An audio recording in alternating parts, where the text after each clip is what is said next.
A History of the English People in the 19th Century, The Liberal Awakening 1815 to 1830 by Elie Halevy. Following his survey of England in 1815. Halevy describes in The Liberal Awakening the transition from glorious war to peace without plenty, the disillusionment of victory followed by the fear of revolution, economic crises, and democratic reform, which was finally to bear fruit in the reforms of 1830. It is often held that for the past 2 centuries the established and traditional government of Britain has been party government, an idea that has been put into circulation by numerous superficial historical accounts. Halevy imparts to the reader his belief that such generalizations give a far from adequate picture of events. Canning, for example, did not hesitate to attack both parties when occasion demanded it. Robert Peel, another great statesman, twice betrayed the party which regarded him as leader, and chafed with equal impatience against the rules which are usually seen as the immutable laws of British parliamentary government. As with persons, so with policies. Thus it was the Whigs who proclaimed the virtues of free trade, but a Tory who translated the ideal into practice. Halevy is essentially an historian of ideas rather than of events, and in The Liberal Awakening the genesis of the great social movements of today is clearly revealed. Volume 2, A History of the English People in the 19th Century. I. England in I-81 I-5. I.L., The Liberal Awakening. Ill. The Triumph of Reform. 4 Victorian Years. V. Imperialism and the Rise of Labour. 6. The Rule of Democracy. By Elie Halevy. Introduction. 19th Century, England in 1815, I traced in outline the political, economic, moral, and religious history of England during the true blues quarter of a century, which began with the defeats of the War of American Independence and ended with Trafalgar and Waterloo. The volume was, in fact, rather a description than a history.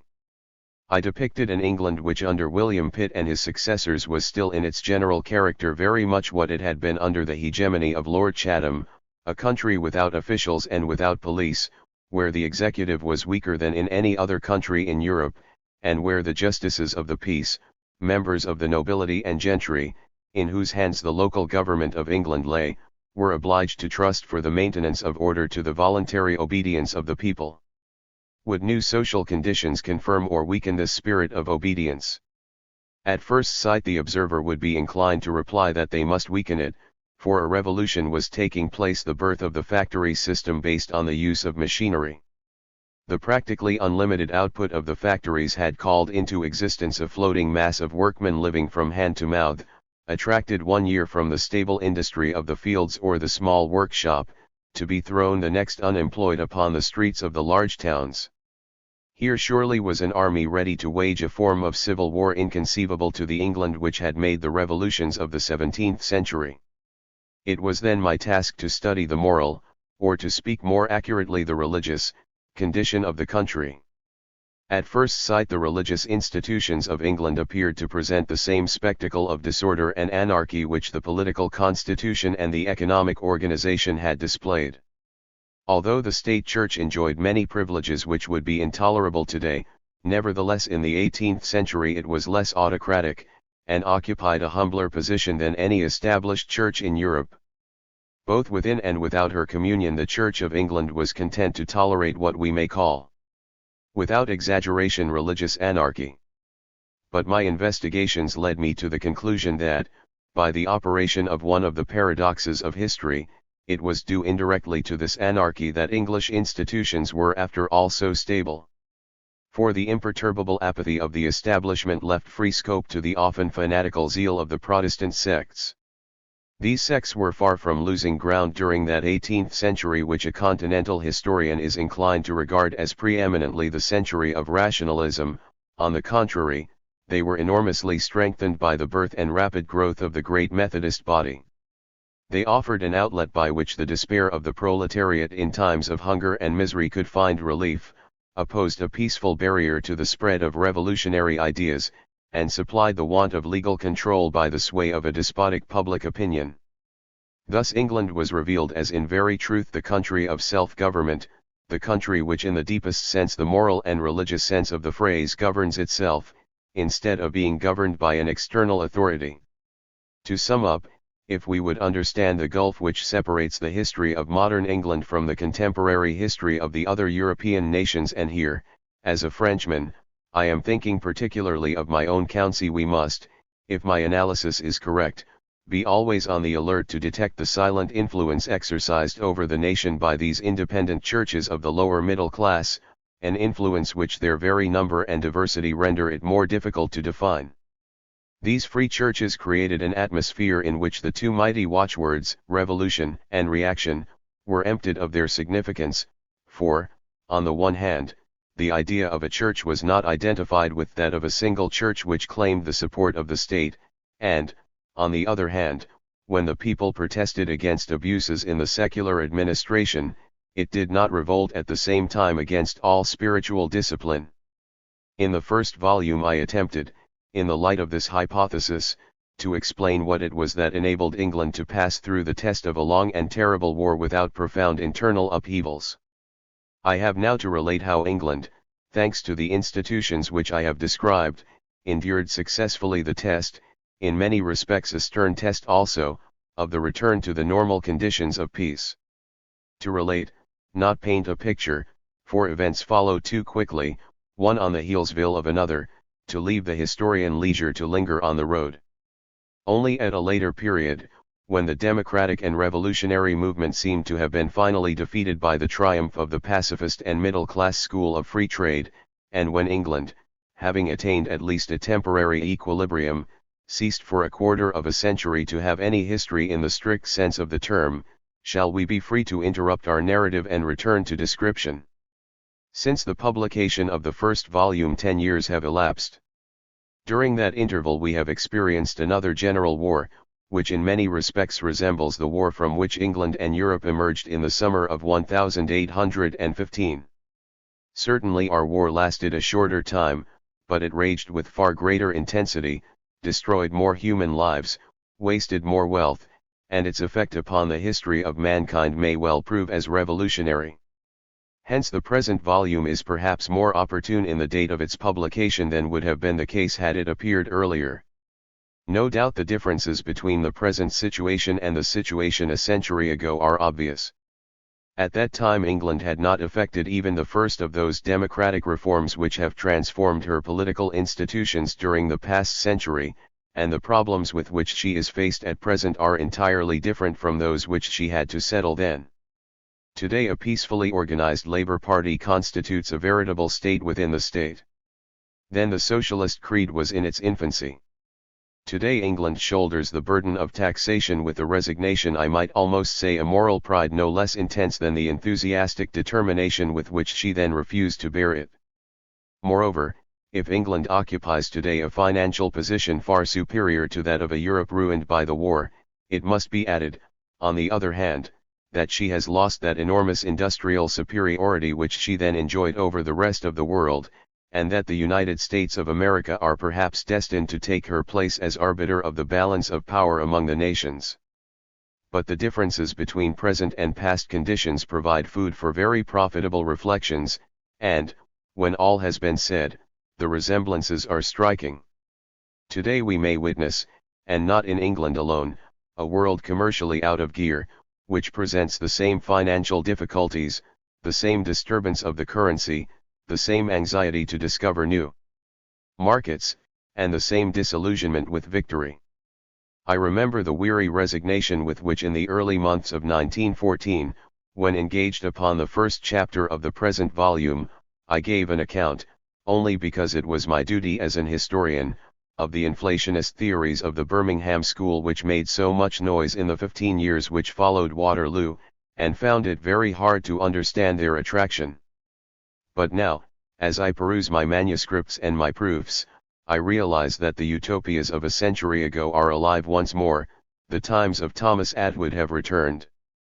But in other respects the 10 years' delay has raised in my mind difficulties with which I must acquaint my readers before they begin this volume. To all appearance for the past 2 centuries the established and traditional government of Great Britain has been party government. 2 parties, we are told, the Whigs and the Tories, the Liberals and the Conservatives, have opposed, yet respected each other, both well aware that the existence of both is indispensable to the national welfare, for the one stands for progress, the other for order, the one represents the spirit of freedom, the other the principle of authority. I have no wish to deny that the historical reality does to a certain extent correspond with this conventional view. Assuredly England, for the reasons I have attempted to explain, is preeminently the country of compromise and toleration. But when this has been fully granted, it remains true that the current account of party government is superficial and crude. How large an element of fiction and self-deception is contained in the accepted view. There was, it is true, a period towards the end of the 19th century when two great men, disputing with each other the favor of the nation, at once leaders of a party and leaders of the people, bestowed an equal importance upon the two parties of which they were respectively at the head, and which succeeded to power according to a law of regular alternation. But had the political situation presented the same aspect at any time during the first half of the century? I cannot think so. Let us first consider individual politicians.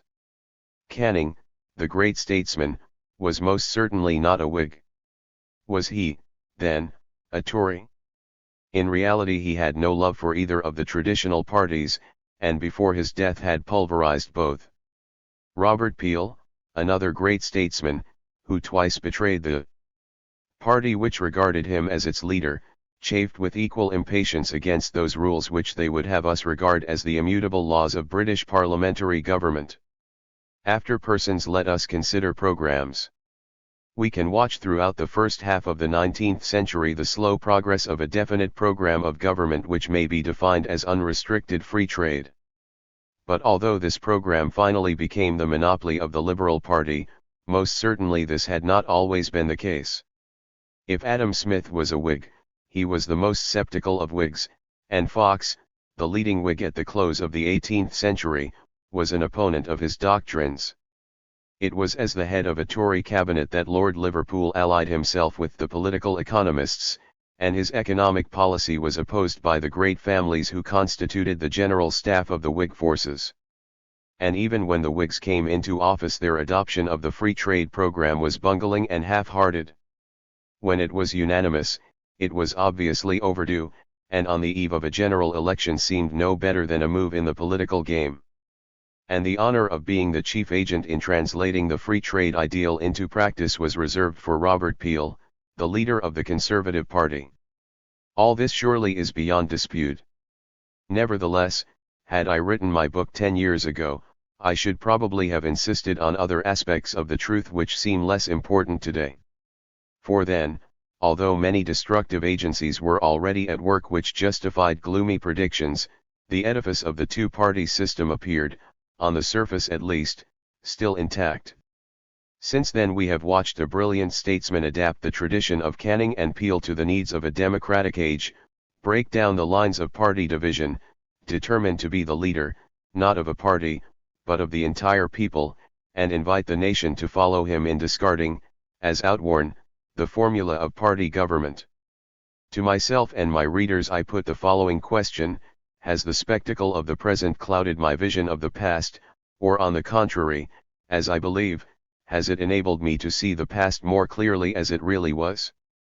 On another matter also I may have failed to emancipate myself sufficiently from the anxieties of the present situation, and that is in my treatment of the relations between Great Britain and foreign powers. I very soon found myself in the presence of Canning, 1x. That great foreign secretary, and to the best of my belief I have done full justice to his genius as an orator and a connoisseur of men. But I have been unable to see in him the great idealist, the hero of liberty, whose memory was revered by so many Englishmen 50 years ago. Am I mistaken in this? I have not, I believe, made a single assertion which I have failed to support by a fact or a document. Nevertheless, I would not deny the possibility that my estimate has been influenced by the events of contemporary history. I should like, in conclusion, to explain myself on this point. Had I been contemporary of Canning, it is probable that, without troubling myself about the motives which inspired his policy, I should have rejoiced to watch him so successfully dividing, teasing, and flouting governments so reactionary, so mean, and so mischievous that they were objects of scorn and hatred to every generous heart. And even if had written 10 years ago, I might possibly have pardoned Canning many of those dangerous decisions which were continually leading him to the brink of war. An entire phraseology was at my disposal then, to explain how war is often progress, movement, and life. But in the interval I have learnt what war means, therefore I feel an instinctive distrust of a statesman who made a career for himself out of diplomatic crises, and shone most brilliantly when the condition of the world was darkest. I prefer to a Canning possibly more liberal, at least in his speeches, but certainly more bellicose a Robert Peel, who was proud to call himself a conservative, but was a far more resolute friend of peace. And I am even disposed to look with indulgence upon the fears which prevailed among the most timid section of the Tories, if only their effect was the prevention of war, nor can resist the pleasure of quoting, when I meet them on my way, the words of the most reactionary and the most unpopular of Canning's Tory opponents. Men delude themselves by supposing that war consists wholly in a proclamation, a battle, a victory, and a triumph. Of the soldiers' widows and the soldiers' orphans after the fathers and husbands have fallen in the field of battle the survivors think not. I desire to tender my thanks to the friends who have assisted me with their advice. Mr. Graham Wallace, Professor of Political Science at the University of London, was kind enough to read in manuscript the chapters of my third volume which treat of those earliest administrative reforms which followed the passage of the Reform Bill. M. Georges Dumas, professor at the University of Paris, has given a more scientific character to my diagnosis of the mental disease which drove Lord Castlereagh to suicide. And I am under a very special obligation to M. Paul Vacher, of the University of Paris, and professor at London University, who, while the work was being printed, undertook at the British Museum the work of verifying, correcting, or completing doubtful statements and uncertain references. Paris, 1923. Part I. The Years of Lord Castlereagh. Chapter I. Fear of Revolution. I. The Disillusionment of Victory. I. He long duel engaged between England on the one hand and revolutionary and imperial France on the other, between Carthage and Rome, was at an end. Carthage had vanquished Rome. It was not only that England had definitely established her supremacy at sea achieved 10 years earlier by the victory of Trafalgar. Assisted by an alliance of all the great powers of Europe, she had also succeeded in frustrating the ambitions of France to extend her sway over the entire continent. The Allied armies entered Paris for the first time in 1814. When Napoleon's return from Elba offered a further challenge to the power of England, he merely furnished her with the opportunity to win her crowning victory. Wellington faced Napoleon on the battlefield, and Wellington was the conqueror. He was now in France in command of an army of 30,000 men and, as the representative of England, was the arbiter of Europe. However slight the personal prestige of the two heads of the British government, Lord Liverpool in the Lords and Lord Castlereagh in the Commons, there can be no doubt that when Parliament assembled on February 1, 1816, their position was to all appearance impregnable. The Whig opposition suffered not only from numerical weakness, but from internal disunion. Those who for years past had supported the war policy of the government were unwilling to renounce their share of the credit accruing from victory by making common cause with the small group who had consistently declared victory impossible, professed their admiration for Napoleon, and pressed for a peace. Nor was this all. Even those members of the opposition who shared the rejoicing of the ministerialists at the victory of Waterloo were not united among themselves. The majority gave their unqualified approval to the treaties of Vienna. But a minority refused to recognize in the restoration of absolute monarchy in Spain and the return of the Bourbons to France the legitimate result of a war which had been, or ought to have been, waged on behalf of 3. Liberty. These dissensions in the Whig ranks had become so violent that Francis Horner prophesied a split, and it was in fact prevented only by the complete indifference of public opinion to these questions of continental politics. The simple fact of victory was enough to put the government in the right, all the opposition groups without exception in the wrong. The House of Commons devoted a considerable time to discussion of the treaties of 1815. Brougham demanded that the terms of the mystical compact concluded in September by the kings of Russia, Austria, and Prussia be communicated to the House. He also called for the communication of the treaty signed at Vienna in January 1815 between Austria, France, and Britain against Russia and Prussia. But to both demands Lord Castlereagh made an evasive reply, and Brougham did not press him. As to home politics, he wrote to his friend Creevey, "Here we should make our main stand, and the ground is clearly retrenchment, in all ways, with ramifications into the royal family, property tax, jobs of all sorts, distresses of the landed interest, etc. In short, it is the richest mine in the world." Within a few months of Waterloo, the economic disillusionment which always follows victory had begun to make itself felt. Perhaps these unexpected effects in the economic sphere would provide the Whig opposition with a means of escape from the unpopularity under which it was suffering. Among the malcontents, the landlords uttered the loudest outcries, for their complaints had the greatest chance of being heard. In spite of the Corn Bill of 1815, the price of corn continued to fall. One excellent harvest was sufficient to effect a rapid fall of prices towards the end of the year. From 71s. 9d in March, the price of wheat had fallen in December to 55s. 9d, in January 1816 to 53s. 6d. The farmers had been encouraged by the war to grow a constantly increasing quantity of corn, had become accustomed to invest their annual profits in their farms, and even to borrow further capital from the local banks.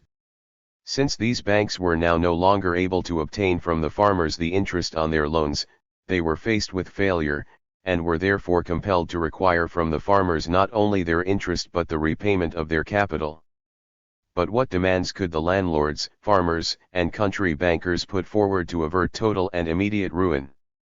It was impossible to ask for an extension of the protection given to cereals by the Act of 1815, for that act prohibited the import of corn at a price below 80s a quarter, and the present price barely exceeded 50s. The utmost they could ask was that the prohibition be made more stringent by repeating the clause which permitted the foreign importer to store his grain in British warehouses, though not to put it upon the market, or by extending the prohibition to certain other kinds of agricultural produce as well as corn, or possibly even that production should be encouraged by a system of bounties. Their chief grievance, however, was the taxation. They considered that even in wartime they had been taxed too heavily, since taxation had increased fivefold, whereas the price of wheat had merely doubled itself. But now, when the price of wheat had fallen almost by half, the burden was becoming intolerable, and would remain so until the government consented to a thoroughgoing reduction of civil and military expenditure, and so long as it persisted blindly in a policy of redemption which ruined the producer in the interest of the bondholder. On this point they were in agreement with their adversaries of the previous winter, the manufacturers, who had opposed the Corn Law but who relished the government's financial policy as little as themselves. Brougham, who had been lately returned to Parliament by the patronage of Lord Darlington, and whose victorious campaign on behalf of the repeal of the Order in Council had established his position as a successful agitator, united with Baring, Western, the city magnates, and the great landowners to demand a policy of radical retrenchment which involved an impracticable reduction of expenditure, and before Parliament reassembled had set out the economic programme of the opposition in the pages of the Edinburgh Review. The Prince Regent opened the session by a speech of which the tone was considered excessively optimistic. He spoke of the prosperity of manufactures and commerce and the excellent financial position, but industry was already suffering from a disease which would grow steadily worse. The recommencement of continental manufacture involved a decrease of British exports. War production was at an end, and the demand for the products of the metal foundries had therefore diminished. The wholesale disbandment of soldiers and sailors suddenly flooded the labor market with new hands, producing a general reduction of wages and widespread unemployment. To pass over these evils in silence, to be content with the passing admission that agriculture was not altogether prosperous, was a proof that the government did not intend to pursue the financial policy demanded by public opinion. 2.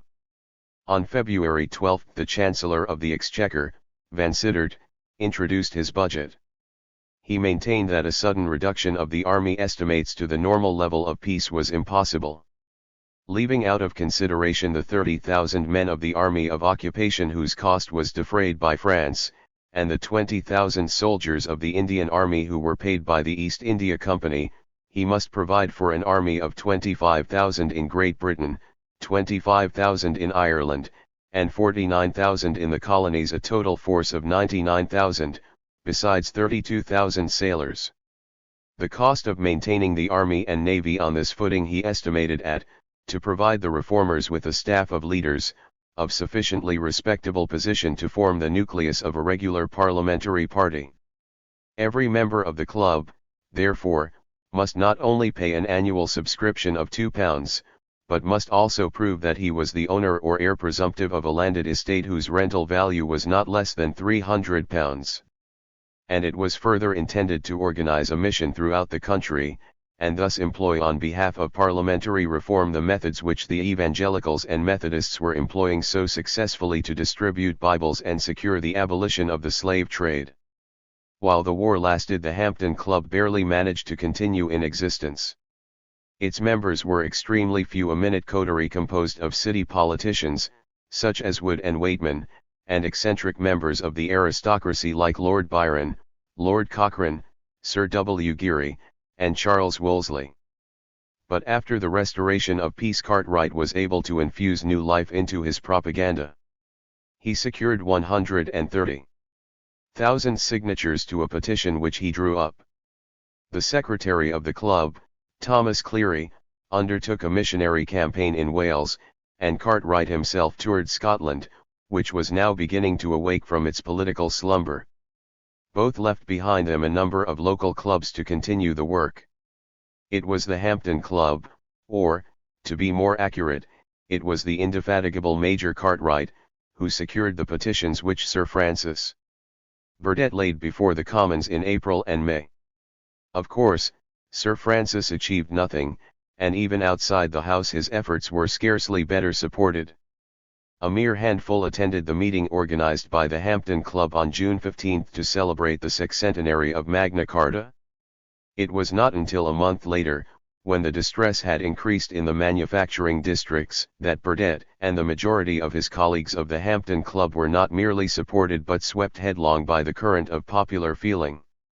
In the year 1812, during a severe economic crisis, a group of philanthropists, among whom Wilberforce was the leading figure, had founded an association for the relief of the manufacturing and laboring poor. This society, whose membership included laymen and clergy, politicians of every party, noblemen, bankers, and merchants, had rendered practical service by the relief works it had organized. In 1816 the situation was far graver. Wilberforce and his friends attempted to revive the association of 1812. They obtained the support of many members of the aristocracy and the royal family, and to launch the new society convened a public meeting on July 29 at the City of London Tavern. The arrangements were excellent. The Duke of York took the chair, and the 6 resolutions were to be put to the meeting in turn by the Duke of Kent, the Duke of Cambridge, the Archbishop of Canterbury, the Duke of Rutland, Lord Manvers, and the Bishop of London. Wilberforce himself, now a national celebrity, was on the platform, and Van Sittert also.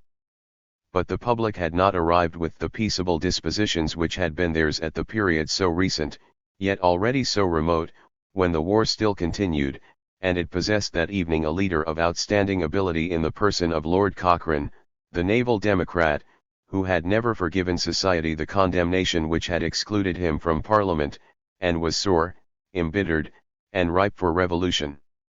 In the uproar which ensued the organizers barely secured the passage of their 6 resolutions, and they were even compelled to modify the wording of the first. Then the Duke of York made his escape amid a storm of booing. And in future the association was never able to hold a meeting without interruption by some imitator of Lord Cochrane. It was a decisive moment in the history of the crisis through which England was passing. The conservative philanthropy, which owed its origin to the stimulus imparted by the Methodist revival, and by its obliteration of the lines dividing Whig and Tory, Church and Dissent, seemed to offer the surest remedy for civil strife, appeared at the moment to have been discredited. It seemed as if English politics would henceforth conform to the continental pattern, and that for the future there would exist in England, instead of the historic parties, only these two, the party of revolution and the party of counter-revolution.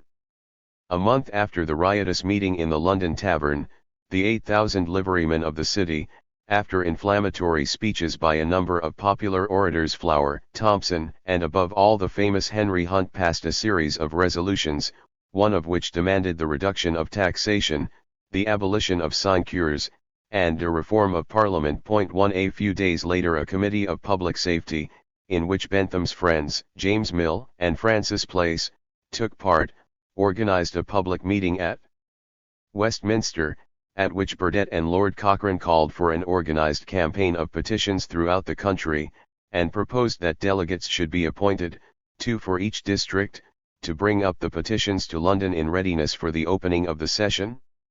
His appeal met with an immediate response. There was not a vestige now of the apathy deplored so recently as June by the committee of the Hampton Club. Hampton clubs multiplied throughout the provinces, and their character was completely changed. Members were asked no longer for a subscription of F2 a year, but for a subscription of 1d a week. In fact, the revolutionaries, at the very time when they charged the Tory evangelicalism of Wilberforce with assisting the oppression of the people by drugging their just anger to sleep, borrowed from the popular evangelicalism of the sects its methods of organization. Its trifling subscriptions, its open-air meetings, and its paid service of itinerant preachers, sent from town to spread the new doctrine. The public to which this new propaganda was addressed were the factory hands who had no direct interest in Sir Francis Burdett's program. That program was accordingly abandoned, and a return was made to the original program of Major Cartwright, the demand for manhood suffrage without restrictions of any kind. The districts in which the movement reached its peak can be accurately determined. Apart from a few isolated centres, such as Birmingham, whose manufactures had been especially threatened by the restoration of peace, and Norwich, which in May had been one of the strongholds of the rural agitation, they were the districts that had witnessed the worst Luddite outrages in 1812, those, namely, where the handloom weaver was endangered by the competition of the power loom, and where, therefore, the least economic crisis rendered his condition intolerable. In Nottinghamshire popular discontent had already in June found expression in acts of violence, acts of Luddism in the strict sense of the term. The factory which Mr. Heathcote had just built at Loughborough had been reduced to a total wreck. When in August several workmen were tried on the charge of destroying the mill, the jury acquitted them amid the applause of the crowd and the judges were booed. And it was at Nottingham that a mass meeting was held at the end of September which adopted resolutions whose wording served as a model for all the democratic meetings held in the provinces. 4 In Lancashire also the breakers of machinery proclaimed themselves Democrats, signed petitions, and obtained signatures. A series of mass meetings held during the latter half of October in Liverpool, Manchester, Paisley, and Glasgow made a wide impression. It was estimated that 120,000 men had taken part in 3 meetings held at Manchester, Paisley, and Glasgow. We may, if we like, term the movement a revival of Luddism, but 2 features differentiated the new Luddism from the old. It took the form of a political organization with a definite program, and the disaffected in the provinces now appeared to be obeying the orders of the London revolutionaries. 2. In London a meeting of the Common Hall was held on October 10 to protest against the Regent's refusal to receive in due form the petition signed in August. 8 days later, to render their protest more efficacious, the Common Hall advised the Common Council to re-elect Alderman Wood, in defiance of the established custom, Lord Mayor for the second time. Wood was in fact re-elected, and thus the year which followed the conclusion of peace witnessed a revival of the old 18th century tradition of disorder. On November 2 a meeting of the Committee of the Hampton Club, over which Burdett presided, resolved to draft a bill for parliamentary reform, to be submitted to the examination of the delegates from the provinces on their arrival in London at the beginning of 1817. But Wood and Burdett were no longer in control of the movement. As the memories of victory grew fainter, Cobbett, the famous publicist, recovered the popularity justly due to his talent as a journalist. In November he hit upon the idea of evading the stamp duty by publishing as a separate pamphlet one of the numbers of his political register. It consisted of a lengthy address to the journeymen and labourers of England, Wales, Scotland, and Ireland. Registered, he sold it at 2d a copy, or 12.6d a hundred. Its success was enormous. 44,000 copies were sold. From November 16 onwards he published every week, after the regular issue of his paper, a popular edition at 2d a copy, on which no stamp duty had been paid, and he announced his intention to continue the publication until the meeting of Parliament, or, perhaps, until the reform shall have actually taken place. To win the support of his new public, a far wider body of readers, drawn from a lower social class, Cobbett changed his program. Hitherto he had supported Sir Francis Burdett's program. On November 23 he informed his readers that Major Cartwright had converted him to manhood suffrage. Major Cartwright? Was he telling the truth? On the contrary, for 2 or 3 years past, Cartwright had advocated the somewhat less radical program of household suffrage. The man under whose banner Cobbett had tacitly ranged himself was the fanatical demagogue Henry Hunt, who for the past year had played the leading part at all meetings held in London. When the Democrats of Westminster held their public meeting in September, they had been compelled to enter into preliminary negotiations with Hunt, as one power with another, to secure a pledge that he would moderate his language. In October he had disturbed the meeting of the Common Hall, and he presided at the mass meetings which, following the example of Nottinghamshire and Lancashire, London was organising to approve and sign the petition to the Prince Regent. The first open-air meeting was held at Spa Fields on November 15, and an enormous crowd attended. Henry Hunt made his appearance preceded by 2 men, one of whom carried a cap of liberty on the end of a pike, the other a tricolour flag, green, white, and red, the colours of the future British Republic. From the window of a public house he harangued the meeting. Everything, he told his hearers, that concerned their subsistence or comfort was taxed. Was not their loaf taxed? Was not beer taxed? Were not their coats taxed? Were not their shirts taxed? Was not everything that they ate, drank, wore, and even said taxed? And these taxes appeared to be expended in pensioning the fathers, the brothers, the mothers, the sisters, the cousins, and bastards of the boroughmongers, subsisting on the plunder wrung from their miseries. And he advised his hearers to sign the petition before physical force was applied. Everything passed off peaceably, except for the looting of a few bakehouses in the evening, and the meeting adjourned till 1 poll. Reg. November 16, 1816.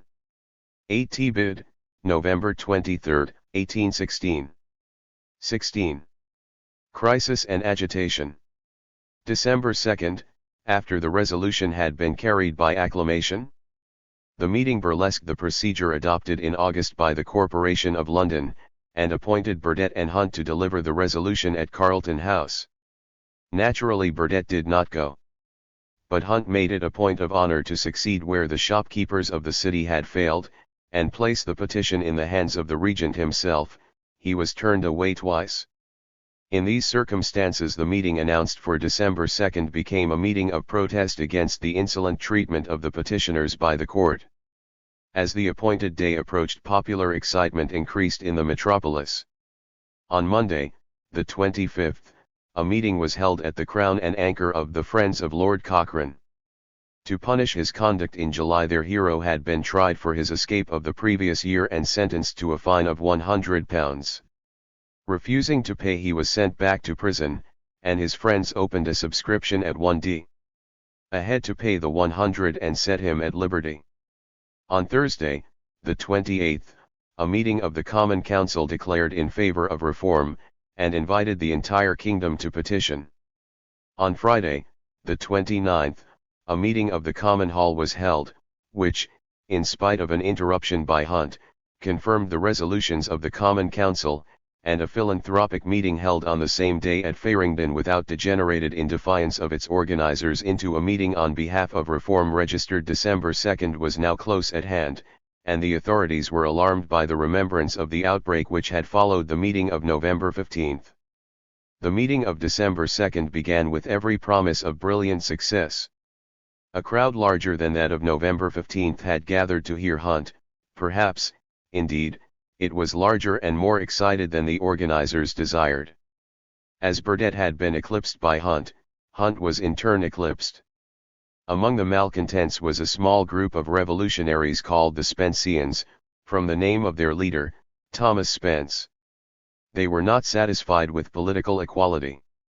They demanded equality of wealth to be obtained by the restoration of the land to the community.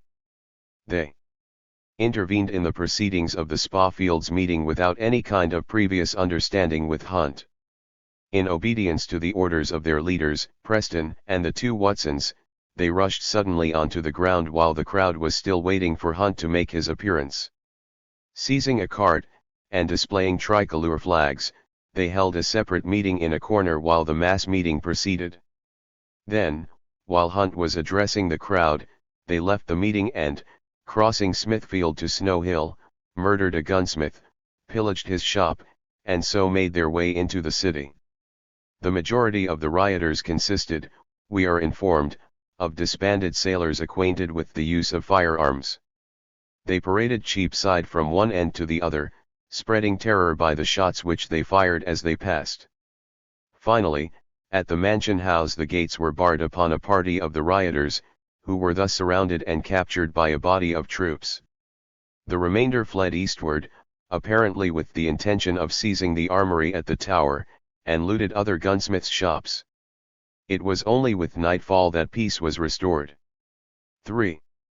A committee of public safety, tricolor flags, caps of liberty, rioting by an armed mob. These were scenes from the French Revolution enacted by rebellious Londoners. The survivors of the political trials of 1793, at their annual November banquet, expressed their delight that the hour of vengeance was at hand. 1 But this noisy agitation in the French style provoked a sudden and violent change in public opinion. For the past 2 months the Courier and the Times had been harping on the danger of revolution, and insisting that it was impossible to allow these mass meetings to assemble for the organization of a political campaign if bloodshed were to be avoided. The riot of December 2 confirmed their warning, but the outcry was not confined to these ministerial organs.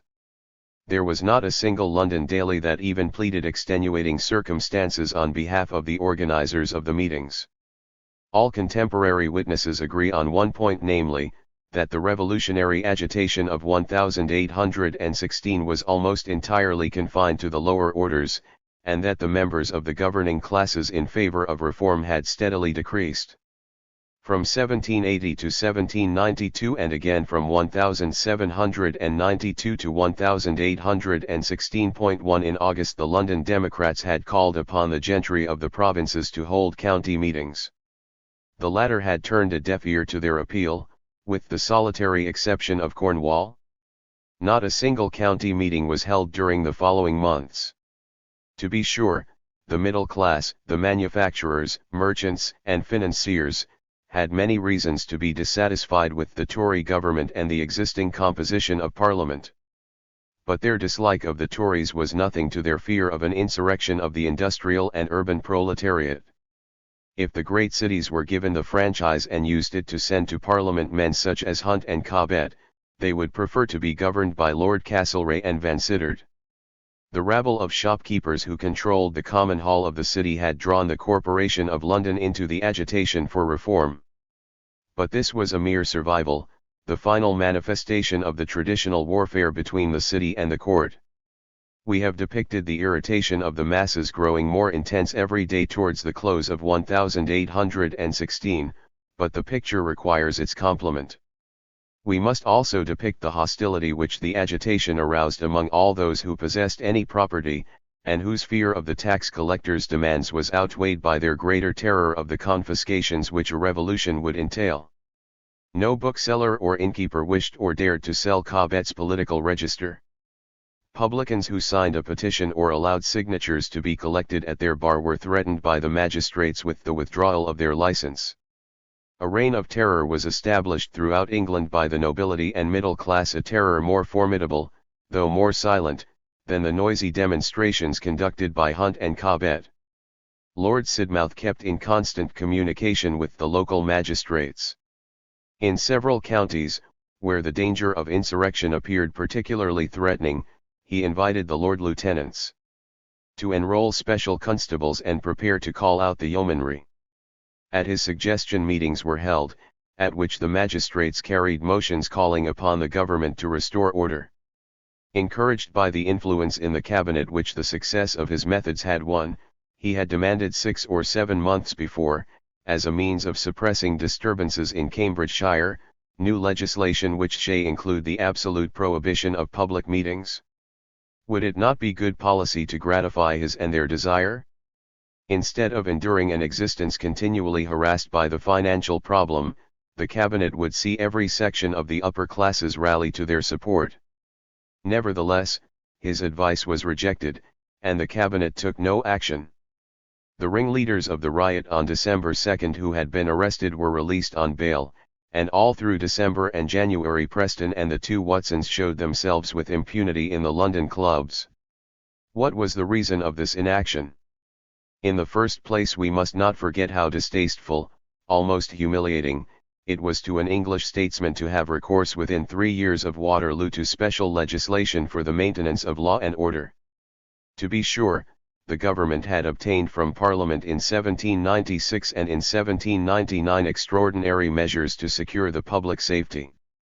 But then the government could plead in excuse the exceptional gravity of the situation, a war unprecedented in history, and urge that it would have performed only the half of its belligerent duties if, while fighting the French Jacobins abroad, it had failed to combat their allies at home.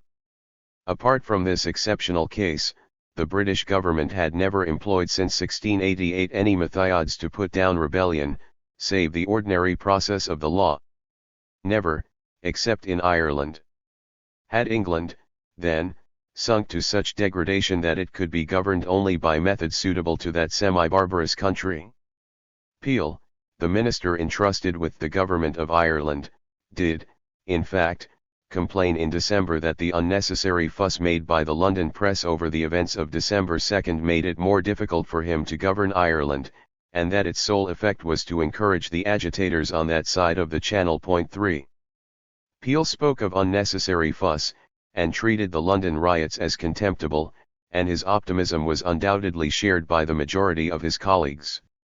Was not the spontaneous resistance offered by the entire body of the gentry and the middle class to the revolutionaries the best remedy for the evils which afflicted England? Since the public was willing to be its own police, why need the government interfere?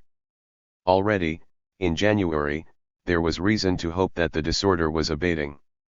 Though cases of Luddism occurred in Leicestershire, tranquillity prevailed everywhere else, and there were symptoms which prognosticated the end of the crisis. When the Convention of Delegates, charged to collect before Parliament reassembled the petitions received from the capital and the provinces, petitions to which 500,000 signatures were appended, met in London on January 23, its debates betrayed considerable indecision, almost fear, among the members. Major Cartwright presided, but the convention had desired to have Sir Francis Burdett for its chairman, and only on his refusal had fallen back on Cartwright. A resolution in favor of manhood suffrage was adopted, but not without opposition. Cobbett changed his program for the second time, and in deference to Burdett advocated household suffrage. His change of front involved him in a violent altercation with Hunt. Finally, the meeting determined that their resolutions in the form in which they had been carried should be communicated to Burdett, who should be asked to introduce a bill during the next session, which he should be at liberty to draft in whatever terms he pleased. but to these advances Burdett made no response. He hunted in Surrey first, then in Leicestershire. He went to visit his son, an officer in the Guards, who was ill at Brighton. For he knew that the cause had been lost by the freelances who had sought to annex it. He knew also that at Westminster Place and his committee were in revolt against Hunt and Cobbett, and that, in the 21 City Ward, Waitman and the patriots of the Common Council, since in December they had at last succeeded in laying their grievances before the Regent, had separated themselves from the revolutionaries of the meetings, who roundly abused them in consequence. On the evening before January 16, when the Hampton Club held a meeting to prepare for the convention of delegates, Waitman and his friends held a rival meeting at the Freemasons' Tavern, at which they founded, in opposition to the Hampton Club, a society of their own, which they called the Friends of Economy, Public Order and Reform. Addressing the Common Council on the 24th, Waitman formally disavowed the tenets of universal suffrage and annual elections. 4. The day fixed for the opening of the session arrived. Nothing in the official press forecast extraordinary legislation. The speech from the throne, prepared for reading at the opening of Parliament on January 28, admitted the existence of the crisis and the financial deficit, but was content to count upon the loyalty and good sense of the public to assist the government to maintain order against the designs of the disaffected. The government opened a session which seemed destined to drag out as miserably as that of 1816 in a dreary struggle, renewed at every sitting, with the insoluble financial problems which had already confronted the government during the previous year. Suddenly there occurred an unexpected and providential event. A large crowd had collected outside the Houses of Parliament to witness the arrival and departure of the important public personages and the Regent himself.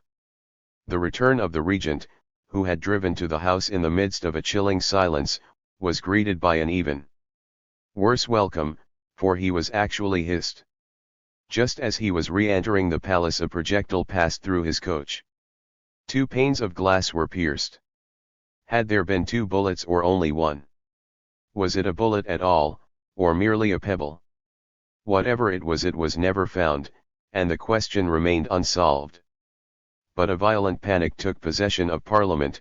The members recalled the year 1795 when George III had been the object of a similar attempt. While Hunt, accompanied by the delegates from the provinces, made his way from Charing Cross to Palace Yard, and amid the huzzas of the crowd delivered to Lord Cochrane his pile of petitions in favour of reform, the cabinet were engaged in a hurried meeting. Those who had been optimistic were frightened, those who had been alarmed took courage. After an invitation to the 2 houses to pass an address of sympathy with the Prince Regent, they decided, as in 1795, to reply to the attempted assassination by tightening up the law. When the address had been passed, the government on February placed on the table of either house the papers which Lord Sidmouth had collected, giving an account of the revolutionary plots of which the attempt of January 29 was the latest manifestation, and asked the Lords to appoint a secret committee of 11 peers to report upon them, and the Commons a similar committee of 21 members. The 2 committees were appointed, and reported on February 18 and 19. Their reports gave information of a plot formed to seize the Bank of England and the Tower, cause the army to mutiny, and effect by armed force a Jacobin revolution in London. They denounced the communism of the Spenceans, and the attacks made upon the institution of private property. They laid stress upon the irreligious and blasphemous character of the revolutionary propaganda. 8 days later Lord Castlereagh explained to the Commons the scope of the 4 bills which, in the opinion of his colleagues and himself, were necessary for the restoration of order. The first bill suspended the Habeas Corpus Act until July 1. Of the 4 bills this met with the most opposition. Even the Times, which was by no means an organ of the opposition, and had all along asked for coercive legislation, protested that to suspend the Habeas Corpus Act, that great bulwark of our liberties, of our comforts, of our lives was to violate the Constitution itself. But, just because this bill was the most debatable, the Cabinet hurried it through Parliament. On February 24, in the course of a single sitting, Lord Sidmouth introduced in the Lords, and carried by a majority of 150 to 35, the Habeas Corpus Suspension Act. On the 26th the measure was brought down to the Commons and passed on March 1.1. Thus within a week the nation was faced with a fait accompli. The remaining bills, which were of a more complex character, were brought forward by the Cabinet, not as novel legislation, but as the simple adaptation of existing laws to present conditions. An act had been passed in 1796 to secure the personal safety of the king, it was only common sense to extend its provisions to the regent. In 1797 acts had been passed to repress attempts to incite the troops to mutiny. Why had these statutes been allowed to lapse? Moreover, the Act of 1799, which prohibited the federation of political associations, referred in several of its clauses to the Act of 1795, which had placed severe restrictions upon the right of public meeting.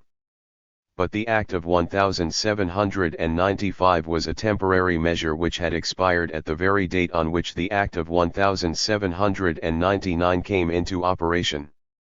Once already, in 1809, the government had asked the Commons for permission to complete the imperfect statute of 1799.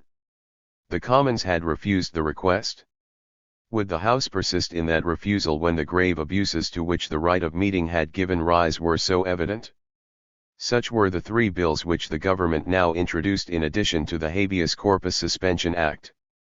The last of the three restored all the extremely stringent restrictions placed by the Act of 1798 upon the right of public meeting, contained a special clause which laid the Spencean group under the ban of the law, and declared illegal the device by which during the previous half-year the clubs had evaded the prohibition to federate the election of delegates by a public meeting. With a few trifling amendments the three bills were passed without difficulty.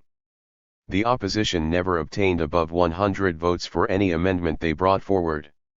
At times the total number of members voting barely exceeded 60. The Cabinet had deemed it politic to place the Duke of Bedford on the committees of the Lords, in order thus to make the Whig aristocracy share the responsibility for these measures. The Duke pleaded ill health as an excuse for refusal, and in this way without giving his support to the government avoided open opposition. Even the Morning Chronicle, the leading organ of the opposition, would hardly report the debates in full.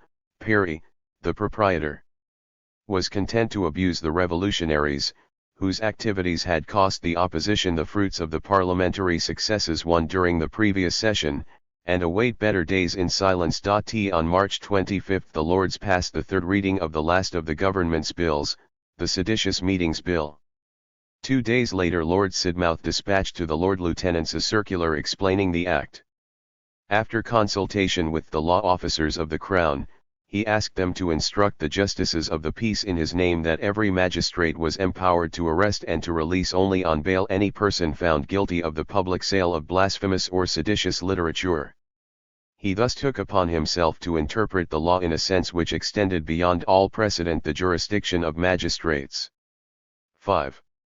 The counter-revolutionary terror which had prevailed since December increased in severity, and was now under the open patronage of Lord Sidmouth and his colleagues. No more public meetings were held, and the Hampton clubs disappeared. The city magistrates refused to sanction a debating society, on the ground that the government desired to put a stop to all political discussion. The Cambridge Union Society was compelled to suspend its meetings, after 10 years of active life, because its debates dealt with political questions, and because the society happened to bear the same name as an association once founded by Major Cartwright. The same fate even befell societies whose object was purely scientific: the Literary Society of Manchester, the Academical Society of Oxford, the City Philosophical Society of London. A magistrate refused his sanction to a mineralogical society on the pretext that the study of mineralogy led to atheism.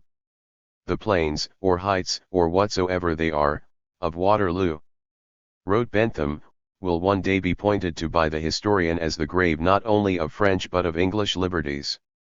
Not of France alone, but of Britain with her, was the conquest consummated in the Netherlands. Whatsoever has been done and is doing in France will soon be done in Britain. Reader, would you wish to know the lot designed for you? Look to France, there you may behold it. One in London, the staff of the Revolutionary Army was breaking up. Hunt, to be sure, did not lay down his arms. To defend his position he had the services of a weekly whose first number appeared on the morrow of the reopening of Parliament and the attempt on the Regent's life. It was called The Black Dwarf, and edited by T.J. Wooler. But he lost the favor of the public. For some time already his supporters had received notice of another meeting which he intended to hold at Spa Fields on February 12. The government took its precautions, surrounded the place of meeting with soldiers, and arrested the rioters of the previous December. Everything passed off smoothly. Hunt did not even dare to put in an appearance at a meeting of the electors of Westminster, which passed resolutions of a most moderate character. A final meeting fixed for March 15 at Spa Fields could scarcely muster 20 persons. Where were the crowds of yesteryear? "Bad news for St. Helena," was the triumphant exclamation of the courier. Once more we feel that we possess a government, for Hunt found himself disowned by the Lord Mayor and the agitators of the city, disowned also by Sir Francis Burdett and the agitators of Westminster, and at loggerheads with Cobbett. 6 And when the news arrived of Cobbett's disappearance from the scene, the discomfiture of the revolutionaries was complete. Almost ruined a year earlier, the incredible success of his register had restored Cobbett to solvency. But the cabinet was preparing to take its revenge by demanding the entire stamp duty he had failed to pay on the 2d numbers. The amount due was fixed by report at £18,000. For Cobbett this meant ruin or prison. He travelled in secret to Liverpool and, leaving behind him a long letter of farewell to his fellow countrymen, sailed for America.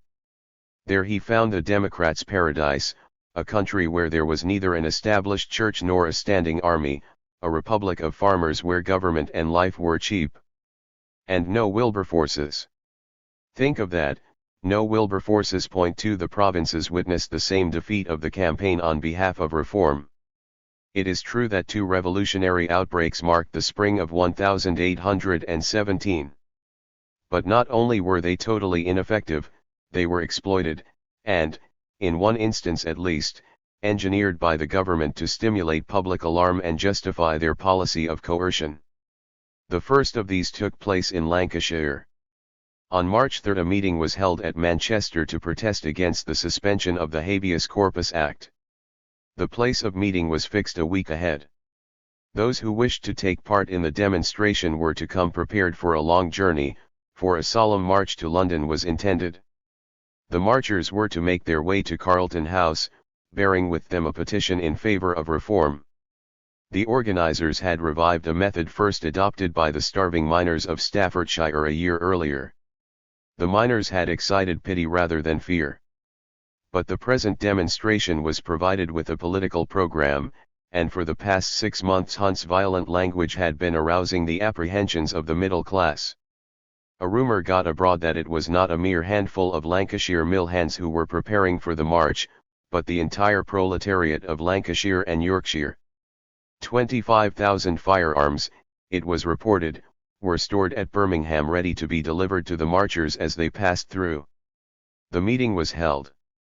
The Blanketeers set out on the road, some in the direction of Stockport, others in the direction of Ashbourne, and others reached Derby.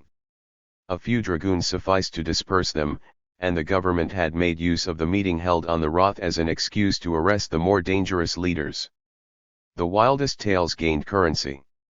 It was rumoured that the Lancashire weavers had formed a plot to take possession of Manchester, take the magistrates prisoner, open the jails, fire the factories, and make the city a second Moscow ***. Arrests destroyed anything resembling a revolutionary organisation that may have existed in Lancashire. This was the very moment when the Seditious Meetings Bill was passed. The democratic societies, to which a public existence was henceforth denied, were driven underground and compelled to become secret societies, far more inclined than before to engage in conspiracy and plot acts of violence. At the beginning of May the reformers held secret meetings on the borders of Lancashire, Yorkshire and Derbyshire to organise another march on London. This new scheme, unlike that of the Blanqueters, was of the nature of an armed rising. The conspirators were inspired by the wild aims attributed in the official press to the demonstrations of March. The excitement continued throughout May, and on June 6, at Thornhill Lees, near Huddersfield, a meeting of delegates was held to make the final arrangements. But the police, who were in touch with all the ramifications of the plot, arrested the ringleaders, and when, on the night of June 9, the revolutionaries made a show of carrying out their plan to raise Derbyshire and march on Nottingham, the attempt, like the Lancashire demonstration 2 months before, was a miserable fiasco. The government had already obtained from the Lords the appointment of a new committee of inquiry, it reported on June 12, and recommended the suspension of habeas corpus for a further 6 months. 1 Finally, the Cabinet secured an act extending the suspension of the Habeas Corpus Act until March 1, 1818. But the suspension provoked rather more opposition than on the previous occasion, and was followed by events which weakened the position of the government. On June 14 the great Whig newspaper of Yorkshire, the Leeds Mercury, disclosed to its readers the fact that the conspiracy of the previous week had been fomented by a certain Oliver, who pretended to be an agent of the revolutionary clubs of London, but was in reality an agent provocateur sent to the north by Lord Sidmouth. On the 17th Lord Fitzwilliam, the head of the Yorkshire Whigs, supported the revelations of the Mercury in a long open letter addressed to the government. A few days later the revolutionaries accused of the December riot were brought to trial.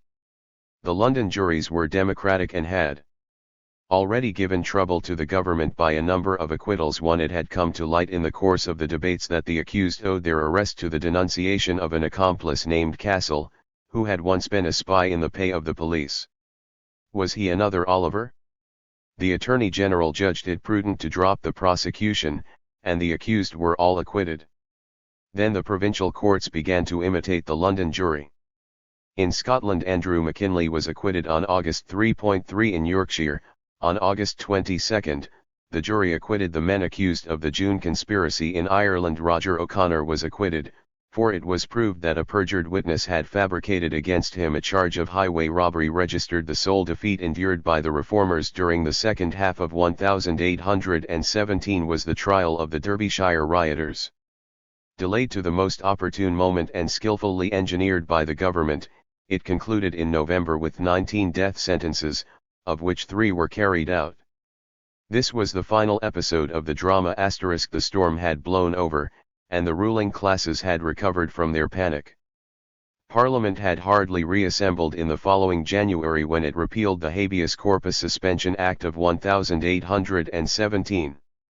The causes of the revolutionary movement, which during the previous winter and spring had aroused the fears of the gentry and middle class, were primarily and fundamentally economic. The workmen of the North and Centre found themselves reduced to starvation by a trade depression, aggravated by the high cost of living. During the summer, however, the depression came to an end. The harvest did not belie its excellent prospects. The price of wheat, which in June had reached the figure of 111s.60 a quarter, fell steadily until in September it was 75s. a quarter. At the same time Lancashire and Yorkshire, the textile and iron-making districts, once more found a market for their goods, indeed could scarcely keep pace with the demand. The price of consols rose, the 3% stock, which in January had been at 63, exceeded 83 in July and again in December. It was all very well for ministers to make out that it was their measures of coercion which had nipped the rebellion in the bud. It was only to be expected that a revolutionary movement, which had been called into being by the economic crisis, should not survive its cause. If the agitators could no longer find workmen to attend their meetings, it was because they were no longer unemployed. What, moreover, had been the demands put forward by the disaffected workmen? They desired a better standard of living, higher wages, and lower prices. We should, therefore, have expected them to demand a minimum wage fixed by law or the repeal of the Corn Bill of 1815. But their program had not been formulated by themselves, it had been received ready-made from London. What, then, were the demands of the London revolutionaries, who dreamed of a general insurrection of the lower classes under their leadership? A reduction of the army, and on this point they were at one with the workmen of the provinces. The suppression of sinecures and drastic retrenchment of the heavy civil list, and the enormous salaries received by ministers and highly placed functionaries. In this demand the working class was not so immediately interested, for the burden of taxation did not fall, at least not directly, on its shoulders. Finally, the conquest of political power by means of manhood suffrage. This democratic program, however, had not acquired a hold over the popular imagination. It was merely the program of the London clubs, where the antiquated traditions of the 18th century still held sway, and where the atmosphere was steeped in the more recent memories of French Jacobinism. But just because it had been imported from France, the political philosophy of the clubs was out of harmony with the national temper. 6. When the committees in their January reports had called attention to the anti-religious character of the revolutionary propaganda, they showed their understanding both of psychology and political tactics, for the London Democrats were, in fact, imbued with the anti-religious principles of the French Republican, and their irreligion shocked British Pietism. Bentham, who had just thrown down the gauge to the triumphant Tories by declaring 30. Crisis and agitation. Himself in favor of universal suffrage, became, from the moment of Cobbett's flight, the acknowledged leader of the Democrats.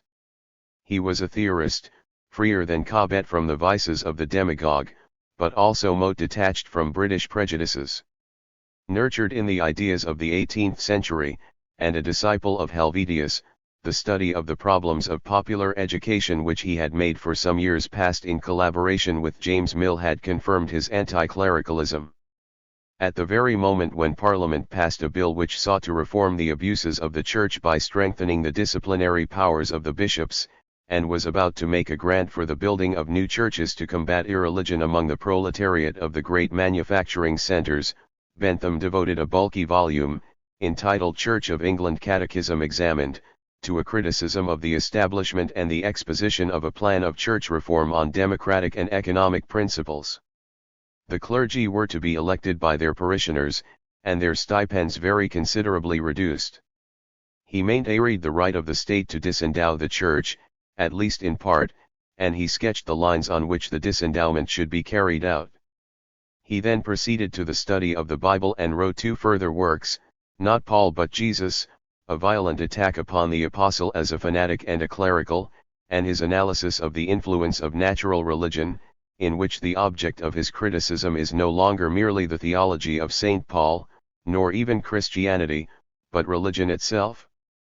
Bentham shared this hostile attitude towards religion with Robert Owen, another reformer, who was indeed no Democrat and whose economic doctrines would soon markedly diverge from his own. But Owen did but apply more thoroughly a philosophy common to both, and for the moment was glad to join forces with Bentham. Since 1812 he had been working hard to spread his principles both by speech and writing, proclaiming that the evils under which society suffered could be cured only by reforming the external conditions which make the individual what he is, that is, by changing his social environment. Ethics and religion were, so to speak, the original sin of humanity, for they were founded on the belief that the individual is responsible for his acts and can be reformed by exhortation and reproof. Other advocates of revolution were also at this juncture flaunting their hostility to religion, men of a widely different stamp from Bentham and Owen, namely, the Romanticists of Byron's school. Byron himself published his Manfred in 1817, Shelley his Alastor in 1816, The Revolt of Islam in 1818, and Prometheus Unbound in 1820. Keats, a pagan, as convinced, if less aggressive than they, was flashing like a meteor across the firmament of British poetry. With these poets irreligion was a religion and contempt for morality a moral code. In London, Leigh Hunt had made the Examiner the common organ of all these enemies of Christianity, and although since the passing of the Coercion Acts he had turned his attention to the question of parliamentary reform, he did not relax his weekly campaign against theological fanaticism of every description, the fanaticism of the Spanish and French Catholics, of the Church of England, of the dissenting Pietists whom he loathed so heartily. More obscure, but equally worthy of our attention, were the pamphleteers of plebeian origin, who were spreading among the lower classes what they were pleased to term deism.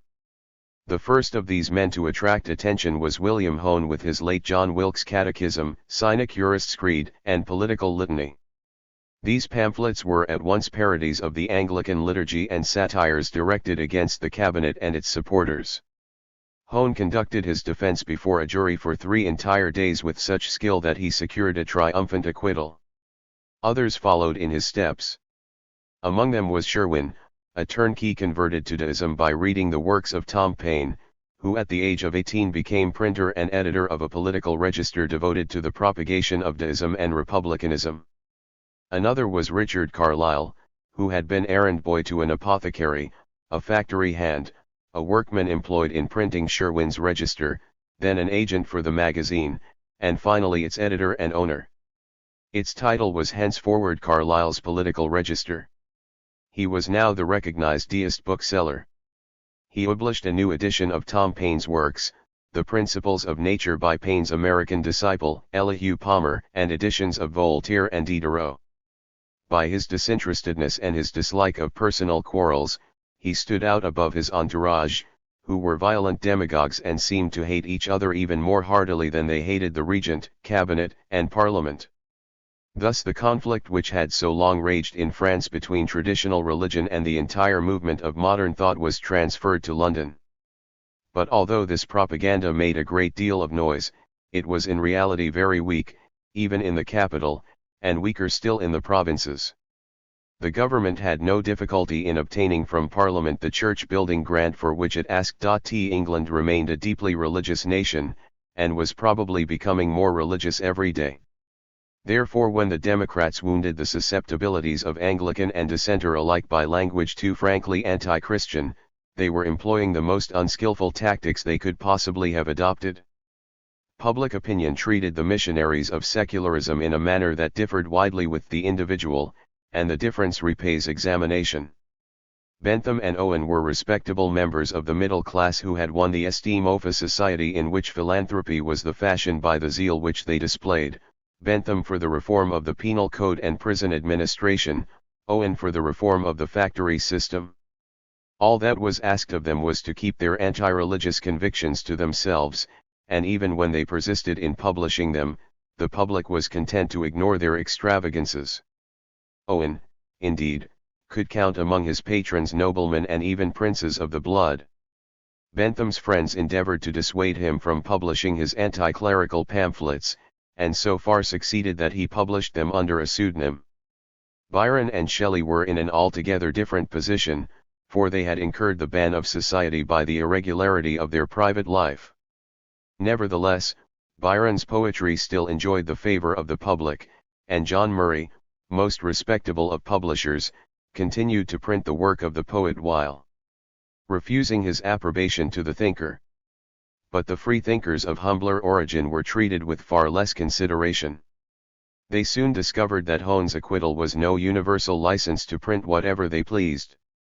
In 1817 began Carlyle's long war with the courts, a war which became more unrelenting after January 1819.2. Nor was it always the government which set the law in motion.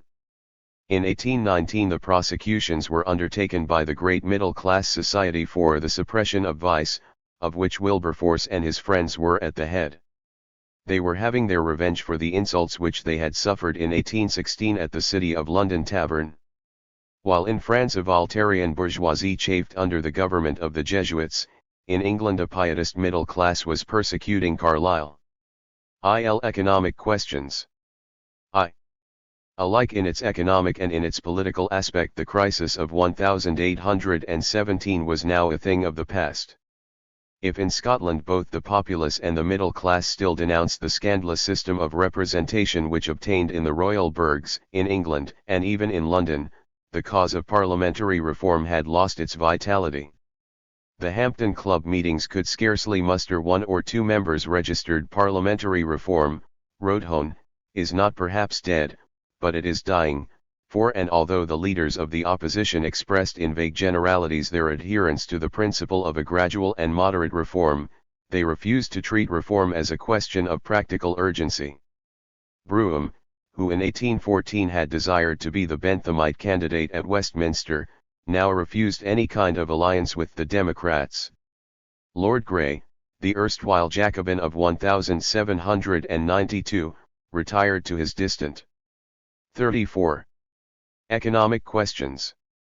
Estates in Northumberland, defended the House of Commons against the attacks made against its constitution, and warned the British public against the democratic peril, for the opposition leaders perceived that the position of the government, so badly shaken during the session of 1816, had been strengthened in the following year by the terror of revolution, and concluded that, if they were to succeed in weakening it again, political questions must be relegated to the background.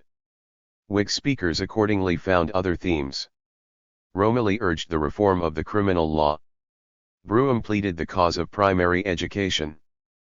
But it was financial questions which caused the greatest embarrassment to the government. An opportunity to combine with their campaign for retrenchment an attack upon the royal family was doubly welcome to the Whigs. The regent's daughter, the Princess Charlotte, died towards the end of 1817, a year after her marriage with Prince Leopold of Saxe-Coburg. Her death left the crown without a direct heir, and when the regent's 4 brothers, who, though men of advanced years, were still bachelors, made haste to wed in hope of an heir, the enormous settlements for which they asked excited the indignation of Parliament. At the general election of 1818 the Whigs reaped the reward of their prudent tactics.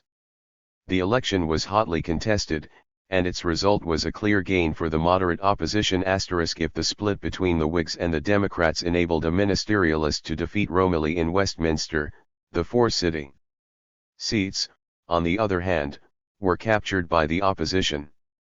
The total Whig gain was estimated at about 30 seats. 2. Between 1817 and 1819 the activity of the Whigs was concentrated upon the budget.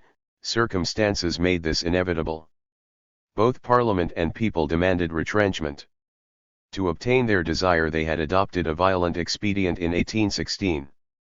By suppressing the income tax they had made it impossible for the Treasury to defray current expenses. Every spring, therefore, the Chancellor of the Exchequer found himself faced by an insoluble problem. In 1817 the speech from the throne recommended the state of the Treasury to the earnest consideration of Parliament, and undertook to effect all the economies in the public services compatible with the safety of the Empire. In 1816 the army had cost £15,416,000, for 1817 the government asked £9,080,000. The navy had cost £9,516,000, for 1817 £6 million was asked. The artillery had cost £2,802,000, the estimate for 1817 was £1,221,000.2. Moreover, Lord Castlereagh, on February 7, asked the Commons to appoint a committee to examine the condition of the public finances, and recommend any economies they might deem practicable. The Prince Regent set an example of patriotism by the voluntary renunciation of a 5th part of his income, a sum of £50,000, and the holders of government offices were prepared, if Lord Castlereagh was to be believed, to dock their salaries by a sum equal to the amount of income tax to which they had been formerly liable. On May 5 the committee brought in its first report. It recommended and immediately obtained the abolition of a number of important sinecures. 4 Were these measures sufficient to avert the financial crisis? When the ministers paraded so ostentatiously their intention to carry through a policy of drastic retrenchment, their primary object it would appear was to prove the childish folly of such an expectation. Since almost two-thirds of the public expenditure was taken up by the service of the national debt, it was absurd to hope to balance the budget by economies effected in the remaining third. The expenditure for 1818 was estimated at £67,818,000, the revenue at £52,505,000, a deficit of £15,313,000. This was roughly the amount which the income tax had produced. Was it the fault of the ministry that the Commons had deprived it of this sum? It was also roughly the amount of the sinking fund, but by general consent the sinking fund was sacred to balance the budget without the imposition of new taxes. Vansittart proposed to issue bonds repayable at an early date, Irish Treasury bills to an amount of £3,600,000, Exchequer bills to an amount of £9 million. With the help of the revenue derived from a few exceptional sources, he was enabled to make good the deficit and balance the budget at the cost of a considerable increase in the floating debt. The panic aroused by the attempt against the Regent's life on January 29, and by the riots in Lancashire and Yorkshire, distracted attention from the financial problem. But, in spite of the revival of trade, it came up again in 1818. The expenditure on the fighting services fell, it is true, to £8,970,000, but if the estimates for the Navy and the artillery were less than the actual expenditure of the previous year, they exceeded the estimates for 1,817, reaching respectively the figure of £6,456,800 and £1,245,000.3. Moreover, the sum of £400,000 was paid to Spain, as indemnity for the losses entailed upon her mercantile marine by the abolition of the slave trade, and £1 million was allocated to the construction of new churches. The total expenditure for the coming year was estimated at about £67,350,000, the total receipts at about £52,500,000. There was always the same deficit of about £15 million, the amount of revenue lost by the abolition of the income tax. The government made up the deficit by borrowing.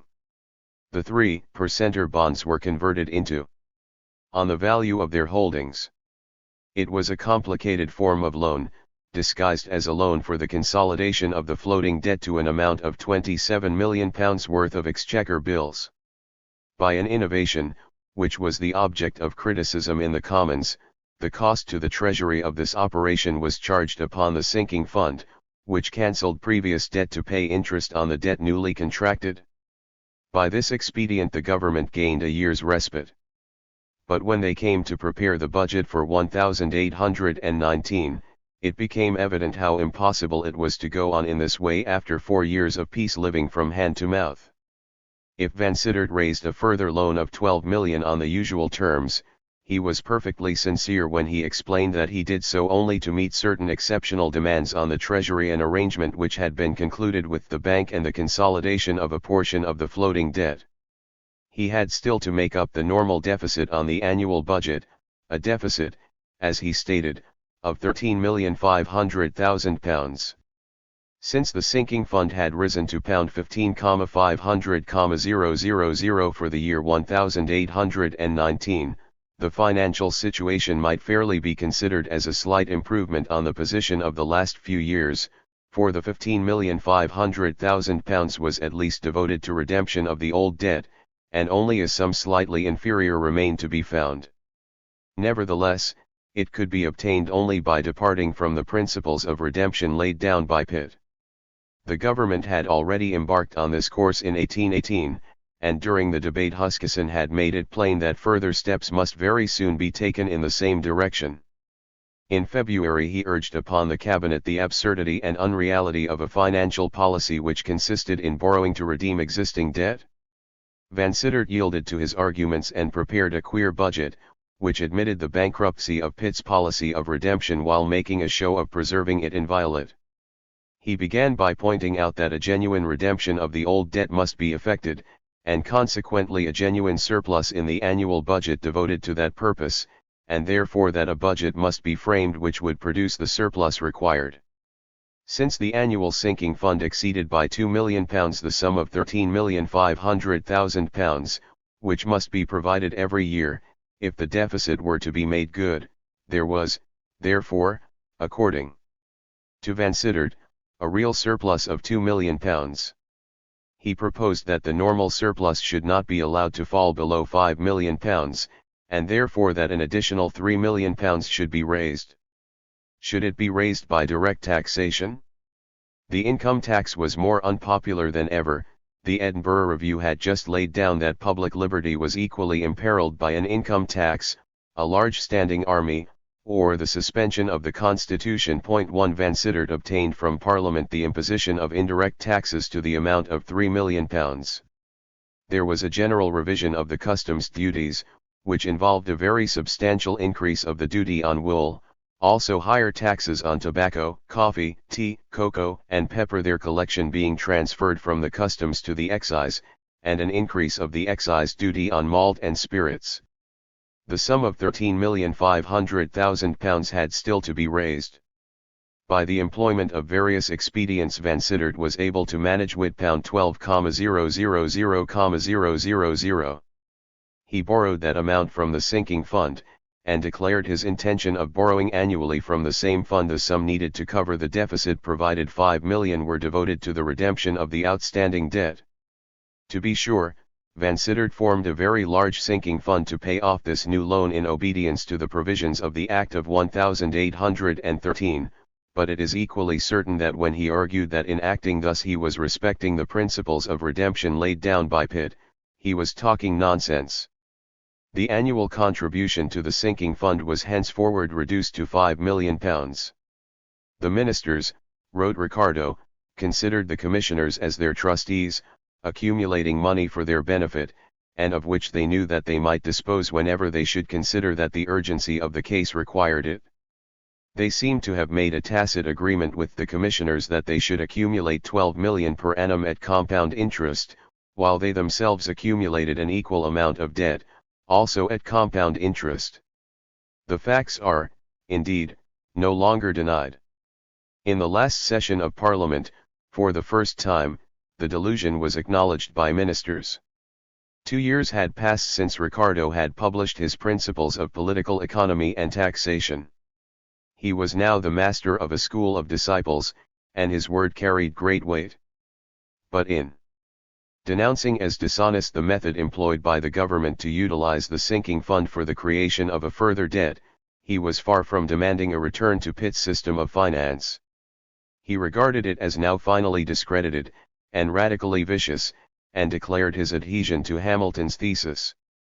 Heroic measures were demanded if the debt were to be reduced, as seemed desirable, to its pre-war figure. There were some, for example, Cobbett, the demagogue, and McCulloch, a young Scottish publicist and a friend of Ricardo *, who were even prepared to advocate the total or partial repudiation of the debt. Ricardo put forward a plan which amounted to the reimposition, in a far heavier form, of the property tax which had been abolished in 1816 amid the acclamations of the entire nation. The measure he proposed for the rapid extinction of the debt was not an income tax, but a capital levy payable either in a lump sum or by a limited number of annual installments. 3. The problem of the poor law was another question which engaged the attention of Parliament and the ruling classes. This problem also concerned taxation, for although the poor rate was a local, not a national, impost, its weight was none the less crushing, and the distress which afflicted the working classes made the burden heavier each year. The poor rate had risen from £5,418,846 in 1815 to £5,724,839 in 1816, £6,910,925 in 1817, and £7,870,801 in 1818. It fell most heavily on landed property, and the country gentlemen who filled the benches of the Commons were naturally anxious to shake off the load. Malthus had provided the malcontents with a theoretical justification. To guarantee the laborer a fixed standard of wages was, according to Malthus, to defy the laws of nature, and give a promise which it was not in the power of the community to fulfill. Indeed, it would lead in the long run to the impoverishment of those it was intended to relieve, for it would encourage an imprudent birth rate among the laboring class, and thus, since the number of consumers would increase out of all proportion to the means of subsistence, a fall in wages would be produced by the attempt to maintain them at an artificial level. What use, asked Malthus, were coercion acts, if the cause of disorder pauperism were not attacked, and in turn the cause of pauperism, which was not, as the popular agitators insisted, the government's extravagant expenditure, whether military or civil, nor even the amount of the debt, but the bad economics on which the Poor Law was based. Malthusian literature increased rapidly during these first years of peace. Kirwan published his book on the Poor Laws. The dissertation in which 30 years earlier Townsend had anticipated Malthus was republished. Chalmers contributed 2 important and influential articles to the Edinburgh Review. And the series was crowned by a 5th edition of The Principle of Population, provided with a triumphant preface and an additional chapter on the Poor Laws, in which Malthus attacked Cobbett and his supporters, whom he stigmatized as public poisoners. A further consideration, a consideration of political strategy, encouraged the Tory cabinet to undertake the reform of the Poor Law. Malthus's doctrine was also Ricardo's, and had been adopted from the latter by Bentham, James Mill, and their fellow utilitarians, who were all, like Ricardo himself, Democrats. Thus the very men who denounced so vehemently the government's financial policy, and called for a parliament elected by manhood suffrage with a mandate to reduce the public expenditure to a minimum, agreed with Malthus, the opponent of democracy, that the taxation was not the cause of the distress under which the country suffered, and that even if the impossible could be realized and every tax abolished by a stroke of the pen, the misery and impoverishment of the masses would continue until the workers learned to remove the true cause of their distress, the indiscriminate multiplication of the inhabitants of a territory. 41. Limited both in area and fertility. Surely it would be clever tactics if the government could make the Malthusian Democrats contradict themselves, while embroiling them with Cobbett and Hunt. Already, in 1816, the landowners had made their complaints heard through the Board of Agriculture. The poor rate, they pointed out, fell exclusively on land, and the great manufacturers, who by throwing their hands on the street were making the cost of poor relief heavier, were exempt from the burden. Parliament had responded to the wishes of the gentry by setting up a parliamentary committee, to inquire into the Poor Laws and their possible reform.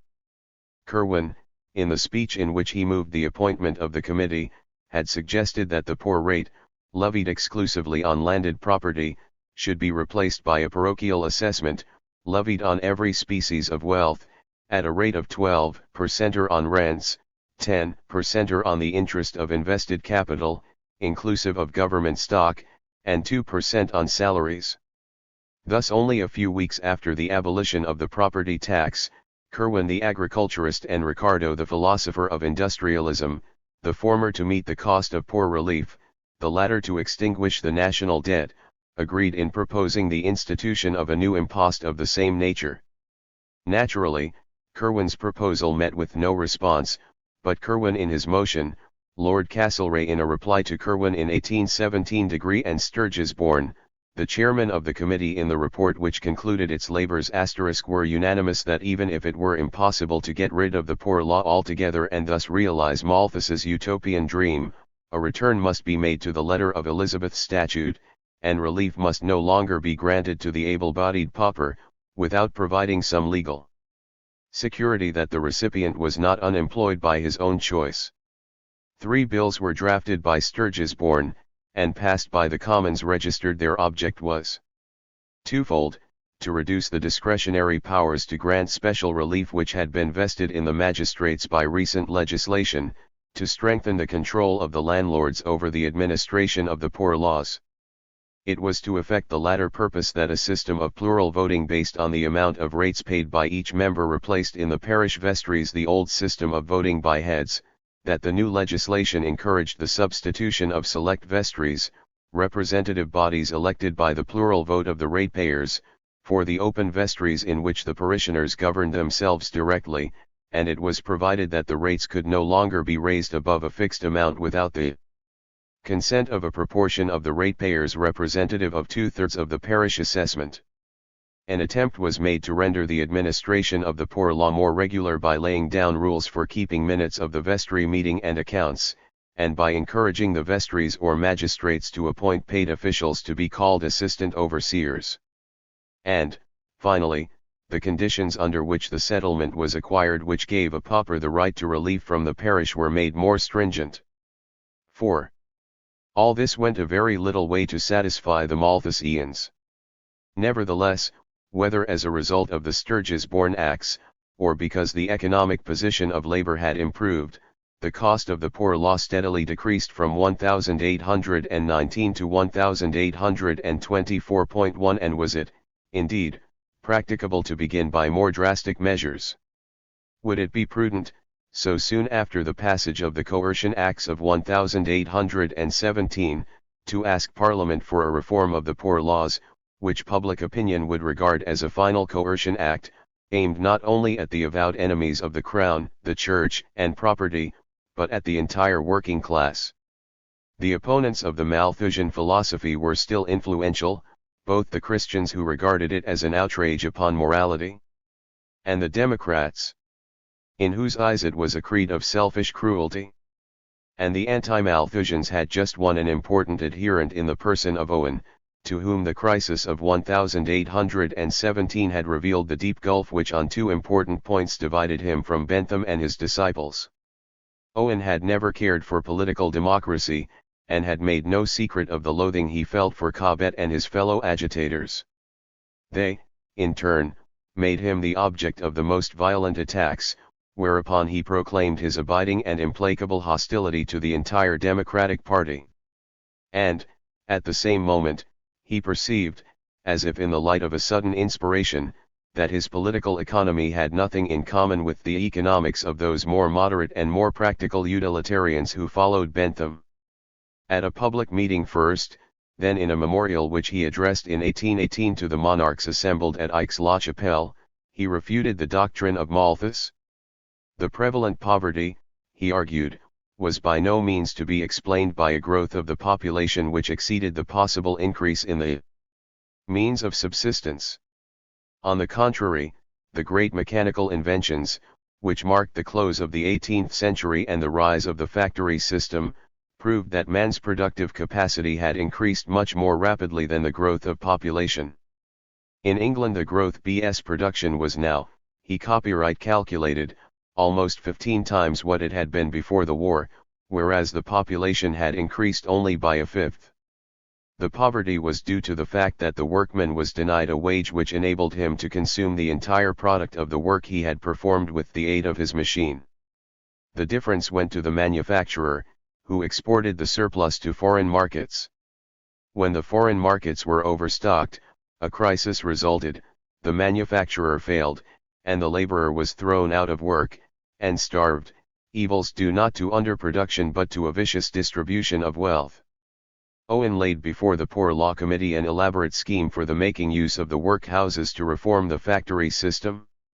They would no longer be an instrument devised to make it difficult for the pauper to obtain relief by forcing upon him painful and unpleasant task work, henceforward they would be, to employ the words of Owen, villages of unity and mutual cooperation, where under government control and with its financial assistance the inmates would enjoy all the advantages of the factory without the evils attached to the wage system. 1 Southey and Wordsworth, whom he visited at Keswick, gave him a sympathetic hearing. And even after his attacks upon religion had alarmed the Tories, his utopia was still the subject of a courteous debate in the Commons towards the close of 1819. During the same year Parliament finally passed the Factory Bill, introduced in 1815 by Robert Peel at the instance of Owen. The measure was the achievement of over 4 years' effort and the slow labors of a committee of inquiry, and had been passed only with the help of the evangelicals is to preliminary defeat in the Lords. And how slight that achievement was! For the Act of 1819 restricted child labor to 12 instead of the 10 hours which Owen had desired. It did not apply to the entire textile industry, but only to cotton spinning, and the clause providing for the appointment of paid inspectors had been dropped. Nevertheless, for all its timidity, the act was by no means without importance. The political economy of laissez-faire had suffered a defeat in the very year when, in the matter of the Poor Law, Parliament was apparently preparing to embrace it. 5. In short, the government during the long crisis which followed the restoration of peace was faced with a choice between two policies. It could ally itself with the manufacturing middle class by adopting a program of fiscal retrenchment and economic individualism, employ the language of liberty, and, on the plea of respecting the worker's freedom, refuse him its protection. But the interests of the country landlords, who composed the bulk of the government's majority, were not identical with the manufacturers. The landlords had carried the Corn Bill of 1815, which compelled the manufacturers to raise wages. And in 1817 they carried an increase in the import duty on wool, which dealt a severe blow to the cloth manufacture of Yorkshire. Parliament might, therefore, adopt a different attitude, resign itself to bear the expense of the Poor Law, develop the principle of paternal government implicit in the Tory doctrine, and pose as the protector of the workman against the plutocrat of the factory.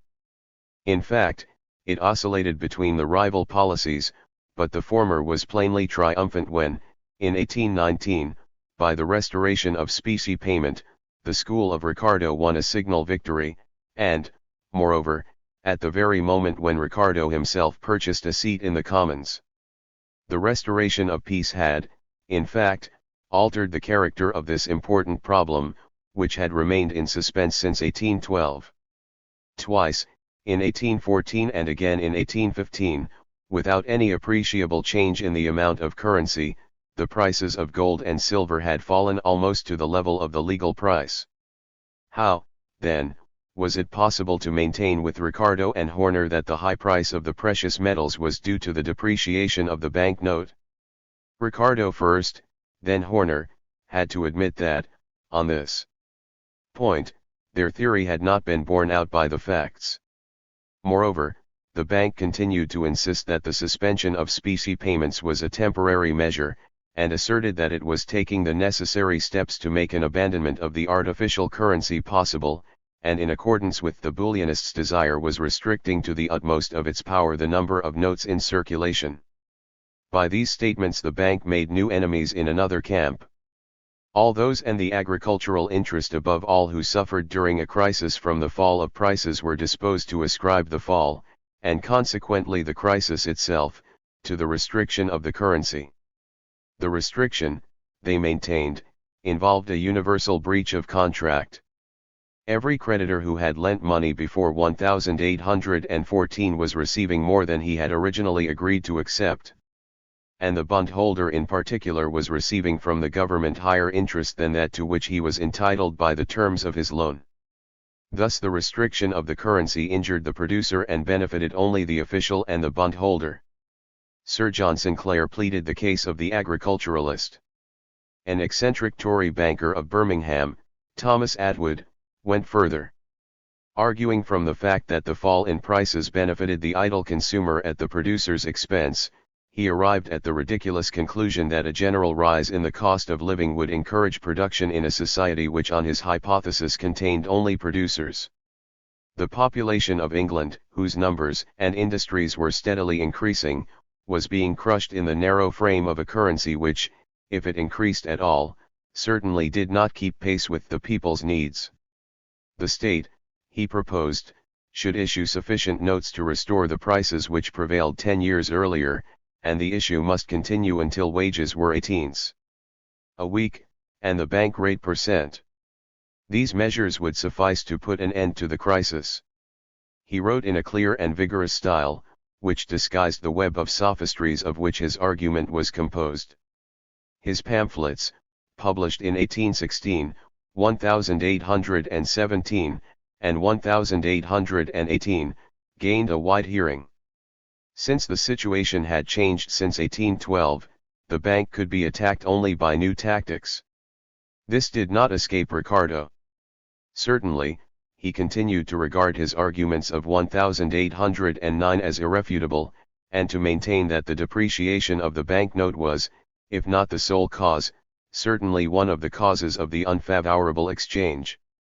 In a pamphlet which he published at the beginning of 1816-1 he explained the practical measures necessary to replace the currency on a sound footing. The Bank of England must not be obliged to make specie payments. This would be to throw away by an act of folly the sole advantage gained by the suspension, that the public had learnt by experience that a paper currency properly regulated is preferable to the use of coin. That lesson must not be unlearnt now, but the bank must be compelled to pay in ingots of gold and silver, each bar to be valued at a fixed price, for example, for the ingot of gold, £3.17 an ounce. At the same time, to make impossible for the future the difficulties lately caused by the overissue of the provincial banks, the principle of commercial freedom must be deliberately overruled and every private bank compelled, as a condition of trading, to deposit with the Treasury a fixed amount of government securities and bonds. But these proposals were not the chief object of his publication. To those who can read between the lines, it reveals a change of front since the author developed, in 1809, his theory of international exchange to support the demand for a return to specie payment. Then he had accused the state of securing a hold over the bank and using it as a means to exploit the public. Now a member of Parliament, Pascoe Grenfell, was launching a violent campaign against the exorbitant profits made by the bank under cover of the Act suspending specie payments, at the expense not only of the public but of the government itself. And even within the bank a number of shareholders were in revolt against the insolent attitude which the directors adopted towards them, and the mystery in which, relying on the fact that their probity was incontestable, they systematically shrouded their policy. To this double campaign Ricardo lent the weight of his authority. The Bank of England, urged the critics, is a joint stock company. It enjoys the monopoly of issuing notes on the London Exchange. Its profits increase with the number of notes issued. It has, therefore, a direct interest in increasing the issue. Is the personal honesty of the directors a sufficient guarantee that, contrary to their immediate interest, they will restrict the issue of notes within reasonable limits? The bank, moreover, is the medium through which the government issues its treasury bonds and other stock. For every issue of bonds there is a corresponding issue of bank notes, and further profit for the bank. It is, therefore, to the interest of the bank that the national debt should increase, and the nation's loss is the bank's profit. Further, the service of the debt is in the hands of the bank, and as the service extends with the growth of the debt, the profit made by the bank increases correspondingly. Here also the interest of this privileged corporation is in conflict with the interest of the public. But why should all this work, and especially the issue of bank notes, be thus entrusted to a private company, equipped with a state monopoly? Why should it not be placed in the hands of a government department managed by salaried officials? It is true the change cannot be effected immediately, for the bank has taken advantage of the financial difficulties in which the war involved the government to obtain an extension of its privileges until 1833, but at least an unwearied propaganda can prepare the public for the adoption of the new system at the earliest moment possible, and even while the contract remains in force, it is not impossible to obtain minor concessions from the bank. Its directors are too well aware of the enormous value of their profits, the public knowledge of their extent, and the consequent danger of defying public opinion to refuse their consent to the concessions asked of them from time to time by the House of Commons. In 1808 they agreed to advance a loan of £3 million without interest to continue until 6 months after the restoration of peace, and, again, in 1815 they concluded a new agreement postponing the date at which the loan should fall due until April 1816. When this agreement expires there is nothing to prevent Parliament from demanding more favourable terms. Such was the theme of Grenfell's denunciation, which was supported by Ricardo. These complaints exerted such a powerful 49 effect upon public opinion that the cabinet felt obliged to give some satisfaction to popular feeling, but other forces were drawing the ministers in the opposite direction. The country gentlemen were inclined, as we have seen, to complain of the restriction of the note issue, and the Chancellor of the Exchequer went in terror of the directors of the bank, for he felt himself overpowered by the sheer weight of their expert knowledge and personal integrity. So in this sphere, as in every other, the cabinet vacillated. It adopted a series of half measures, and while nobody thanked the ministers for what they did, everybody bore a grudge against them for what they failed to do. 6. In 1816 Ricardo believed, or affected to believe, that the coming session would witness the fixing of a date in the immediate future for the return to specie payments. But when Parliament reassembled, the government asked and obtained an act prolonging the suspension until July 5, 1818. Horner even failed to get a clause inserted in the act compelling the bank to take the necessary steps to recommence specie payment on the expiration of this additional period. As we already know, owing to the deficit occasioned by the abolition of the income tax, the government, far from being in a position to give orders to the bank, was obliged to ask it for a further advance, and to accept, in the face of Grenfell's protests, terms more unfavorable than those obtained in 1808, a loan of £6 million at 4%. Nevertheless, both the ministers and the directors of the bank made it clear that they had no intention to continue the suspension of specie payment in perpetuity. A provision of an old statute permitted the bank to prepare for the termination of an artificial currency by the repayment in specie, after notice given to the Speaker, of notes whose value did not exceed £5, and in January 1817 the bank availed itself of this provision. In 1818 a settlement of the question appeared once more probable. The time had now arrived when, in default of a further postponement, the artificial currency would legally expire, also the date at which the loan of £6 million was repayable. The country could now look back on 3 years' peace, and the elie of the opposition pressed home their demands. Neve realis, the government secured the postponement of specie payments for a year longer. The directors had called the attention of the cabinet to the dangers the change would involve.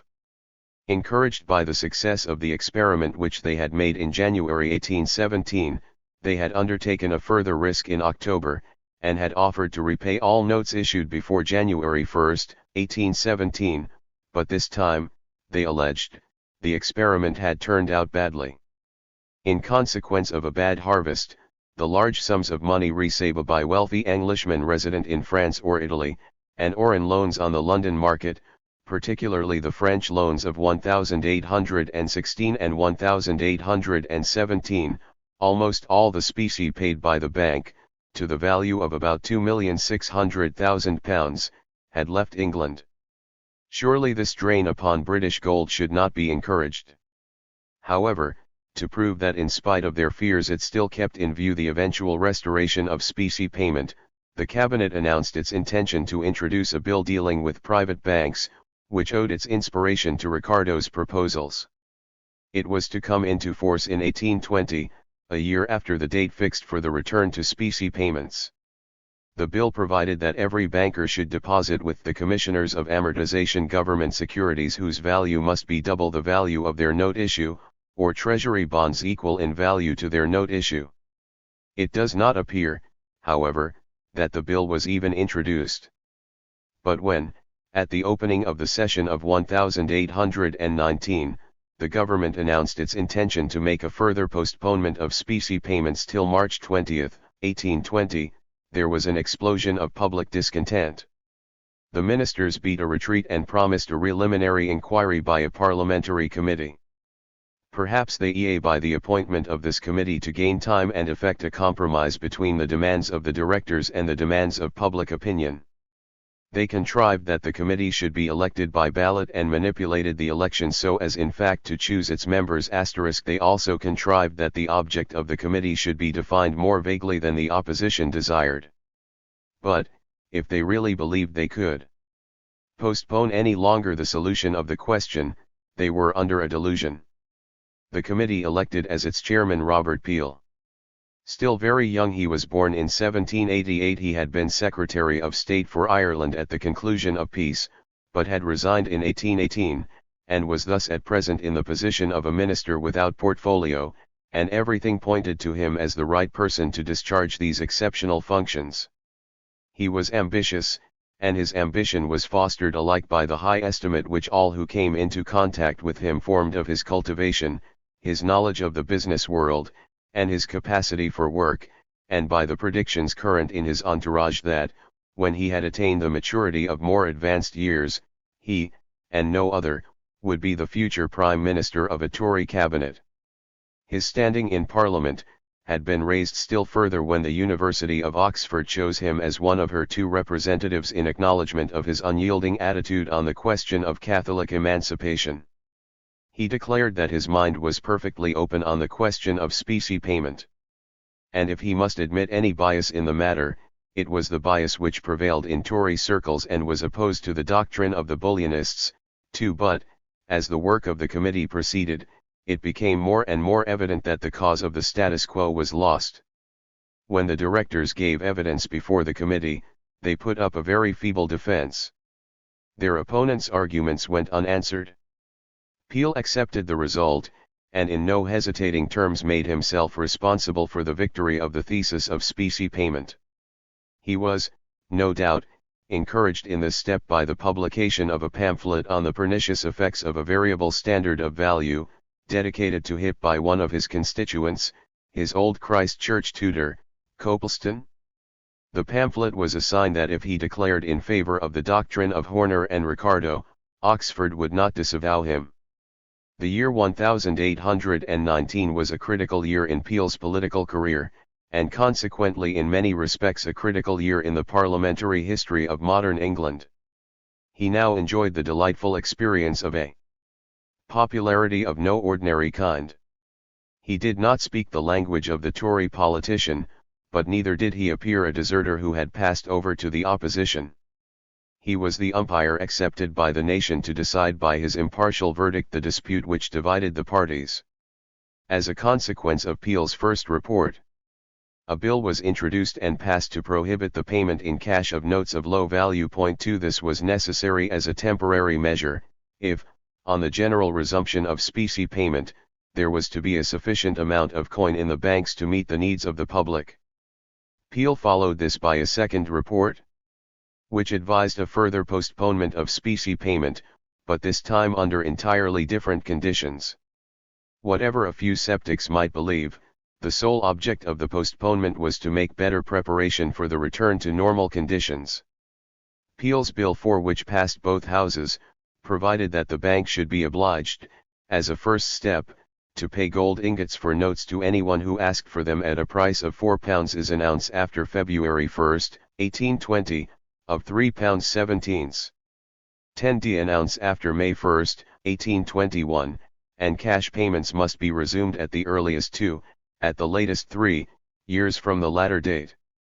This was not altogether Ricardo's plan, though borrowed from it in part, and he lamented the final resumption of cash payments instead of the payment in ingots which he advocated. Nevertheless, he felt himself entitled to acclaim the passage of the bill as a personal victory, the triumph of science and truth over prejudice and error registered, and Cobbett also paid his characteristic tribute to the economist. "I see," he wrote, "that they have adopted a scheme of one Ricardo who is, I believe, a converted Jew. At any rate, he has been a change alley man for the last 15 or 20 years. If the old Lord Chatham were now alive, he would speak with respect of the muckworm, as he called the change alley people. Faith! They are now become everything. Baring assists at the Congress of Sovereigns, and Ricardo regulates things at home." The opposition could claim the passage of Peel's bill as a victory wrested from a reluctant cabinet. Was it, therefore, within sight of the day when it would be called to office? In reality it remained weak, and was conscious of its weakness. It suffered heavy losses by Romilly's suicide and Horner's death, losses which were by no means supplied by Ricardo's entrance into Parliament.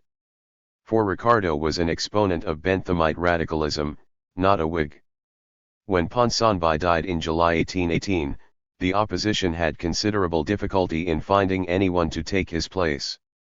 Neither his illustrious origin nor his personal talents could compensate for Lord John Russell's youth.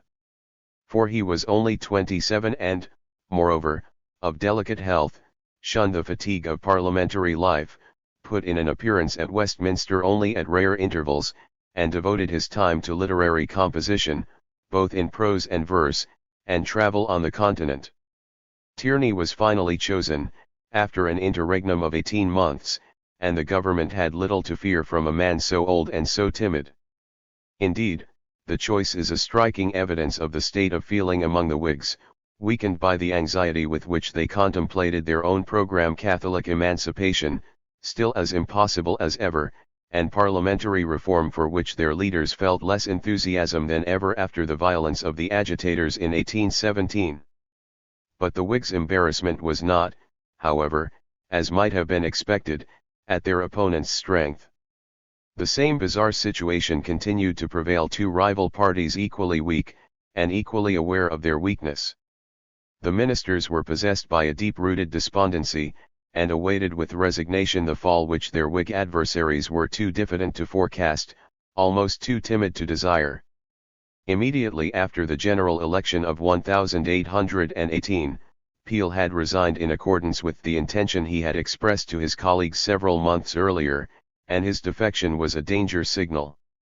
When, at the end of 1818, on the final evacuation of French territory by the British Army of Occupation, Wellington joined the cabinet as Master General of the Ordnance, undoubtedly his entrance more than counteracted for the moment the bad impression caused by Peel's resignation. But he was careful to warn his colleagues that, if the cabinet were thrown out, he would not be party to any attitude of factious opposition towards their successors. Lord Liverpool, the head of a cabinet incapable of adopting a firm line of action on any of the leading questions of domestic politics, and content to carry on from day to day, asked himself the blunt question whether the ministry were justified in remaining in office. By clinging to power, they were disgracing themselves personally, and became less capable every day of any real service to the country. But suddenly the situation of 1816 recurred. The cabinet found itself faced with new economic difficulties, accompanied by a fresh outbreak of disorder, and the old Tory party might hope that once again the dread of revolution would place firmly in the saddle its two leaders, Lord Liverpool and Lord Castlereagh. 2. The year 1818 had been a year of somewhat abnormal prosperity, of speculation and overproduction. The statistics of the raw material imported for the textile industries give some idea of this excessive activity. The imports of raw cotton and raw silk almost doubled between 1816 and 1818, the import of raw wool rose to 3 times its former figure. This feverish production had not abated by October. Never in the memory of man had so many vessels been seen in the port of Bristol. 4 But with the approach of winter the inevitable reaction set in. The market was glutted, prices fell, and the first failures were recorded from Manchester. The present crisis was not so universal as that of 1816. The textile manufacture alone suffered severely, the mines and iron foundries were entirely unaffected. Nor did it continue long. Already in July and August the prices both of raw materials and of manufactured goods had once more risen. But if the economic crisis was milder and more brief, the political crisis to which it gave birth was more serious, and not only survived the former but actually grew more acute when it was already passing away. The violence of the outbreak is explained by the fact that for the past 3 years both the revolutionaries and the members of the ruling class had been preparing for the struggle.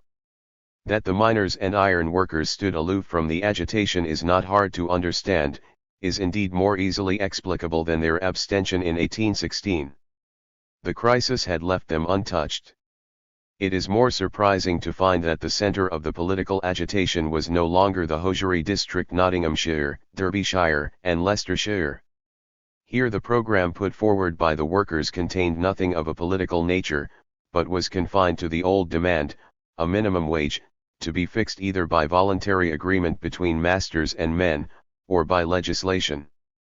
Robert Hall, the celebrated Baptist preacher, took part in the dispute and pleaded the cause of the stocking weavers. 2 The Democrats' attitude was totally different.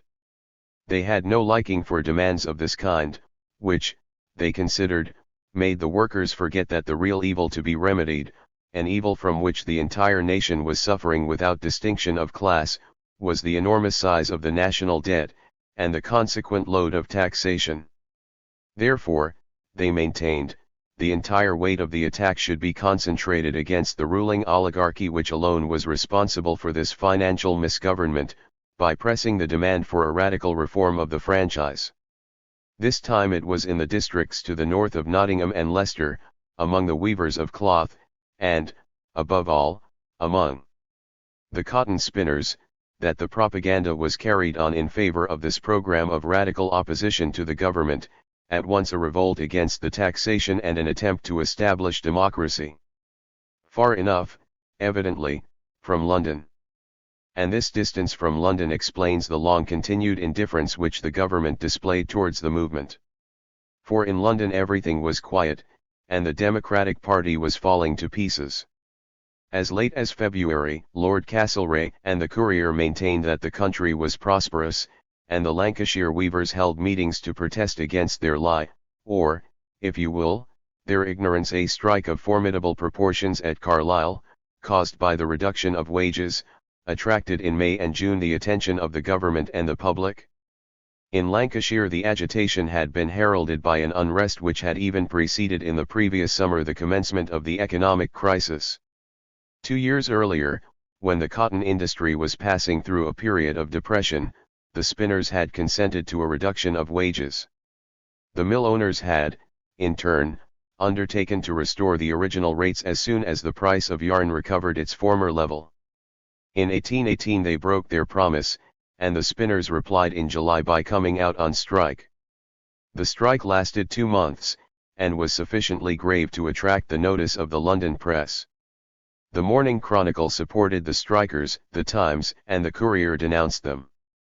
Towards the end of August, in the same district, the weavers went on strike in their turn. Though their wages had been slightly raised, they considered the advance miserably inadequate, registered even the miners, prepared to throw in their lot with the strikers. Lancashire seemed on the verge of a general strike. But the movement failed.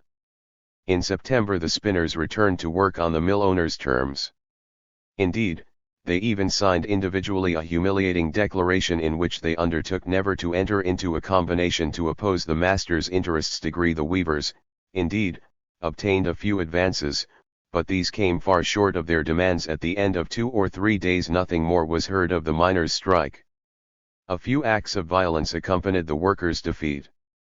On September 2, at Manchester, a large mill was attacked by several thousand workmen, fire was opened upon the crowd, several were wounded, and 1 killed. Registered on September 15, at Burnley, the mob rose and released from jail the town crier, who had been imprisoned by the authorities for giving notice of a meeting organized by the weavers. It was only on the arrival, 2 days later, of the yeomanry from Manchester and Salford that the magistrates dared to assert their authority and restore order by arresting several ringleaders. Registered, but there was nothing about these isolated outbursts of violence which bore the least resemblance to a serious attempt at revolution. Only 2 years after the agitation of 1817, the events of these summer months seemed to prove that the program of radical reform made no appeal whatever to the operatives of the cotton industry. It was in vain that a handful of agitators attempted to exploit the workers' distress and indignation in favor of their ideas. One of their number, a certain Baguley, was actually booed and beaten on August 24 by the Manchester weavers. But in October, when the workers had been so ill rewarded for having confined their demands strictly to the economic sphere, had not the moment arrived for the radical reformers to recover their hold over them? And now, at least, in December, when the distress of 1816 and 1817 had returned for the Lancashire operative, the gathered discontent of the previous summer had prepared the soil for another revolutionary upheaval. 3. The January and February of 1819 did, in fact, witness mass meetings held in different towns of Lancashire, at Oldham, at Manchester, at Royton, and at Stockport, and attended by thousands. The resolutions passed at these meetings demanded the reform of the franchise and the repeal of the Corn Law. This double program reflects the dual character and origin of the movement which now began. The demand for parliamentary reform was a revival of the old radical program of 1816.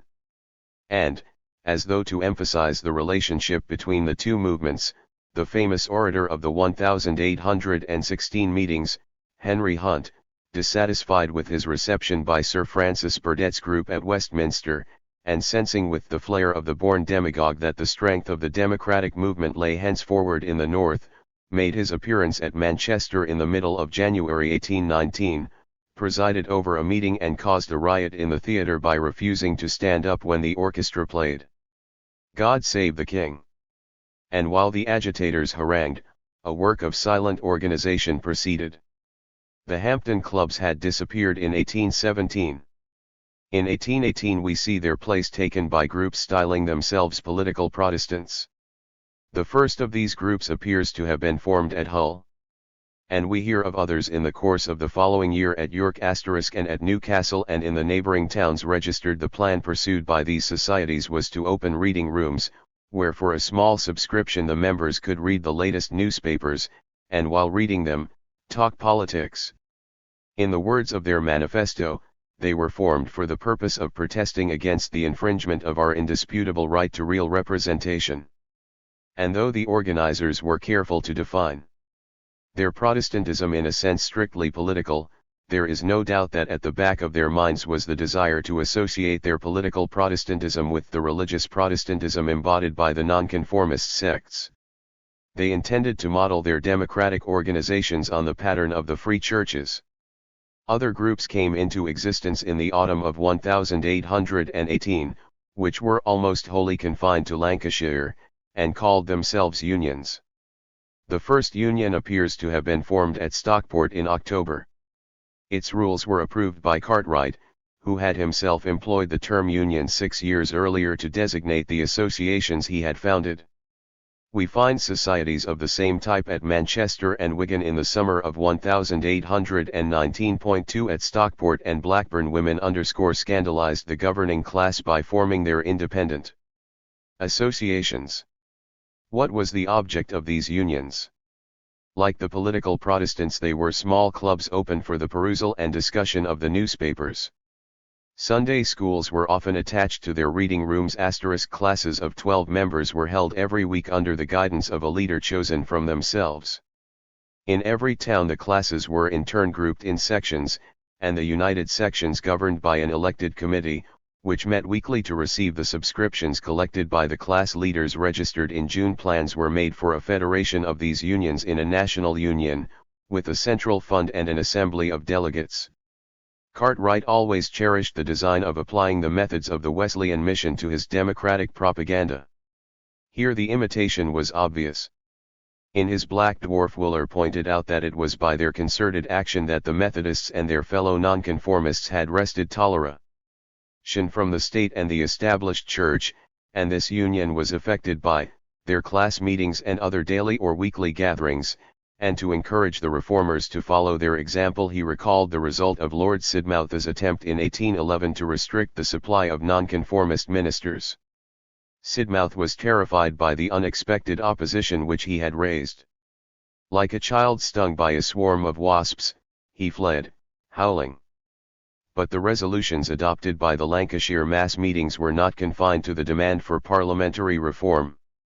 They demanded also the repeal of the Corn Law of 1815. From October onwards, a vigorous campaign of petitions to this effect was carried on in the manufacturing districts. Every attempt was made to bring home to the people the crushing burden of the duties recently imposed. Every individual, it was explained, paid 60 a day, or £9.12. 60 a year, every family with 4 children, £54.15. A year, a population therefore of 18 millions paid £164,250,000.2. The question had been scarcely canvassed in 1816. The change is to be explained by the difference in the economic situation.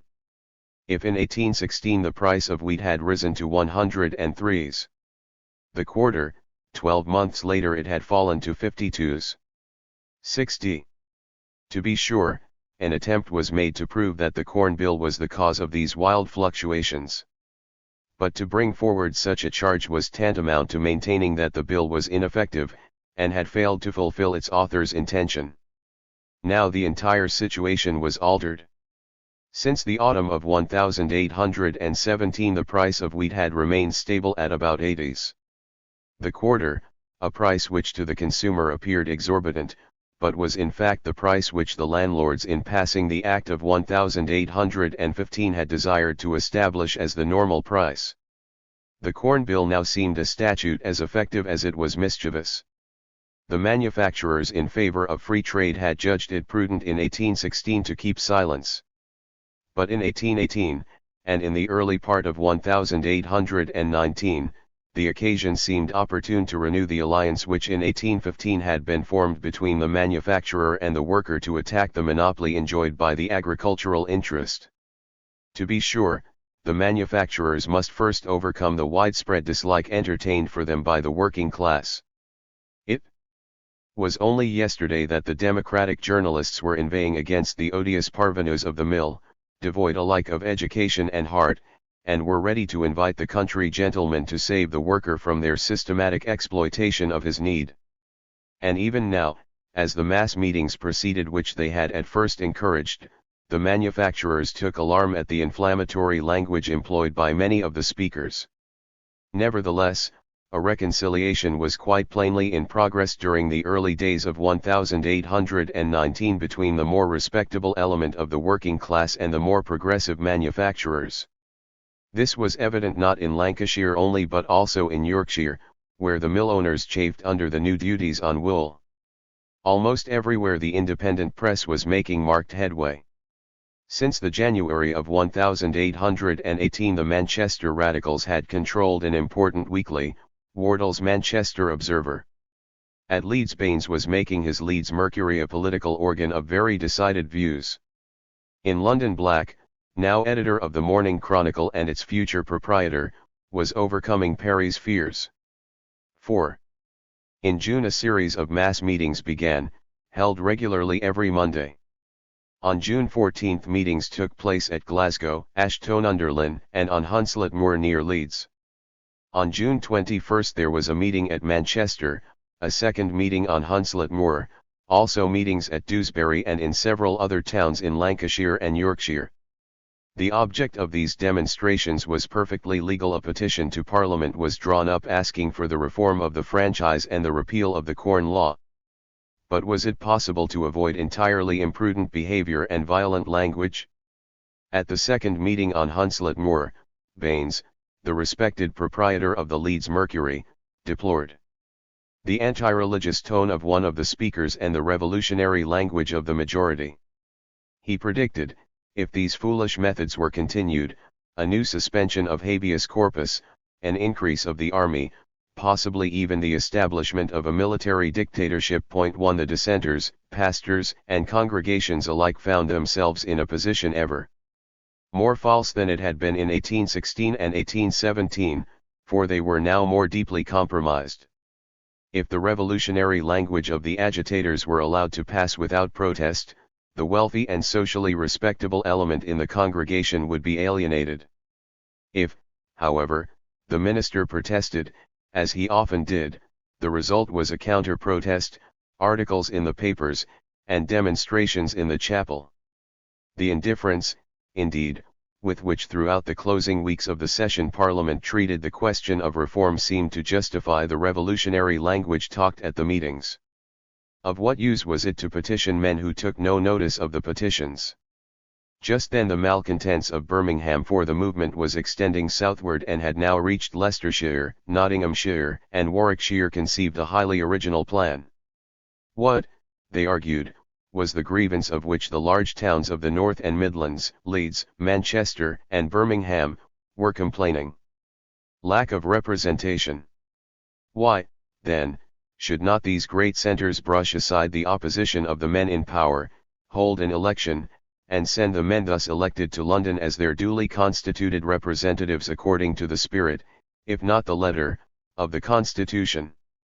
On July 12 an enormous crowd assembled on Newhall Hill at Birmingham, 50,000 if we can credit the claims of the organizers, 20 or 25,000 according to the most moderate estimate. All the speakers were men of humble position. George Edmonds, a former schoolmaster, now the owner of a local newspaper devoted to the cause of reform, a pawnbroker, a cabinet maker, a butcher, and 2 workers in an iron foundry. But the aged Cartwright had come down from London, and with him a journalist named Wooler.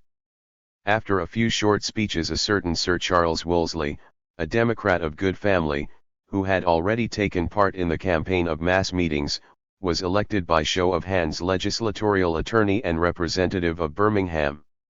The crowd then dispersed in an orderly fashion and escorted the speakers home. 1 Lord Sidmouth took up the challenge. Since Parliament adjourned the very week of the Birmingham meeting, there was no time at the moment to pass new coercion acts.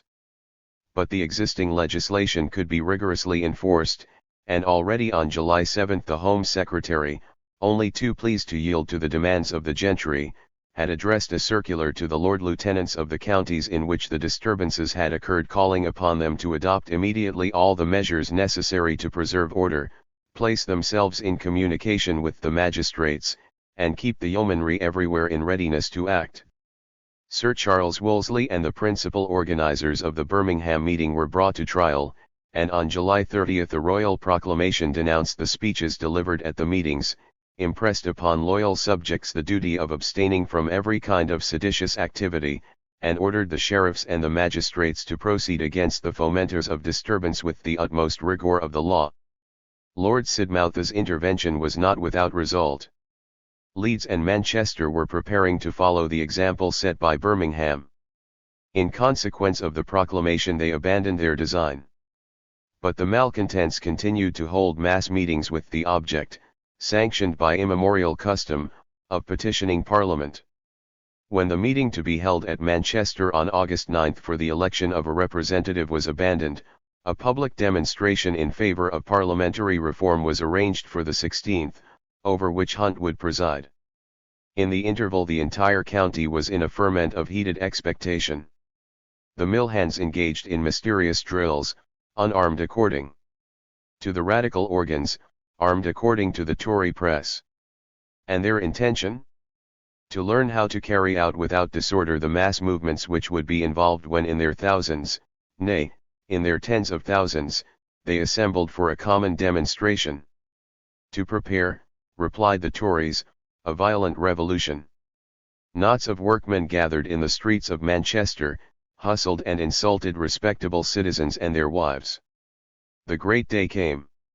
From all the towns of the neighbourhood, unarmed and in perfect order, with flags flying and drums beating, squadrons of workers marched into Manchester.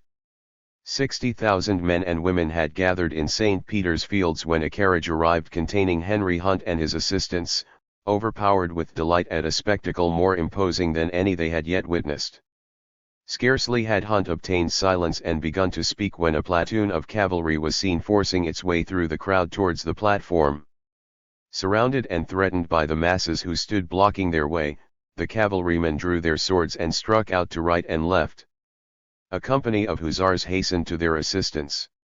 The crowd took to their heels, knocking one another down in their panic. Within 10 minutes the place had been cleared. The banners which decked the platform were thrown into the gutter, and the demonstrators chased through the streets at the point of the sword. 11 persons were killed, including 2 women, and several hundred wounded. 1 A howl of execration arose throughout the length and breadth of England, and Lord Sidmouth did not mend matters by his letter of congratulation to the local authorities of Manchester. For the sanguinary affray of the 16th the revolutionaries invented a name which proved a master stroke. The demonstration had been held in St. Peter's Fields. As Wellington had formerly defeated the foreigner at the Battle of Waterloo, Lord Sidmouth could now point in triumph to his victory over his fellow countrymen at the Battle of Peterloo. The immediate result, therefore, of the government's declaration of war against civil disorder was not to lessen but to intensify the agitation and the general tension. On August 17 the report was current in Manchester that a body of men armed with pikes was marching upon the city. Panic was universal, the cotton exchange closed, and all traffic was forbidden in the streets. 1 On the 19th another fight took place between the troops and the mob. There were many wounded and 2 killed. On the 23rd an explosion at a gunsmith's shop occasioned another panic. Respectable citizens hurried to the nearest magistrate and demanded that the Riot Act should be read and the military summoned. In London in July an enormous mass meeting had assembled in Smithfield, with Hunt in the chair, to demand manhood suffrage, annual elections, and voting by ballot. 4 But it was not until after Peterloo that the malcontents of the capital finally shook off their inertia.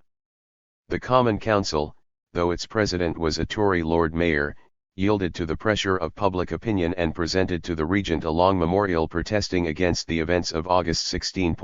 Sir Francis Burdett addressed to his constituents a violent letter denouncing the employment of armed force at Manchester, in which he threatened the King with the fate of James II. Registered shortly before, he had been reconciled with Cartwright and Hunt. The latter, arrested on August 16 and released on bail, made a triumphal entry into London in September. Watson, Preston, and Thistlewood went out to Islington to receive him, surrounded by a crowd waving boughs of oak and laurel. Their numbers were reckoned by the Democratic papers at 2 or even 300,000. New revolutionary newspapers began to appear. To the Black Dwarf and Medusa were now added the Cap of Liberty, the Briton, the White Hat, and Carlyle's Republican. And the father of revolutionary journalism, Cobbett himself, emerged from his American retreat and made a theatrical return to his mother country. He landed at Liverpool, bearing in his hands the urn, which contained the ashes of Tom Paine. Mass meetings of protest against the serious breach of law committed by the Lancashire magistrates on August 16 were widely held. They were not confined to Lancashire and Yorkshire. The agitation spread southward into the Midlands, and northward into Durham, Northumberland, and the Scottish Lowlands. And the meetings were arranged according to a common plan, as was evident when on November 1, and again on November 15, simultaneous meetings, at which the same resolutions were passed, were held on the same day in all the large cities of Scotland. V. The 6 Acts. Once more panic gripped the ruling classes. Once more, as in 1817, letters poured into Lord Sidmouth from every shire, in which the magistrates called for rigorous measures to put down the agitation. It was useless to call attention to the orderly character of the meetings. For the peaceable behavior of the revolutionaries was a proof that they were acting under the orders of some hidden authority. The magistrates sent up denunciations of armies secretly enrolled, of the distribution of pikes. It was no longer, they said, a question of parliamentary reform. The aim of the radicals, as they now began to be termed, was not simply manhood suffrage and annual parliaments. They sought, by this or by any other means, to restore the land to the community and abolish private property. Lord Eldon and Lord Sidmouth shared these alarms, and managed, though not without some difficulty, to infect their colleagues with their fears. Again, as in 1817, the cabinet presented itself to the country as the defender of public order endangered by riot. The first measure adopted by the government was to increase the army by 10,000.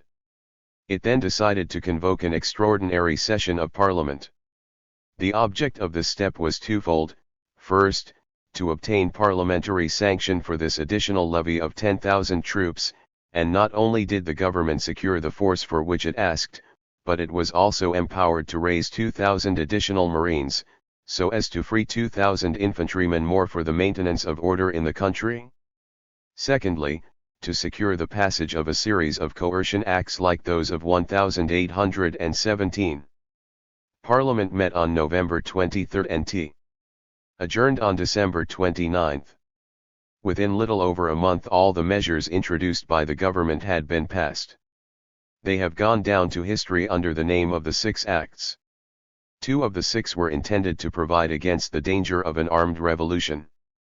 The first prohibited every meeting or assembly for drilling or other military exercises. The instructors at any such meeting were liable to deportation for a term not exceeding 7 years, or imprisonment for a term not exceeding 2 years. Those taking part in the drills were punishable by a maximum of 2 years' imprisonment.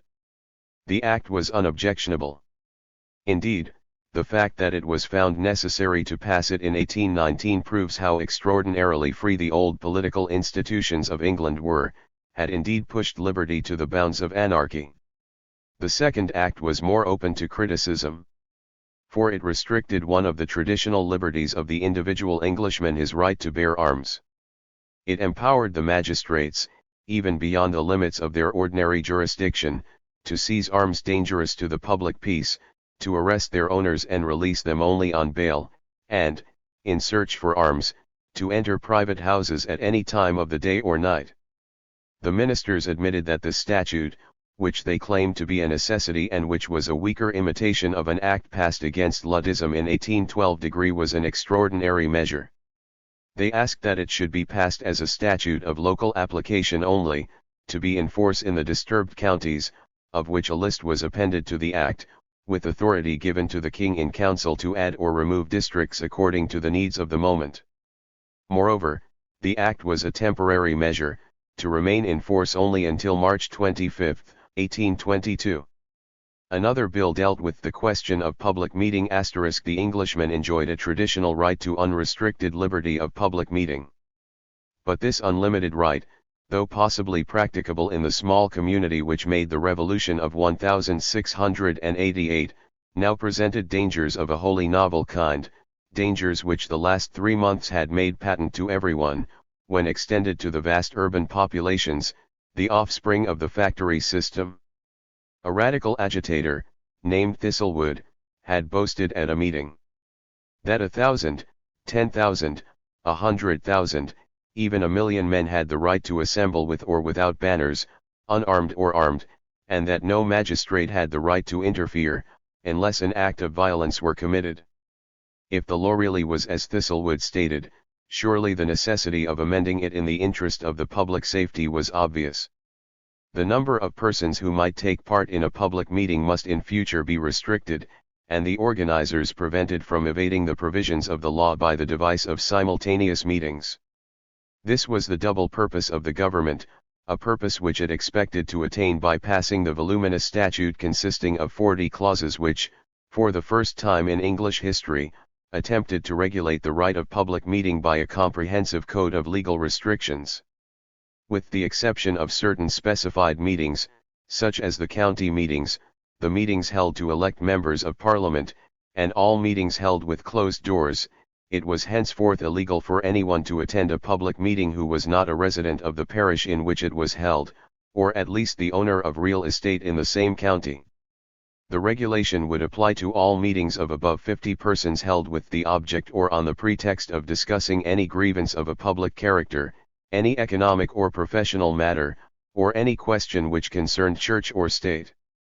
Meetings whose object was to alter the state of the law otherwise than by the authority of Parliament, or were calculated to excite hatred or contempt of the king, his heirs, the government, or the constitution were absolutely prohibited. Full powers were conferred upon the magistrates to execute the statute, authorize or prohibit meetings, and arrest offenders, who were made liable to 7 years' transportation. There followed a series of clauses which subjected to very strict regulation all places where, in return for payment, the public could hear lectures or take part in debates. £100 caution money must be deposited. When a license was granted, the magistrates would enjoy a permanent right of inspection, and the license would be forfeited ipso facto by the delivery of speeches of a seditious, irreligious, or immoral tendency. The remaining bills restricted the freedom of the press. One was an act for the more effectual prevention and punishment of blasphemous and seditious libels. The statute, a very short act of 4 articles, gave the court, which had condemned any such pamphlet, authority to order the immediate seizure of every copy, even if an appeal had been lodged. For the second offence it authorized the infliction of the penalties prescribed by English law for high misdemeanors, or, at the discretion of the judge, banishment for an unspecified number of years. It was clever tactics to include sedition and blasphemy in the same category, for there were large numbers both in the middle and in the working class who were attracted by even a radical program of parliamentary reform, but were shocked by the anti-Christian character which the leaders of English radicalism, aping the French revolutionaries, had impressed upon the literature of the movement. Another statute, a measure of the first importance, was designed to render impossible for the future the device by which radical journalists had evaded the press laws during the last 2 or 3 years.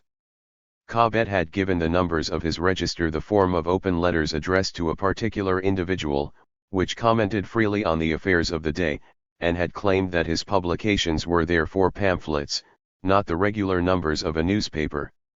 Others had followed his example. The device was now made illegal. All pamphlets containing political news, or comment upon it, or dealing with any question of church or state, which, appeared at intervals of less than 26 days, contained less than 2 leaves, and were sold for less than 60, would be subject to all the statutory dispositions to which newspapers were subject.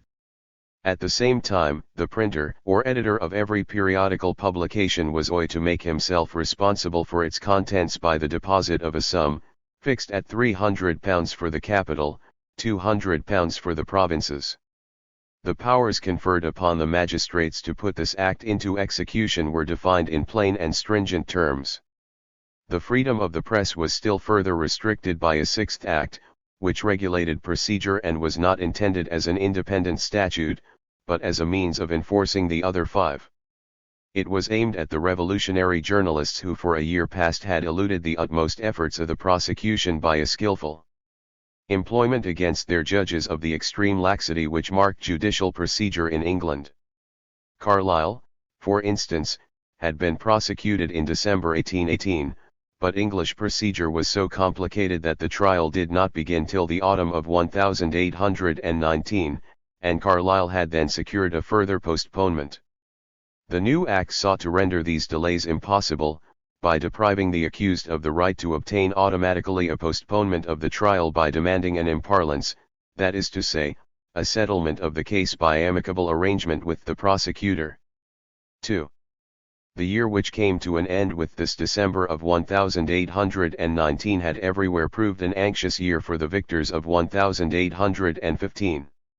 In Germany, in consequence of plots among the university students and the assassination of Kotzebue, the German princes had met at the Carlsbad Conference, and, to facilitate the suppression of disorder, had drawn the bands of their federation tighter. In France the advances made by the ministers Dessolles and Decazes to the Liberals and Bonapartists had been the subject of conversations in London between Lord Castlereagh and the representatives of the Allied powers.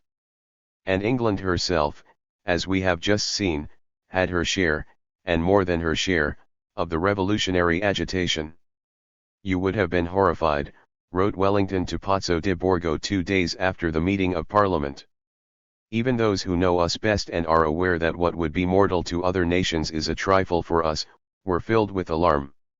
He continued, it is true, by informing his correspondent that the irreproachable attitude of the Commons had done much to reassure him. "Our example," he concluded, "will do some good in France as well as in Germany, and we must hope that the world will escape the universal revolution which seemed to threaten us all." Nevertheless, from the standpoint of the orthodox Tory, the British government had not won at the close of 1819 a victory comparable to that which it had gained at the opening of 1817. Then the first acts of violence had been committed by the revolutionaries, now the first bloodshed, on August 16, had been the workers'. Then the sole task before the government was to overcome a revolutionary opposition outside Westminster. The Whigs, as a body, had felt themselves obliged to keep silence. Now, on the contrary, the Whig opposition, without waiting for Parliament to open, had returned wholeheartedly to its traditional procedure. A large number of county meetings, held under the patronage of the local aristocracy, had denounced the brutal conduct of the troops at Manchester. At one of these meetings, in Yorkshire, the Lord Lieutenant, Lord Fitzwilliam, took the chair, for which he was deprived of his position. When Parliament assembled, the opposition did not relax its hostility. Without even waiting for the introduction of the 6 Acts, Lord Grey in the Lords and Tierney in the Commons called for an inquiry into the affray at Manchester, and Tierney's motion in the Commons secured 150 votes. In view of the fact that Lord Grenville's group had left the opposition and was giving its unreserved support to the policy of coercion, the voting proved that the Whigs were a solid and imposing phalanx, which moreover maintained its unity unimpaired throughout the entire session. The Whig orators denounced as at once unconstitutional and dangerous the increase in the army only a few months after it had been found necessary to supply the financial deficit by voting new taxation to the amount SS 4 millions, at a time when the revenue had diminished and the country was faced with a further deficit, even if no additional expenditure were incurred. They expressed their belief that the true author of the measure was not Lord Liverpool, nor indeed any of his civilian colleagues, but Wellington, the soldier in the cabinet, who perhaps was entertaining dreams of replacing the present form of government by a military dictatorship. They proceeded to criticize the details, and often the principle, of the 6 bills introduced by the government. Throughout the debate, memories of the French Revolution were a favorite topic of discussion. Was the government, asked the Tories, to imitate the weakness of Louis XVI and his ministers, and look on while the throne and the nobility perished, as they had perished in France? Were we to forget that it was religious infidelity and blasphemy which had brutalized the French character and given birth to the atrocities of the Terror? No, replied the Whigs, it was not weakness and tolerance which had destroyed the ancien regime in France, but a legitimate revolt against the tyranny of its laws. Freedom of the press and freedom of public meeting were the safety valves which in England for over a century had prevented popular excitement exploding in rebellion. And what need was there of legislation against anti-religious literature? The religious zeal which prevailed throughout the middle and lower classes could be trusted to treat such writings, had indeed already treated them, as they deserved.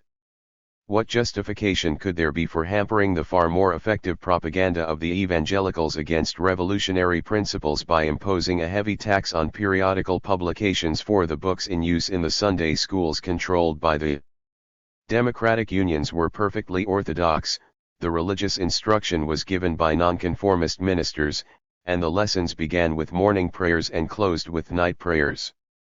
In Manchester itself, the scene of the great meeting, new dissenting chapels were being built every year. Perhaps for the first time in a parliament devoted to the Anglican Church, Methodism, and even the old nonconformist denominations were portrayed by numerous speakers as the strongest bulwark of English society against the spread of Jacobinism. 3. Nevertheless, sceptics were not wanting who doubted the sincerity of this opposition. The radicals had no love for the Whigs, and made them the target of their sarcasms. At this very moment young Hobhouse, Byron's friend, was summoned before the bar of the Commons and committed to Newgate for a pamphlet he had just published in which he had used language derogatory to the House. But the pamphlet was directed entirely against the Whig opposition.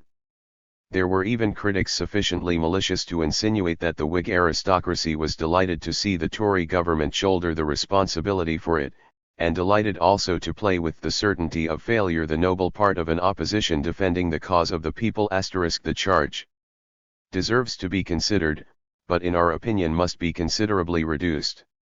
The proof that the Whigs' opposition to the bills introduced by the government was something more than an empty show, consists in the numerous and important amendments which were carried. To weaken Tory resistance the Whigs had recourse to the assistance of the saints.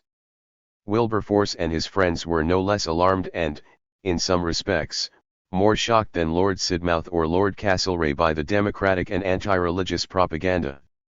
But they were anxious to keep on good terms with the opposition, whose aid was indispensable to the success of their campaign against slavery.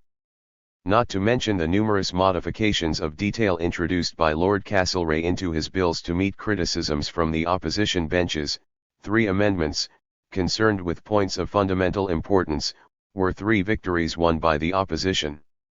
The original draft of the bill dealing with the press had provided for the second offence the penalty of banishment or transportation at the judge's discretion. The government was forced to abandon the penalty of transportation unless the banished journalist returned to the country without permission. The bill against seditious assemblies prohibited in its original form all public meetings without distinction. It was a concession to opposition demands that in its final form it did not apply to meetings held within closed doors. Lord Castlereagh had introduced the bill as a permanent measure applicable to the entire kingdom. The opposition had attempted to make it a temporary measure, and, like the statute providing for the confiscation of arms, applicable only to certain districts, and although it failed to secure the latter restriction, its efforts were so far successful that the Act was passed as an experimental measure to be in force only for a period of 5 years. 1 And finally, when the Procedure Bill, which made it impossible to evade trial by postponement, came before the House of Lords, Lord Holland stated that he was prepared to vote for the bill provided it were made bilateral, and put an end, at the same time, to the scandalous practice by which the Attorney General was enabled, in the case of an ex officio information, to protract indefinitely the interval between the information and the trial. The Lord Chancellor, Lord Eldon, expressed his agreement with the demand, and introduced into the bill a clause limiting the interval to 12 months. When it passed the Lords, the unusual spectacle was witnessed of an interchange of congratulations between Lord Eldon and Lord Holland. 4. A further surrender on the part of the Cabinet marked this short session, which Lord Liverpool and his colleagues had wished to devote exclusively to the passage of the Coercion Acts, and it was of no slight importance, for it concerned the original object of the meetings in the North, parliamentary reform. Though the middle-class inhabitants of the manufacturing towns were terrified by the turn which events had taken since August, and alarmed by the language of the Radicals, they were disquieted by the reflection that the Tories would take advantage of the situation to refuse to create the new constituencies which would give them the representation to which they were entitled. What attitude would the Whigs adopt to their demand for representation?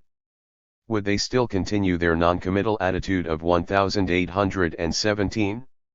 Already, before the session opened, the Morning Chronicle and the Edinburgh Review * called upon the party to change its tactics and form a solid front on a program of moderate reform. To bestow representation on the great towns of the North would, they urged, be far more efficacious than any coercion act in restoring tranquility to the disturbed districts, and when Parliament assembled it was evident that this advice reflected a deep-seated necessity of the Whig position. Lord Grosvenor declared a reform of the suffrage indispensable. Lambton, a wealthy mine owner, son-in-law of Lord Grey and member for the county of Durham, announced his intention to introduce a reform bill in the course of the following session. But it was Lord John Russell who took the decisive step. As early as July, Lord John had opposed to Sir Francis Burdett's radical programme an extremely moderate programme of his own, and declared his intention to lay it before the Commons during the following session. Later, however, he was exasperated by the extravagance of the demands put forward by the popular leaders, and in September displayed such lukewarmness in the cause of parliamentary reform that he disappointed his father, the Duke of Bedford, and his brothers, the Marquis of Tavistock and Lord William Russell. He yielded, however, to his friends' entreaties registered and, although not very hopeful of the result, in November, when Parliament was hastily summoned in extraordinary session, he kept the promise made in July. The borough of Grampound had just been convicted of corruption, and the member thus returned, a Tory financier of Jewish origin named Sir Manasseh Lopez, had been sentenced to a fine of £10,000 and 2 years' imprisonment. On December 14 Lord John Russell proposed that the borough in question should be deprived of the franchise, the penalty of disfranchisement enacted against any borough hereafter found guilty of similar practices, and the franchise thus forfeited transferred to some large town or thickly populated county. When he had finished his speech, Lord Castlereagh asked him to withdraw his motion, on his undertaking to leave the House at liberty, if it thought fit, to transfer to some large town the franchise of which Grampound had proved itself unworthy. It is clear that dread of a revolution after the French pattern no longer, as in 1817, overcame all other considerations, far from it. On the contrary, the initiative taken in July by the populace of Birmingham, Leeds, and Manchester seemed to have begun already in December to bear fruit. Nor was it the opposition alone which yielded to the popular pressure. It was no other than Lord Castlereagh himself who in the very midst of the debate upon the 6 Acts surrendered, on one point at least, to the demands of the radical meetings. Chapter 2. The Awakening of Liberalism. I. The Affair of Queen Caroline. I. George III, the old, mad king, died in London on January. It was permitted free of duty whenever this level was exceeded. It was therefore under a system of absolute prohibition that the corn grower in 1820 witnessed the fall of prices. But this fact did not save the Act of 1815 from the agriculturalists' criticism. They maintained that the sudden change from absolute prohibition to absolute freedom of importation encouraged speculation and caused artificial fluctuations in the price of wheat when it approached 80s. They therefore demanded the establishment of a sliding scale by which wheat might be imported below the price of 80s. On payment of a heavy duty, and might not be admitted, even above that price, except on payment of a duty, though a lighter one. And at the same time they called for measures more immediately effective. They asked for an increase of the duty on oats. They criticized the official prices, which were based, according to them, on a faulty system of calculation, were in excess of the real prices, and therefore, in spite of their low figure, gave too favorable a picture of the economic situation.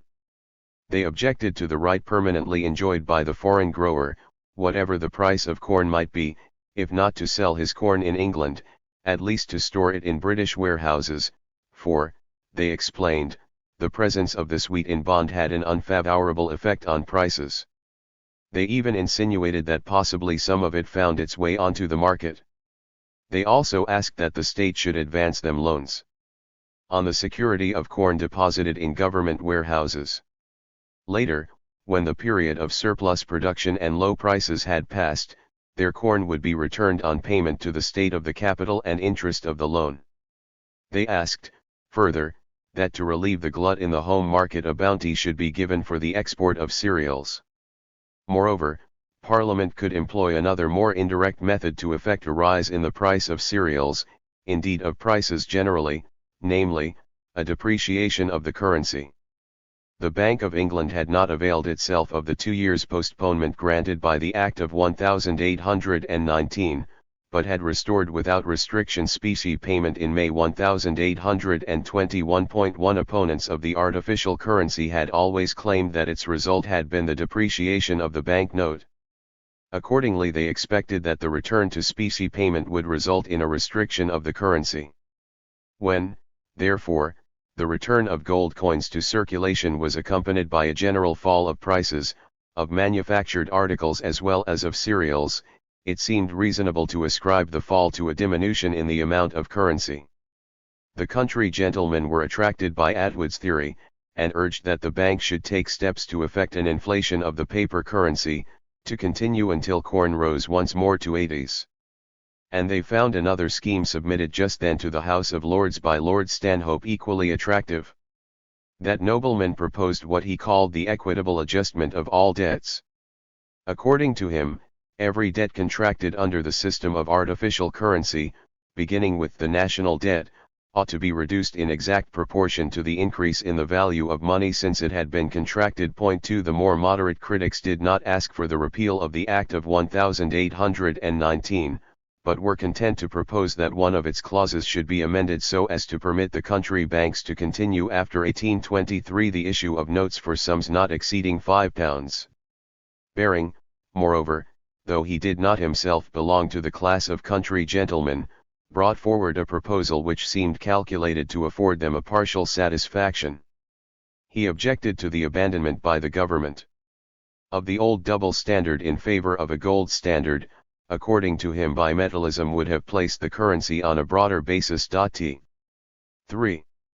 Such were the claims, muddle-headed but none the less insistent, made by the agriculturalists. They did not constitute a strictly defined parliamentary group. They were simply a very large body of members, which not only comprised the entire representation of the counties, but even included many representatives of the boroughs.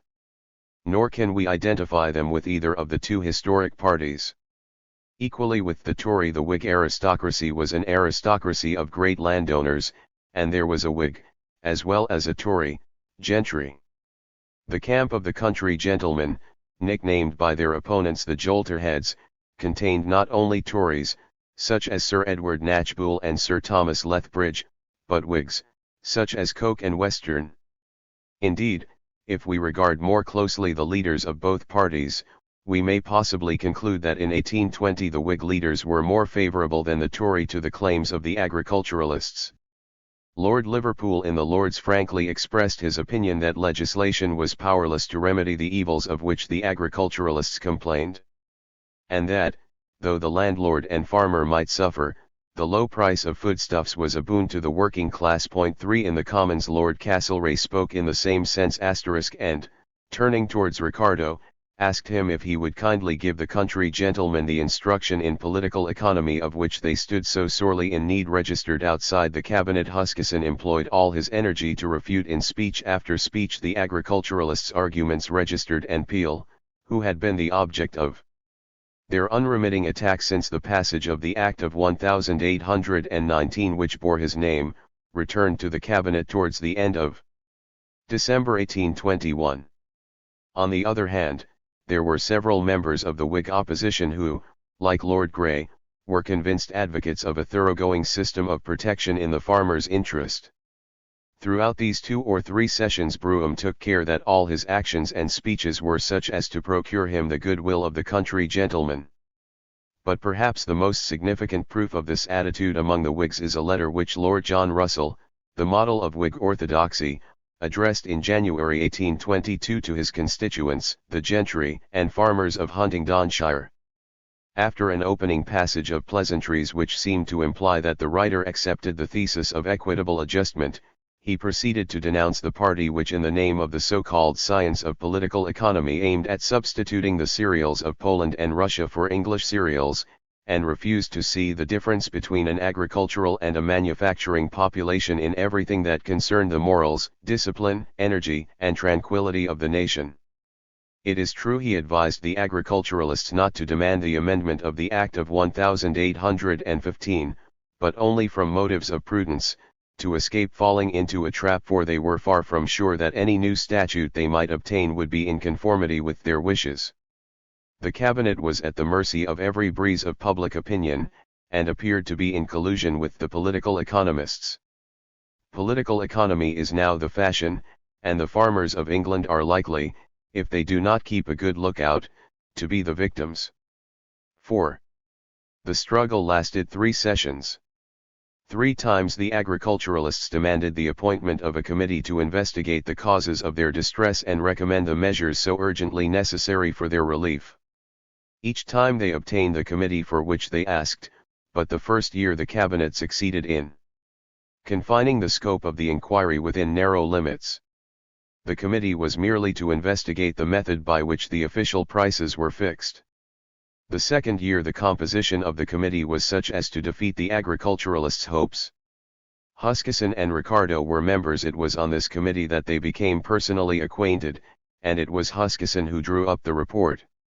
It was not until the appointment of the Third Committee in 1822 that the government realized the necessity of doing something to satisfy the country gentlemen. When we consider the results secured by their efforts, extending over 3 years, it is easy to understand why their campaign was more successful on some occasions, less successful on others. The financial dispute between the supporters and opponents of Peel's bill presented a paradoxical aspect to those who remembered the earlier struggle of wartime. Then the supporters of an artificial currency were prepared even to fly in the face of facts and deny that the banknote had depreciated, and the bullionists, on the other hand, had demanded a return to specie payment in order, by restricting the currency, to raise the pound note to the level of the gold sovereign. Now it was the advocates of an artificial currency who attributed the fall of prices to the restricted circulation of paper money, consequent upon the return to specie payment, and who therefore turned their old arguments against the bullionists, and called for a return to the artificial currency in order to raise prices. The bullionists replied by denying that the operation of the Act of 1819 had to any considerable extent restricted the circulation of paper money. Ricardo called attention to the fact that even in 1819 the value of the pound note was not more than 5% or below the value of the gold sovereign. Indeed, the new law could not have been enforced so easily, had it not merely sanctioned a return to normal conditions, which was already taking place before the act was passed. It was, moreover, quite possible that Thomas Tooke was right, and that by 1822, the currency, far from being restricted, had actually increased. Under these conditions to go back on Peel's bill was out of the question. Nevertheless, in 1822 a concession was made to the advocates of inflation. An act was passed continuing until 1833 the license given to the provincial banks to issue notes of a low denomination. The question of the Corn Law had also assumed at this juncture a paradoxical aspect. We should have been surprised to find the free traders choosing this particular moment to demand a modification of the Act of 1815, for in spite of the statute which sought to fix at 80s the normal price of corn, the actual price had fallen to a level of about 42s, and it was the agriculturalists who complained. We are, however, far more surprised to see the agriculturalists themselves calling for a reinforcement of the Act of 1815, for the Act prohibited the importation of foreign cereals, at the prices then obtaining, and what more rigorous protection could the farmers desire? But we have just seen what their grievance was. Finally the Cabinet and House of Commons agreed to repeal the Act of 1815, which when the price of wheat was in the neighborhood of 80s, admitted no graduated transition between absolute prohibition of importation and free trade. The proposal to impose a fixed duty on imported corn, either immediately or at a future date, at once or by degrees, was brought forward by several members, some, protectionists, who desired an almost prohibitive tariff, others, free traders, who wished to restrict the duty to the amount required to balance the excessive imposts upon British agriculture. Ricardo proposed that the tariff should be fixed at the small sum of tens. Finally, however, in conformity with the recommendations of the committee and the provisions of the bill introduced by the government, the principle of a sliding scale was accepted. The new statute enacted that when the price of wheat in the home market exceeded 7 os, a duty of 12s should be levied on imported corn. Above 80s, the duty would be ss, and it would be reduced to the merely nominal figure of 1s. When the price in the home market exceeded 858.1, what did the measure amount to? Did the permission to import corn when the price was 70s instead of 80s constitute a victory for free trade, or did the tariff imposed render the concession nugatory? And did the substance of the new statute consist in the provision which raised to 85s the price at which importation became practically free? Whatever the answer to these questions, it would not be discovered until many years had elapsed, for it was laid down in the opening words of the Act that it was not to come into force until the price of wheat had once more reached the figure of 80s envisaged by the Act of 1815. The Cabinet had, in fact, given a purely formal satisfaction to the country gentlemen, which they had the sense to accept. The bill was passed in July amid a universal indifference, which contrasts strangely with the heated debates upon the agrarian question during the early weeks of the session. 5. In the matter of inflation and agricultural protection the country gentlemen had obtained very slight satisfaction. When, on the other hand, it was a question of reform in the public finances, of lightening the burden of taxation and cutting down expenditure, their attack was irresistible. A reduction of the civil list and general retrenchment were items which had figured on the program of every opposition candidate at the election of 1820, and what program could possess more attraction for the public? Joseph Hume, a friend of Bentham and James Mill, who made a feat of picking the budget to pieces every year, clause by clause, became the most popular REA in Parliament, as the result of an important speech which he delivered in the House of Commons in 1821, in which he subjected every item of the military and civil expenditure to close scrutiny, and demanded that it should be reduced to the figure of 1792, the last year of peace. Joseph Hume was a member of the tiny group known at Westminster as the Mountain. On this occasion he had the support of the country gentlemen. There was no longer a stable majority in the House. The ministry was either actually defeated or only averted defeat by a bare majority. But it preferred submission to resignation. Hume in 1821 obtained the appointment of a committee to discover more economical methods of collecting the taxes. And the Treasury decided to reduce, as far as possible, all salaries to the level of 1797.5. In 1822 the entire system of retiring pensions was revised. In future they would be provided without cost to the taxpayer out of a fund to be obtained by deductions from the salaries paid to officials in active service. The civil service estimates were reduced from £2,100,000 in the budget of 1820 to £1,900,000 in the budget of 1821 and £1,700,000 in the budget of 1822. The estimates for the Army and Navy were proportionately reduced. The Army estimates, which had reached in 1820 a maximum of £9,422,000, fell to £8,750,000 in 1821 and £7,925,000 in 1822. The naval estimates, which had also attained in 1820 the maximum figure of £6,586,000, fell to £6,177,000 in 1821 and £5,480,000 in 1822. Public expenditure was reduced.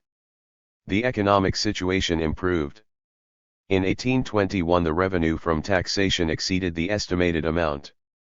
The value of the funds rose uninterruptedly, and since in October the 5% exceeded 110, the government was able at the opening of 1822 to convert them into 4%, which represented an annual saving to the Treasury of £3.12300.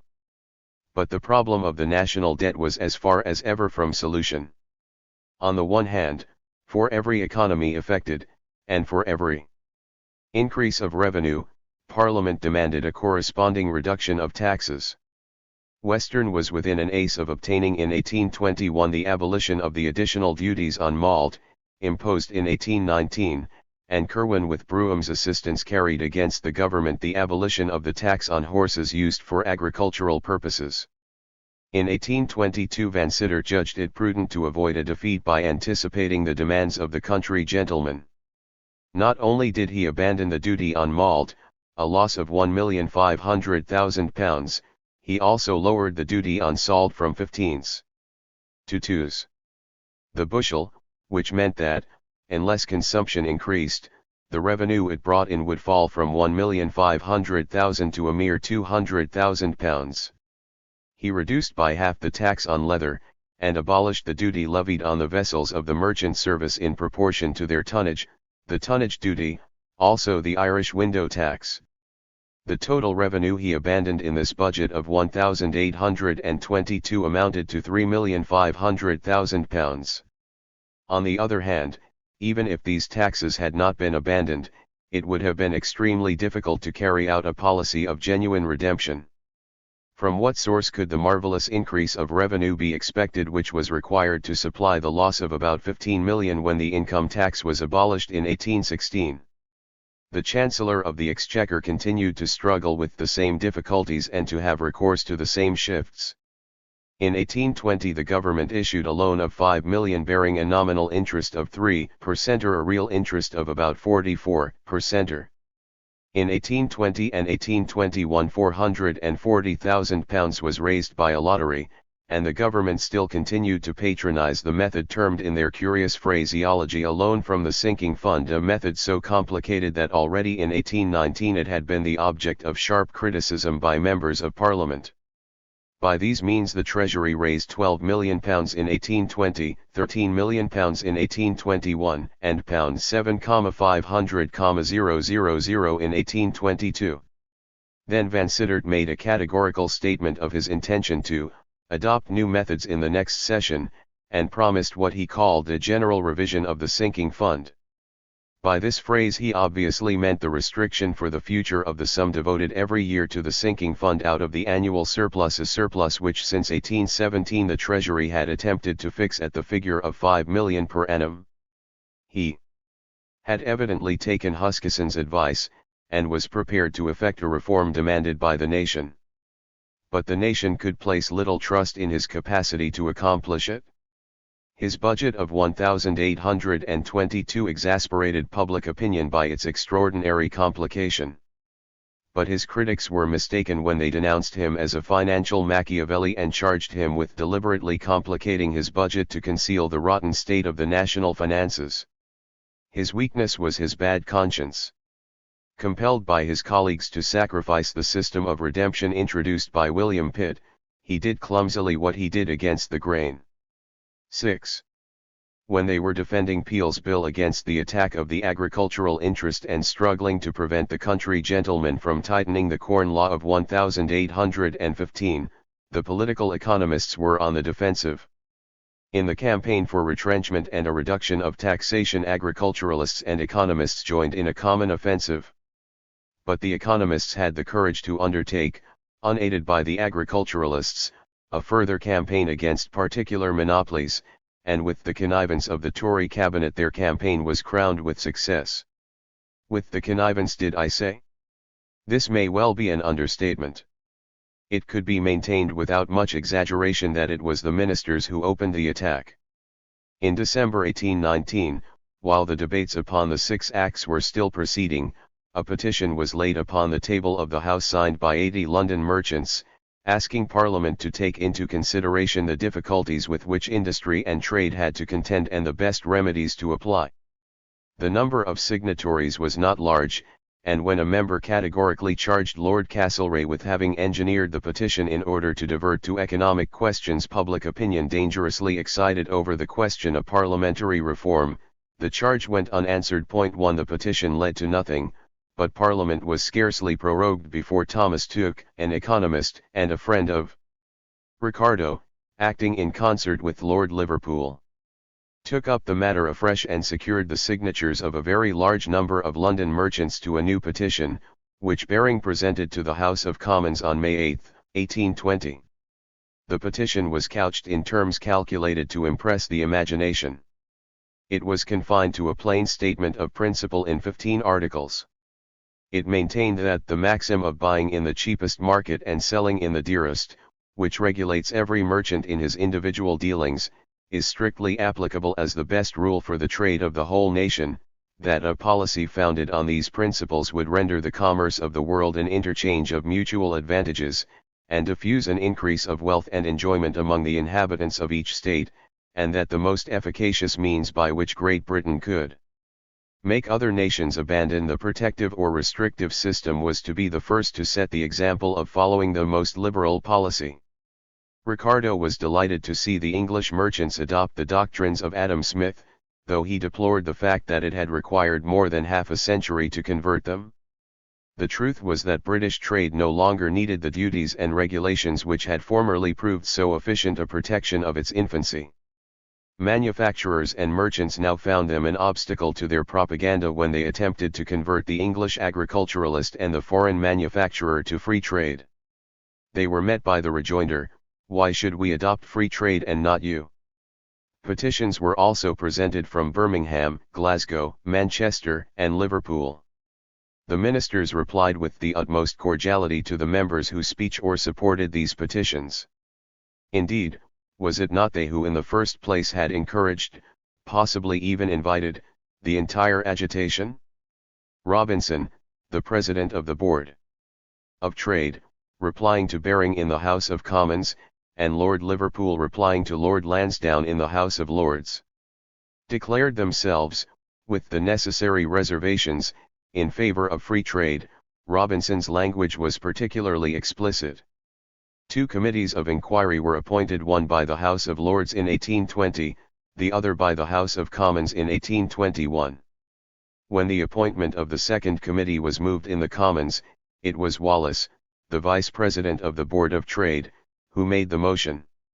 He apologized for his action to Baring, who in the ordinary course should have been the mover. It had, he explained, been judged advisable that the motion should be made by a member of the government, for the ministers wished to prove to the House and the country that the consent which had been given, on the part of the government, to the formation of a committee of this nature, was not a forced or reluctant consent. 4 Wallace and his colleagues were not slow to afford practical proofs of their intention to give the policy of the Board of Trade a liberal character. This opening stage of the struggle for free trade was carried on between the merchants and the ship owners. If it were intended to make England the great emporium and the reet mart of the world, registered the desire to attract the vessels of Eve great mart off the desire to re-nation to British ports might easily involve damage to the shipowners' immediate interests. A statute of 1810 had replied to the continental blockade by encouraging with a very heavy preferential tariff the import of Canadian timber as against timber from Norway and the Baltic. This measure of colonial protection profited the shipowners, inasmuch as the greater distance between Canada and Liverpool, as compared with the distance between Norway and Leith or Hull, put more money into their pockets. And they were ready with arguments of a patriotic nature in favor of these long voyages. An excellent school, they pointed out, for sailors. An act of 1821, too timid to satisfy Ricardo and his friends, but sufficient to excite the shipowners' wrath, reduced the preference hitherto given to Canadian timber. A simultaneous attack was made upon the venerable system of the navigation laws which since the 17th century had for a century and a half protected the English mercantile marine against foreign competition. 5 important bills registered were passed in 1822, almost without debate, and without putting a single clause to the vote. The ministers were no revolutionaries, nor could there be any question of demolishing at a single blow the entire fabric of the navigation laws, by which no goods might be imported into England which were not carried either by a British vessel or a vessel belonging to the nation importing. But, without attacking its principle, this legislation might be less rigorously applied. In the first place, a great work of simplification was undertaken. Over 200 antiquated statutes, often contradictory, a labyrinth which could be threaded only by the legal antiquary, were repealed at a stroke.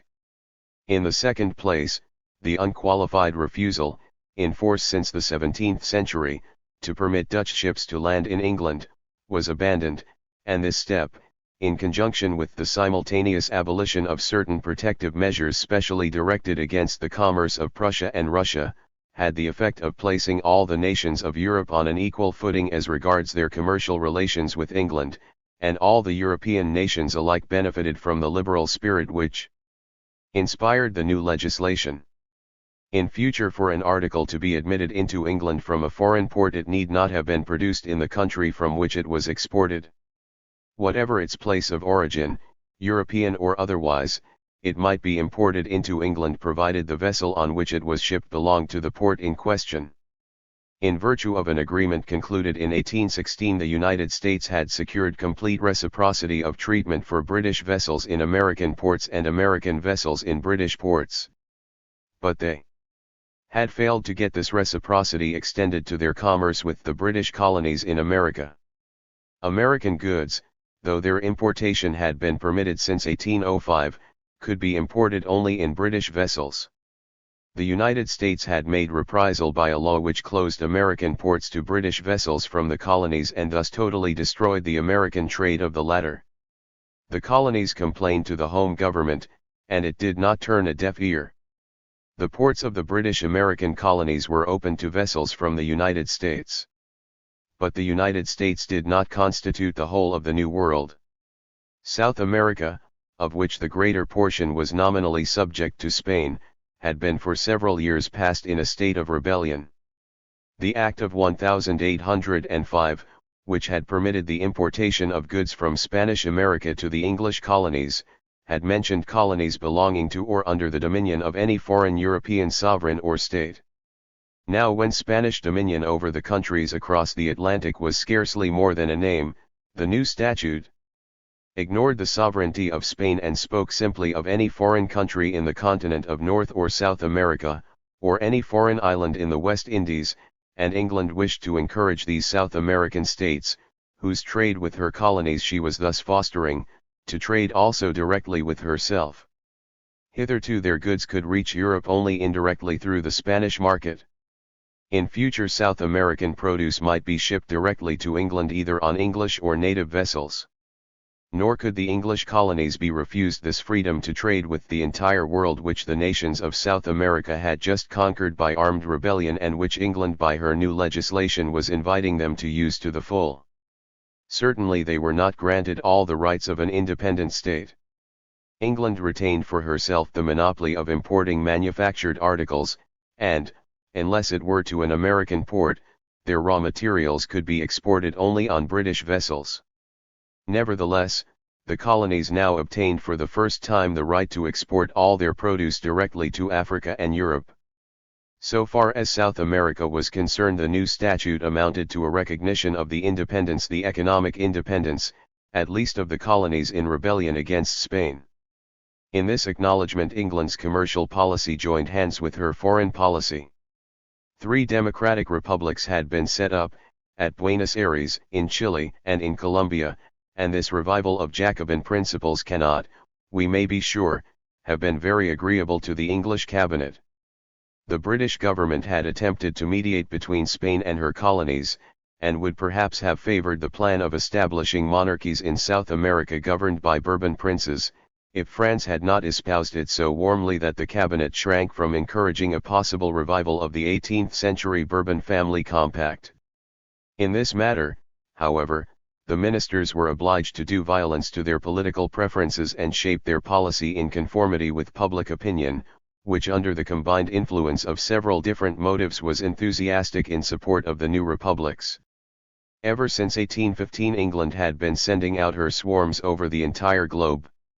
Noblemen and members of the middle class had betaken themselves to Paris or Italy to enjoy cheaper living, lighter taxation, a better climate, and more abundant pleasures. Unemployed laborers left England to find work on the virgin soil of North America, South Africa, and Oceania, and the revolutions which were breaking out well nigh throughout the entire world afforded to all who were goaded by the spirit of adventure and found a life of peace insipid the opportunity to come forward as the sworn champions of liberty. In Paris Sir Robert Wilson aided La Valette to escape, at Ravenna Byron came into conflict with the Austrian police. But South America offered these knights-errant the most glorious adventures. Lord Cochrane was in command of the Chilean fleet, Commodore Brown commanded the fleet of the Republic of La Plata stationed before Buenos Aires. In Venezuela General MacGregor passed from battle to battle, and General English was at the head of an Anglo-German corps of 300 men. It was estimated that more than 10,000 men sailed from the Irish ports in 1819 to fight against the cause of despotism in South America, and that one brigade alone contained over 1,500 who had fought at Waterloo. In deference to Spanish complaints, the English government was obliged to amend the old Foreign Enlistment Act, for this statute, which forbade in principle the enlistment of Englishmen in a foreign army, did not apply to the case of colonies in revolt against their mother country. But, although the amending bill was carried, the warmth displayed by the opposition, which was headed by Mackintosh, showed how deeply the cause of the South American colonies had engaged English sympathies. The sympathy of Englishmen went out to peoples who had adopted representative institutions and were struggling against a despotic government. Nor could the English fail to experience an instinctive pleasure when they saw Spain lose her transatlantic colonies as England had herself lost the greater part of her colonies in North America. The opponents of slavery, to whose cause the evangelical party had lent an enormous accession of strength, entertained great hopes from the liberation of the Spanish colonies. For the countries now achieving independence were the last to which slaves were still sent from Africa, and they would no doubt be more willing than Spain or Portugal to follow the advice of the British government, by discouraging the slave trade and even abolishing the institution of slavery.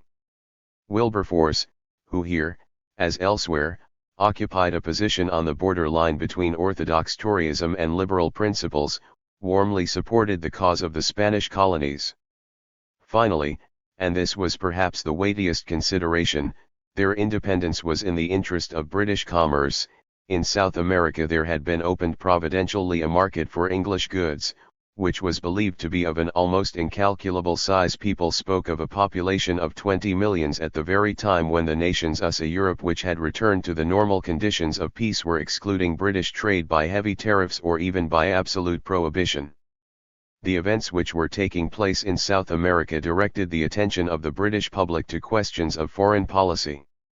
We have already seen how in the opening months of 1820 the army at Cadiz, instead of embarking for South America to re-establish there the authority of the crown, had mutinied, restored in Spain the constitution of 1812, and compelled Ferdinand to accept it. Thus the South American question was complicated by a Spanish question, and democratic principles gained once more a foothold in Europe. From Spain they spread to Naples, where a mutiny among the troops copied exactly the mutiny in Spain. On July 7 the Duke of Calabria, King Ferdinand's eldest son, and invested by him with the office of Vicar General of the Kingdom, solemnly accepted the Spanish constitution. Then towards the end of August the Portuguese army followed the example of the Spanish. Here the insurrection presented a peculiar character, for it was the rebellion of Portugal against a government settled for the past 13 years in Brazil and against the English general, Lord Beresford, who commanded the army and governed the country in the name of the absent monarch. In November the junto, set up as a provisional government, adopted with certain modifications the Spanish constitution. Rome and Piedmont witnessed abortive attempts at rebellion. In Greece the entire Morea, under the leadership of Ypsilanti, shook off the yoke of the Sultan. A year earlier, alarmed by the growth of revolutionary opinions in Germany, the three great absolutist powers had met at Carlsbad to deliberate on the best means of checking the movement, but today outside the boundaries of the German Empire the entire south of Europe had become Jacobin, and the situation was marked by a feature even more serious. The sole instrument available to suppress revolution was the army, but the revolutions in Spain, Naples, and Portugal had actually been the work of the army. In what country of Europe could the government any longer be confident of its soldiers? While Wellington was concerned, as we saw above, at the spirit of insubordination which prevailed in the British army, French soldiers were plotting against the government. A mutiny broke out in Russia, and many people expected that the Prussian army would shortly proclaim a constitution. In the circumstances it is incredible that Machiavellian designs entertained by Alexander upon the Ottoman Empire, by Metternich to annex Italy, and by Louis XVIII to annex Savoy and extend French influence in Spain, can have played any considerable part in their deliberations. The memories of the general war of the peoples against their kings were hardly 20 years old. No wonder the rulers were frightened now. The Emperor of Russia, the Emperor of Austria, and the Crown Prince of Prussia, at a conference held at Troppau on November 20, 1820, invited Ferdinand of Naples to confer with them at Laybach. They hoped to deliver him from the oppressive surveillance in which he was held by his rebel subjects, possibly even from execution. Once the royal persons were safe, an Austrian army would invade the kingdom of Naples to restore order. The English and French ambassadors to the court of Vienna attended the conference at Troppau. They were officially charged to communicate to their governments the decisions taken by the three allied powers, and to request at least their diplomatic, if not their military, support. What would be the answer of the English government? 2. It had been obvious since 1815 that the peculiar geographical position of Great Britain, together with the unique character of her political institutions, would oblige her Foreign Office to adopt an independent policy unlike that of any continental government. In the present state of Europe, wrote Lord Castlereagh on December 28, 1815, to Rose, the British representative accredited to the Tsar, it is the province of Great Britain to turn the confidence she has inspired to the account of peace, by exercising a conciliatory influence between the powers, rather than put herself at the head of any combination of courts to keep others in check. Your safest course at present will be to keep quiet. And he concluded by using the phrase which would shortly be current in the language of European diplomacy: "It is not my wish to encourage, on the part of this country, an unnecessary interference in the ordinary affairs of the continent." This letter was written at the moment when the British cabinet refused to authorize the Prince Regent to affix his signature to the mystical pact known as the Holy Alliance, on the ground that the Constitution did not permit the head of the executive to conclude a treaty with a foreign monarch on his personal responsibility. Nevertheless, when Lord Castlereagh recommended to his agent a policy of quiet and non-intervention, he was not inspired by fear of committing British liberalism to the cause of the great continental despots, for Alexander had quarrelled with Metternich and was supporting the French and German liberals against him. Castlereagh refused to take sides in the dispute. When the Congress of Aix-la-Chapelle was held in October 1818, to arrange the evacuation of French territory, admit the King of France into the alliance, and at the same time take measures to safeguard his dynasty against Republican or Bonapartist attacks, Castlereagh, who represented England at the Congress, perceived that a reconciliation was imminent between the emperors of Austria and Russia. Delighted at a rapprochement which in his opinion was likely to preserve the peace of Europe, he ceased to advocate a policy of isolation and expressed the wish that the system of conferences between the sovereigns of Europe to discuss the affairs of the continent might be developed to the utmost, that the congresses might become a regular institution and be held periodically. "It is satisfactory to observe," he wrote to Lord Liverpool, "how little embarrassment and how much solid good grow out of these reunions, which sound so terrible at a distance. It really appears to me to be a new discovery in the European government, at once extinguishing the cobwebs with which diplomacy obscures the horizon, bringing the whole bearing of the system into its true light, and giving to the councils of the great powers the efficiency, almost the simplicity, of a single state." It was his colleagues in London who took alarm and recalled him to a juster sense of English feeling on the subject. He retreated, and British foreign policy returned to the attitude of isolation adapted to an insular nation. The mere fact, however, of the understanding between Alexander and Metternich sufficed to give the policy of non-intervention a more markedly liberal character than it had possessed between 1815 and 1818. The continental policy to which Castlereagh henceforward refused to be a partner was the policy of the two emperors who had made a compact to interfere in the domestic affairs of the European states to suppress revolutionary liberalism.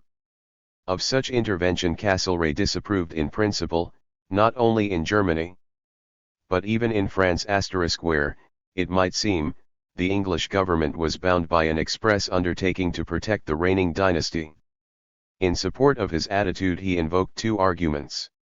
He pointed out that intervention would stimulate revolutionary feeling, once more, as in 1792, confused with patriotism, and thus make it more dangerous. It would therefore do more harm than good. And he argued from the political institutions of his country. The English government could not associate itself with the policy of Austria and Prussia unless it first obtained the sanction of Parliament, but it was extremely doubtful whether it would emerge victorious from the debate, and, even if it did secure a majority, the debates, which would certainly not lack warmth, would have a most deplorable effect upon the public opinion of Europe registered. When, therefore, the Spanish question arose, the Allied sovereigns were not surprised to receive in May 1820 a secret communication from the English government opposing in advance any project of collective intervention. Castlereagh appealed to the opinions expressed by Wellington, who of all men had the most thorough acquaintance with Spanish conditions, and Sir Henry Wellesley, the British ambassador at Madrid, in support of his contention that intervention in any shape or form would aggravate the revolutionary peril in Spain and, far from protecting, endanger Ferdinand's life. Even the meeting of a conference would be a dangerous gesture and impart to the alliance a novel character which would not be agreeable to England. The alliance had been concluded to free Europe from the dominion of France. It was never intended to become a union for the government of the world, or for the superintendence of the internal affairs of other states. 1 Nevertheless, a conference was held at Troppau. The Allies decided upon armed intervention, and communicated their decision to the English government. The Continental Press published broadcast the fact of the communication. Then Castlereagh made up his mind that the time had come to publish to the world the opposition between the English standpoint and that of the Continental powers. On January 19, 1821, when only a year had elapsed since by obtaining from Parliament the 6 Acts he had appeared to identify himself with the reactionary policy of the great powers, he laid down for the first time in a public document the principle of non-intervention. He pronounced the decision taken by the 3 sovereigns directly opposed to the fundamental laws of the United Kingdom, and inadmissible from the point of view of international law. Though he expressed his disapproval of the manner in which the Neapolitan Revolution had been effected, he did not admit that there was any ground for intervention, but though he disapproved of Austrian intervention, he was not prepared to take action to prevent it, provided, of course, the Allied sovereigns did not attempt annexations which would upset the territorial arrangements of Europe, as established by the treaties of 1815.2. 3. These declarations were calculated to give considerable satisfaction to the friends of a liberal policy. Nevertheless, when Parliament reassembled, it was evident that the opposition was not yet satisfied. Throughout the entire session, Castlereagh's foreign policy was the subject of protracted and stormy debates. The opposition speakers refused to believe that English neutrality was sincere. If the government were honest in their professions of neutrality, why had they allowed 6 weeks to elapse after the Allied sovereigns had informed them of the decisions taken at Troppau before they issued their reply? Why during the interval had they placed a man of war at Ferdinand's disposal in which to leave Naples and accept the invitation of the 3 monarchs? And why did Lord Castlereagh employ such ambiguous language, always ready to palliate, even to justify the actions of the Austrian government, always speaking of the Carbonari with irony or disapproval? Party spirit exploited the rumors current in regard to the conference of Troppau. According to the Tories, an Englishman had reported to the Emperor Alexander an utterance of Tierney's promising, if the Whigs were returned to power, to set Napoleon at liberty. The rumor assumed so definite a shape that Tierney found it worth his while to make a formal disclaimer of the words put into his mouth, and Napoleon's death came at an opportune moment to release the Whigs from the prospect of the difficult problem which they must solve if ever they returned to office. And the Whigs in turn had their own tales to tell of the proceedings at Troppau. The Allied monarchs, they declared, had discussed the attitude to be adopted if the Whigs, the Liberals, and Carbonari of England, defeated the Tory government. Ought they to declare war, or would it be better to put England in quarantine, as a nation infected by the plague? To alarm British patriotism, the Whigs predicted, as a consequence of the principles laid down at Troppau, the landing of foreign troops and a Russian army encamped in Hyde Park. What were the intentions of the opposition leaders when they criticized Castlereagh's foreign policy? Evidently they were not content with a passive policy of non-intervention, they desired active intervention in favor of the revolutionaries. Ever since the conclusion of the treaties of 1815, the Whig publicists had never ceased to denounce them as a violation of the lofty ideals for which the Allies had claimed to be fighting. The sacred principle of national independence had been outraged by the Russian annexation of Finland, the Swedish annexation of Norway, the Prussian annexation of a part of Saxony, the enforced union of Genoa with the Kingdom of Sardinia and of Belgium with the Netherlands, and by the extension of Hanoverian territory. And however difficult it might be to repair the wrongs then committed, England must return to her traditional office as the protector of small nations against the great powers. In 1819, young Lord John Russell, in a letter to Lord Holland on foreign politics, had attempted to resuscitate the old Whig doctrine of the balance of power. He contrasted that system which, according to him, had governed the wars and treaties of Europe from the 15th century to the year 1818, with the system of the Holy Alliance's system of general and mutual guarantee of all the governments now subsisting on the continent. He declared the former far preferable to the latter, which contained no principle of self-recovery, and provided no security against the preponderance of a particular state or the violation of a nation's rights. Possibly other powers had benefited by the institution of an Amphictyonic Council. England, at all events, who once held in her hands the balance of power, had most certainly lost her place of honor.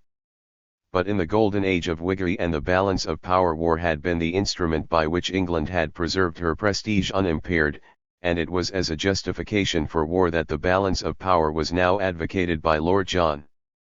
One of the arguments he employed in defense of the traditional creed was the impossibility of conceiving a court of arbitration capable of settling international disputes.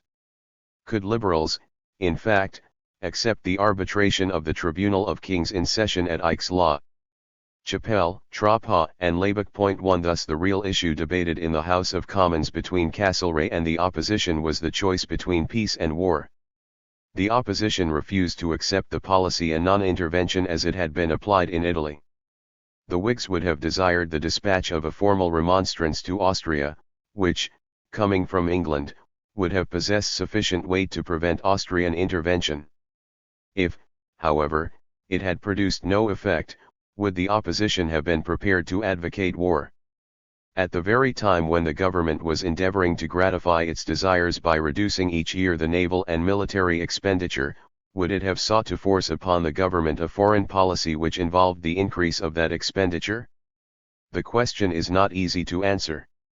The opposition speakers in the Commons refused to admit that a more energetic diplomacy would necessarily lead to war. But in the House of Lords, where the enthusiasts for the balance of power were farther removed from the control of public opinion, they spoke more frankly. He sincerely hoped, declared Lord Grey, that peace would not be interrupted, but he was much more anxious that the honour of the country should be preserved unstained. And, according to Lord Holland, the question was not at present one of peace or war, but whether government were not called on to state the reasons of their conduct, which had been misrepresented by Austria. If such an explanation should lead to a war, he would lament the circumstances, but from the fear of such an event he would not abstain from vindicating the honor of the country. 4. In the meanwhile the Austrian army invaded the kingdom of Naples and, assisted by the popular apathy, restored despotic government. When in the rear of the invading Austrians the army mutinied in Piedmont and compelled the proclamation at Turin of the Spanish Constitution, Austrian troops, acting in conjunction with the Russian force, suppressed the Piedmontese revolution as they had suppressed the Neapolitan. On May 12 the Allied governments met again in Congress, and addressed from Labec to their diplomatic representatives a long circular letter in which they declared that useful or necessary changes in legislation, and in the administration of states, ought only to emanate from the free will and the intelligent and well-weighed conviction of those whom God had rendered responsible for power, and that it was incumbent upon the Allies to take whatever action might be necessary to prevent any violation of this fundamental principle. Without British help they had won the victory. Dumbfounded by this sudden collapse of the revolutionary movement in the south of Europe, the opposition kept silence. In the debate upon the address from the throne which opened the session of 1822, not a word was uttered on foreign politics. During the session an animated debate took place on the subject of the Alien Act, which must be periodically renewed, and which conferred upon the British government special powers of police supervision over foreigners domiciled in England and in particular political refugees. 2 These refugees had fled to London from Metternich's police. Were they to be hunted down even there and the English police placed at the service of Austria? Isolated if impassioned protests were raised by Mackintosh, Hume, Sir Robert Wilson, and Wilberforce against the atrocities committed by the Turk in repressing the Greek insurgents and, moreover, committed under the very eyes of England's unheeding representatives. 1 But these protests found no response. Public opinion would not make it a grievance against the government that they had prevented war between Turkey and Russia, even though it were at the price of Greek independence. Fear of Russia, wrote Chateaubriand, the French ambassador in London, has made the whole of England Turk. At the other end of the Mediterranean, in Spain, the situation continued to give cause for anxiety. There was an entire group in the entourage of Louis XVIII who advocated French intervention, and it was not easy to see how, When the Congress of the Great Powers met in the following autumn at Verona, Castlereagh would be able to prevent an intervention dreaded by all Englishmen irrespective of party. To be sure, England had at her disposal an instrument with which she could take her revenge for the humiliating diplomatic defeats to which she must submit in Europe, and the cabinet seemed to be moved by a half-conscious instinct of retaliation when, on the occasion of the reform of the Navigation Acts, it took the first steps towards recognizing the independence of the Spanish colonies. But it should not have cloaked the decision in silence and obscurity, as though it were nothing more than a concession made by the politicians to the interests of commerce. In short, Castlereagh's policy in every step he took was fatal to the national honor. England, which in 1814 and 1815 had settled the terms of European peace, now abandoned the control of Europe to the great continental powers. But the public discontent was at once exasperated and paralysed by the lack of any alternative to the policy of non-intervention laid down by Castlereagh in January 1821. The reason is now clear why the opposition, throughout the session of 1822, left the problems of foreign policy in the background and devoted all its energies to economic questions, and why their attitude on questions of foreign politics was of necessity marked by increasing caution. How could they possibly in the same breath press upon the government undertakings of a military nature and demand the reduction of expenditure upon the army and navy? Further, it was only by an alliance with the country gentlemen that the Whigs believed it possible before the close of the session to place the government in a minority and produce a cabinet crisis, and the country gentlemen, the jolterheads, could not be persuaded to interest themselves in the revolutions of Madrid, Naples, and Piedmont. We must not, however, conclude that the rise in the price of money, the fall in the price of corn, taxation, and the sinking fund occupied the entire attention of Parliament during this session. The House of Commons continued to discuss the well-worn theme of Catholic emancipation, which since the beginning of the century had been a source of never-ending difficulties, and the equally venerable question of parliamentary reform, which had revived the moment peace had been concluded, and on two occasions had seemed to arouse the passionate enthusiasm of the masses. During the years which followed the death of George III, parliamentary circles cherished the illusion, warranted it would seem by the weakness of the Tories, that both these problems were on the eve of a settlement in conformity with liberal ideals. 5. Although the question of Catholic emancipation affected a handful of English Catholics, it was substantially an Irish question, and the condition of Ireland was as disgraceful as ever. When after Waterloo peace was restored for the second time, Peel, who for 6 years ruled Ireland in the spirit of a stern parent, obtained from Parliament as a remedy for the prevailing disorder two extraordinary measures.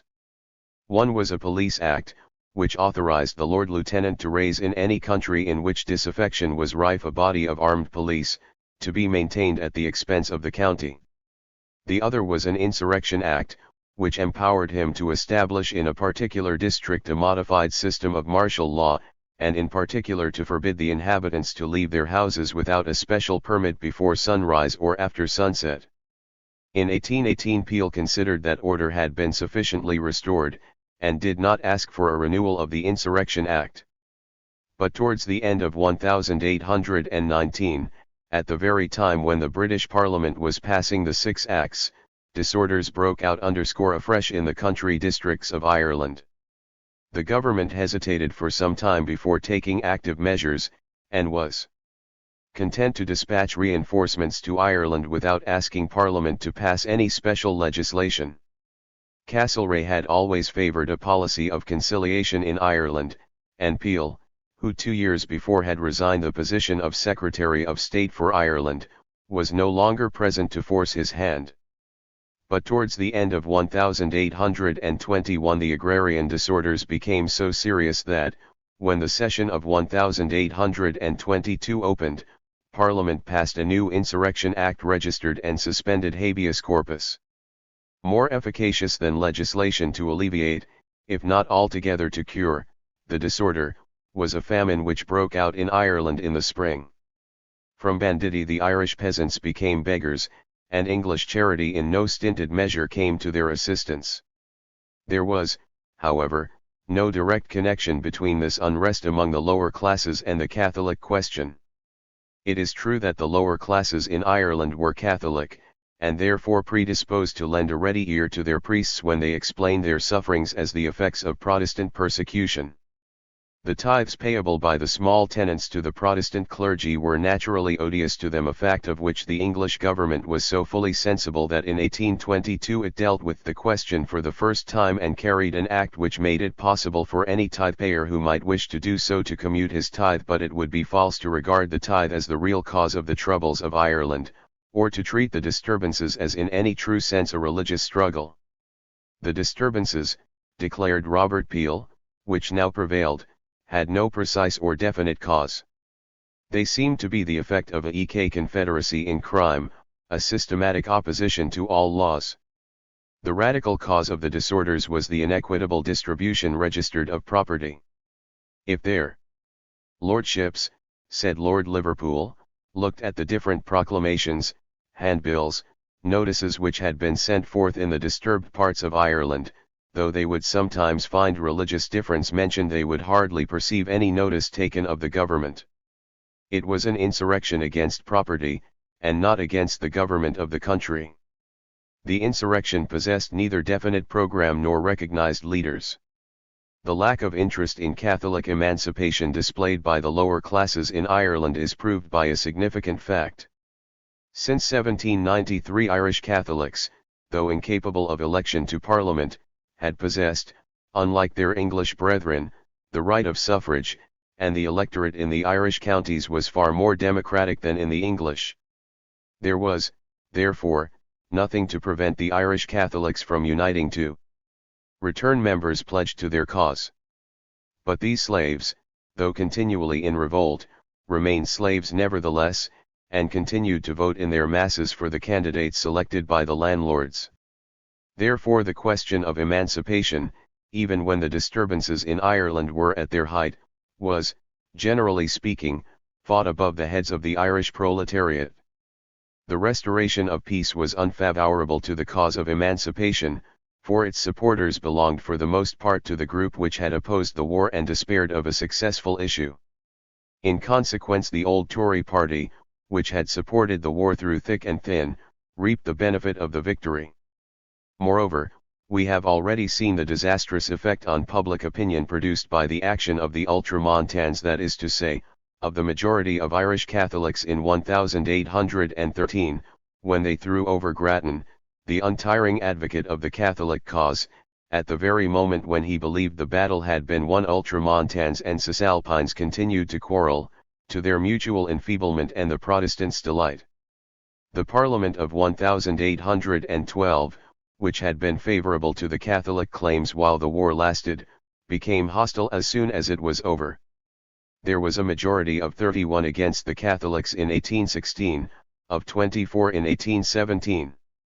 A small majority to be sure, and it was also remarked that all the leading statesmen in the Commons, on the government as well as on the opposition benches, were in favour of Catholic emancipation. On this matter Castlereagh had always been in agreement with Canning. The solitary exception was Peel. Charged with the responsibility for the government of Ireland, he had conceived a loathing for the Irish. In 1814 he expressed the wish that the Insurrection Act might become part of the permanent law of Ireland, and in 1816 avowed his conviction that an honest despotic government was by far the fittest government for the country. He regarded the Irish as semi-savages, and ascribed their barbarism to the pernicious influence of the religion they profess. It was his personal intervention in the debates of 1816 and 1817 which secured the small majorities in favour of the Protestant cause. The University of Oxford showed its gratitude by choosing Peel henceforward as its representative.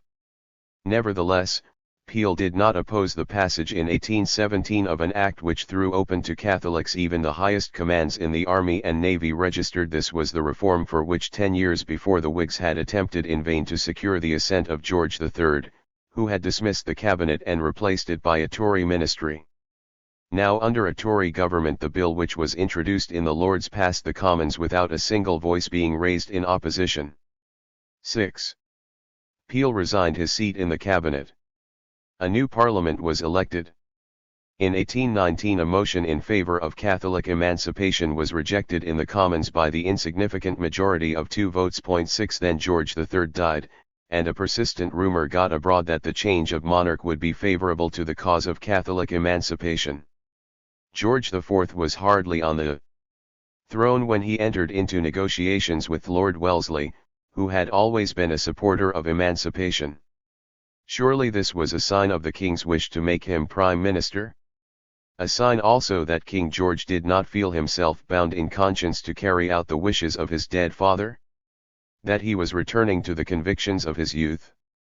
The king, whose sole desire was the divorce, allowed reports to circulate calculated to conciliate the sympathies of the opposition and free him from dependence upon his cabinet. When he visited Ireland in 1821 he enjoyed a triumphal reception. Moreover, the events taking place on the continent supplied the advocates of emancipation with fresh arguments. They were now in a position to press the orthodox Tories to explain why they showed such distrust of the Catholic Church in England, when everywhere else their sympathies were with the supporters of the Church, against the partisans of revolution. Moreover, it was ridiculous to be at aid of the Catholic Church at a time when throughout Latin Europe the Jacobins, Liberals, and Carbonari seemed on the verge of triumph, and rebellion was breaking out even in the Papal States. 2 We doubt much, wrote the Times, whether in half a century from hence there will be any such person as a Pope of Rome. It was the question of Catholic emancipation which for an entire year made the reconstitution of the cabinet, inevitable after Canning's resignation, a matter of peculiar difficulty. The Prime Minister was anxious for Canning to re-enter the cabinet, but he failed to overcome the obstinate refusal of King George, who could not forgive him his independent action in the matter of the divorce, and he finally consented to go to India as Governor-General. And at the same time Peel accepted the position left vacant by Lord Sidmouth at the Home Office. Peel's political character presented 2 strangely contrasted aspects. In all economic questions he was a thoroughgoing liberal, in which respect, indeed, he did not differ from Lord Liverpool and Lord Castlereagh, who were in alliance with the political economists against a coalition of the Whigs and the country gentlemen, but in the matter of Catholic emancipation his Toryism was far more orthodox than Castlereagh's. Therefore, when Canning consented to go to India, and Peel returned to the cabinet, the Protestant party won a double victory. Lord Liverpool, however, though personally opposed to emancipation, read the situation too well not to understand that some compensation must be given to the Catholics. When the 6 Acts were passed, and again on the occasion of the Queen's trial, the Grenvilles had broken with the Whigs, and had loudly proclaimed their allegiance to the party of order and the court. They deserved and demanded their reward. It was not refused. The Marquis of Buckingham was created Duke of Buckingham, Henry Wynne was sent as British ambassador to the Swiss cantons, Charles Wynne replaced Canning at the Board of Control. The Grenvilles, however, had always been in favour of emancipation, and a more significant step was taken when the Marquis of Wellesley, a supporter of emancipation, was made Lord Lieutenant of Ireland.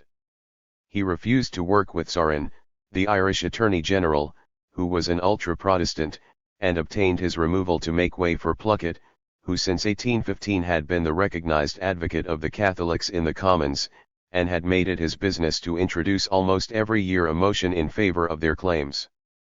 In 1821 Pluckett introduced in the Commons 2 measures of Catholic emancipation. The first of these bills opened to Catholics all offices in the United Kingdom except those of Lord Chancellor and Lord Lieutenant of Ireland. They were exempted from making the declaration, hitherto demanded, against transubstantiation, and the terms of the old oath of supremacy, which repudiated all allegiance, temporal or spiritual, to a foreign power, were so modified that a Catholic could take it without violating his conscience. The second bill, on the other hand, sought to reassure public opinion by exacting a number of guarantees from the Catholic clergy. The government was given the right of veto on the appointment of bishops, and an oath of allegiance was required from all Catholic priests. The 2 bills were finally combined in one measure which the Commons passed, rejecting every amendment brought forward. But the English ultramontanes led by Milner and the entire Irish clergy had not been slow to express their opposition to the proposed guarantees, although they had been approved by Rome. It was impossible to defend a bill rejected by the very people on whose 143 behalf it had been framed. The House of Lords threw it out.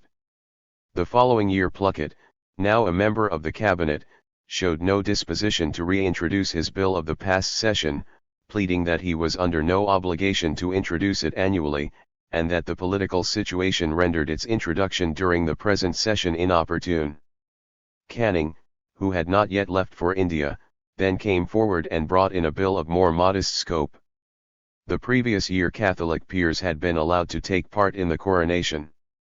Canning proposed that henceforward they should be admitted to the duties as well as to the ceremonial of their order. There were not above half a dozen Catholic peers. Neither church nor state could be subverted by so modest a reform. But the adversaries of emancipation were quick to see the danger to their cause which lurked in Canning's manoeuvre. Once the principle was admitted that Catholics might sit in one of the two houses of Parliament, it would be impossible to exclude them for long from the other. Moreover, Canning's bill did not accompany this measure of partial emancipation with guarantees against papal interference in the domestic affairs of the country. If it were carried, it would be difficult to supply them later. Point 2 passed by the Commons, the bill was thrown out by the Lords. The problem was not easy to settle. Nevertheless, the fact remains that on the question of emancipation the two houses were in open conflict, and nobody could doubt that at no very distant date the will of the Commons must prevail. As early as 1819 the most ardent of the anti-Catholics, Peel, had realized that it would be impossible to hold the position for long, only swearing to offer a very unavailing, but a most sincere and uncompromising, resistance to a measure which will establish Roman Catholic ascendancy in Ireland. When in 1821 he spoke against Plunkett's bills, everyone remarked the despondent tone of his speech. He admitted that on this accursed question there was only a choice between two evils. He claimed credit for having dissuaded the Protestants from further exciting public feeling by opposing the Catholic petitions with counter-petitions, and promised that if Parliament should decide to pass the measure, he would do everything in his power to make the nation accept it. 1 The same note of despair was sounded in his speech of 1822, in which he declared that he would not relax his opposition to the measure because he foresaw the probability of its ultimate success. He apprehended that it was in the true spirit of the Constitution that members of that House should maintain their opinions to the last, notwithstanding overwhelming majorities against them. He seemed to anticipate that the ministry would fall and the Whigs take office to carry through the inevitable emancipation registered. He resigned himself to the prospect, was even glad to leave to the Whigs the responsibility for a reform which in his opinion was dangerous, and which, whatever the enlightened might think, continued to inspire the mass of the English people with the deepest misgivings. For parliamentary reform. It fared with parliamentary reform as it had fared with Catholic emancipation. In 1817, after the first popular demonstration in its favor, a demonstration which presented the appearance of a rebellion, both parties agreed in refusing to contemplate any reform of the franchise. In 1819 men's ideas had changed. Even Lord Castlereagh, in his reply to a motion by Lord John Russell in favor of reform, admitted that some satisfaction must be given to the middle-class population of the great manufacturing centers. The revolutions in southern Europe followed, and for several weeks it seemed as though Portugal, Spain, and the different states of which Italy was composed were about to become representative democracies. It was a great encouragement for the English radicals. "Can we resist?" Peel asked his correspondent. "Croker, I mean not next session or the session after that, but can we resist for 7 years reform in Parliament? Will not, remote as is the scene, will not recent events in Spain diminish the probability of such resistance?" And to avert the peril which threatened from the radicals he suggested that Tories and Whigs should combine to carry out a programme of moderate reform. Then things took another turn. It was now the country gentlemen who were in revolt. They saw that the House of Commons would not accede to their wishes. The committee of inquiry appointed in 1821 had proved hostile, and its report, which had been drawn up by Huskisson, was influenced by Ricardo's economic theories. Controlling, as they did, the county electorate, by universal consent the soundest portion of the entire electorate of the country, they began to ask themselves why the majority of the representatives of the boroughs opposed their demands, and came to the conclusion that it must be ascribed to the gross corruption of the borough electors, which made them tools of the ministers, the large manufacturers, and the financiers.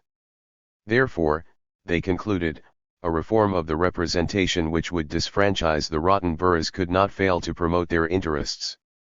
The county meetings, which were very widely held during the early months of 1822, were not content with asking for the protection of the landed interest, or for some measure of partial bankruptcy, they also declared for parliamentary reform. Simultaneously petitions were being circulated asking for the release of Henry Hunt, who had now been 2 years in prison, and the petitioners took the opportunity to demand a reform of the franchise. The agitation was perfectly legal, was unaccompanied by any violent demonstrations, and universal suffrage made no part of its program. It invited, therefore, the sympathy of the moderate reformers. In the session of 1820 Lord John Russell, appealing to the words spoken by Castlereagh the previous December, proposed that the borough of Grampound should be disfranchised and its seats transferred to Leeds, and that in the new borough the suffrage should be conferred upon every occupier of a house whose annual rental was not less than £5. It was estimated that the population of the proposed borough of Leeds, which beside the town itself would comprise 10 villages, was 70,000, that of these 70,000 about 28,000 were adult males, and that of these 28,000 about 8,000 would become electors if Lord John's bill were passed. 1 Thus the principle of moderate parliamentary reform was definitely submitted to the legislature, embodied in a particular instance. The hostility of the Tories was instantly aroused, and Castlereagh himself beat a hasty retreat. The Tories complained that Lord John had made the property qualification for the vote in his new borough too low, and urged that it should be raised to £10 or even to £20. On what principle, moreover, should the qualification be made? Why not grant the franchise at once to every ratepayer? And was not this the radical defect of Lord John's proposal, that the creation of a new borough necessitated the creation of a new franchise? They even went so far as to maintain that by creating a new borough Parliament would exceed its powers and infringe the royal prerogative. Were they, then, to return to the traditional procedure and absorb the borough of Grampound in the adjacent hundred? This was in fact Canning's proposal. But it could not be disputed that the county of Cornwall, to which Grampound belonged, possessed, with its 21 boroughs, far more than its fair representation. So long as its members were strangers to the county, financiers who purchased their seats in the open market, the evil was more tolerable, for the corruption of the system redressed its inequity. If, however, by the enlargement of its electorate Grampound ceased to be a rotten borough, the inequitable distribution of seats under the existing system would become too glaring. 4 Castlereagh proposed a compromise, which on Lord Liverpool's initiative was accepted in principle by the House of Lords. The seats taken from Grampound were given not to a new borough, but to the enormous county of Yorkshire. At the last election 18,000 electors had voted in Yorkshire. In future they would return 4 instead of 2 members. Lord John and his friends accepted the amendment, while reserving the right to claim later separate representation for Leeds or any other large town. But it was evident that public opinion would not be satisfied with such tinkering with the existing franchise. Not only did the radical members such as Lambton persist in putting forward demands very similar to those made at the meetings of 1817, triennial if not annual parliaments and household in place of manhood suffrage, the Whig aristocracy, encouraged by the signs of yielding displayed by the Tory ranks, took concerted action and sought to devise a scheme of general reform on which they could all agree. In a series of county meetings which followed immediately the conclusion of the Queen's trial, the Duke of Bedford, Lord Holland, and Lord Grey urged the necessity of reforming the system of representation. Of these three politicians, it was the Duke of Bedford who committed himself most definitely in his public utterances, but even Lord Grey appeared to regret the timidity he had shown in 1817. In a letter to Lord Holland, he stated that in his opinion Lord John Russell's motion was not altogether satisfactory. Lord John, he thought, had limited too narrowly the scope of the reform, and writing a few months later to the same correspondent, he expressed his belief that the time for half measures had passed by, if the demands of public opinion were to be satisfied. A year later the intellectual leaders of the party entered the arena. Lord John Russell, at once the representative of a great family and a publicist, asked the Commons to institute an inquiry into the question of reform. In the pages of the Edinburgh Review, Mackintosh drew up an entire scheme of moderate reform to serve as the party programme. The schemes propounded respectively in Lord John's speech and in Mackintosh's article follow the same lines. A more speedy procedure must be adopted in future to disfranchise the boroughs which were notoriously corrupt and transfer their seats to towns important for their wealth and large population. According to Mackintosh's estimate there were in all 20 of these. But when the session of 1822 opened, Lord John suddenly adopted a bolder line of action. He asked for the immediate addition to the House of Commons of 100 new seats. Of these 100 additional members, 60 would be county representatives, the remaining 40 would represent manufacturing centres at present without a representative, and he pointed out that the franchise in these new boroughs need not be uniform.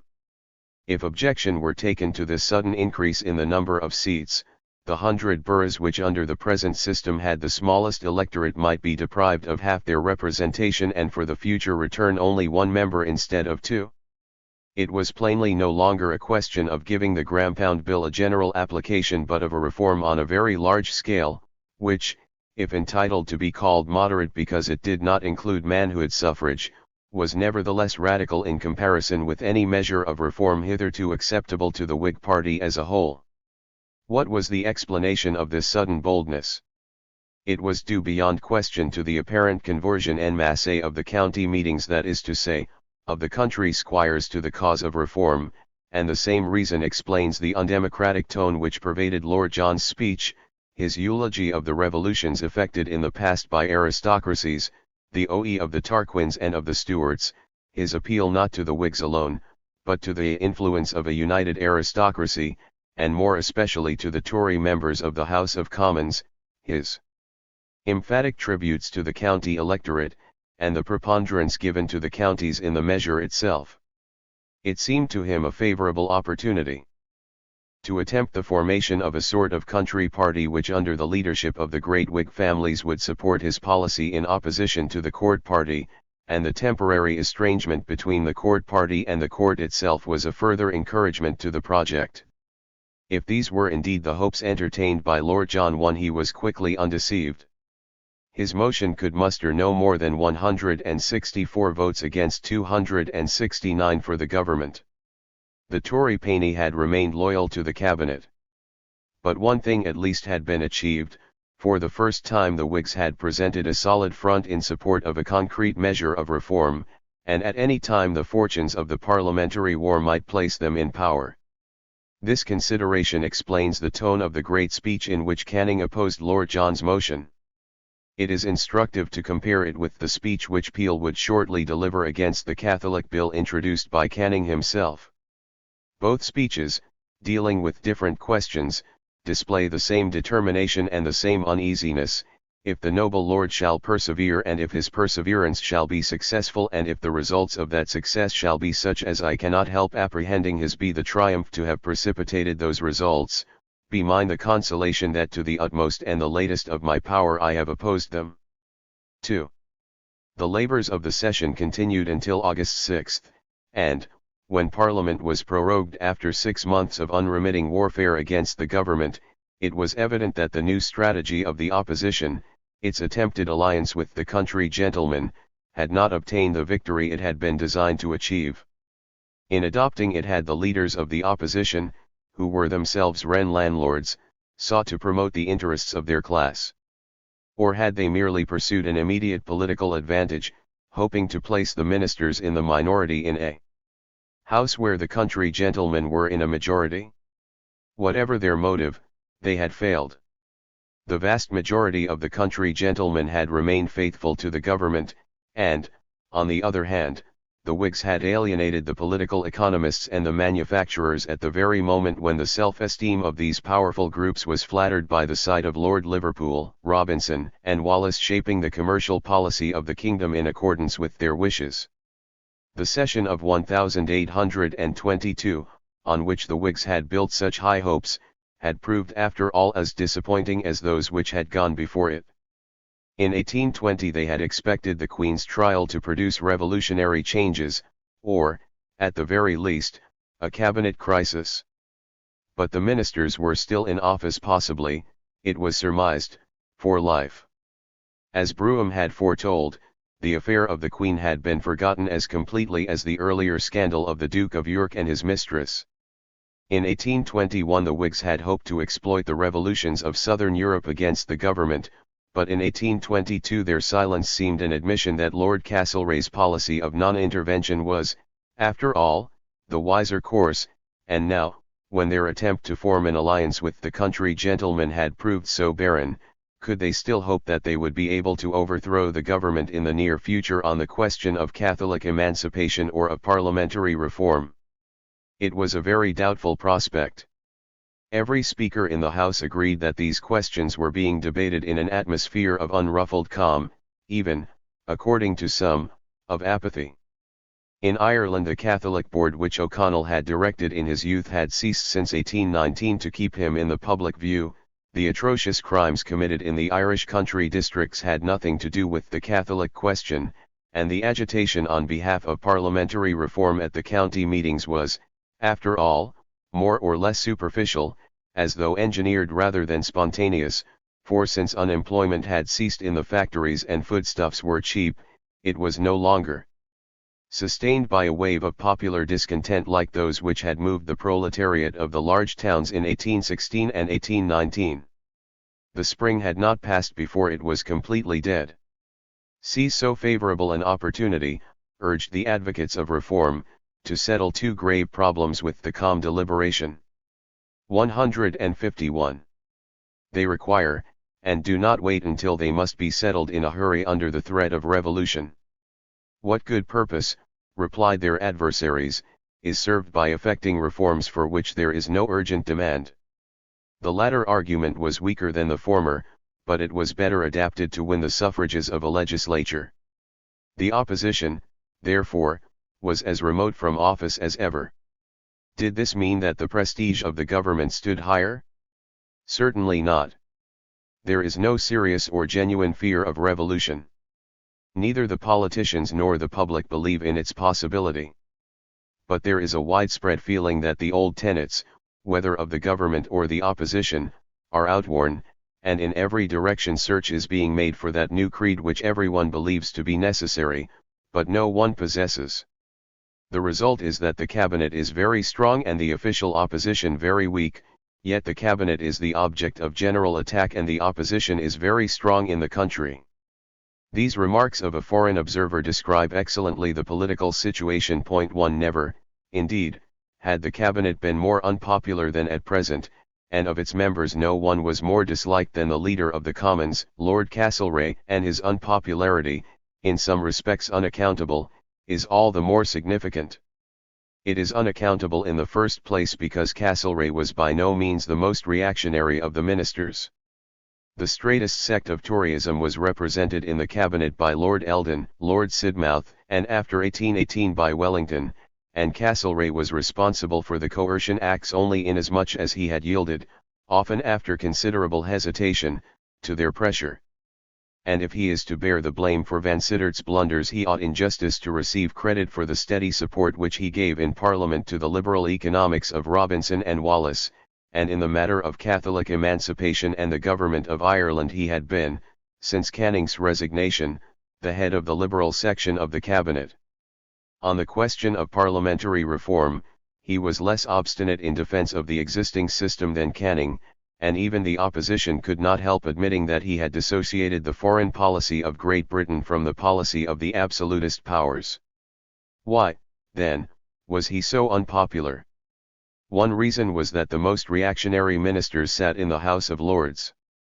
There they were led by Lord Liverpool, a prudent statesman who hardly attracted public notice, and the only opposition they had to face was the moderate and courteous criticism of Lord Lansdowne. In the House of Commons, Castlereagh, in his capacity as leader, was exposed to the blows aimed at the policy of the government by the most active members of the opposition: Lord John Russell, Mackintosh, Brougham, Hobhouse, and Sir Francis Burdett. Further, at every Congress which the Allied sovereigns had held since 1814 to discuss the affairs of Europe, it was Castlereagh who sat as the representative of England by the side of the Emperor of Russia, the Emperor of Austria, and the King of Prussia. Too modest and too anxious for the maintenance of peace to quarrel flatly with the rulers in concert with whom he regularly worked, possibly even flattered by his admission to their intimacy, he failed, where England's foreign policy was concerned, to speak the energetic language which would have stirred and delighted public opinion. He was, moreover, a poor speaker, and his jargon and rigmarole, which had become a byword, made him the laughing-stock of members of Parliament and journalists. To attacks and jibes he opposed an attitude of silent disdain which was ascribed to haughtiness, though it was perhaps only a form of nervousness. But were his enemies sincere when they taxed him with pride? They knew that he was harmless, and it was for that very reason that they fastened upon him as their victim. His unpopularity, therefore, was at once unmerited, and well deserved. The statesman deserves to be judged severely who can neither make himself feared nor loved. Penetrated in every fibre with disgust, Castlereagh longed to retire from political life. He said so to his friends, and on one occasion, speaking in the House, he threatened to resign. When Parliament was prorogued, his colleagues and even the King were frightened by a gloom which threatened melancholia. His attention easily wandered, he became lost in reverie, and trembled at the slightest sound. This heavy melancholia, which so often ends with suicide, was known on the continent in the 18th century as elie mal anglais, the English disease, and since the century opened elie mal anglais had made two important victims among the politicians of its native country: Whitbread in 1815, Romilly in 1818. An even more important figure was now to be added to the list. On August 12, at his country seat at North Cray, Lord Castlereagh cut his throat with a penknife. The death of this conscientious administrator and prudent and peace-loving diplomatist was hailed by the entire body of liberals and revolutionaries both in England and on the continent as if it had been the death of a tyrant. The violent end of the man who had been one of the principal signatories of the Peace of 1815 was regarded as an event almost more important in the annals of European liberty than the revolutions in Spain and Italy 2 years before.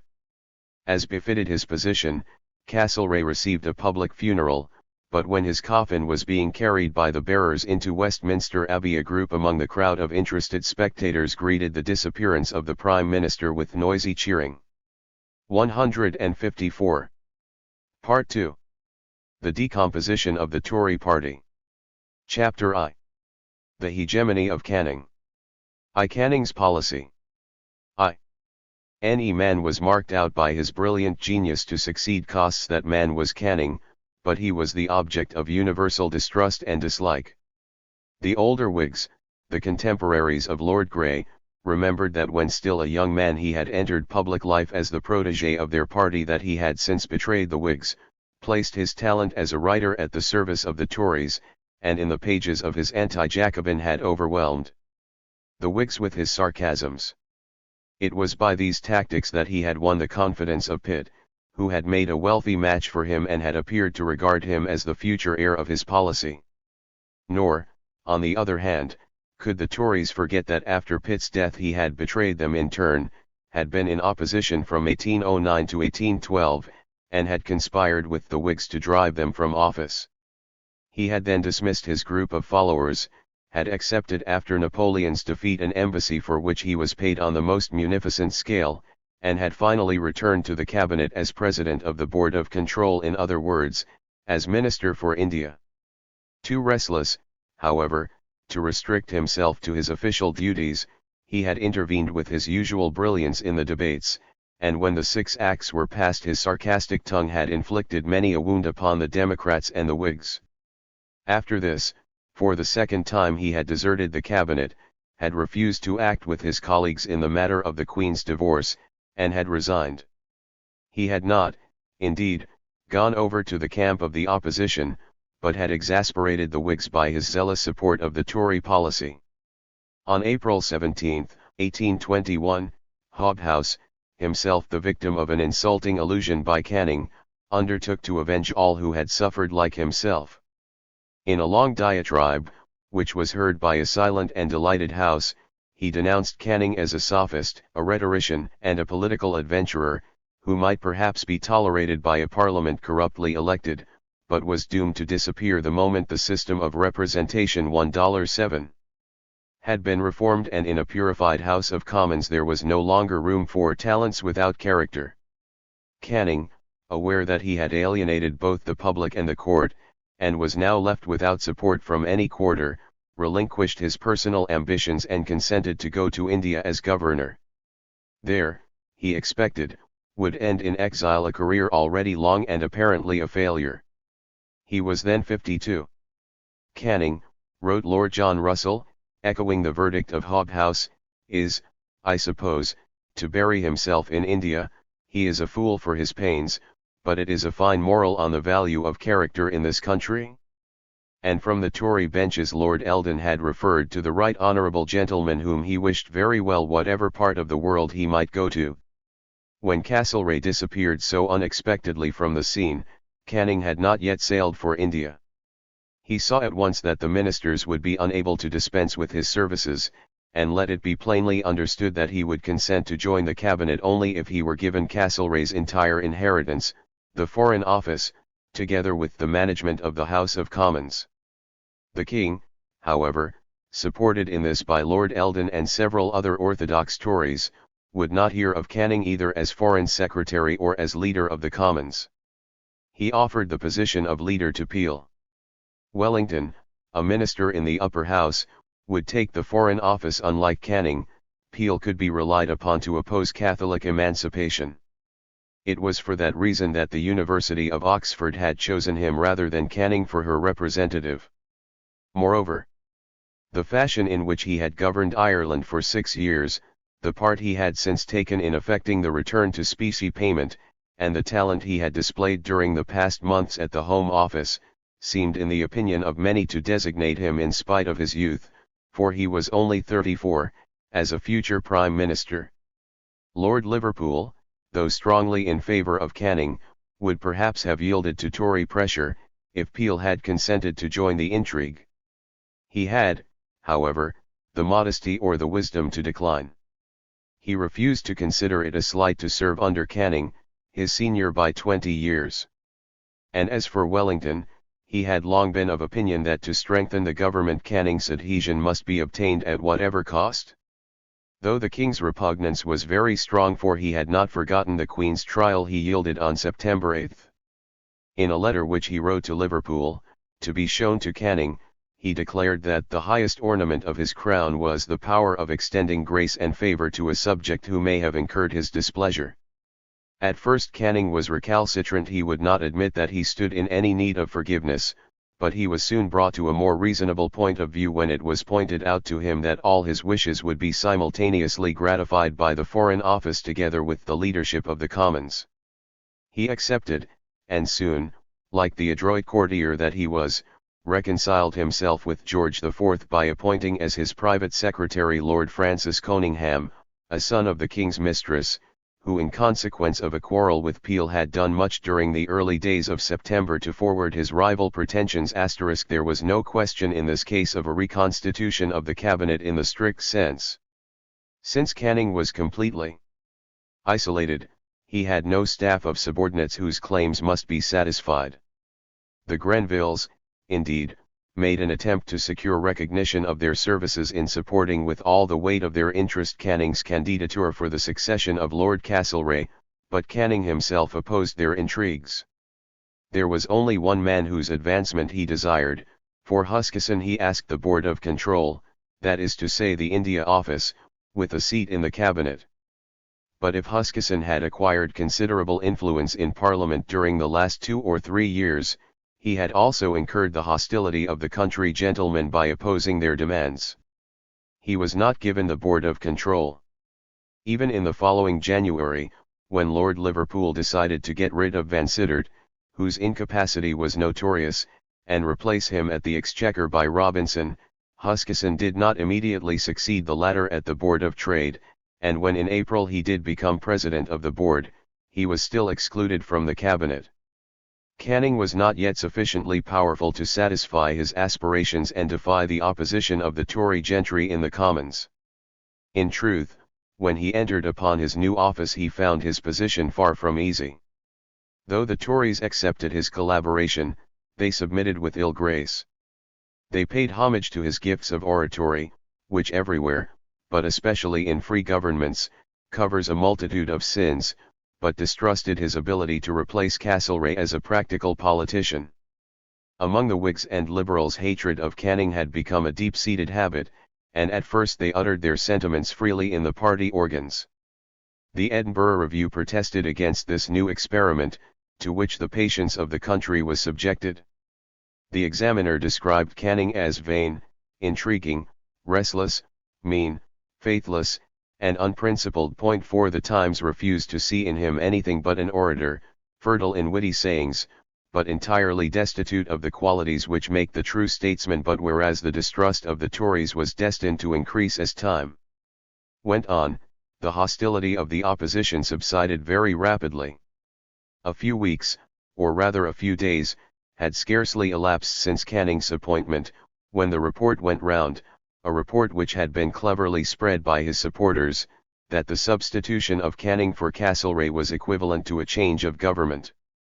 The Morning Chronicle of October 2, in an article otherwise guarded in tone and which still made many reservations, went so far as to promise Canning the glorious title of Liberator of Europe if he had the courage to resist the Emperor of Russia, as he had formerly resisted the tyranny of Napoleon, and the energetic intervention of the Foreign Office in October on behalf of John Bowring, a friend of Bentham's, who was harried at Boulogne by the police of Louis XVIII, justified the hopes of the Chronicle, and was a gesture which attracted the attention of liberals on both sides of the Channel.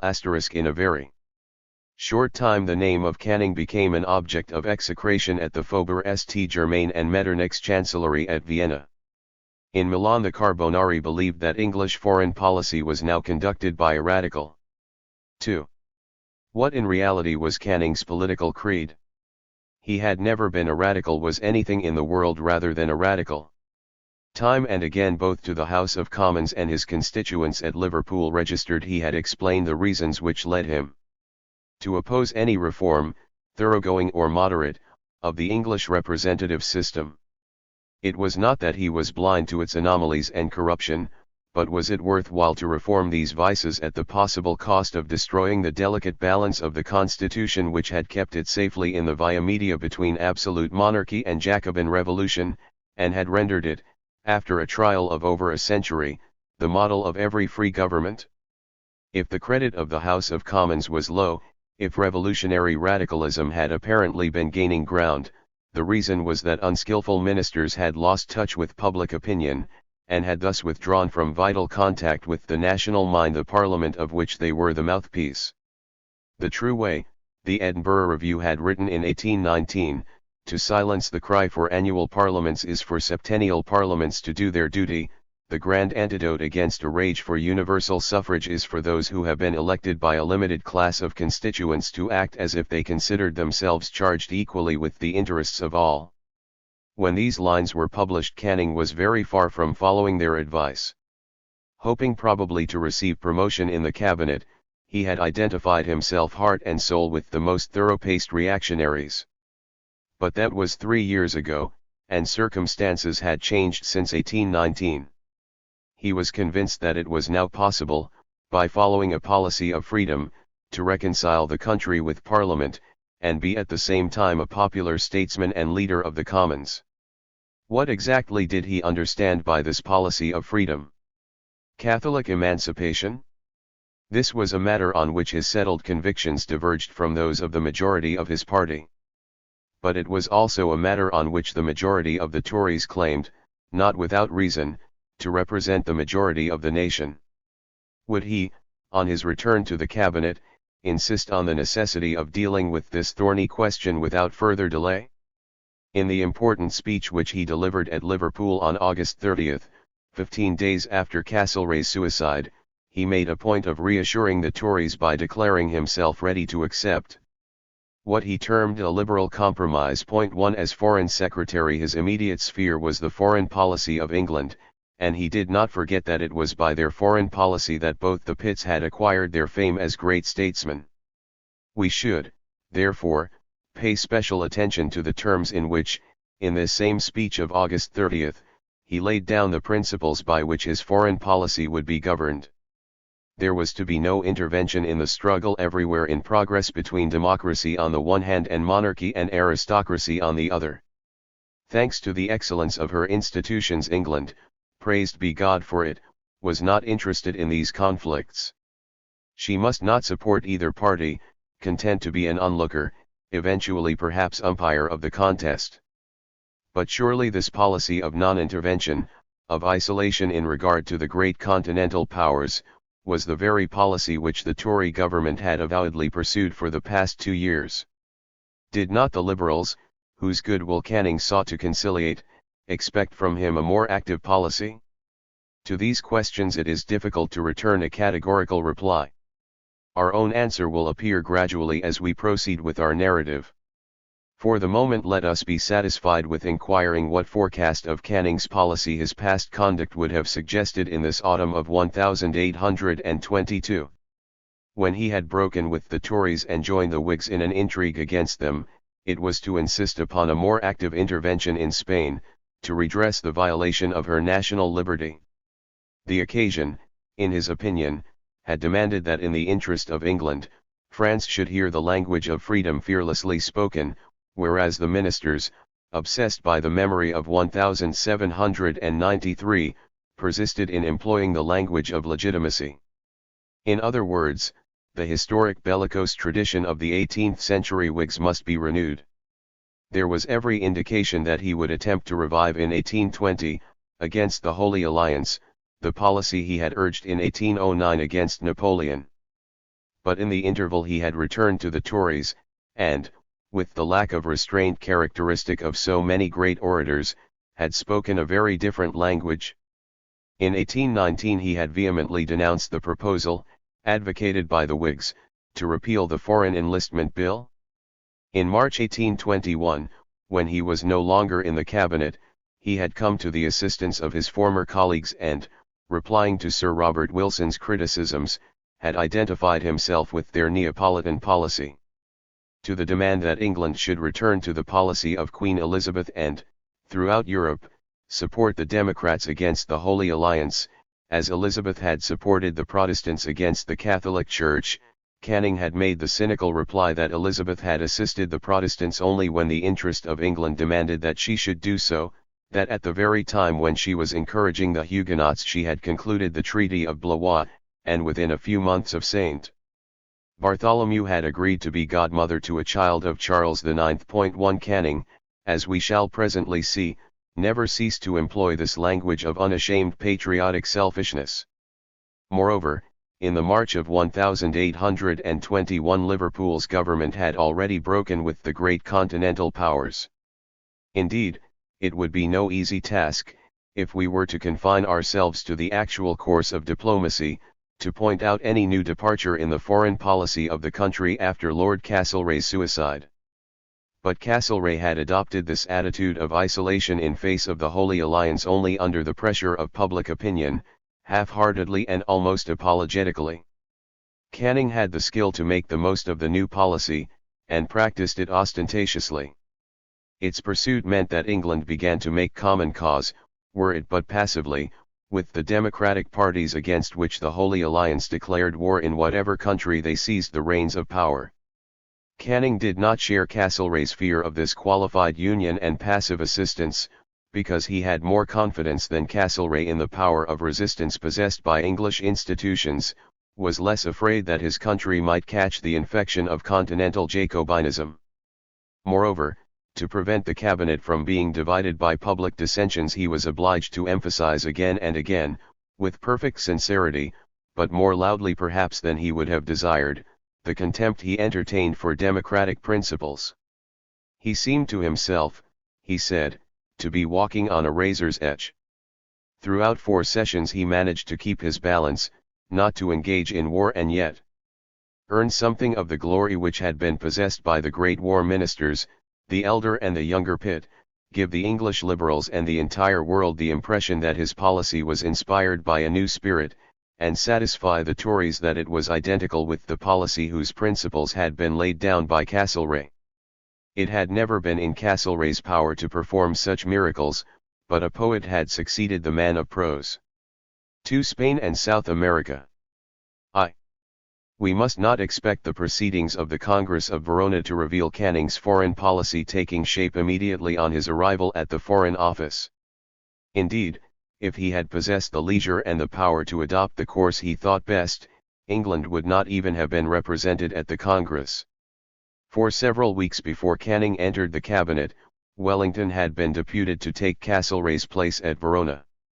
The instructions which he brought with him were signed by Lord Bathurst, not by Canning, and his position was too eminent and Canning's advent too recent for it to be possible to regard him as merely the agent of the latter. 3 matters engaged the attention of the Congress. First of all, to wind up the affairs of Italy. His instructions forbade the British representative to interfere. Nevertheless, the decisions reached were such as he desired. For the Austrian government reduced by half its army of occupation at Naples and began the evacuation of Piedmont, undertaking to complete the operation within 9 months. No doubt Metternich's policy was determined by the fear that the French government might reply to the Austrian occupation of Piedmont by a French occupation of Savoy. French intervention in the Congresses of the Holy Alliance did more to weaken the alliance than the new attitude of isolation adopted by the British government. Then there was the Eastern question. The Greek rebellion was making progress and diplomatic relations had not been restored between Russia and the Porte. At the moment the matter in dispute between them was the measures which the Sultan had just adopted to prevent Greek sailors trading with the Russian ports on the Black Sea under the flag of the powers to which the passage of the Dardanelles was guaranteed by treaty. Canning instructed Wellington to support the Sultan against the Emperor. Wellington refused to obey, and Lord Liverpool approved his refusal. If Canning had gained his point and England had attached herself to the Sultan's cause, and adopted a separate policy from that pursued by the other powers, a severe blow would have been dealt to the cause of Greek independence. And, finally, there was the Spanish question. On this point Lord Liverpool, Canning, and Wellington were in entire agreement, and English public opinion in entire agreement with them. The nation was unanimous in the determination that the French government should not, under the plea of freeing King Ferdinand from his bondage to the revolutionary government, renew the ambitious design cherished by Louis XIV and Napoleon, the veiled annexation of Spain and the fusion in one great Latin monarchy of France, Spain, and all the Spanish colonies in the New World. Wellington's task at Verona was rendered easier by the fact that Metternich shared his apprehensions in regard to the policy of France. The dispositions shown by the Emperor of Russia were, it is true, less satisfactory. He offered Louis XVII the services of a Russian army of 150,000 men, but the French government shrank from accepting assistance so humiliating to its prestige.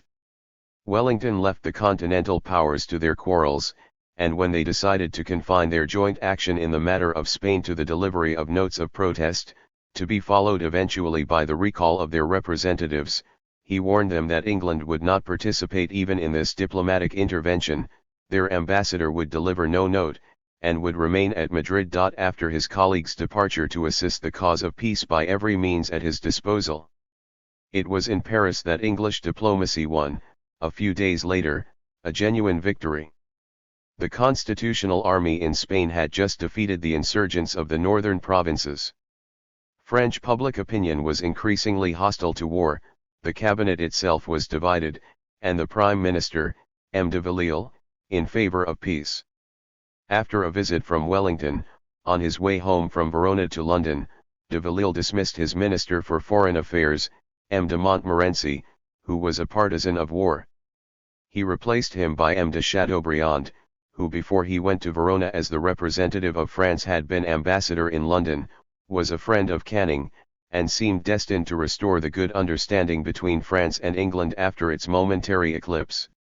Thus at the end of December the danger of military intervention in Spain had apparently diminished. Therefore England learnt with consternation at the end of January of the warlike speech with which Louis XVIII opened the session of the Chamber. There was little hope of preserving peace. 100,000 French troops under the command of a prince of the blood were ready to march. Ferdinand VII must be free to give his people the institutions of which he was the sole legitimate peace. From that moment hostilities would cease. 16. Parliament was opened on February 4, exactly 8 days after the French Chamber. The speech from the throne had been already drawn up when Louis XVIII pronounced his speech. It was decided to alter the text and suppress a phrase in which the king explicitly stated his determination to remain neutral, and the words in which he declared himself opposed to all intervention in Spain, and ready at any time to tender his good offices to prevent the calamity of a war between France and Spain, seemed so plain that the government secured the unanimous support of Parliament. Lord Liverpool, in the Upper House, took the Spanish Constitution under the protection of England, and adopted a bellicose attitude. In the House of Commons Brougham substituted for the amendment to the royal speech which he had intended to put forward, a lengthy and impassioned diatribe against the Holy Alliance and the Bourbons, which was received with loud applause. Canning was absent, for his return to the cabinet necessitated his re-election and it had not yet taken place. But from the triumphant letter he had written, only a few days earlier, to his friend, Sir Charles Bagot, we may conclude what he thought of the events which were taking place.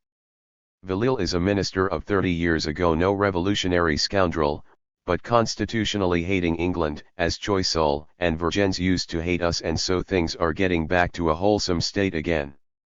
Every nation for itself and God for us all.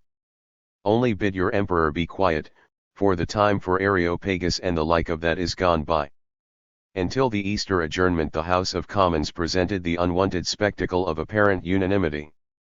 The older Tories kept up their hostility to Canning, registered and pretended to regard Peel as their real leader. But the intensity of the anti-Bourbon feeling obliged them to silence. The attitude of the old Whigs was equally reserved, but the young Liberals, delighted to find themselves in harmony with the feeling of the nation, were loud in their professions of satisfaction with the policy pursued by the government, and by this means sought to make capital for themselves out of Canning's popularity. Brougham, who had constituted himself the unofficial leader of the opposition, became reconciled with Canning and preached prudence to any of his followers who might have embarrassed the cabinet or himself by an inopportune motion. On February 21, when the government proposed that the navy should be increased from 21 to 25,000 men, he declared the proposed increase insufficient and assured the ministers that if they judged preparations on a larger scale necessary they would have the support both of the House and the nation. Canning found himself compelled to moderate this excessive zeal, as he was obliged 3 days later to decline the embarrassing compliments showered upon him by Sir Robert Wilson and Hobhouse, who made a point of distinguishing between the present policy of the government and what they termed the policy of the late ministry. 4 He protested that the Tory policy had undergone no change since Castlereagh's death, but was careful to add before resuming his seat that the ministers had been greatly assisted in carrying on the government of the country by the indulgence, he would not say the unexpected indulgence, which the House had displayed in their regard. For 2 months the Commons refrained from embarrassing the government by a debate on the Spanish question. Immediately before Parliament adjourned, 2 members who were not leaders of the official opposition asked both houses to pass a vote of no confidence. It was a waste of time, they did not obtain a hearing. Parliament looked to the ministry to prevent the French army entering Spain. When Parliament reassembled on April 9 the position had changed. 3 days earlier the French army had crossed the Bidassoa and begun its march upon Madrid. It was a rebuff to Canning's diplomacy. But what had in fact been his policy during the previous 6 months? The documents published by the government in support of their conduct were badly received by the Liberals. For they revealed the fact that in September Canning had instructed Wellington to state frankly and peremptorily that, come what may, England would not participate in any scheme of intervention, a declaration which assured France from the outset that England would maintain an attitude of systematic neutrality, of peace at any price, come what may. And they revealed the further facts that in December Wellington had offered France the mediation of England and had met with a refusal, that nevertheless an English agent, a Tory and a friend of Wellington, had been sent to Madrid in January, with the approval of the French government, to advise the Cortes to introduce into the Spanish constitution such amendments as would satisfy and reassure the French court, advice which had also been rejected, and the public could read in the correspondence.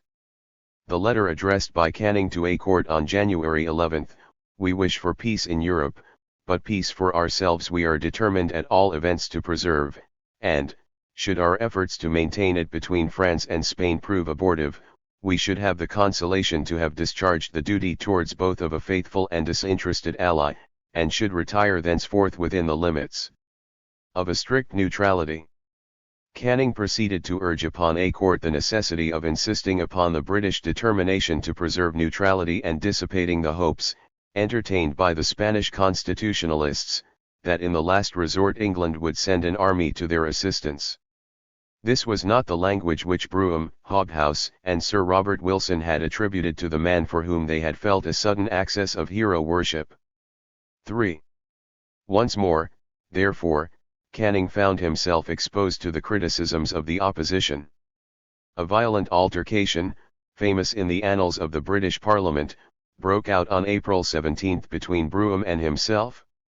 The subject of the dispute, however, was not the Spanish question but Catholic emancipation, and the incident was aggravated by Canning's inflammable temper. Moreover, whoever will read the lively speeches made by the members of the opposition, and Brougham's in particular, cannot fail to discover that, despite appearances, Canning and Brougham were still in collusion.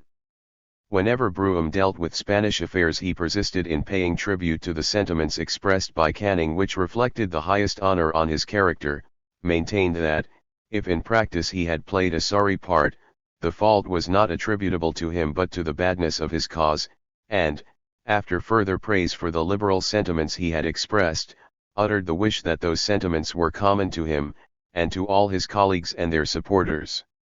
Towards the end of April, on the eve of the day fixed for the decisive debate on the Spanish question, Dudley Ward, who enjoyed Canning's confidence, accosted Creevey in the street, represented to him the complete isolation in which Canning was placed, and entreated the opposition to come to his succour. No doubt Ward was not the only person to risk such a step, and these efforts were not fruitless.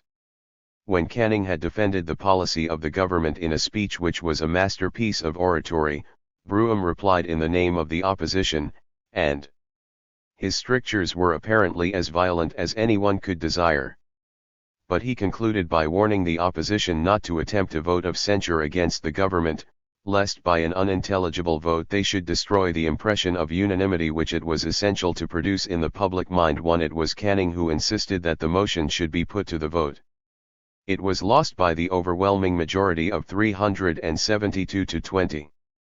How are we to explain this persistent unanimity, and what were the arguments with which Canning was enabled to accept so triumphantly before the bar of public opinion the responsibility for a policy of systematic neutrality?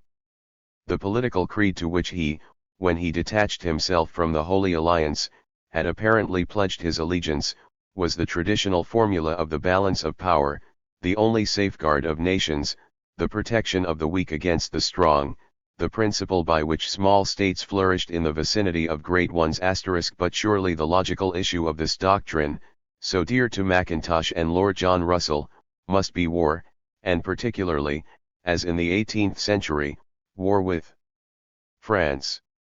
To escape the impasse Canning now spoke in language very different from that which he had employed when he wrote to his friend Charles Bagot in January. he returned to the thesis he had developed in his Liverpool speech of August 1822. War in Europe was no longer, in the 19th century, what it had been in the 18th war between nations, it was now a war of opinions. It was no longer a question otherwise, a zealot for national independence, he would not have held back of supporting Spain against France. It was a question of supporting the revolutionary against the monarchical principle, that he was not prepared to do. England, endowed with free institutions, which protected her alike against the menace of absolutism and the menace of Jacobinism, could not do otherwise than remain neutral between these two hostile principles, and offer her peaceful mediation to the parties which divided continental opinion between them. To the Holy Alliance and to France, whose armed interventions were provoking all over Europe a war between the conflicting principles of government, England opposed a program not of counter-intervention but of non-intervention and peace. We determined, Canning declared, that it was our duty, in the first instance, to endeavor to preserve peace, if possible, for all the world, next to endeavor to preserve peace between the nations whose specific relations appeared most particularly exposed to hazard, and, failing in this, to preserve at all events peace for this country. Who, indeed, in England wanted war? Certainly not the Tories. Because they were Tories, the French declaration of war against the Cortes excited their fears for the cause of order in every country throughout the world. Like all the English, they expected a long war. How, indeed, could they forget the lessons of history, and imagine that the Duke of Angoulême would succeed where Napoleon had failed? And what a prospect of endless ramifications a long war opened up! If the Russian and Prussian armies, the modern Teutons and the modern Scythians, came to the help of France, what would be the effect of their intervention upon French public opinion? What would be the attitude of the army itself, infected as it was by Bonapartism and liberalism? The Portuguese, Spanish, and Neapolitan revolutions had all begun by mutinies in the army, and alarmist rumors were current in March as to the spirit prevalent at French headquarters, when the army of Louis XVIII was still encamped on the right bank of the Bidassoa, and, indeed, who could be certain that even the Russian or Prussian army would remain immune from the revolutionary plague? The war was an act of folly which might very well inaugurate, after 8 years of peace, a new era of disturbances and massacres. Lord Eldon, in a letter written to a friend on March 31 to express his anxiety, deplored that men should so easily forget the misery of war, its enormous waste of treasure and blood. Men, he wrote, delude themselves by supposing that war consists wholly in a proclamation, a battle, a victory, and a triumph. Of the soldiers' widows and the soldiers' orphans, after the fathers and husbands have fallen in the field of battle, the survivors think not. And did even the Whigs and Liberals really desire war? The Whig aristocracy and the world of industry and commerce were alike profuse in their demonstrations of sympathy for the Spanish.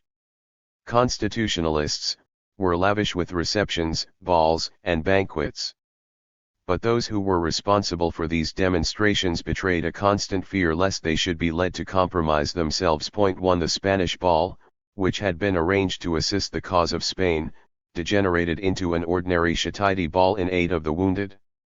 Some Whig speakers, for example, Lord Althorp, declared themselves opposed to military intervention in any shape or form.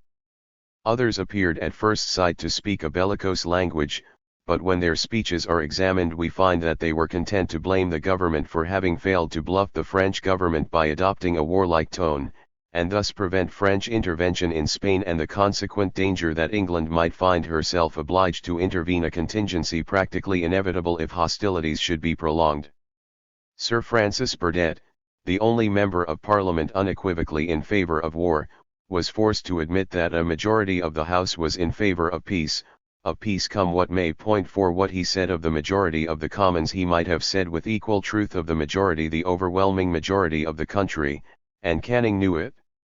Crushed by the burden of taxation, England was obliged to replace her finances on a sound basis, and enrich herself by industry and trade, before she could indulge in the luxury of aggression abroad. 5. The true representatives of that world of industry and commerce with which Canning, as member for Liverpool, had been in touch for many years past, were not Mackintosh and Lord John Russell, theorists who lived on the memories of a past century, but Joseph Hume, the merciless critic of public expenditure, and Ricardo, who, in spite of his radical politics, enjoyed the ear of both sides of the House whenever an economic question was under discussion. It was unthinkable that Ricardo or Hume should approve a policy of war, and their attitude provided Canning with a further argument with which to defend a policy of strict neutrality. "Be yours," he said with a smile to the French ambassador, "the glory of a victory followed by disaster and ruin, be ours the inglorious traffic of industry and an ever-increasing prosperity." Trahit sua quemque voluptas won when the Whigs seemed to demand, without however explaining exactly what action they would have taken, a more active intervention in the affairs of Spain. He reminded them of the contrary attitude which their party had adopted towards the Peninsular War. "The age of chivalry," said Mr. Burke, "is gone, and an age of economists and calculators has succeeded." Canning quoted these words of the statesman who in many respects had been his political teacher, but he accepted with equanimity what Burke had admitted with sorrow, and ironically expressed his surprise at witnessing the spirit of chivalry revive in Parliament on the benches formerly occupied by the economists and the calculators. 4. The event of the Spanish War falsified English prognostications. It proved to be not a war but a route march. The general insurrection which in 1807 had broken out against Napoleon's army at the invitation of the British now broke out against the Cortes at the invitation of the Bourbon army. The latter, which had entered Spain on April 7, reached Madrid on May 23, Seville on June 21, and by June 24 was before Cadiz, whither the Cortes had retreated, taking with them their captive monarch. On September 30 Cadiz surrendered. The British ambassador, who had taken refuge at Gibraltar, had played an insignificant and humiliating part throughout the summer. Instinctively the entire country felt the shame of its representative, and was chagrined to see France escape, to use the language of the Quarterly Review, that species of control which for ages, with different degrees of success, we have endeavored to exercise upon her. For the Liberals it was the discomfiture of all their hopes and the triumph of the Holy Alliance. Many financiers and private persons had subscribed to the loan opened by the Cortes, their bonds were waste paper. Nevertheless, on mature consideration English public opinion made the best of the conditions which the French victory had brought into being.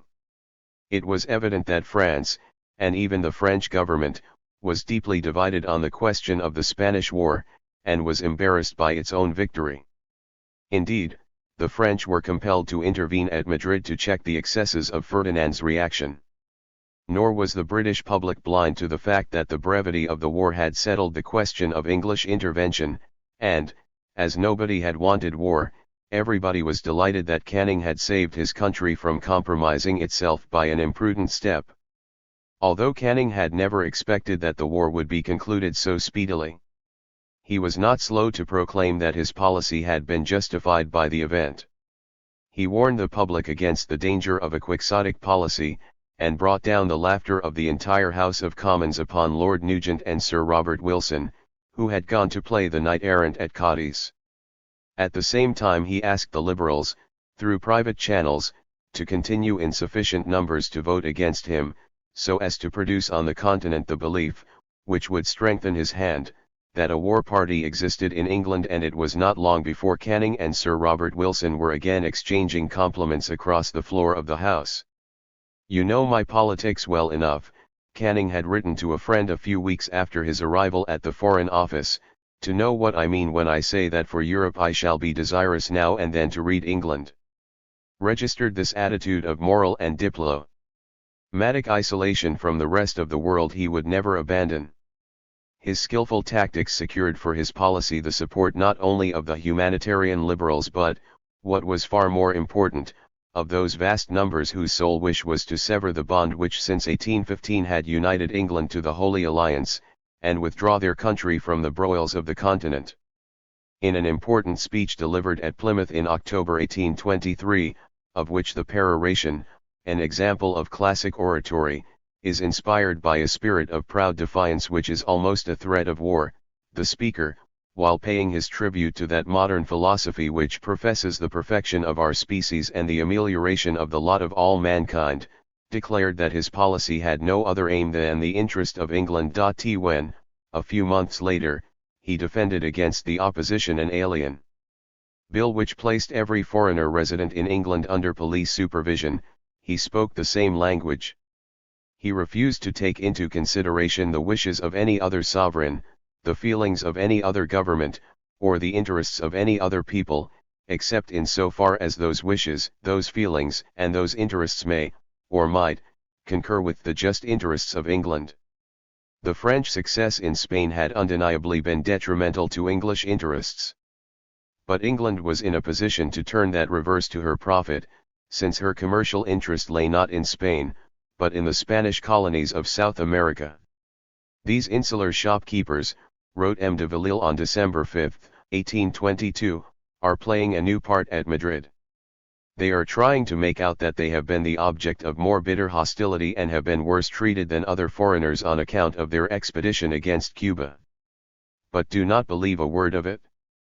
They will profit by the expedition, and by the desperate condition of the peninsula, to sell at a dearer rate whatever assistance they will consent to give.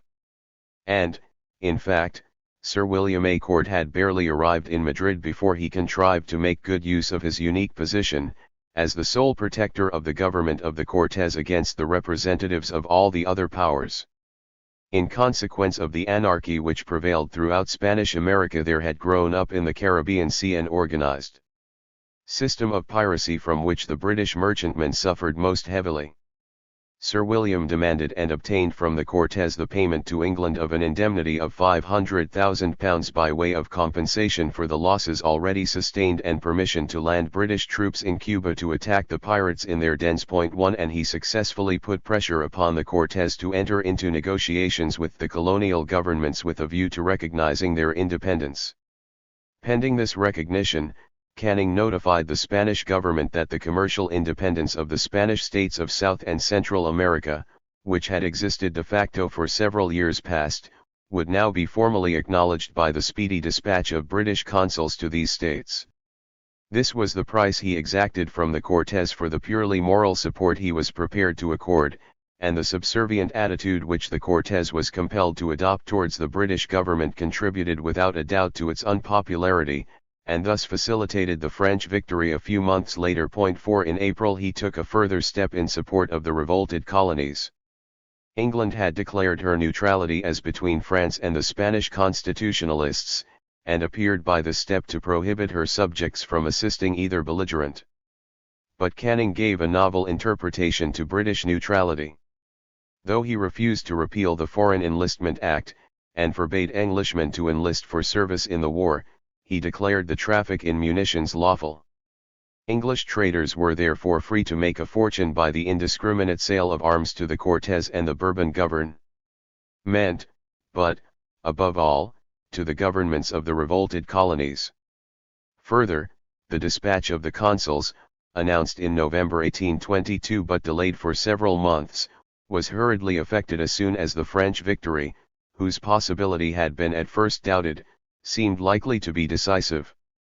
Lord Liverpool and Canning, a politician, wrote in September, are now running wild in speculative objects in South America.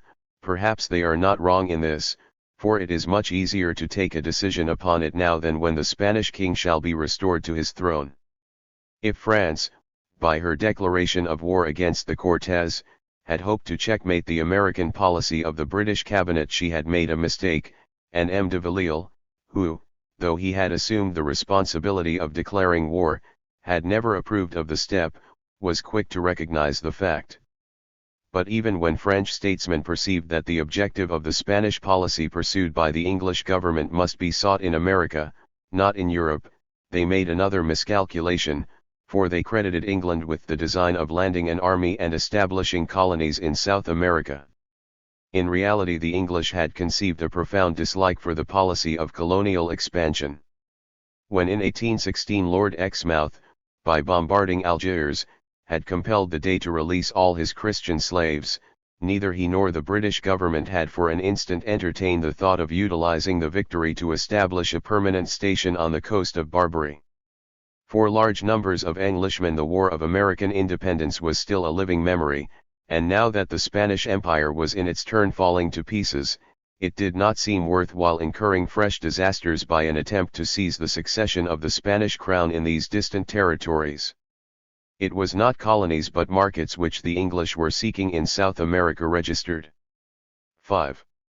Conscious of intentions so sincerely disinterested, Canning took a bold step. He made proposals to the government of the United States, through Rush, the American ambassador in London, for the joint conclusion by the governments of London and Washington of a pact guaranteeing the states of Spanish America against military intervention on the part of Spain, France, or the Holy Alliance acting in concert. English public opinion had been partly prepared to accept such an agreement by a speech which Canning made at Liverpool at a banquet in honor of an American diplomat in which he had expressed his satisfaction, a satisfaction shared in common with the great mass of the intelligent and liberal men of both countries at witnessing the improved relations between two nations united by a common language, a common spirit of commercial enterprise, and a common regard for well-regulated liberty. And he foresaw the day when old grudges would be forgotten and the daughter and the mother stand together against the world.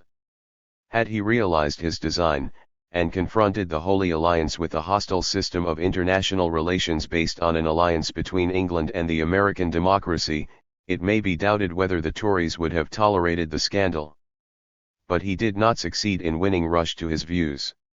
"It is France," wrote Rush to his government, "that must not be aggrandized, not South America that must be set free." And on December 2 President Monroe promulgated his famous doctrine for the suggested agreement by which England and the United States would unite in a joint pledge to defend Spanish America against intervention by any other power. He substituted a declaration by which the government of the United States assumed the sole responsibility for protecting the entire American continent against all European interference. The official press of London received orders to represent President Monroe's message as his adhesion to Canning's policy, a victory for that policy, and the public opinion of the continent, particularly French opinion, was deceived by the London press. But Canning knew that he had been defeated, and it only remained for him to do his utmost to overtake the United States. For already, in 1822, the United States had recognized the complete independence, political as well as commercial, of the new American states. Plenipotentiaries had been appointed by both parties in the course of 1823.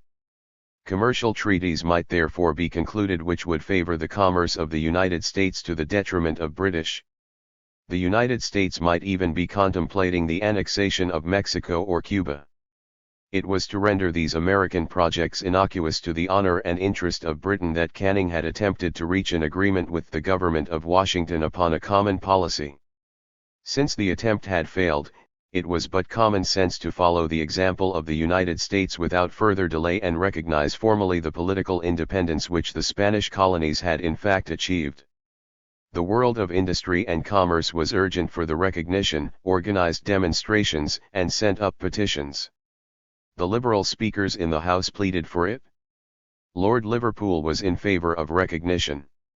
The change would not be momentous, would, in fact, be simply a matter of sending ministers where hitherto only consuls had been sent.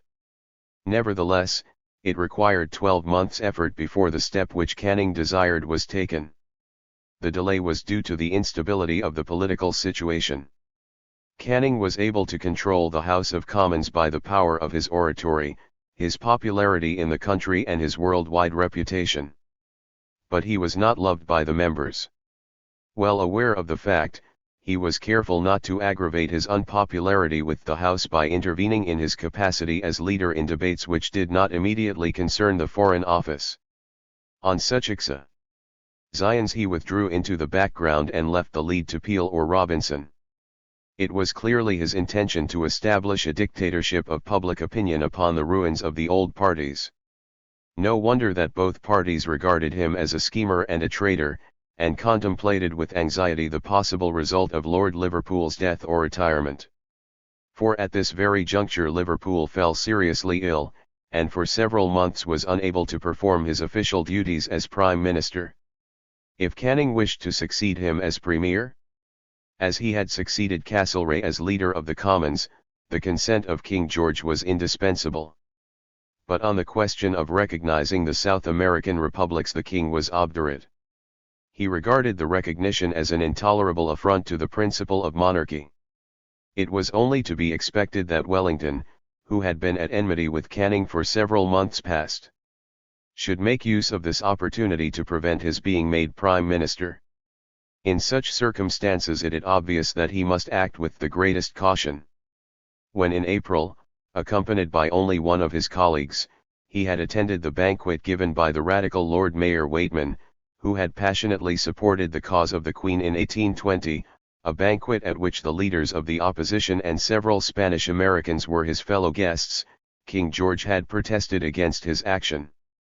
And he knew that the King was now plotting against him with Madame de Lieven, wife of the Russian ambassador, a woman notorious for her political intrigues, and Prince Esterhazy, the Austrian ambassador. It was evident that he had again lost the favor of the court. He therefore began to temporize, and was content to reject the proposal put forward by France, with the consent of Spain, that the South American question should be referred to a Congress to be held at Paris. This would have been tantamount to submitting the cause of the South American states to the decision of the Holy Alliance, and to such a solution not even President Monroe could have been more strongly opposed than was Canning. He laid before Parliament the memorandum of the interview which he had had in October, even before the pourparlers with Russia had been brought to an end, with the French ambassador, M. de Polignac, in the course of which he declared that England would consider any foreign interference by force or by threats, in the dispute copyright between Spain and her colonies, a sufficient motive for immediate recognition of the latter. From the day when this document was made public, it was no longer Monroe, it was Canning, who appeared in the eyes of the world the protector of the independence of the South American republics.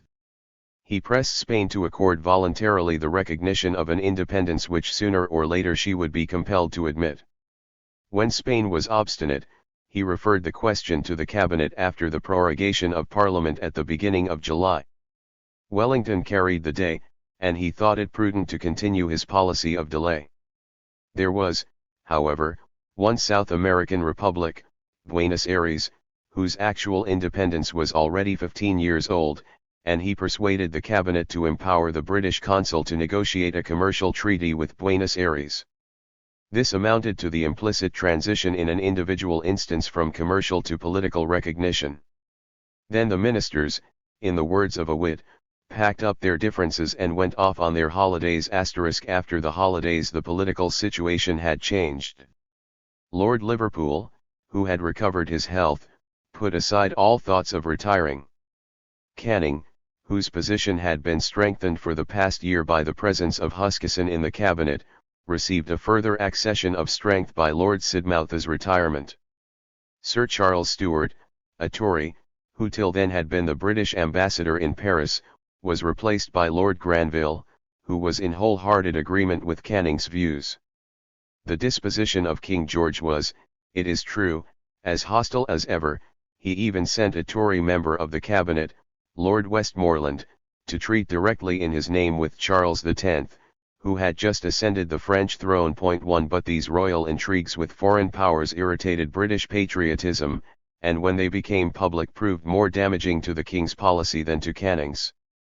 Finally, even the most obstinate members of the cabinet realized that if there was a question upon which the nation was unanimous, and upon which it was absurd to attempt to thwart Canning, it was the question of South America. As far as Buenos Aires was concerned, it had already been practically settled, and two commissions of inquiry which Canning had dispatched in 1823 to Colombia and Mexico brought back favorable reports. In Mexico the execution of Iturbide for his attempt to make himself emperor seemed to mark the definite establishment of the republican form of government. In Peru the last royalist army which still remained in the field had been crushed by Bolívar in August at the Battle of Ayacucho. Lord Liverpool and Canning offered the king the choice of accepting their resignation or consenting to recognize the South American republics, and all the ministers, Wellington among them, supported their action. The king yielded, but with such bad grace that Canning felt himself once more compelled to resort to threats. Finally, on February 3, 1825, the speech from the throne announced that His Majesty had taken steps to secure by treaty the commercial relations already existing between England and those American nations who had to all appearance effected their separation from Spain. These were Buenos Aires, Mexico, and Colombia. In future not consuls but charges d'affaires would be sent to these three states. The only complaint which the opposition could make in the debate which followed was that so much time had been lost, but they did not blame Canning. 6. Canning was, however, faced with other problems, in the first place with the problem of the former Portuguese colonies in South America, a problem similar to that presented by the Spanish colonies. But here the problem seemed to be made easier by the fact that in Brazil not a republic but a monarchy was in question, and, moreover, the wife of the monarch was a daughter of the Austrian emperor, a relationship which gave Canning's policy the support of one member at least of the Holy Alliance. Moreover, England, as the ally and protector of Portugal, seemed in a better position than any other power to impose her mediation upon Portugal and Brazil. Nevertheless, long and delicate negotiations proved to be necessary, and the three Spanish republics had been recognized for more than 6 months before the treaty was signed by which King John recognized his son Pedro as Emperor of Brazil. By an empire the Brazilians understood a democratic monarchy by the grace of God and the unanimous consent of the people. But the Tory diplomatist, Sir Charles Stuart, who, as the representative of the British government, at Lisbon first and then at Rio de Janeiro, had acted as intermediary between the two governments, took alarm at this democratic formula. In the final text of the treaty Pedro was emperor by the grace of God and in accordance with the constitution of the state. On the other side of the globe, in a corner of the Mediterranean, amid numerous vicissitudes and hideous atrocities committed by both parties, the war dragged on between the Turks and the Greek rebels. But Greek independence presented a more difficult problem than the independence of Mexico or Brazil, since the interests of Austria and Russia were liable to be involved. Canning's Greek policy long remained ambiguous. On the one hand, he was aware that public opinion was ardent in support of Greece. Byron had just died beneath the walls of Missolonghi, and Lord Frederick North was travelling through the Morea in the disguise of a classical Greek. In London the Greek Committee, whose membership included all the leading members of the Radical Party, collected funds and offered to administer the proceeds of the loan raised in London by the Greek government. Lord Cochrane, on his return from Peru, undertook, in 1825, in return for a large payment, to command a small squadron which had been built at the cost of the committee and engage in the archipelago the fleets of Turkey and Egypt. Now, all these were the men with whom Canning acted unofficially in his conduct of foreign policy, therefore the British government was the first to take action in favor of the Greeks, and, in particular, was the first government to accord them the status of belligerents, and declare its neutrality in the contest between the two armies, exactly as if it were a war between the armies of two recognized states. But, on the other hand, Canning saw that the Greek rising was fomented, only too often, by Russian agents, for the Tsar, Alexander, nursed the dream of adding, by the destruction of Turkey, a new Byzantine Empire to his own. This made it necessary to protect the integrity of the Ottoman Empire against this threat from the north. On this point Canning shared the fears felt by every Tory, and, moreover, he was as determined as any of his colleagues not to allow himself to be drawn into a war waged out of reverence to Aristides or St. Paul. 2 Moreover, the enthusiasm felt for Greece in London was less ecstatic than the corresponding sentiment in Paris, possibly also less pure, and not unconnected with financial transactions of a dubious character in which the lights of the popular party were implicated. It was, therefore, a comparatively easy task for Canning to place obstacles in the way of Greek emancipation at the very moment when certain of his actions appeared to support it. He rejected every Russian proposal which involved the possibility of armed intervention, and on one occasion was even prepared, in defiance of his principles, to participate in a conference of ambassadors to be held at St. Petersburg, an undisguised conference of the Holy Alliance if it would frustrate Russia's warlike designs. 2. And when the intervention of the Pasha of Egypt threatened the infant nationality of Greece with speedy doom, and Greek delegates came to London to request that they might be placed under British protection, he returned a harsh refusal. He pointed out that the cause of Greece was not assisted but harmed by advances of this kind, for the British government, which was bound by a treaty of alliance with Turkey, was compelled to reply by a declaration of neutrality. And on this occasion he did not confine himself to a declaration of neutrality. 2 proclamations were issued, one forbidding British subjects to serve in the war between Turkey and Greece, the other prohibiting for 6 months the export of munitions, and ships which left the port of London with arms on board destined for Greece were seized by the government officials. Towards free trade thus did Canning's diplomacy pursue its flexible, at time even tortuous, way. We must not picture him hurling defiance in the face of the great continental powers. If he refused to treat corporately with their alliance, he was careful to maintain friendly relations with its members individually, settling international questions, as far as possible, by separate arrangement with the power concerned without consulting the others or even in opposition to their interests. He thus divided the powers, and in every transaction maintained British interests and honour. This policy was dictated by circumstances. As leader of a Tory House of Commons his hands were tied. But it also suited the complexity of his natural disposition, and the approval of the country encouraged him to pursue it. For the hesitations and shifts of his foreign policy the Liberals blamed his colleagues, not himself, and the manufacturers and merchants readily pardoned vacillations which kept the country out of war. Public opinion had made Canning its hero, trusted him blindly, and presumed deep motives of statecraft whenever his motives were not apparent at first sight. From Lord Grey and Lord Althorp among the Whigs, from Wellington and Lord Eldon among the Tories, Canning's genius could extort no homage. But being a clever courtier, as well as a great popular leader, he contrived to regain the royal favour after the quarrel of 1824. The difficult question of South America had been settled, and in the matter of Greek independence his policy was Tory. Sir William Knighton, the king's doctor and private secretary, offered him his assistance in effecting a reconciliation with his master. And some months later he did the king a valuable service of a private nature. He removed Lord Ponsonby, who had formerly been the lover of the king's mistress, by sending him to Buenos Aires as the British representative. Moreover, he was beloved by men of letters, who saw in him no mere politician, but a member of their fraternity. Walter Scott was his personal friend. Byron admired him from a distance. In the House of Commons he was the cynosure of every intelligent, active, and ambitious spirit. Among his admirers he counted Mackintosh, Lord John Russell, Hobhouse, Sir Robert Wilson and Brougham. Over young men he exercised a fascination. When Disraeli, barely 20 years old, wrote his first novel, the ostensible hero was Vivian Grey, but the real hero was Canning, and, like Canning and Vivian Grey, Disraeli dreamed of a distant day when, unassisted by noble birth or personal wealth, he would make the world his oyster and open it with his knife. There was no doubt that radicalism, crushed in 1819, was reviving, but it was under a new form.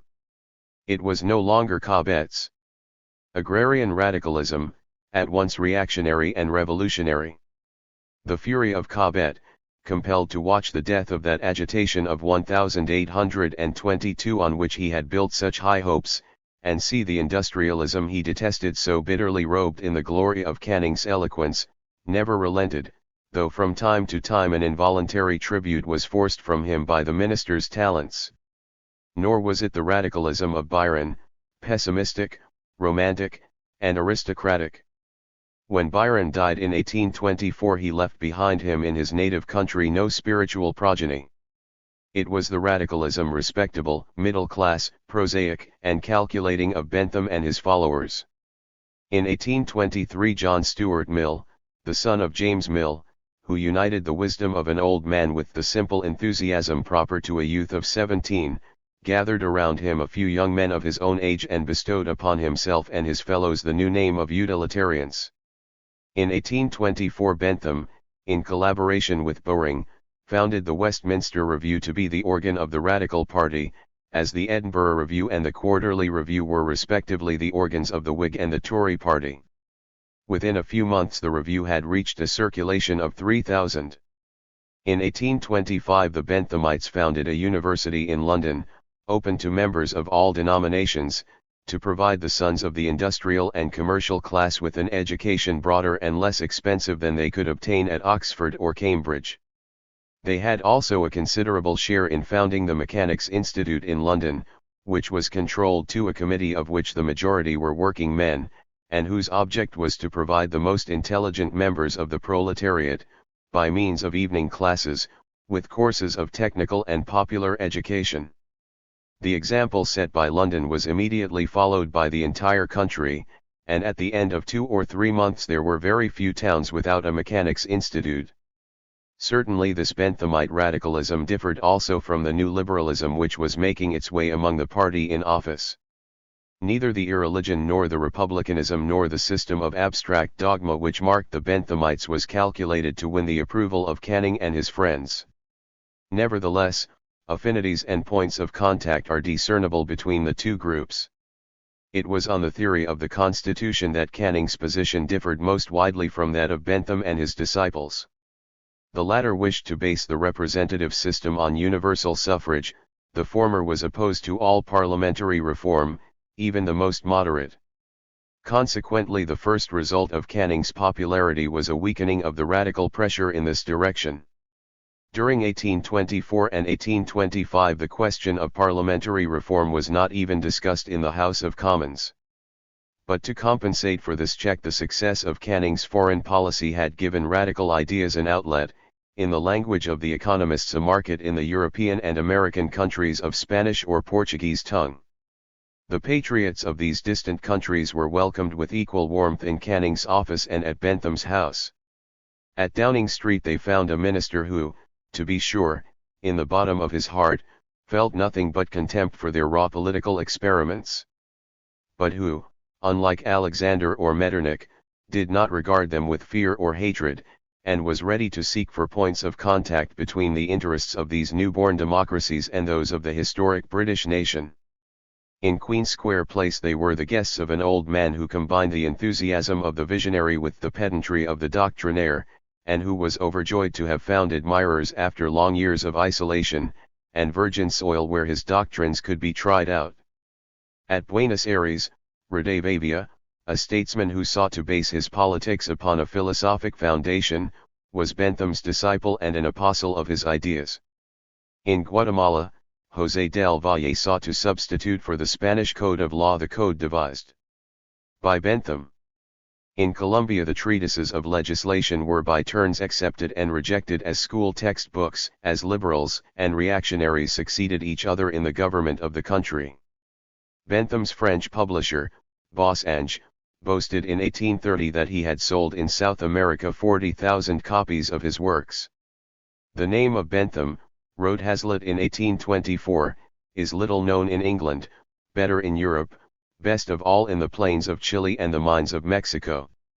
He has offered constitutions for the New World and legislated for future times. 2. But certain of Bentham's ideas were beginning to make converts even in his own country and in government circles.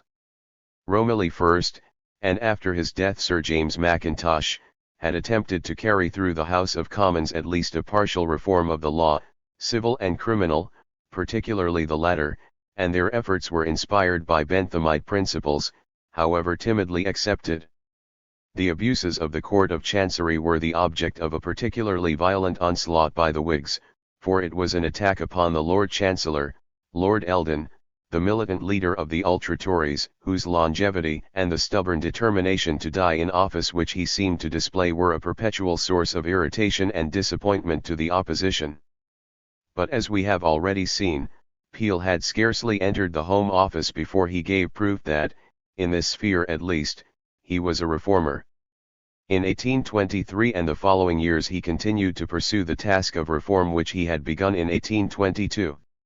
He began with the reform of the prison system registered and the system of deportation registered, which it was impossible to continue in its existing form when free colonists were emigrating to New South Wales. He carried through Parliament an important statute to consolidate all the laws relating to juries.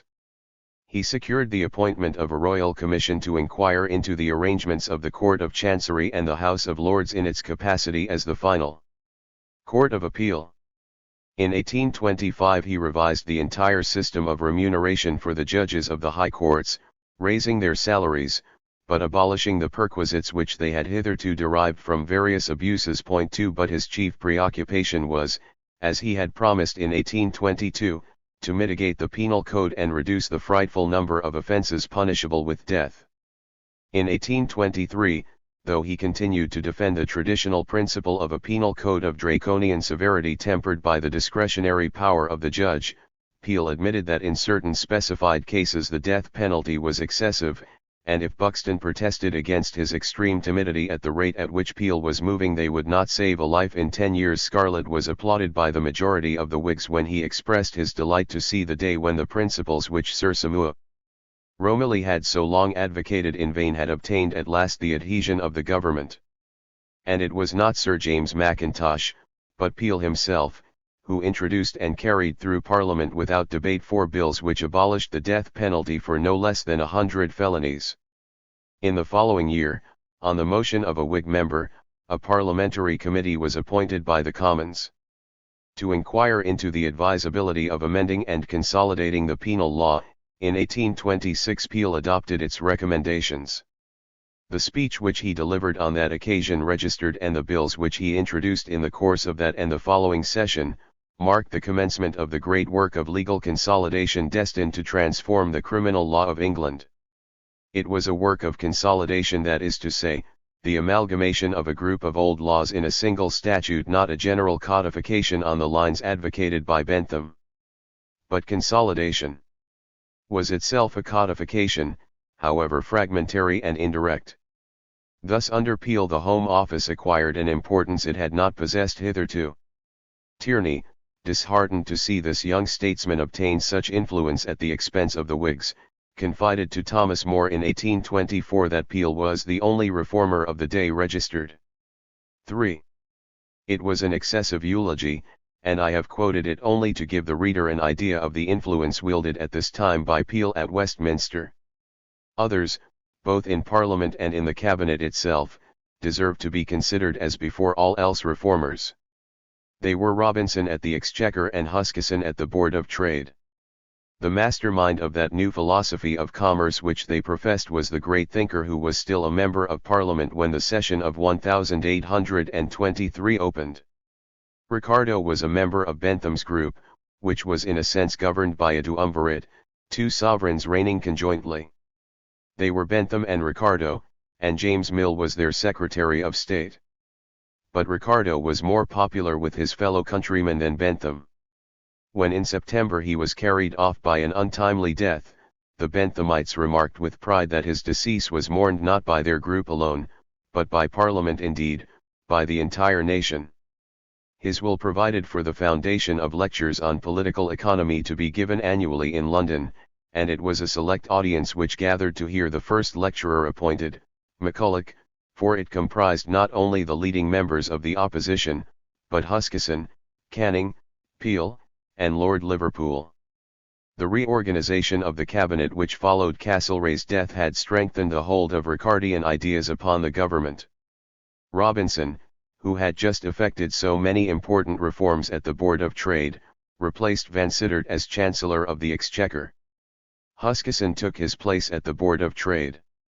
And although the Vice President, Wallace, resenting Huskisson's promotion to an office to which he believed himself entitled, resigned, he continued, both as a private member and as the chairman of an important committee, to take no inconsiderable part in the task of remodeling in a liberal sense the laws which governed commerce.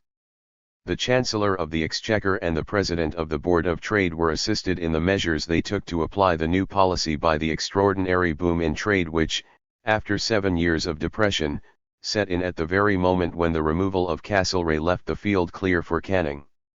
For the past 2 years the Board of Trade had begun to apply the liberal policy. The prosperity at present enjoyed by the trade of the country was therefore attributed to the steps already taken to emancipate commercy, and taken as an encouragement to increase that prosperity by a further application of the same principles. On the other hand, Parliament still clamoured for a progressive reduction of the taxes, and it was an easy matter to satisfy the demand when the excellent condition of business produced an annual surplus. Nevertheless, this sudden improvement in the financial position, which was so welcome to the new ministers, must be examined more closely. It cannot be explained by a sudden increase in the production of manufactured articles at the end of 1822. When Wallace in the Commons spoke of an increase of 10% in the export of cotton goods, of 17% in the export of hardware, and of 13% in the export of woolens, he was not comparing the figures of 1823 with the figures of 1822. His speech was delivered on February 12, but the figures of 1822 with the figures of 1821. He even carried his comparisons farther back, and remarked that the total exports for 1822 exceeded by 20% the total for 1820.1 and, in fact, it was from the latter year that the improvement dated. The total exports rose from £33,534,000 in 1819 to £38,394,000 in 1820, £40,832,000 in 1821, £44,243,000 in 1822, £43,827,000 in 1823, and £48,730,000 in 1824. That is to say, there was a fall between 1h. of c. February 12, 1822. 1822 and 1823, and the most rapid growth took place between 1819 and 1820, and again between 1823 and 1824. If the close of 1822 was a critical date in the economic history of England, it was for quite another reason. In December 1822 the price of cereals began to rise. The price of corn, which had scarcely exceeded 40s a quarter, and had even fallen to 34s at the end of November, exceeded 41s in January, and then, rising rapidly, attained the figure of 62s. 7d in June. It fell again after the harvest, but only to 47s. 7d, and then gradually rose till in February 1824 it stood at 67s. 7d. The following harvest lowered the price only to 54s.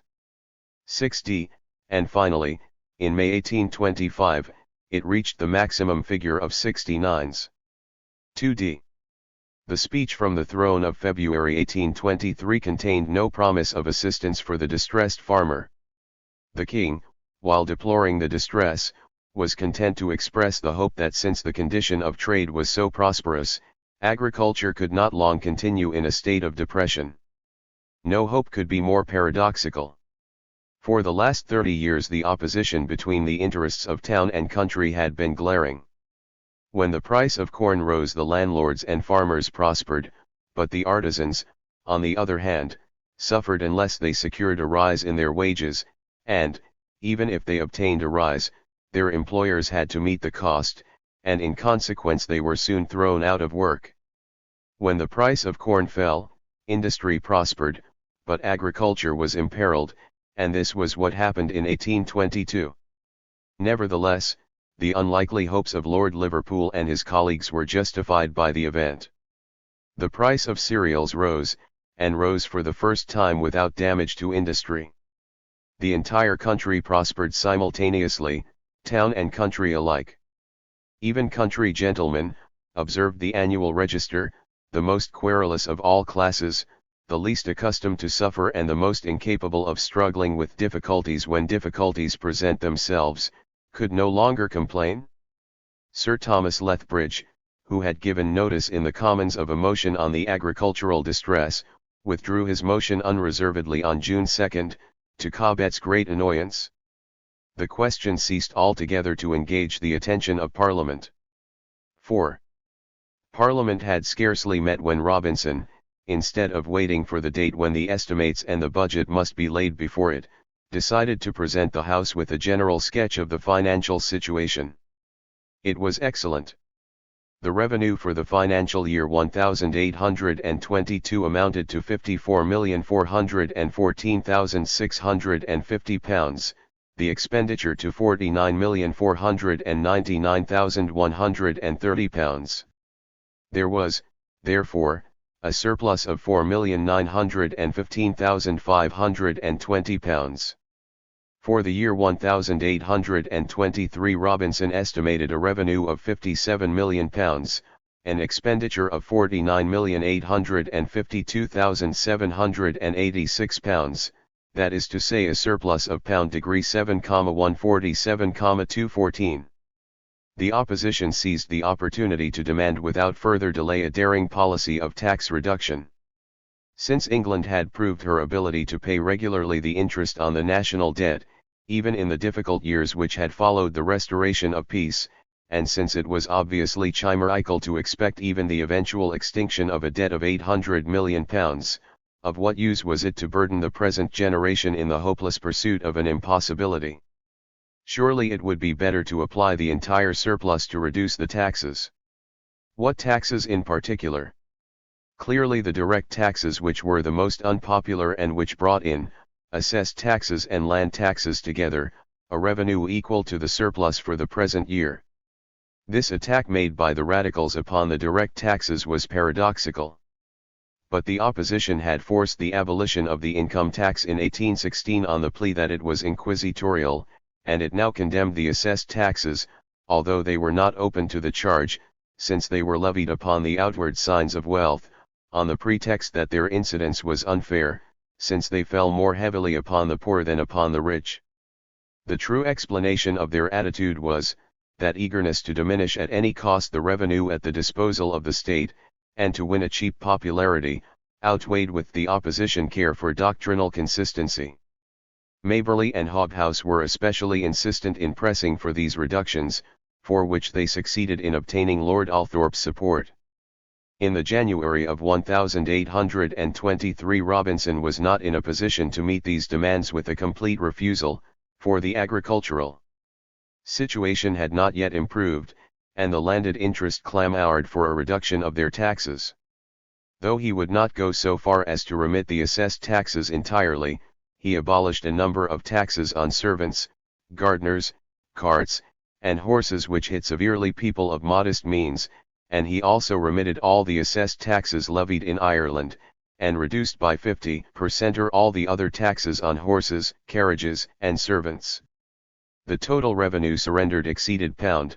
We should make an augmentation in our direct taxes of at least 2 millions, and, as a compensation, take off indirect taxes to the amount of 4 or 5 millions. By such an arrangement we should not materially reduce our revenue, and we should considerably increase the wealth and resources of the country by the relief which might be afforded to commerce. Robinson and Huskisson, in complete agreement with the Prime Minister, carried out the latter part of the programme outlined by Lord Liverpool and reformed the entire system of British tariffs. 5. The prosperity of British trade was sufficient to alarm foreign nations, and they began to protect their manufactures by imposing heavy duties. How could they be persuaded to renounce this policy of economic war, if England, instead of setting the example of thoroughgoing free trade, refused to lower her own tariffs? She possessed an entire system of tariff laws of long-standing and extreme complexity, which were based on no definite principle and did not correspond to the needs of the new era. And the machinery available for the enforcement of law was so inefficient that only too often the tariff laws, abominably tyrannical, had the attempt been made to execute them strictly, were a dead letter, and the smuggling carried on without any sense of shame, and almost in the open, fostered among the people a demoralizing contempt for the authority of the state. Certain duties, since they were levied on the raw material of British manufactures, par-leased instead of assisting British industries. Other tariffs were imposed, so to speak, on the void, and protected England against a non-existent competition. What sense was there, to take one example, in a duty always exceeding $0 and sometimes even amounting to 75% on foreign cotton goods? The superior methods employed in British manufacture had made the importation of foreign cotton goods impossible, and it was Lancashire which, by exporting cotton goods to the annual value of £30 million, was flooding foreign countries with its products. The government now took in hand the task of sweeping away all this useless, ineffective, or positively harmful legislation. Robinson reformed the laws which regulated commerce in wool. The export of raw wool was forbidden, and since 1817 a duty of £60 a pound had been levied on imported wool. He reduced the import duty to £1 a pound and authorized its export on payment of the same duty.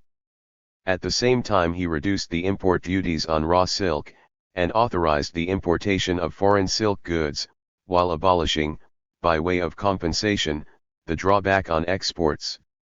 In 1825 the entire system of tariffs was revised. The duties on articles not specified in the statute were lowered from 50% to 20% in the case of manufactured goods, and from 20% to 10% on raw materials. In future, instead of 50% the duty on cotton goods would only be 10% and on woolen goods 15%, on linen cloth 25% instead of 40% to 180%. On glass 20% instead of 80%, on earthenware from 30% to $% instead of 75%.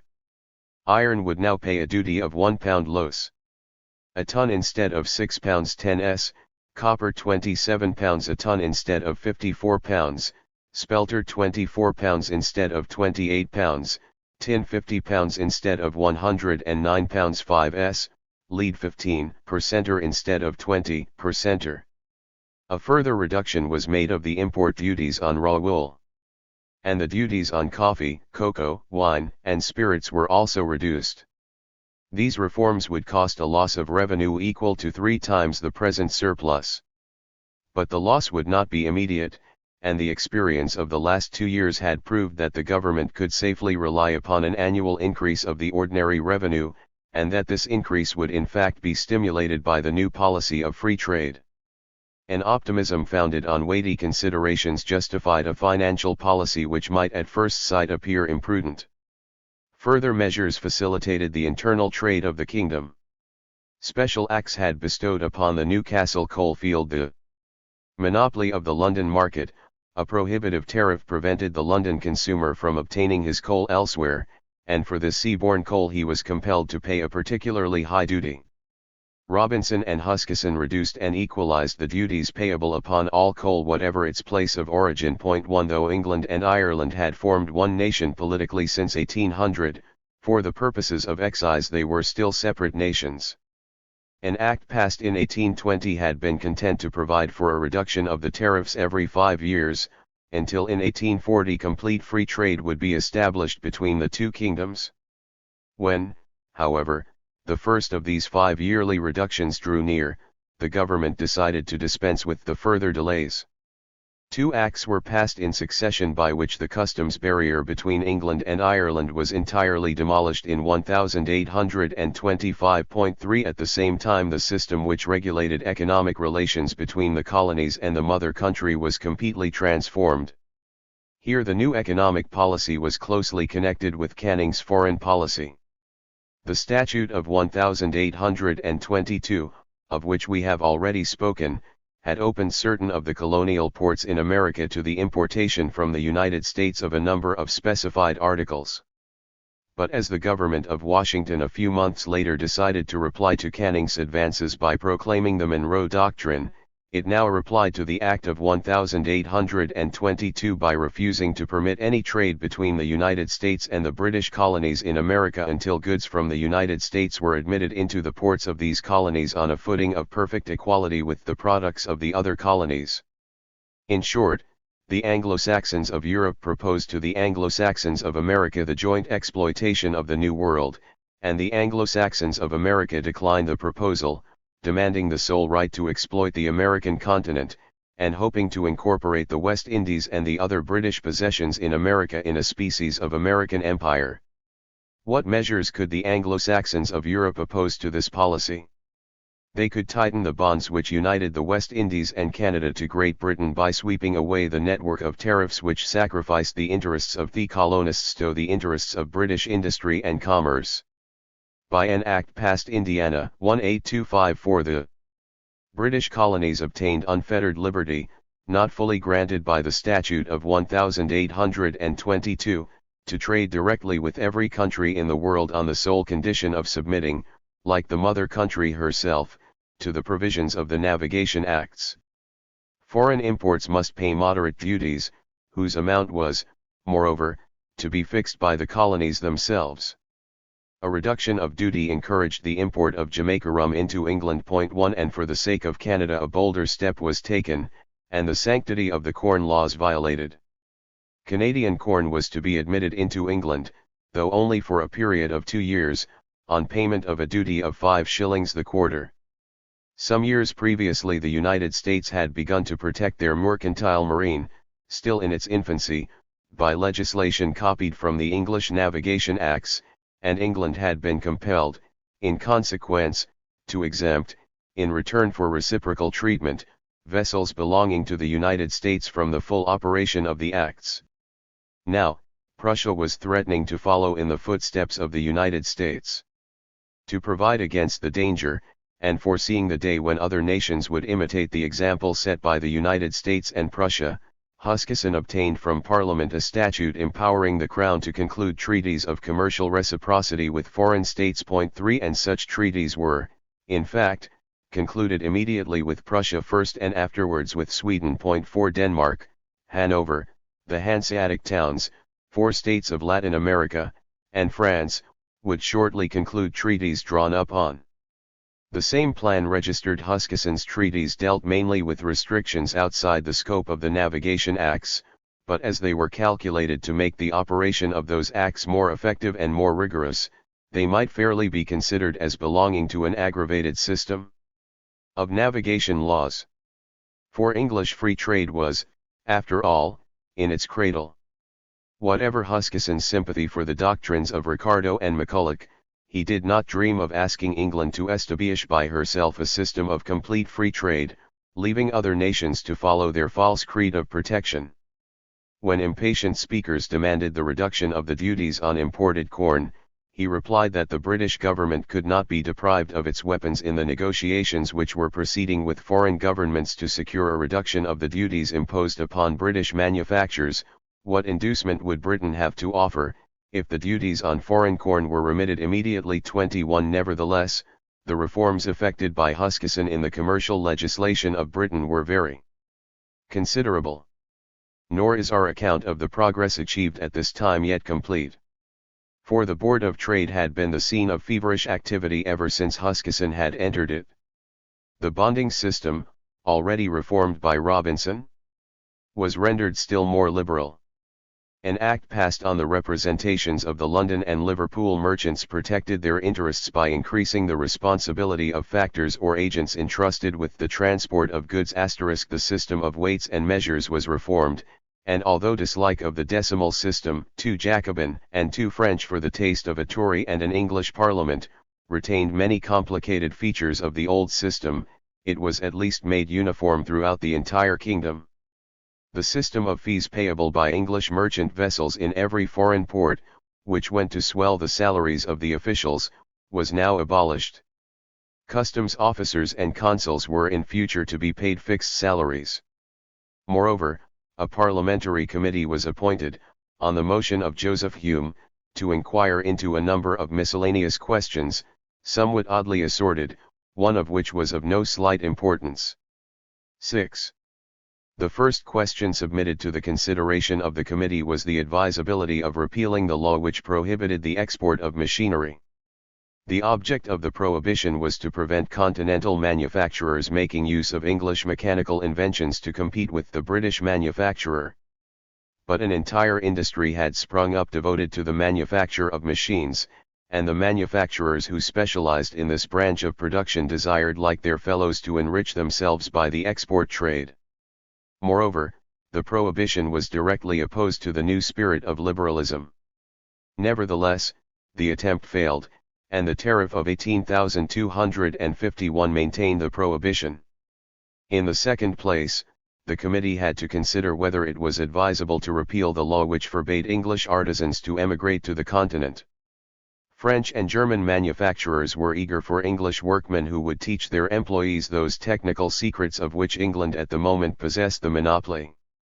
The prohibition, therefore, was like the former, a protectionist measure, but was more odious, inasmuch as it affected persons instead of things, and restrained the freedom of the British subject to go wherever he pleased. Moreover, its application was not easy, and was in fact extremely lax. Its only effect was that mechanics who had once slipped out of the country by evading its provisions did not dare to return, and the nation was thus permanently deprived of their services. An act was passed repealing the law. But the third and most important question submitted to the committee was the advisability of repealing the Act of 1800 which made workmen's combinations illegal. It was due to the group of Bentham's disciples that this question had been added to the others. For it had engaged their consideration ever since the period immediately following the restoration of peace. McCulloch, the economist, in the Scotsman of Edinburgh, and Wade, a journalist, in the London Gorgon, had undertaken a campaign to secure liberty of combination. Their mouthpiece in the House of Commons was Joseph Hume.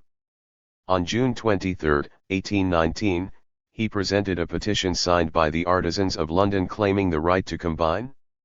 To be sure, neither McCulloch, Wade, nor Hume believed that a combination of workmen could by any possibility exercise a lasting influence on the rate of wages. For in accordance with the law of nature, it was determined by the balance automatically constituted between two factors, the number of workmen on the one hand, and the fund available for the payment of wages on the other. The advocates of freedom of combination objected to the Act of 1800 for the same reason for which, as advocates of free trade, they objected to a tariff. The act was, they considered, at once ineffective and mischievous. It did nothing whatever to restrain combinations of employers. And even as regards combinations of workmen, despite innumerable prosecutions, it was equally inefficacious, its only effect being that these combinations, conscious of their illegality, became secret societies, which would not shrink from acts of violence. The workmen complained that the law was unjust because it permitted the employers what it forbade to themselves. And the employers in their turn denounced the terrorism exercised by the workmen. Only a system of liberty, Hume and his friends declared, would put an end to the struggle between the two classes, at present unnaturally arrayed against each other, and leave the field to the free bargaining of individuals, peaceably contracting with each other on a business basis. In June 1819 Hume admitted that, in the opinion of many, the moment was inopportune to plead the workers' claims. In saying this, he was thinking of the campaign of radical meetings which had just begun. Neither the gentry nor the middle class would be disposed at such a juncture to repeal the legislation passed 20 years earlier to protect society against these very dangers. And from another point of view the moment was equally inopportune. England was then in the throes of a crisis, not merely political, but even more economic. The combinations which were being formed by the workmen were designed for their defense. They were engaged in an unsuccessful struggle against the persistent fall in wages. There could not be a more inauspicious moment for the growth of such organizations. But the situation changed entirely when business revived and when, after 1822, the rise in the price of foodstuffs in conjunction with a general rise in prices rendered an increase of wages an urgent necessity. Illegal combinations of labor multiplied, adopted a policy of aggression, and won victory after victory. In these circumstances, and, moreover, at a time when liberal ideas were gaining ground in Parliament, it was not easy to maintain in force the illiberal and inefficient Statute of 1800. In 1822, Hume gave notice of his intention to introduce, in the course of the following session, a bill repealing the Act. In reply, Huskisson and Wallace gave an undertaking that they would not oppose the appointment of a committee of inquiry. 1 When, however, the session opened in February 1823, the reform was delayed for several months by the conflict which broke out, in a form calculated to arrest public attention, between the old creed of illegal regulation of industry and the new creed of economic liberalism. One of the two members for the manufacturing town of Coventry, by name Peter Moore, who belonged to the most advanced section of the opposition, anticipated Hume and gave notice of his intention to introduce a bill repealing all the existing statutes against workmen's combinations. His bill, however, would, he claimed, make better provision for the workers' interests by setting up an entire system of boards for the regulation of wages to be composed jointly of employers and representatives of the workmen's combinations. Such a scheme was far from agreeable to Hume, Ricardo, and all others who advocated freedom of combination on the principle of laissez-faire. The latter, therefore, supported the manufacturers in urging that the consideration of the question should be postponed at least until the following session. 1 Indeed, all their time was engaged just then by the attempt they were making in concert with the manufacturers to obtain the repeal of the statutes which placed the silk manufacture of Spitalfields under the control of the justices of the peace. They were as unsuccessful in this as in their attempt to secure the unconditional repeal of the Combination Acts. It was to no purpose that the London manufacturers pointed out that the Spitalfields Acts were ruining them by driving the silk industry into the provinces, where the manufacturers were not hampered by these restrictions. The alarm excited by the demonstrations which the workmen were making at the very doors of the House, together with the intrigues of certain Tories in the Commons, caused the rejection of a bill repealing the Spitalfields Acts which had been brought in by Huskisson himself. In the following year, however, Hume and his friends turned defeat into victory. In conformity with Huskisson's wishes, and the principles of the Ricardians, the Spitalfields Acts were repealed. And at the same time Hume, before Peter Moore had an opportunity to bring forward the question of free combination a second time in the form he advocated, approached Huskisson directly and obtained from him the appointment of a parliamentary committee to inquire into workmen's combination, as well as into the emigration of artisans and the export of machinery. In the choice of its members Hume had a free hand. Francis Place, the radical tailor of Charing Cross, an intimate friend of Bentham and Hume, collected the witnesses, 60 manufacturers and 44 workmen, besides a number of members of Parliament and economists, among whom were McCulloch and Malthus. An important article by McCulloch in the January number of the Edinburgh Review had prepared public opinion. The committee lost no time in reaching the conclusions which Hume and his friends desired it to reach. And at the close of the session, without opposition and almost without debate, Parliament passed an act of an extremely liberal character. 7. By the provisions of the Act of 1800 the offence of combination was punishable by imprisonment for a period not exceeding 3 months, but the injured employer could obtain a more severe penalty against his workmen if, instead of prosecuting them for a breach of the statute law, he had them charged with an offence which the common law vaguely described as the crime of conspiracy. The new statute protected the working class against both these dangers. It admitted the right of workmen to combine to fix the rate of wages, the daily hours of work, and the amount of work to be performed, to persuade their fellow workmen to break an existing contract or refuse to conclude a new.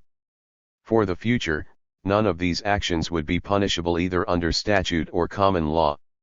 No offence would be committed unless the workmen individually or corporately had recourse to violence against persons or objects by way of threat or intimidation. And even then sentence must be pronounced by 2 magistrates, not as had been prescribed by the Act of 1800, by one alone, and must not exceed a maximum of 2 instead of 3 months' imprisonment. The immediate results of the Act deceived the expectations of the Liberals. They had believed that the moment the workers ceased to feel themselves at war with the law of the land, they would realize that their combinations were powerless against the operation of the laws of nature, and would therefore cease to form them. Unfortunately, economic conditions remained the same as before, and the workmen were obliged to demand a rise of wages to correspond with the continued rise in the cost of living. It was in vain that Hume addressed a public appeal to the working class, in which he attempted to lay down the precise point at which free combination degenerates into the tyranny of the trade union, and to show that, admitting as a general rule that the hours of work were too long and wages too low, it will require time, under the operation of a free market for labor, to bring both these to their proper level. 1. No one paid the least attention, and workmen's combinations multiplied all over the United Kingdom. They now did openly what hitherto they had done in secret, collected reserve funds, organized strikes, and sought by methods of terrorism to impose their decrees upon the mass of the workers. The middle class was horrified by the story of the cotton spinners at Glasgow, who were found guilty of having passed sentence of death upon 4 of their disobedient comrades and having actually carried out 1 murder, and of the events at Dublin, where the action of the trade unionists had resulted in the wounding of 70 persons and the murder of 10. In 1825 the entire port of London was reduced to idleness by a strike of the shipwrights. The ministers, inundated with complaints, came to the conclusion that they had been guilty of a serious blunder when, without raising the least objection, they permitted Parliament to repeal the statute against combinations. Apparently, Huskisson was attracted by a plan suggested by the London shipbuilders, the formation of unions approved, but at the same time controlled, by the authorities. According to the scheme, the previous approbation of a magistrate would be required before a union could be formed, and he was to be the ex officio treasurer of the union. Huskisson sought and secured the appointment of a new committee of inquiry, but when it had concluded its labors, and the new bill had been debated in Parliament, for this time the discussion was serious, and the amendments proposed by the opposition were considered by the government, it was very far indeed from satisfying the wishes of the more intransigent section of the employers. On one point, indeed, their desires were gratified. To the offences of violence, threats, and intimidation the new statute added the more indefinite offences of molestation and obstruction, and for all these provided a maximum penalty of 3 months' imprisonment instead of the 2 provided by the former Act. On the other hand, an appeal was henceforward permitted from the sentence of the 2 magistrates. On payment of £10 bail the prisoner was entitled to be tried at quarter sessions. Moreover, the statute of 1825 reaffirmed the repeal of all the old legislation by which combinations were made illegal, and to render its intention still clearer laid down in so many words that to combine for the sole purpose of consulting upon and determining the rate of wages and prices should not constitute an offence. In short, freedom of combination was sanctioned as well as restricted by the new legislation, and England maintained the precedence which during the previous year she had attained in this respect over all the nations of the world. It was doubtful at first whether by taking this step she had not left the government defenceless in face of an agitation among the proletariat which throughout the entire summer seemed to threaten disaster. The working classes, Cobbett wrote in August, combine to effect a rise of wages. The masters combine against them. The different trades combine and call their combination a general union. So that here is one class of society united to oppose another class. Then about October the agitation died down, and all the combinations formed during 1824 seemed to be in process of dissolution. This was undoubtedly the result of natural causes, of which we must speak later, and which had no connection with the state of the law.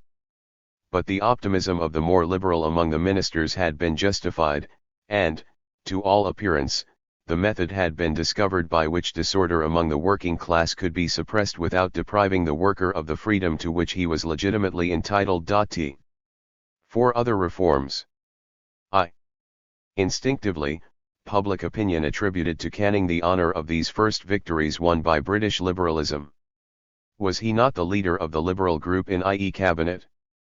And was it not the skill with which he directed the foreign policy of the country which gave that group the prestige necessary to overcome the resistance of the ultra-Tories? In reasoning thus, public opinion judged correctly, but when we study the position more closely and attempt to determine what part Canning took in shaping the domestic policy of Lord Liverpool's cabinet, we must confess that it was very slight indeed. Take, for instance, the question of penal reform. We have seen that this was the work of Peel, whose position as leader in the Commons of the orthodox Tories in opposition to Canning became more definite with every session. Any influence which Canning could possibly have exercised in this sphere was entirely indirect. By all this activity Peel was acquiring a popularity which rivaled Canning's, and if Lord Eldon, who had hitherto stoutly opposed the reform of the criminal law, now kept silence when bills passed by the Commons were brought up to the Lords, it was because he was Peel's political ally, and realised that in his own interest he must do nothing which might weaken his position. Or, again, consider the reforms in the economic field.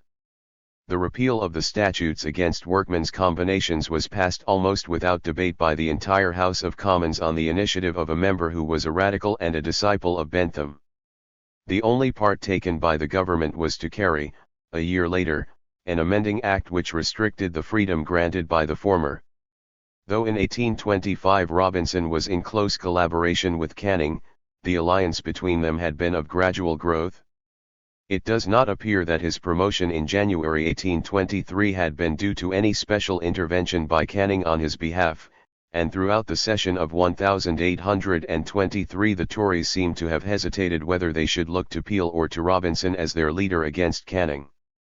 In regard to Huskisson, however, whose influence was increasing every year, and who after 1825 eclipsed Robinson in the Commons, the position was altogether different. With unswerving loyalty, for the past 20 years he had remained Canning's political friend, and when Canning, on becoming Foreign Secretary and leader in the Commons, found his duties as member for Liverpool too heavy, and exchanged the seat for a pocket borough, it was to Huskisson that he passed it on. But this close political alliance between the two men is no proof of a direct influence exercised by Canning on Huskisson's departmental policy. The most ardent panegyrists of Canning's policy, Stapleton and Harriet Martineau, are obliged to confess that he displayed no interest in questions of political economy, about which indeed he knew very little. He might appeal in support of his pacific policy to the teaching of those whom he called the economists and calculators, but he was himself neither an economist nor a calculator, and though circumstances compelled him to pursue for the time a policy of peace, he was skillful enough to clothe it with the honor attaching to a successful war. But the maintenance of national honor is necessarily expensive, and to prove that he avoided war not from lack of power to wage it but from deliberate choice, he asked for an increase in the expenditure upon the army and navy. In 1822 the amount spent upon the armed forces had fallen to the lowest figure reached since the restoration of peace. It rose during the following years, and only the extraordinary boom in trade which took place at the same time made it possible to lighten the burden of taxation in spite of the increased expenditure necessitated by Canning's policy. Moreover, Canning was in favor of the system of poor laws on which the economists and calculators waged unrelenting war. In 1820, when he was not yet a member of the cabinet, he had protested against the attempts of the opposition to reduce the civil list on the plea that it would diminish the splendor of the crown. He wanted the state to subsidize literature and art, and used his influence to prevent the dispersion of George II's library, and obtain the establishment of a national gallery of painting. It might no doubt be argued that in this he was a disciple of the new school of economists, who allowed that their general rule of non-interference was not absolute, and that under special circumstances the state possessed the right and the duty to foster by its direct action the education of the people. But he had no wish to promote popular education.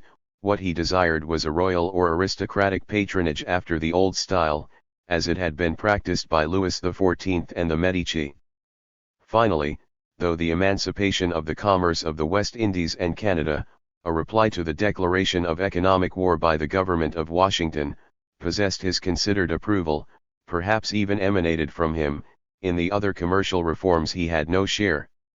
Lord Liverpool, content in his modesty to allow Canning to play the part of Prime Minister before the public, remained in this sphere the real premier. Ever since 1820 he had, with a considerable measure of consistency, guided the economic policy of the kingdom along a novel path, and on occasion, rather than depart from his new policy, he would refuse the suggestions of Canning, more eager than himself to acquire a cheap popularity. In short, as being at once Secretary for Foreign Affairs and leader in the Commons, Canning had the choice between two renderings of this double part. He could be primarily a Foreign Secretary or primarily a leader in the House. From 1823 to 1825 he chose the former alternative, and the state of foreign affairs was sufficiently grave to justify him in confining himself to the administration of his department. He left to his colleagues the responsibility for their respective departments, content to profit by the popularity they acquired, as they in turn profited by his own more brilliant popularity. Nevertheless, we must not exaggerate and imagine that he could shift the entire responsibility for reforms onto his colleagues' shoulders. The moment he became leader in the Commons he was faced with two questions for the treatment of which he must bear the responsibility: the emancipation of the slaves, and Catholic emancipation. Although in 1807 Canning had opposed a bill against slavery introduced by the Ministry of Fox, for several years before 1822 he had interested himself in the condition of the slaves in the American plantations, for this was a question upon which a Tory could adopt a liberal attitude without endangering the constitution of the realm. Wilberforce was his friend, and had made him vice president of his African institution. The advocates of the Negro hoped at the end of 1822 that the Foreign Office would in future display more determination in keeping foreign nations to their promise, and securing that they would at last imitate the example of Britain and cease to furnish America with fresh contingents of slaves from the African coast. And it was in fact in obedience to Canning's explicit instructions that Wellington's attitude at the Congress of Verona was more insistent than Castlereagh's had been at the earlier Congresses. 1. Canning, however, had set himself no easy task, and his expostulations enjoyed little success. England multiplied statutes for the suppression of the slave trade, consolidated them all in a single comprehensive measure, clearer and more complete than the preceding acts, and made the slave trade piracy. But her efforts were well nigh fruitless. The Latin nations of the continent continued to enrich themselves by the traffic in slaves. Spain and Portugal without any attempt at concealment, France with greater secrecy, but on a large scale. The United States, the only nation in favor of the abolition of the slave trade, refused in 1824 to ratify a draft treaty which subjected American vessels to the control of British naval officers, for it cost Canning 3 years' struggle to obtain from Brazil a proclamation abolishing the trade. However slight the success which attended his endeavors in this sphere, at least he possessed the approval of Wilberforce and his group. But, unhappily for him, at the very moment when he took office the aims of the Friends of the Negro took a different form, and the novel question which they brought forward was nothing less than the emancipation of the Negroes, the entire abolition of slavery. 3. In reality, emancipation had all along been the ultimate aim of those who asked only for abolition, but not to mention the inherent difficulties of the change, difficulties about which the advocates of emancipation troubled themselves very little. The constitutional position was a barrier they were unable to pass.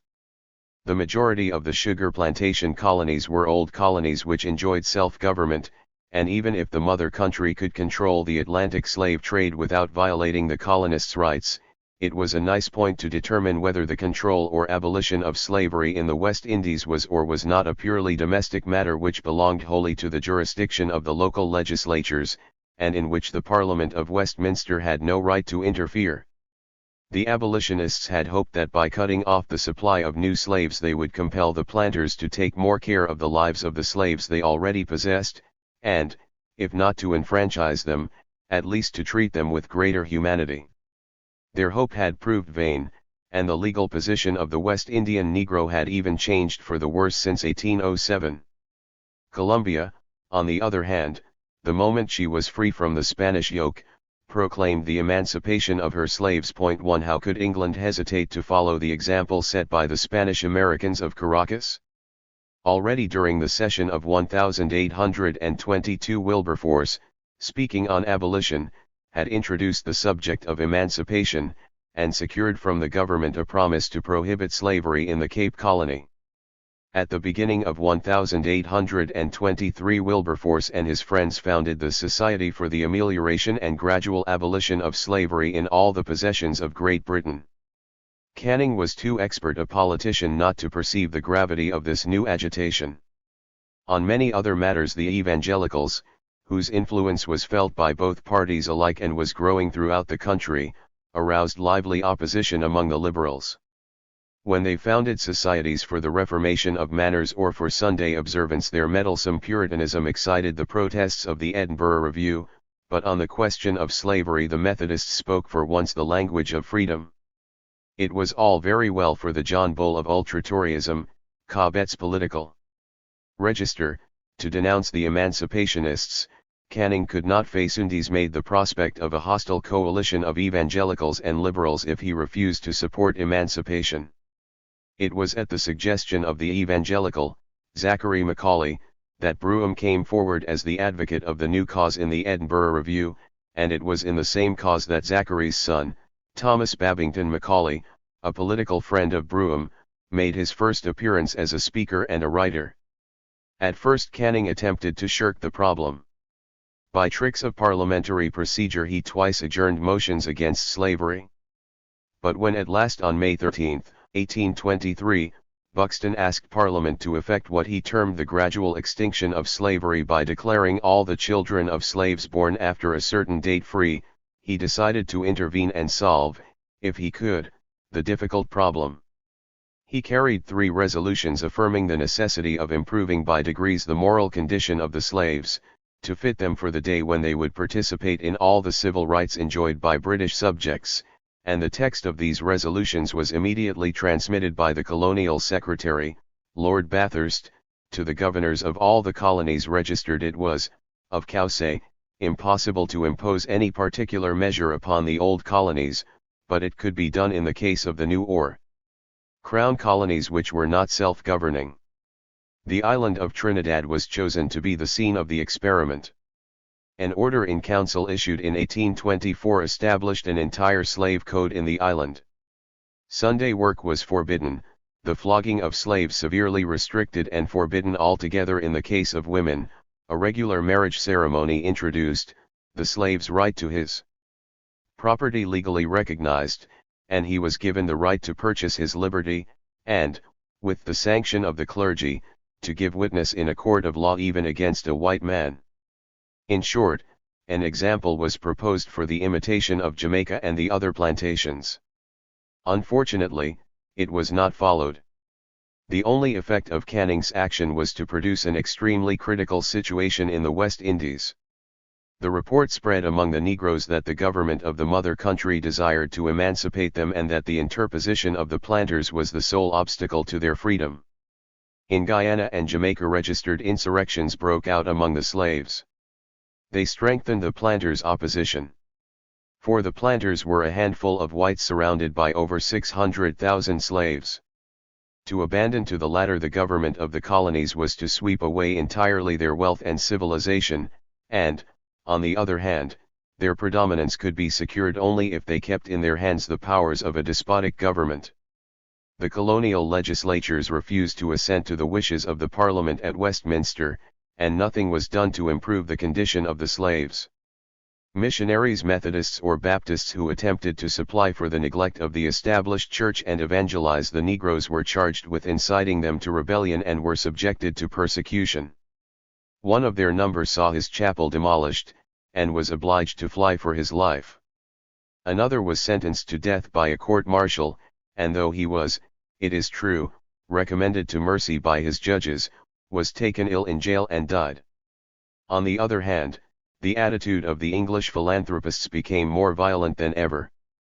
They demanded that the English Parliament should brush aside the colonists' opposition and effect what Buxton called the gradual, but what was in reality the almost immediate, abolition of slavery, and they deplored so insistently the blindness of the planters in leaving their slaves no other escape but rebellion that they almost appeared to hope that they would rebel.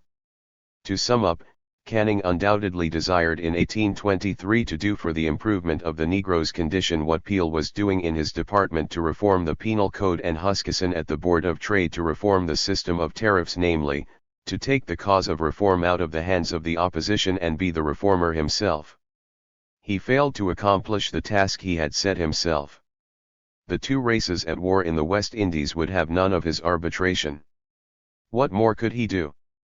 Only preach patience to the abolitionists, urge, perhaps without much conviction, that confidence must be reposed in the prudence of the colonists, and attempt to soften the latter by a tariff favorable to their commerce. When all is said, a poor achievement, for all his noble intentions, which earned the gratitude of nobody. 4.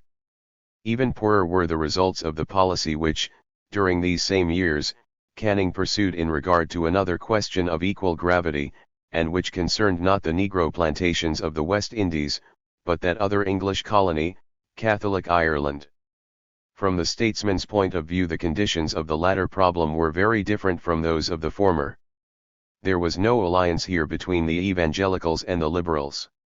Instinctively, indeed from the very nature of their creed, the evangelicals were anti-Catholic. If, from time to time, members of the old denominations were prepared to approve of Catholic emancipation, it was but a half-hearted concession to the principle of toleration and made only in order to strengthen their protest against the few disabilities under which they still lay themselves. The Methodists were frankly hostile to emancipation. The evangelical party in the established church, though still regarded with suspicion, agreed on this point with the High Church. Nevertheless, we must not misread the situation. The theological arguments against the admission of Catholics to Parliament, still advanced in 1824 by Southey in his Book of the Church, were not those which determined public opinion. For the British public the question of Catholic emancipation was an Irish question. The English did not wish to see the House of Commons invaded by the Irish agitators. Accordingly, in the matter of Catholic emancipation, the Tories had the good fortune to be in harmony with the feeling of the entire country. Who defended the Catholics? Men of letters such as Walter Scott, who, though a Tory, had been converted to the cause of emancipation, and Thomas More, an Irish Catholic by origin, who wrote his memoirs of Captain Rock to plead the cause of his fellow countrymen. Enemies of the establishment like Hume, who every year asked Parliament to disendow at least partially the Church of Ireland. And Cobbett, who published with noisy advertisement a history of the Protestant Reformation in England and Ireland, in which he represented the Reformation as a work of injustice and spoliation which impoverished the poorer classes and retarded the progress of culture. But Hume and Cobbett damaged the cause of emancipation. Hume from mere want of address in handling the situation, Cobbett perhaps deliberately and for the mischievous pleasure of embarrassing the moderate reformers. Nor was Cobbett under any illusion as to the state of public opinion. The Orangemen, he wrote, have for allies all the unconquerable prejudices of 99/100 of the people of England.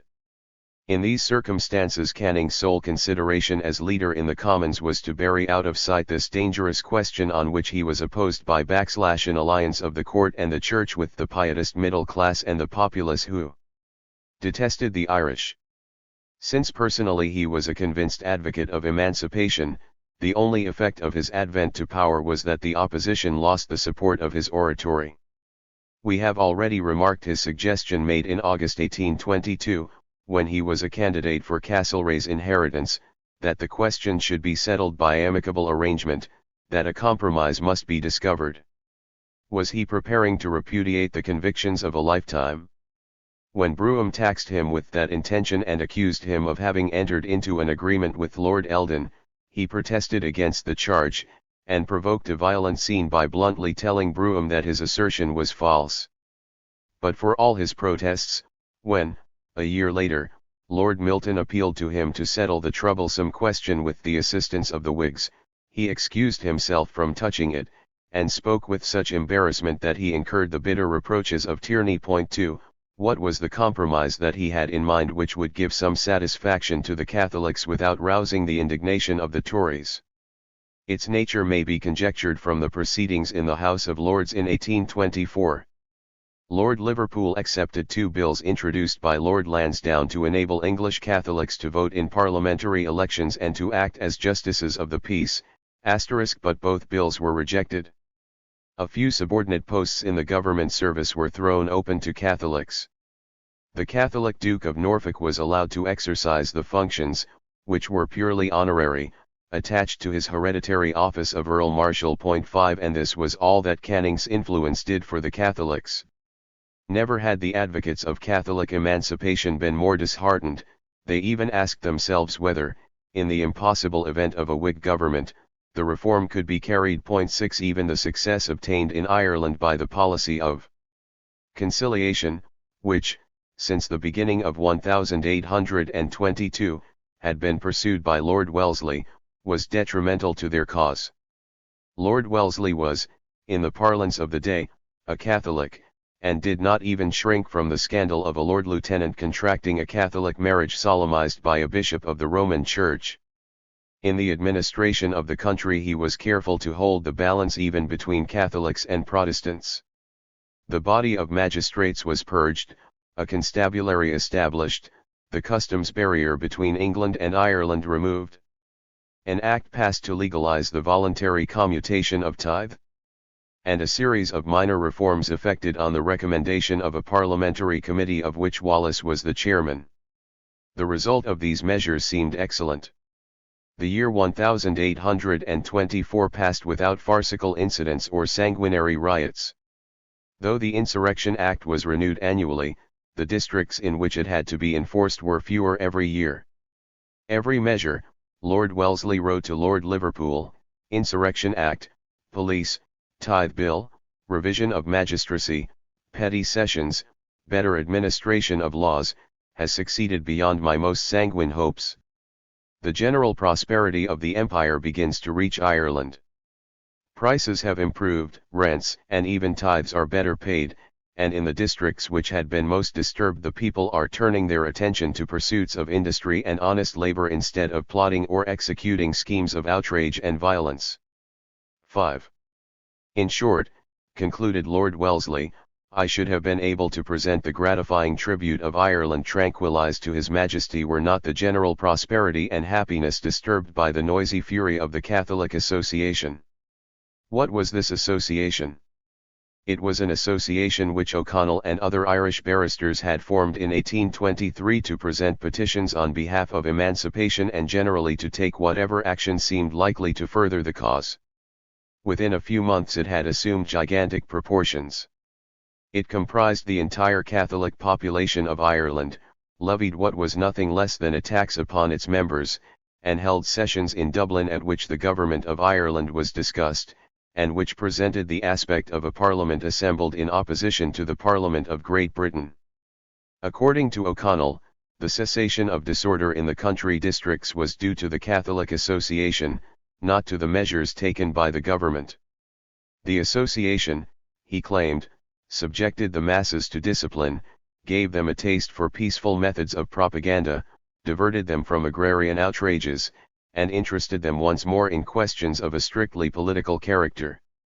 This was possibly true, but it did not alter the fact that the Catholic Association was nothing less than a state within the state, and was in a position to renew at any time the civil or, more correctly, the religious war between the Catholics and the Protestants. The ultra-Tories, therefore, at the beginning of 1825, judged the opportunity favorable to make use of the Catholic Association to embarrass Canning and his supporters, thus taking their revenge for the victory he had won in December when he obtained the recognition of the South American republics. In 1823 they had reluctantly accepted an act which declared the Orange Societies illegal. Now they demanded and obtained the introduction of a bill suppressing the Catholic Association, and Canning found himself obliged to take sides with them against the Catholics. The Whigs put up a stiff fight against the bill, but from the outset they knew they were beaten. No sooner was the bill carried when they turned their forces in another direction and replied to the Tory attack by a counter-offensive. Granted that the Catholic Association was dangerous to public order, it had nevertheless an excuse for its formation, the inferior civil status to which the Catholics of the United Kingdom were reduced by law. The government ought, therefore, to seize this opportunity to deprive the association of all reason for existence by emancipating the Catholics. Through his success in December on the question of the South American colonies, Canning had acquired very wide influence throughout the country. He would be a coward if he did not make use of it to obtain from Parliament the reform which, as everyone knew, he had had at heart for so many years. Moreover, since in 1824 he had accepted Lord Lansdowne's two bills, it was currently believed that Lord Liverpool was no longer an obstinate opponent of the Catholic claims. On February 28, 1825, Sir Francis Burdett introduced a Catholic petition and carried the verbatim adoption of his motion by a majority of 247 to 230 votes. Thus did Catholics and Protestants unite, though for opposite motives, to compel Canning to declare himself. Despite all his efforts to prevent it, the battle had been joined. The supporters of emancipation sought to reassure public opinion by adding to the Emancipation Bill two supplementary measures which were termed the wings of the bill. The first of these restricted the franchise in the Irish counties. Henceforward the voters must possess a freehold of the annual value of 10 instead of 4.3. By the provisions of the second, the government would pay the Irish Catholic clergy. When the bishops and parish priests became state officials, they would, it was hoped, cease to be revolutionaries. In an interview with Plunkett, the Irish Attorney General, and, like Lord Wellesley, a Catholic, O'Connell gave his approbation to the two supplementary measures. Every step was taken in concert with O'Connell, and he helped to draft the oath which would be exacted from Catholics on taking their seats in Parliament, and, on the other side, Canning was in favour of the proposal to pay the Catholic clergy. But it was with great reluctance that he accepted the reform of the franchise. On this point he shared the dislike felt by certain influential Whigs, by Lord Grey in particular, though his motives were not theirs. Lord Grey objected to what he considered a measure of counter-reform. And from his opposite standpoint, as an inflexible defender of the present system, Canning was anxious that the political institutions of the kingdom should appear unalterable. But not one of these measures was destined to succeed. The supporters of emancipation seem to have been encouraged at first by the fact that George IV, in his capacity as King of Hanover, had just concluded a species of concordat with the Holy See. Might not this be an indication that the opposition of the court was beginning to yield?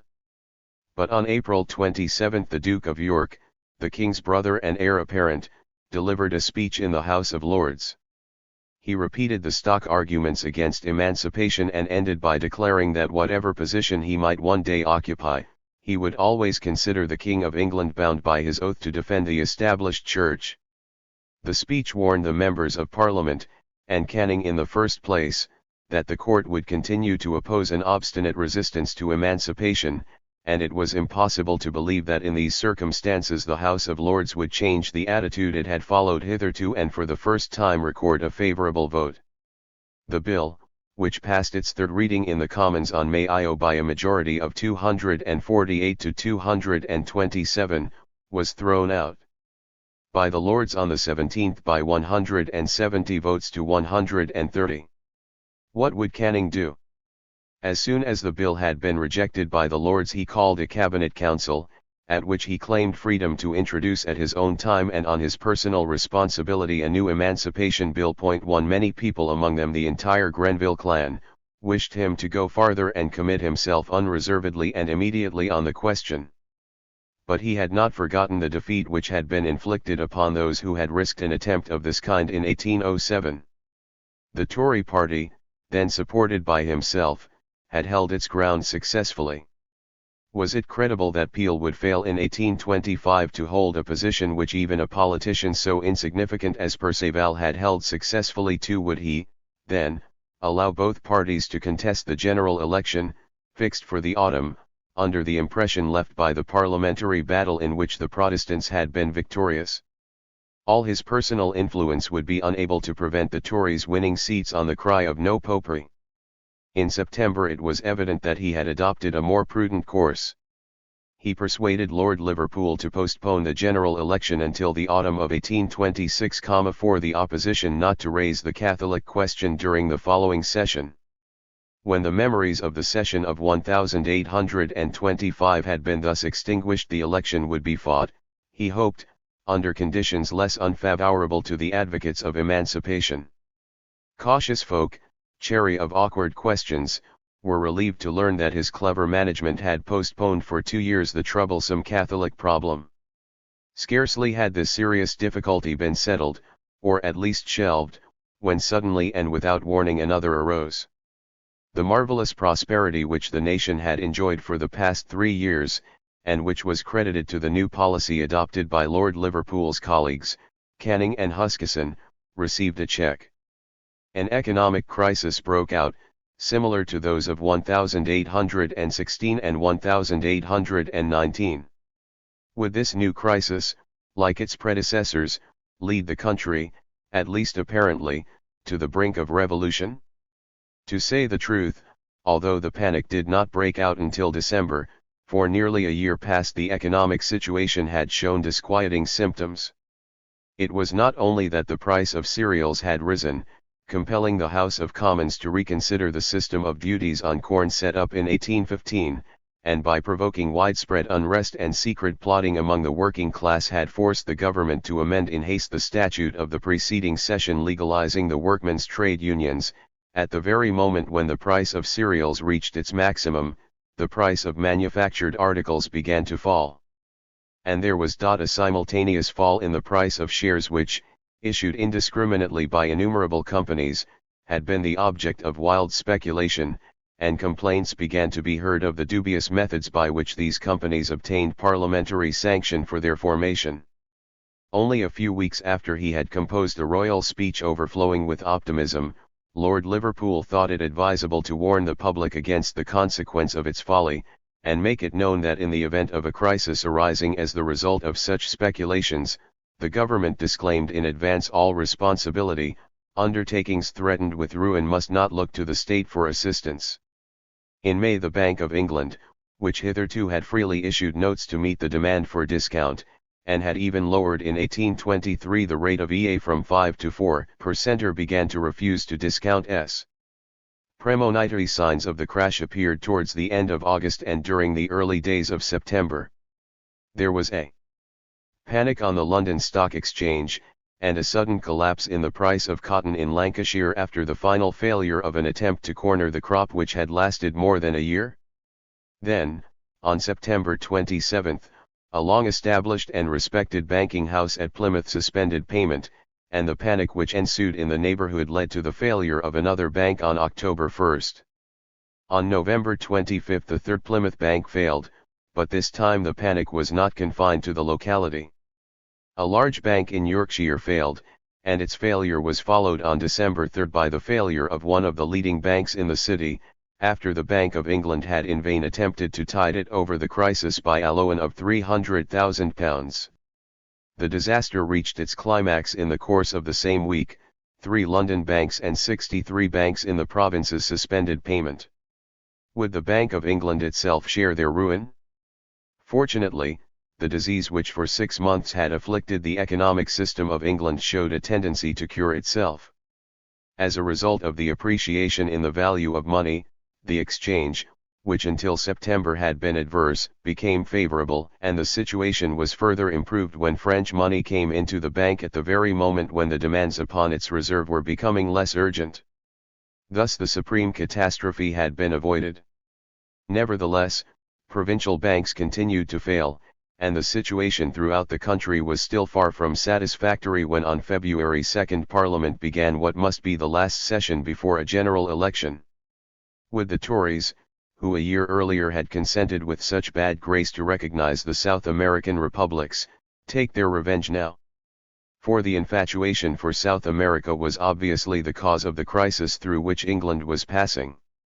The manufacturers had dumped in South America their entire surplus production, the capitalists had lent money to the new governments, and had floated companies to exploit the mineral wealth of Mexico and Peru. It was calculated that in this way no less than 150 million had crossed the Atlantic. What had happened in 1825 was that the absurdity of the hopes recently built upon the future of the South American republics had at last been perceived. The new governments were insolvent, the mining companies failed, the exports found no purchasers. English exporters must even count themselves lucky, if a portion of the goods they had dispatched to the other side of the Atlantic were bought with a portion of the money exported simultaneously by the English capitalist. If there were liberals so simple that the victories gained by republicanism in the New World still aroused their enthusiasm, after the recent financial catastrophe they might justly be regarded as dupes of the bankers and stockbrokers, who had drawn them into partnership in their speculations, and dupes of Canning, who had played upon their enthusiasm to win popularity for himself. 2. Public opinion, however, persisted in supporting Canning's South American policy.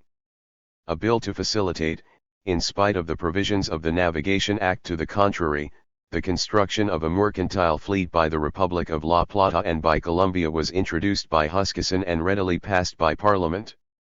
Liberal enthusiasm was too strong to be destroyed by its disappointment, and, moreover, the English capitalist was too much of a gambler, the English manufacturer too self-confident, to lose heart at the first failure. If they had not obtained all the profit they had expected from one market, they must find others. As well might it be argued, Brougham urged, that we ought not to open a new market, or discover a new colony with which to trade, as that we were not to adopt sound and wise and enlightened principles of commerce, because the one as well as the other might give rise to overtrading on the part of certain individuals. To be sure, the voice of complaint was not silent. Many private interests had suffered from the new commercial policy inaugurated by Huskisson, and when those on whom it had borne heavily were among the victims of the crisis, it was natural that they should blame his policy for their losses. The grievances of the silk manufacturers and the shipbuilders were brought to the notice of Parliament, but no attention was paid to their protests. It was clearly impossible to attribute their sufferings to particular causes when the crisis was universal and affected every branch of British trade without exception. And the advocates of free trade were not content to defend their position against these attacks. They contended that the industrial depression was a proof that the only valid criticism of Huskisson's policy was that it had been too timid. England, they urged, could not hope to remain the great exporting country which she had become since the beginning of the century, if she persisted in closing her frontiers against the importation of corn from the continent. The workmen, who suffered far more severely than the masters, and saw their wages reduced by half, demanded cheap bread. Petitions against the corn laws began to pour in. At first the ministers shirked the difficulty by a policy of delay, pleaded the inopportunity of provoking on the eve of a general election a debate which could have no result, and pledged themselves to deal with the question during the first session of the new Parliament, but the popular agitation became more intense, and produced in Lancashire what was nothing short of a revolt among the workers. The Cabinet then ventured on a step of no slight importance, and, in spite of the hostility of the country gentlemen, carried through Parliament a bill which for a limited period, a little over 2 months, authorized the sale of a quantity of corn already in bond on payment of a trifling duty. And a second bill bestowed upon the government during the approaching recess discretionary powers to admit foreign corn for 2 months and to an amount not exceeding 500,000 quarters dollar. These two measures cannot be regarded as remedies for the industrial crisis. Their sole object was to alleviate the distress of the working class, without the necessity of asking Parliament to make a grant for that purpose.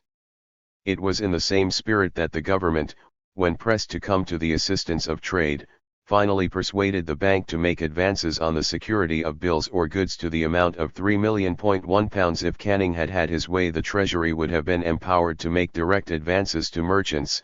A loan for a short period would have furnished the necessary credits, but he was faced by the inflexible opposition of Lord Liverpool, who, to a greater degree than himself, was under the influence of the new political economy and regarded every kind of state intervention as likely to do more harm than good. Some of the causes to which this evil must be attributed, ran the words of the King's speech, lie without the reach of direct parliamentary interposition, nor can security against the recurrence of them be found, unless in the experience of the sufferings which they occasioned. Nevertheless, the following words appealed to the wisdom of Parliament, to devise such measures as may tend to protect both private and public interests against the like sudden and violent fluctuations, by placing on a more firm foundation the currency and circulating credit of the country. In other words, the Cabinet proposed to reform the banking system. 3. As we have already had occasion to notice, it would seem that a development may be distinctly traced during the first quarter of the century of the doctrine held upon these matters by the liberal economists who now inspired Huskisson's policy. So long as the war lasted, the bullionists had held the bank responsible for the economic distress of the country, due, they maintained, to an excessive issue of notes, and had declared that in this overissue the bank was the accomplice of a government which required paper money to defray the current expenditure on the war and meet the arrears of the debt. Since the restoration of peace, and, above all, since the return to specie payment, the criticisms of Ricardo and his disciples had taken another turn. The issue of notes was, they alleged, only another form of coining money. It was, therefore, a function of the state, which was betraying the crisis of 1825. Interests of the nation when it divested itself of this right in favor of one or more banks. It was because the state had surrendered this right that still, after, as before, the return to specie payment, too much paper money was issued. They maintained that the Bank of England, before it suddenly restricted its currency in May 1825 and by the alarm which its action gave precipitated the crisis, had produced that crisis by an excessive increase for the past 3 years of the paper currency. The latter had been increased by £3 million during the 2 years preceding the crisis, in spite of the serious decrease during the same period of the cash reserve, and the provincial banks had contributed to the inflation. In 1823 their note issues amounted to £4,657,000, in 1824 to £6,098,000, in 1825 to £8,532,000.1, that is to say, they had almost doubled, hence the exodus of coin, the depreciation of the pound sterling, the rise in the rate of foreign exchange. It was the bankers, not the manufacturers or the merchants, who were responsible for the crisis. How, then, could the disaster be remedied? On this point clearly logic demanded that the new school should depart from its principles and call for a policy of restraint instead of freedom. Should the bankers, whether companies or private persons, be deprived of the right to issue notes, and the right reserved for the future to a state bank which would not discount commercial assets, but confine itself to the issue of paper money? No one, either in the Cabinet or in Parliament, seriously contemplated such a step. The monopoly of the Bank of England did not expire until 1833, and whatever its previous mistakes, the level-headed prudence it had displayed in tiding over the crisis in December was universally recognized. Or would, at any rate, the provincial banks be subjected to the conditions imposed upon the Bank of England, and forbidden to issue notes which were not guaranteed, according to a proportion legally fixed, by a prescribed amount of bullion? The government had no thought of adopting a measure of this kind, and hardly a voice was raised to blame their attitude. Two measures were taken which, from the strictly logical standpoint, may be regarded as in mutual contradiction, a measure of restraint, the principle of which was debatable, but its adoption easily explicable under the circumstances, and a measure of emancipation. 4. In 1822 the English banking houses had obtained the right to issue, until the year 1833, when the expiration of the monopoly of the Bank of England would necessitate a revision of the entire banking system, notes for small sums not exceeding £5. The country banks had hastened to avail themselves on a very large scale of the permission then granted, and, in the majority of English counties, pound notes had almost entirely replaced the gold sovereign. Presumably this issue of notes for petty sums had assisted the inflation of the paper currency. The government introduced and carried a bill by which the banks were immediately deprived of the right to issue small notes, and providing that the notes already issued should go out of circulation before 1829.1, but it is most unlikely that the issue of these notes by the provincial banks had in fact contributed to the crisis to the extent alleged, for it began in Lancashire, where these small notes were unknown. On the other hand, the banks had weathered the storm more successfully in Scotland than anywhere else, and in Scotland paper money had for a long time past entirely driven out the gold coinage. Indeed, the government could only avoid antagonizing Scottish public opinion by a pledge that the new statute should not be applied north of the Tweed. But the Act of 1822 had been passed to satisfy the complaints of the agriculturalists, who ascribed their distress to the restriction of the currency due, in their belief, to the restoration of specie payment.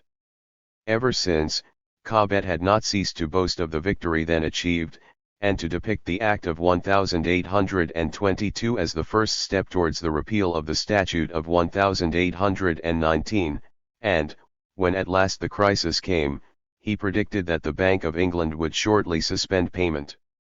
But not only had the bank successfully proved its solvency, the authors of Peel's Bill seized the opportunity afforded by the crisis to obtain the repeal of the Act of 1822 and a return to the rigid enforcement of the Act of 1819. The other measure proposed by the government, and passed by Parliament, presented a different character. As the law then stood, the Bank of England was the sole company in England consisting of more than 6 members which enjoyed the right to conduct banking operations. In 1822 Lord Liverpool had attempted unsuccessfully to abolish the monopoly, but in 1825 the Royal Bank of Ireland, which enjoyed the same right, was deprived of its privilege. And the same year the powerful Scottish banking companies obtained legal recognition. The time, therefore, seemed ripe to vanquish at last the opposition of the Bank of England, and the crisis, which was ascribed to the insufficient capital in the hands of the private banks, furnished the desirable opportunity. The monopoly of the bank was confined to a radius of 65 miles from London. Outside this limit capitalists in any number were empowered to combine to establish banks for deposit and issue. By way of compensation, the Bank of England received the right to establish branches outside London. In this way a very considerable step was taken towards a system of free banking. The step was the more significant because it was taken at the very moment when joint stock companies were being made the object of violent attack. About 600 had been formed within the last 3 years, and the capital subscribed was estimated to amount to nearly £500 million. They were not only companies for the exploitation of the real or imaginary wealth of the New World, but insurance companies, water companies, gas companies, mining companies, and companies for the construction of canals, bridges, and already even of railways. The legal position of these anonymous companies, which lacked a charter of incorporation, appeared highly dubious to the lawyer. Was the financial responsibility of the shareholders confined to the amount of their investment? Were they entitled to sell their shares to a third party, at a profit sometimes enormous, and thereby free themselves from all future responsibility? To return. An affirmative answer to these questions would be to authorize the risky speculations, all too common during the last 3 years, in which the promoters had profited by the ruin of their dupes. Since 1824 Lord Eldon had been the declared enemy of joint stock companies, and had urged that they should be subjected to a more rigorous control. The names of the shareholders should be formally registered. Every shareholder who wished to sell his shares should be obliged to give notice of his intention to leave the company, and, unless the notification had been given, should be held responsible if the undertaking failed, and, moreover, persons injured by the failure should have a remedy, not only against the entire body of shareholders, but also against any 2 individual shareholders chosen at their pleasure. Thus at the very time when Huskisson's one consideration was to establish a system of unfettered commercial freedom, a Tory was denouncing the abuses which it would entail, and several radicals, Hobhouse among them, echoed his protest. Nevertheless, it passed unheeded.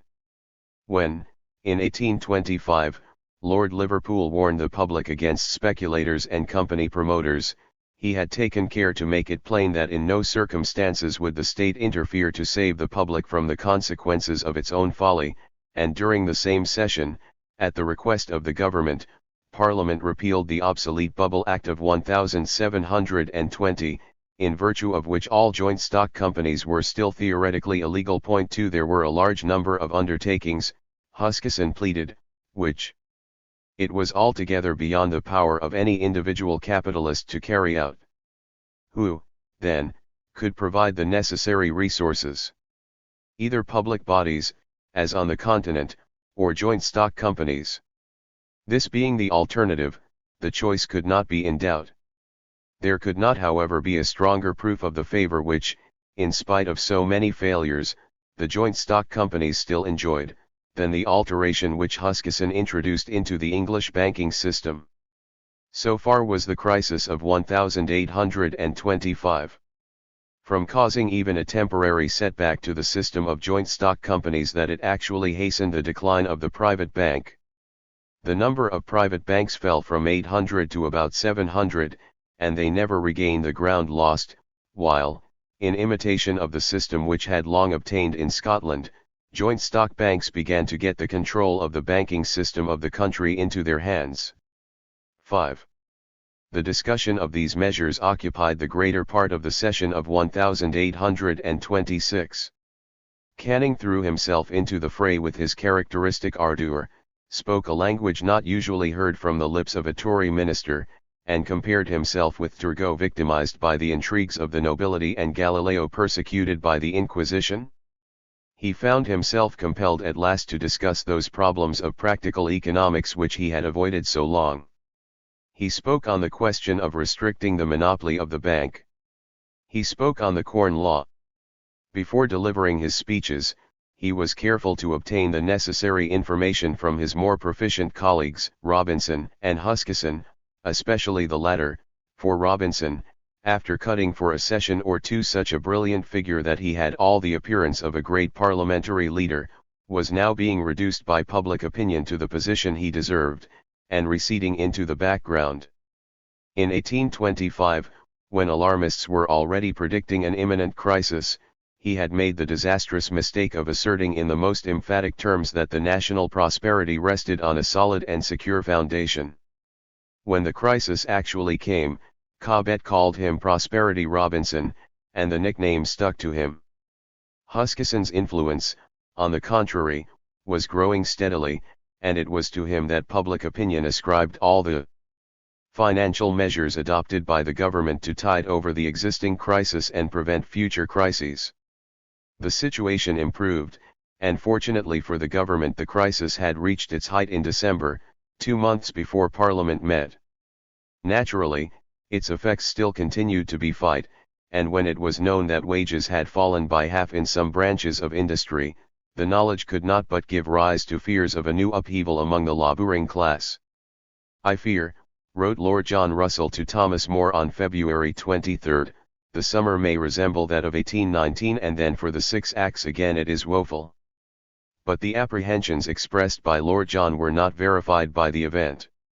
There were strikes and riots at Whitehaven, Norwich, Bradford, Trowbridge, Carlisle, Dudley, and, above all, in Lancashire, where the weavers broke the machines recently introduced.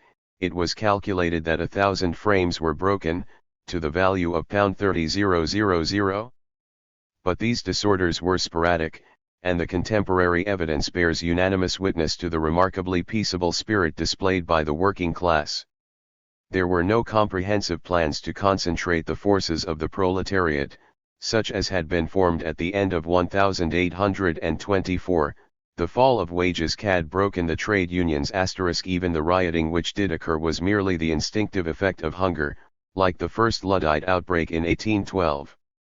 There were no radical agitators to assume the leadership of the masses, as in 1816 and 1819, and impose upon them a program of political revolution, and the conquest of civil power. 5. The Tories had, therefore, no occasion to demand the reenactment of the Seditious Meetings Act of 1819, which had expired, unnoticed, 2 years earlier.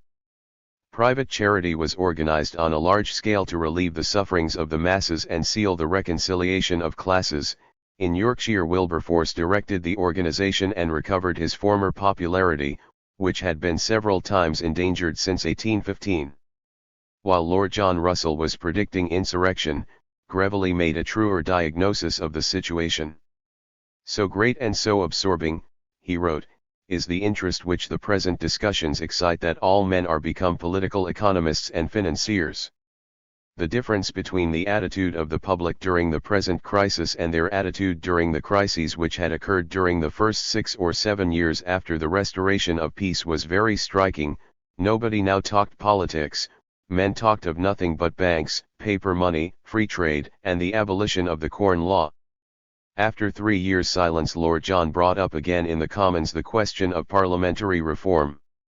The approach of the general election obliged him to take up a definite position on the subject, if only as a matter of form. He introduced a bill to disfranchise every borough convicted of corruption, and transfer its franchise to a new constituency possessed of a larger population and with better claims to a representative. He also brought forward a motion in favour of parliamentary reform which he prefaced by a long and carefully studied speech. Nevertheless, he acknowledged that the policy lately pursued by the government was in accordance with the wishes of the people, and was content to urge the danger that under the existing franchise the more intransigent Tories might find themselves in a majority in the next Parliament. Lord Althorp, who supported him in a short speech, disclaimed the suggestion that the country was badly governed under the present system. Hobhouse, the author of the celebrated attack of 1821, delivered a detailed panegyric of the policy of reform pursued by Peel, Huskisson, and Canning. And, indeed, the same speaker, 8 days earlier, had assured Canning of the gratitude and affection of the country for what he had accomplished, and had promised him her veneration if he would but take one further step and yield on this vital question of parliamentary reform. Canning did not even trouble to intervene in the debate opened by Lord John Russell. Every Liberal speaker confirmed his opinion that reform of Parliament was superfluous, since all necessary reforms could be obtained by a clever leader from a House of Commons elected like the present under a system which had undergone no reform whatsoever. Evidently the crisis of 1825, far from shaking Canning's position in the country, had strengthened it.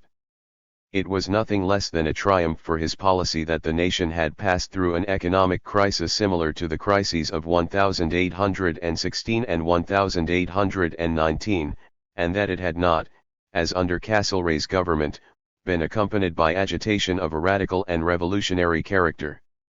Canning, therefore, on the eve of the election, could claim that, with the support of Lord Liverpool and the assistance of Huskisson, he had reconciled Parliament and people. Chapter 2.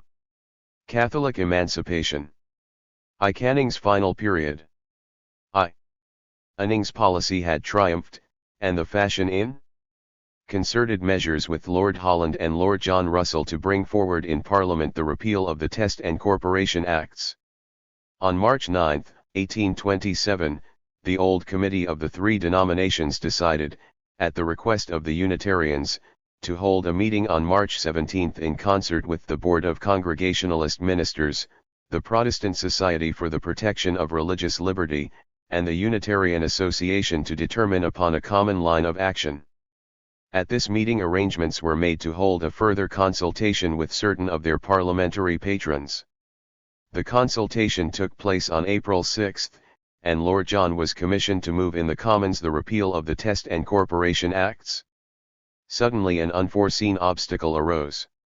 Canning became Prime Minister, and expressed himself unconditionally opposed to repeal. The reason he gave for his attitude was that he considered the proposal likely to prejudice the cause of Catholic emancipation, but was this not perhaps a mere pretext, and his real motive the perception that repeal would pave the way for Catholic emancipation, and his fear of being brought face to face with that formidable question?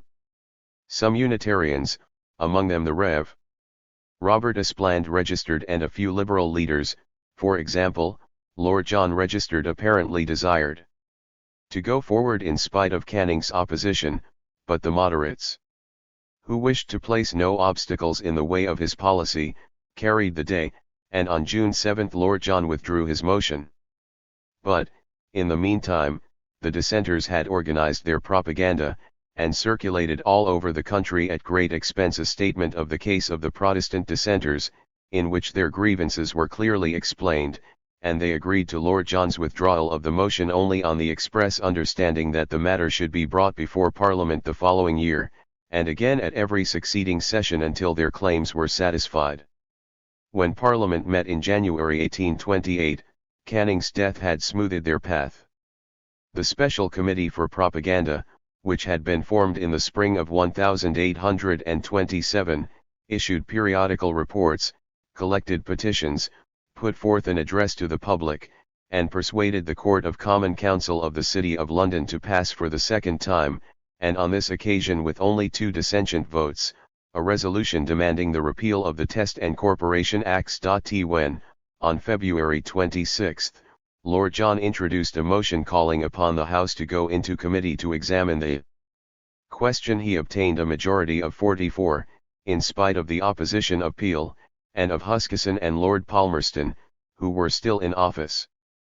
When the debate was reopened on the 28th, Peel moved an adjournment, but he immediately perceived that his motion would fail, and withdrew from the House, leaving the debate to be continued in his absence. That very evening the ministers held a council to decide what course of action to adopt, and they determined to yield. Public opinion either supported the dissenters' claim or was obviously indifferent. The Bishop of Oxford assured Peel that the Church and University were by a very large majority in favour of repealing the test, which far too often, in the opinion of many high churchmen, involved a profanation of the sacrament. At Oxford the heads of colleges and fellows expressly refused to countenance a demonstration against repeal. 4 There was nothing left for the ministers to do but to cover their retreat by inserting in Lord John's measure a clause to protect the established church against eventual attacks by the nonconformists. Every dissenter who was elected into a corporation would be obliged to solemnly declare that he would not make use of his civic authority to injure or weaken the Protestant Church as it is by law established in England, or to disturb the said Church in the possession of any rights or privileges to which it is, or may be, by law entitled, and the Bishop of Llandaff, to exclude deists, atheists, and Jews, obtained the addition of the words on the true faith of a Christian. The Catholics had followed this campaign with keen interest, had petitioned for the repeal of the Test and Corporation Acts, and had made proposals to the Protestant dissenters for the joint organization of meetings. It was the Protestants who refused the alliance, and Lord John himself advised the Catholics not to alarm their opponents by making themselves too prominent. But the victory once secure, his delight knew no bounds. "It is really a gratifying thing," he wrote to Thomas More, on March 31, "to force the enemy to give up his first line, that none but churchmen are worthy to serve the state, and I trust we shall soon make him give up the second, that none but Protestants are." Peel is a very pretty hand at hauling down his colours. $3. On May 8 Sir Francis Burdett brought forward the identical motion in favour of the Catholic claims which, in 1827, had been rejected by a majority of 4, and this time it was carried by a majority of 6. When it was taken to the Lords it was thrown out by a majority of 54, 181 against 127. But Wellington's language was moderate, he disclaimed hostility to the principle of emancipation, and was content to urge that it could not be conceded unless guarantees had been previously secured to safeguard the national church, and to plead that the question should be postponed until conditions were more peaceful, and a settlement could be effected to the satisfaction of all parties. The great Irish Catholic agitator, O'Connell, had become convinced for the last 2 months that Wellington could be relied upon to effect Catholic emancipation after the emancipation of the Protestant dissenters. Though the speech of June 9 did not prove his forecast mistaken, it showed that Wellington still wished to tempt us. By tactics of a revolutionary character O'Connell vanquished the final resistance of the Protestant party and the Premier. If in England the general election of 1826 had momentarily revived the hopes of the Protestant party, in Ireland it had left them more disheartened than before. The great landowners had witnessed the ready response of the small landlords to the appeal of O'Connell's Catholic Association.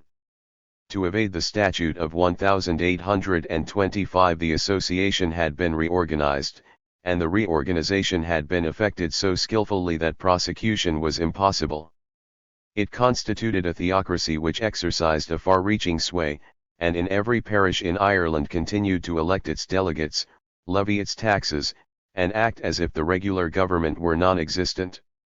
Against an organization so powerful, the attempts made about this time by the evangelicals to Protestantize the Irish country districts by a missionary campaign were necessarily fruitless.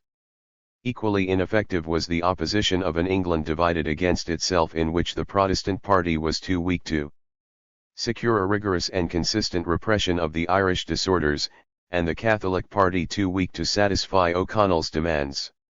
It is true that O'Connell's authority, as head of the association, was not altogether unopposed.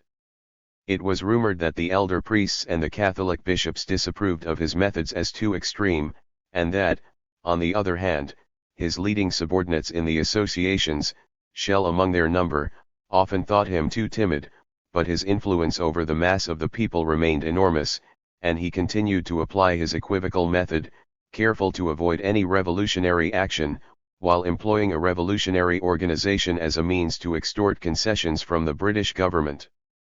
By threats. When, in May, Wellington reconstituted his cabinet, he placed at the Board of Trade one of the two members for the Irish county of Clare, V.C. Fitzgerald. His appointment compelled him to seek re-election, and, as he was a partisan of emancipation, his return seemed certain, but, as he had consented to enter a cabinet which as a body refused to pledge itself to emancipation, the association declared war upon him, and determined to set up a rival candidate, no longer, as in County Waterford in 1826, a Protestant who supported emancipation, but an actual Catholic. To render the demonstration more imposing, and its success more certain, O'Connell himself was the candidate chosen. The people marched in regular squadrons to the polls, their priests at their head. On the 5th day of the election, Fitzgerald abandoned the contest. What was the sheriff to do? As a Catholic, O'Connell was ineligible. A declaration that he had not been returned would have caused a rebellion throughout the entire county, perhaps throughout the whole of Southern Ireland. The sheriff evaded the difficulty by issuing a simple statement that O'Connell had received the majority of votes. The effect of this maneuver was to render the government, not of Ireland only, but of the entire United Kingdom, impossible. Henceforward Wellington could not appoint to an office in the cabinet or raise to the peerage any representative of an Irish constituency without risking its repetition. Neither could he dissolve Parliament whenever he might desire to do so, for even if the subsequent election increased the Protestant majority in England, in Ireland, on the other hand, all the counties with the exception of 2 or 3, all the large towns, and all the boroughs with a popular franchise would return Catholics. After June, a settlement of the Catholic question could no longer be avoided. In July and the following months the Irish situation grew worse. On July 1 the Act of 1825, which proscribed the Catholic Association, expired, and the association, abandoning the legal subterfuges of the past 3 years, returned to its original form and its original program, or rather it adopted a program even more ambitious. The Orangemen, now also freed from legal restraint, formed Brunswick clubs in imitation of the Catholic organizations. The northeast of Ireland was covered by them. The Catholics then decided to carry the war into the north where the Protestants were in the majority, and one of their agents visited Ulster on a campaign of propaganda. Ireland, therefore, seemed in September to be on the brink of a civil and religious war. O'Connell, however, did not want a civil war. He forbade his supporters to hold illegal meetings, posed as an upholder of order, and offered the Lord Lieutenant the protection of the Catholic Association against the seditious plots of the Brunswick clubs. He knew that the attitude of the Protestant gentry could not be judged by the language of the clubs. They understood that they could hold out no longer. A brother-in-law of Peel, George Dawson, who represented an Irish constituency, and often embarrassed the government by the violence of his anti-Catholic speeches, in August 1828 dismayed Peel by a speech in which he frankly pleaded for a policy of concession.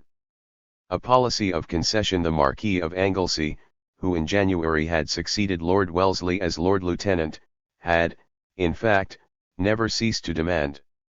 He undertook to maintain order until the end of the current year, but he warned the government that, if Parliament failed to deal with the Catholic question when the next session opened in January, the result would be a rebellion which not even O'Connell could prevent. Point 2 However, neither Wellington nor Peel informed Lord Anglesey of his intentions, they were content to insist that he should repress all disorders with a stern hand, and appeared to interpret O'Connell's moderation as a sign that he was afraid and wished to retreat.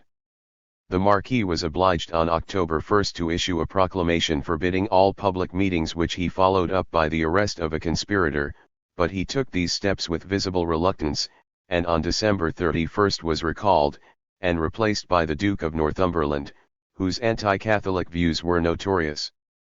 Thus for the first time since the accession of George IV the government of Ireland was not in the hands of a Catholic. Moreover, Wellington had just compelled the Duke of Clarence, the King's brother and a supporter of emancipation, to resign his position as Lord High Admiral, since his conduct in that capacity had become insufferable to his subordinates. Never for many a long year had the English government seemed more Protestant. 4. It was therefore with a shock of dismay that the public read the speech from the throne in which, on February 5, the King invited Parliament to review with a view to their reform the laws which impose civil disabilities on His Majesty's Roman Catholic subjects. How was the sudden volte-face to be explained? Was it after all so sudden as it appeared? In reality the Cabinet had been convinced for the last 6 months that Catholic emancipation must be granted, and only the opposition of the King had prevented it from taking action. Wellington's opposition to emancipation had never been violent, and even before O'Connell's election he had been of the opinion that the settlement of the question could not be long delayed. The election had removed his final hesitations, and on August 1 he presented a memorandum to King George in which he asked permission to examine the question in concert with Peel and the Lord Chancellor, and submit their conclusions to him. He reported on August 7. Then the difficulties and delays began. The old fool, sometimes tormented by the gout, at others stupefied by laudanum, would not come to any decision. Instead, he demanded the recall of Lord Anglesey. Wellington, as we have seen, yielded the point, but Lord Anglesey's successor, the Duke of Northumberland, though believed by the public to be an anti-Catholic, had in reality been converted to the policy of emancipation. On November 16, in the hope of bringing a more powerful influence to bear on the King, Wellington asked permission to consult the Archbishop of Canterbury and 5 other bishops. Unfortunately the majority of these prelates, though they had voted the year before for the repeal of the Test and Corporation Acts, were opposed to further concessions. Then Wellington, seeking in despair support from the last possible quarter, turned to Peel. For months past Peel had been convinced that the hour of emancipation was at hand. He had said as much to Wellington and the King. But he felt that, if the Cabinet should decide to emancipate the Catholics, he could not, after his repeated declarations, remain leader of the Commons and introduce himself the bill he had hitherto fought so unremittingly. He therefore proposed to Wellington that he should resign. He would undertake to be content with a silent vote against the bill, and would not embarrass the government by his presence in the Cabinet, but in December Wellington perceived that he could never overcome the King's reluctance, unless Peel remained in the Cabinet, and gave him his entire support. After some hesitation Peel gave way, continued in office, and joined his entreaties to Wellington's. On the very eve of the day when the speech from the throne must be drawn up the King yielded for the first time. At the beginning of March, at the very moment when Peel introduced the Emancipation Bill in the Commons, he retracted his assent, and for several hours the Cabinet was out of office. Then he again capitulated. While Canning was alive, he could fall back upon Wellington and Peel. Against Wellington and Peel he had no recourse. At a pinch he might have found in the House of Lords the material from which to piece together a patchwork cabinet. Lord Eldon, Lord Sidmouth, Lord Bexley, but whom could he place on the government bench in the Commons? Sir Richard Wetherell, and Sir Thomas Lethbridge. The Protestant party had no leaders. 3 bills were introduced in succession. The first suppressed the Catholic Association. It was a mere formality, intended to give satisfaction to the upholders of order and offended nobody, since once the Act of Emancipation had been passed, the association would no longer have any reason for existence. The second repealed all the penal laws which subjected Catholics to civil disabilities. The third, copied from the Bill of 1825, raised the freehold qualification for the franchise in the Irish counties from 40 shillings to £10. The new franchise would protect Westminster against invasion by the Irish demagogues. It was calculated that under the existing system the number of Catholic representatives would have been 60.1. By raising the property qualification, not only would the number of Catholic members be diminished, but those who were elected would not belong to the lower classes. They would be Catholic gentlemen, and the social status of Parliament would not be lowered by the change. The first and the third bills were passed without serious debate. The Liberals were prepared to accept them as the price of the second bill, which alone mattered, and which effected the reform they had desired so long, the unconditional emancipation of the Catholics of Great Britain and Ireland. 5. The Protestant party made one last desperate effort to save the privileges of the Church of England. They had opened their campaign in the previous October with a mass meeting held on Penandon Heath, in Kent, at which it was claimed that over 40,000 were present. The party counted on the support not only of the Protestants, who were members of the Church of England, but of a large number of dissenters, for although the alliance concluded the previous winter between the Liberals and the dissenters to obtain the repeal of the Test and Corporation Acts had weakened nonconformist opposition to the Catholic claims, and the Committee of the 3 denominations had passed in January a motion in favor of emancipation. The Methodists, who had even refused to participate in the agitation of 1827, remained obdurate, and their point of view was shared by all those among the older sects who had been imbued with the spirit of the evangelical revival. 2. There was many a prejudice, powerful instincts deep-rooted in the national past, hatred of Ireland, hatred of France, hatred of Roman interference, upon which the opponents of emancipation could play at will. As soon as the intentions of the government were known, anti-Catholic petitions flooded the table of the Commons. They amounted to over 900. The orthodox Tories could therefore indulge the belief that their revolt against the Prime Minister was supported, if not by the majority of a servile Parliament, at least by the majority of the nation. They fought against Wellington with the violence of despair. Peel, who had felt himself bound in honour to resign his seat for the University of Oxford, whose anti-Catholic convictions he had represented in Parliament for 10 years, was not re-elected, and it was only through the kindness of a friend that he was enabled to find a seat at the last moment as member for the borough of Westbury. At court, the Duke of Cumberland had returned from Germany to occupy the place left vacant since the Duke of York's death 2 years before. He was a loathsome brute, about whom the vilest rumours were current, with or without foundation. 20 years before report had charged him with murder, now the press publicly accused him of incest. An amalgam of the English Tory and the continental reactionary, he impressed upon his brother that, if he made the least concession to liberalism, he would share the fate of Louis XVI. Such was the violence of the ultra-Tory press that Wellington lost his self-control. When a letter from Lord Winchelsea to himself, in which his policy was severely censured, appeared in the papers, he took the matter as a personal insult, sent Lord Winchelsea a challenge, and the quarrel was settled by a duel. Such was the heated atmosphere in which the debates began and pursued their weary course. Is it worthwhile even to summarize the arguments of both sides, the old stock arguments worn threadbare by constant repetition, and merely adapted to the circumstances of the moment? The Catholic danger, urged the diehards, is more serious now than it has ever been, for Spain has restored the Inquisition, and the Jesuits have returned to France and dictate the policy of the Bourbons. Your fears, replied the advocates of emancipation, are ridiculous at a time when even Charles X has been compelled to accept M. de Martinac's liberal cabinet, and your objections sound very strange on the lens of ultra-Tories who sympathize so warmly with the policy ci those who have restored the Inquisition in Spain and recalled the Jesuits to France. To believe, the diehards argued, that Catholic emancipation will solve the Irish question, is to nurse a delusion. The Catholics will scarcely have received their liberty before they demand the confiscation of the property of the Church and refuse to pay tithes.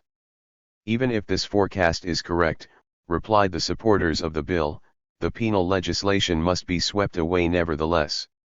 If the Irish should then persist in rebellion, England, conscious that she, at any rate, has done her duty, will unanimously approve a policy of stern repression, and the government in consequence will be in a stronger position to adopt it.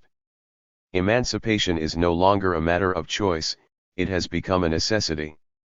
Out of the 30,000 soldiers which compose the forces stationed in the United Kingdom, the government is obliged to employ 25,000 to police Ireland. What will happen on the day, near or distant, when England is once more at war with a foreign power? The great difficulty attached to the problem of emancipation was to discover the securities which would defend the state against the interference of an international church.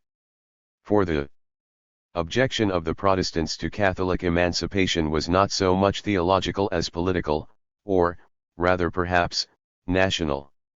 They were afraid of the Catholic Church because they regarded her as a state within the state, whose members owed allegiance to a foreign monarch, and the danger presented by the admission of Catholics into Parliament appeared all the more serious because the Church of England was so strictly bound to the state and unconditionally subject to the authority of Parliament.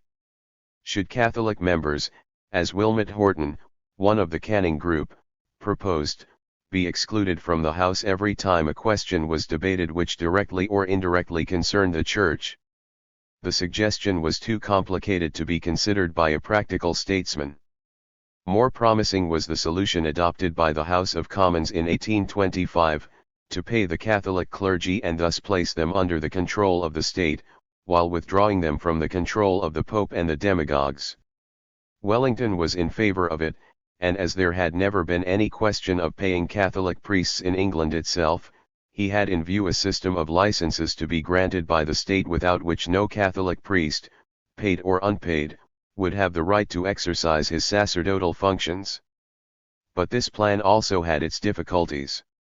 It had obviously failed to obtain the unanimous support either of the Protestants or the Catholics. In England itself the Catholics, who since 1823 had been organized in an association distinct from the Irish, had shown themselves willing to accept emancipation accompanied by securities. In November the secretary of the association, Edward Blunt, the highly respected representative of an old Catholic family, had made a pronouncement to that effect. But among the Catholics of the United Kingdom those of Great Britain caused the Protestant party the least anxiety. The declaration, signed in 1826 by the English hierarchy, abounded in protestations of respect for liberty of conscience, and the integrity of the British Constitution, both political and religious. The Irish Catholics, on the contrary, under the leadership of O'Connell, at once ultramontane and politically discontented, categorically opposed any species of state control over the Catholic clergy. On this point they were at open war with their English co-religionists, but numerically they alone counted. Among the Protestants the plan of government licenses for the Catholic clergy attracted considerable support. It had apparently been suggested to Wellington by Philpotts, an ecclesiastic of the High Church party, who was soon to make himself notorious by his vehement intransigence. 1 But unless the state granted a salary which it could pay or withhold, what sanctions could it employ against the unlicensed priest who persisted in acting as such? And if the government returned to the plan of making the Catholic Church in Ireland a church of state officials, would not negotiations with Rome, an agreement with the Pope about the appointment of bishops, in short a concordat, be unavoidable? But here the Protestant conscience and national feeling rose in revolt. It was not to be tolerated that the court of St. James, by entering into regular relations with the Holy See, should accord legal recognition to the latter. It was clear that to raise the question would open a prospect of interminable debates, but at a crisis when the question of emancipation clamored for immediate settlement, the first essential was haste. Peel persuaded Wellington that the securities must be abandoned, and the matter was then dispatched without further delay. On February 5 the speech from the throne had announced the intentions of the government. On March 30 the Emancipation Bill passed its third reading in the Commons by a majority of 320 to 142. On April 10 it passed the Lords by a majority of 111 to 109. On April 13 it received the royal assent and became law. Wellington received the credit for the truly military speed with which the reform had been carried through, but in fact he had followed the advice of his civilian colleague. The bill introduced by Peel, and passed without amendment, was content to prohibit Catholic bishops from taking titles already held by Anglican prelates, to make it illegal to found any new religious house in England, to exclude the Jesuits by name from the United Kingdom, and to provide that whenever any control over the administration of the Anglican Church attached to an office held by a Catholic, it should be dissociated from the office in question. With the reservation of these trifling securities the bill bestowed upon the Catholics of the three kingdoms in return for an oath denying the Pope any power to interfere in the domestic affairs of the realm, recognizing the Protestant succession, and repudiating every intention to upset the established Church, the right of suffrage, and the right to sit in Parliament, and threw open to them every post in the administration, except those of Lord Chancellor of England and Lord Lieutenant of Ireland. Moreover, Catholics were still excluded from the universities and certain establishments for secondary education which by law were exclusively Anglican. Three diverse questions. I. What was the practical effect of the reform just accomplished? Irish Catholics, who already possessed the vote, were henceforward capable of election to Parliament. British Catholics received both the suffrage and the right to be elected. Further, Catholics, who already could be appointed to any position in the Army and Navy, might in future occupy any administrative or judicial post. The surprising, but also the significant, aspect of the reform is the strength of the anti-Catholic opposition, the violence of the Protestant feeling it provoked. It was this feeling which had enabled the court to resist for so many years a reform desired by the majority in Parliament. Now, just because the delay had been so protracted, a Tory government found itself compelled to rush Catholic emancipation through under the threat of revolution in Ireland, and the chaotic condition of parties, already so strikingly in evidence since Lord Liverpool's death, was further aggravated by the circumstances under which Catholic emancipation had been effected. The opposition was divided into four groups. There were the members of the old opposition who had never joined the coalition with Canning. There were the dissident members of this opposition who had formed part of Canning's government, and were slow to be reconciled with Lord Grey and Lord Althorp.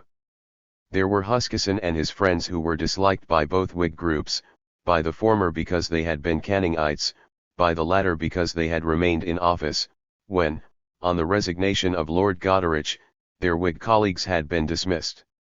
And, lastly, there were the ultra-Tories, the most violent of the four groups. They had broken with Wellington when he decided to grant emancipation, but had practically nothing in common with Huskisson, Brougham, or Lord Althorp. The anarchy might have been expected to weaken Wellington's position considerably. This, however, does not appear to have been the case. Many Whigs and Liberals were disposed to accord their confidence to the Prime Minister so long as he continued to resist the ultra-Tories and carry out a policy at once prudent and energetic. "Here am I," Bentham wrote to Wellington in a letter of remonstrance which he addressed to the Premier on the occasion of his duel with Lord Winchelsea, leader of the Radicals, "more solicitous for the life of the leader of the Absolutists than he himself is. A greater than Chaucer is here," wrote the Edinburgh Review, "one who has not destroyed in peace the country he had saved by his sword." Catholic emancipation was followed by long months of disquiet and tension, but not by revolution. We must now attempt to obtain a bird's-eye view of the position. 2. Catholic emancipation is commonly believed to have been the signal for an energetic movement hostile to the established Church. The opponents of emancipation had foretold that when Parliament had once ceased to be exclusively Anglican, disestablishment was inevitable. Now that emancipation had actually been effected, the Church was undoubtedly weakened and lost credit from the mere effect of these gloomy forebodings. It was remarked that some of her most distinguished adherents forsook the establishment and joined either the Catholic Church or one or other of the Protestant sections. The powerful Methodist body, a second national church by the side of the first, and the centre of British evangelicalism, was forced to register, if not, as in 1820, an actual decline in numbers, at least a marked diminution in its growth. Catholic emancipation had been a victory of liberalism over evangelicalism, and evangelicalism suffered from the defeat. Many among the friends of the Church were asking themselves whether the danger, lest the disestablishment of the Church which was inscribed upon the radical program might possibly be accomplished, should not be averted before it became a popular political cry, by reforming the Church, redistributing, possibly even reducing her revenue, and improving the system on which the tithes were collected. The movement began in Ireland, where ecclesiastical abuses were the most glaring. An important meeting was held at Cork, with Lord Mountcashel in the chair, to organise what was termed the Third Reformation.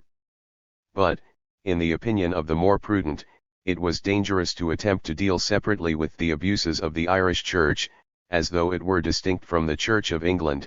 The conclusion might very well be drawn that the Irish Church could be disestablished without touching the Church of England. Wellington accordingly suggested to the Archbishop of Canterbury that it would be advisable to include England in the terms of reference of the important committee which had just been appointed to examine the constitution of the Church. And the rumour was current in the autumn of 1829 that he was about to submit to Parliament a plan for the reform of ecclesiastical abuses. 1 No such plan was forthcoming. He was disgusted to find civil strife continue in Ireland and would do nothing more for such an ungrateful nation, but there is no evidence that public opinion was aroused by his inaction. Beyond dispute the condition of the Church was unsatisfactory in the extreme, and in the spring of 1829 she became conscious of her weakness. If ever in future she should have to face a popular attack, she would meet it with diminished confidence. It is, nevertheless, equally true that emancipation had not in England been in any measure a victory of the people over the governing classes. On the contrary, it had been a victory of a liberal aristocracy and middle class over the conservative prejudice of the nation. Neither at the close of 1829 nor during the first half of 1830 did the situation augur the approach of an acute conflict between public opinion and the Church. It is also held, and with a greater show of probability, that the question of parliamentary reform, dormant since 1822, had been suddenly revived by Catholic emancipation.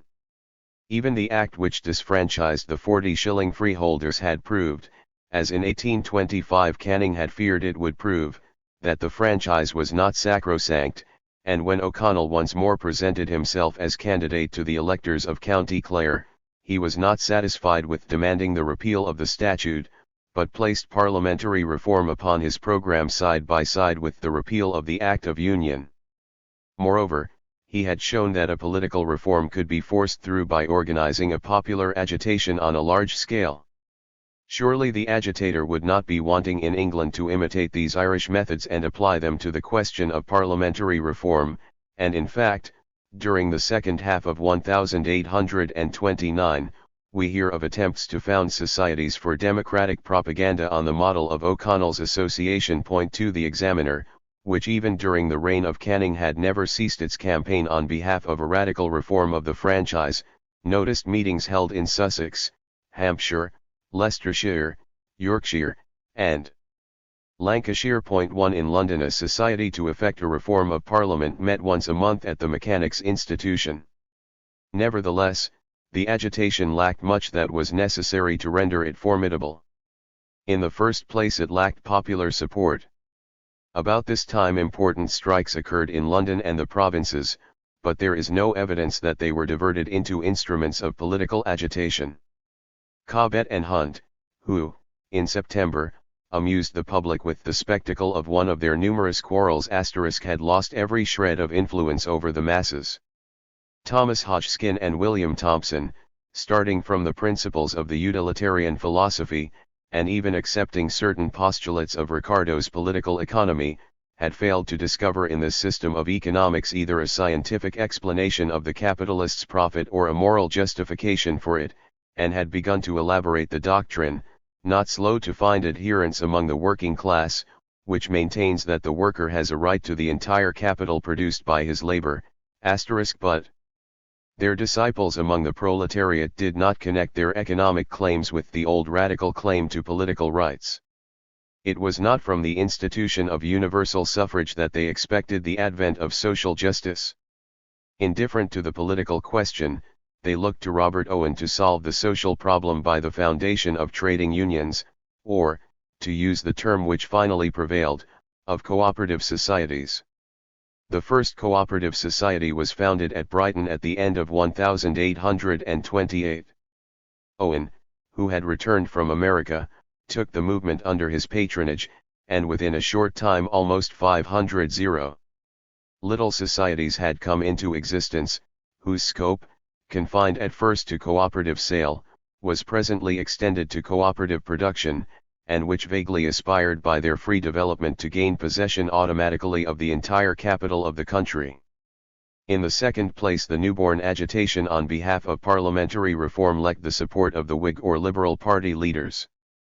Far from seeking to discover a formula of agreement between themselves and the radicals, the Liberals seemed more anxious than ever to insist upon the differences which separated them from the latter. The Edinburgh Review, in its issue of June 1829, published two long articles, one written by the youthful Macaulay, the other by the youthful Carlyle, refuting the utilitarian creed. Neither the Times nor the Morning Chronicle gave the least approval to the agitation for reform.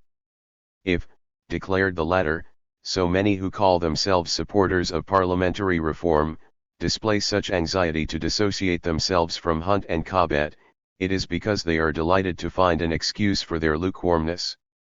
Nor was it enough for the Chronicle to condemn categorically the doctrine of universal suffrage.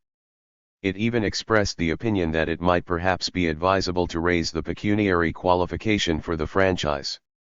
The measure would render the electors independent and secure them from the pressure to which they were at present exposed from noblemen and men of wealth. 4 The misgivings with which the liberal press regarded parliamentary reform towards the end of 1829 are to be explained by the political situation. Wellington was the object of the attacks of the extreme Tories. The liberal press desired to keep him in office. Hence the Times and the Morning Chronicle had become organs of the government rather than of the opposition, and ever since Catholic emancipation it was the ultra-Tories who had taken up the program of parliamentary reform as a weapon against the government. 3. In March and April the ultra-Tories had witnessed, with astonishment, the Cabinet extort from the Commons the Act of Emancipation against the evident will of the majority of the English people. The spectacle had inspired them with the belief that they were the natural representatives of the people against the majority in Parliament. Some, like Michael Thomas Sadler, of whom we shall hear more later on, professed, in opposition to the individualism of the Free Traders, a sort of Tory socialism. The aged poet, Southey, was among their number. Others, like Lord Winchelsea in the Lords, and in the Commons the Marquis of Blandford, the Duke of Marlborough's eldest son, adopted the programme of parliamentary reform. They believed that the Tory aristocracy and gentry could best serve their interests by an alliance with the people against the combination of the great Whig families and the financiers. On June 2, 1829, the Marquis of Blandford submitted to the House of Commons a series of propositions declaring the system of borough representation venal and corrupt. His motion secured 40 votes, chiefly radical. 4 The town of Birmingham was just then in the throes of a crisis, prices and wages alike were falling. This was obviously the right moment for the Tory Atwood to put forward his old remedy, the raising of prices by the repeal of Peel's bill and the return to an artificial currency, and when the House of Commons turned a deaf ear and continued to accord its confidence to Peel, it was not surprising that he should demand parliamentary reform. On February 28, 1830, Atwood, who had founded a union of the middle and lower classes for the attainment of parliamentary reform, held his first public meeting, the largest meeting ever assembled in this kingdom within the walls of a building. Its object was the foundation in Birmingham first of all, then throughout the rest of the country, of union clubs to spread the doctrine of radical reform. The Democrats present approved in principle of Atwood's program but expressed their doubts as to the advisability of taking action at the present juncture. One of them avowed his misgivings in regard to the movement and expressed his belief that the cry for parliamentary reform was a mere varnish for some other design. Another, Joseph Parkes, who was soon to play an important part in the history of English democracy, warned his hearers against the danger of provoking a reaction, as in 1817 and 1819, by the foundation of revolutionary clubs, protested against the project of returning to an artificial currency and refused to associate himself with the attacks made upon Wellington in the course of the meeting. Indeed, neither Atwood nor the other organizers of the meeting attempted to conceal the fact that they were Tories. The Marquis of Blandford did not delay to give his adhesion to the movement. We are now in a better position to estimate the real importance of the debates on parliamentary reform which took place in the House of Commons during the session of 1830. No doubt they occupied more time than had been the case for years past. The Marquis of Blandford introduced a bill suppressing boroughs which should be found undeserving of a representative, extending to all the boroughs the old Scott and Lot franchise, and providing for the payment of members*. The question of the borough of East Retford was again raised. The attention of the House was drawn to the scandalous conduct of the Duke of Newcastle, who had turned out some of his tenants for voting against his wishes, and on this occasion the question of voting by ballot was discussed. Lord John Russell asked that the franchise should be given to the three towns of Leeds, Manchester, and Birmingham. O'Connell for universal suffrage, the ballot, and biennial parliaments. O'Connell's motion barely obtained 13 votes and its rejection appeared to Lord John the right moment to introduce a detailed scheme of reform. He proposed an increase in the membership of the House of Commons, additional representatives for the large towns and densely populated counties, and one representative, in place of two, for boroughs whose population was less than 2,500. The list of those who voted for his motion contains Radicals, Whigs of Lord Grey's group and of Lord Lansdowne's, members of Huskisson's group and Ultra-Tories. Nevertheless, they only mustered 117 votes against 223.3. For the moment public opinion was indifferent to the disputes which divided the political parties. In the course of the debate O'Connell and Peel had agreed that the country was in a state of perfect tranquility. Thus they confirmed the examiner's complaints, when about the same time it lamented the torpor, the apathy, the incurable lethargy of the English public. 6 And Lord John explained this indifference by the discredit which had attached for several years past to the agitators for universal suffrage. Only 14 petitions were sent up to Parliament. In 1823 29 had been received. Evidently the agitation begun in Birmingham had awakened little response in the country at large. This was Wellington's opportunity to follow the advice which Croker gave him in the Quarterly Review and satisfy, even exceed, the wishes of the nation by an extremely modest measure of reform. It is sad, wrote Croker, to witness how little confidence is reposed in our statesmen, with the exception of the Duke of Wellington. All eyes are fixed upon him as though he were the umpire on whose decision depends the lot of every class in the nation.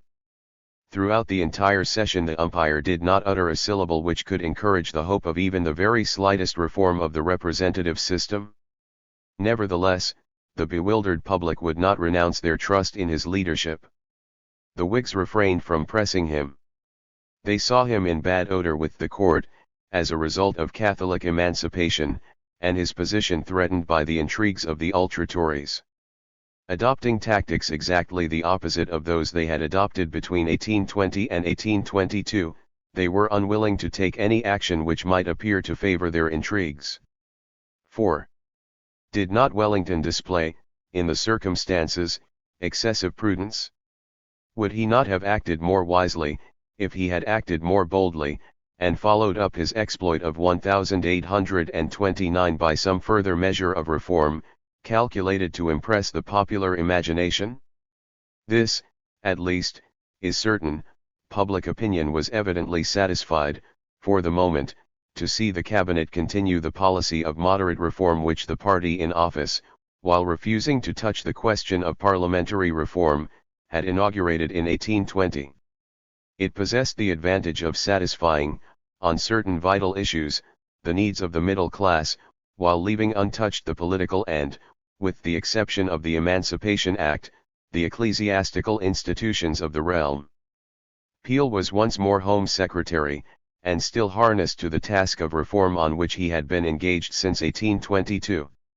When O'Connell, himself a lawyer, offered Bentham his services to act as his lieutenant.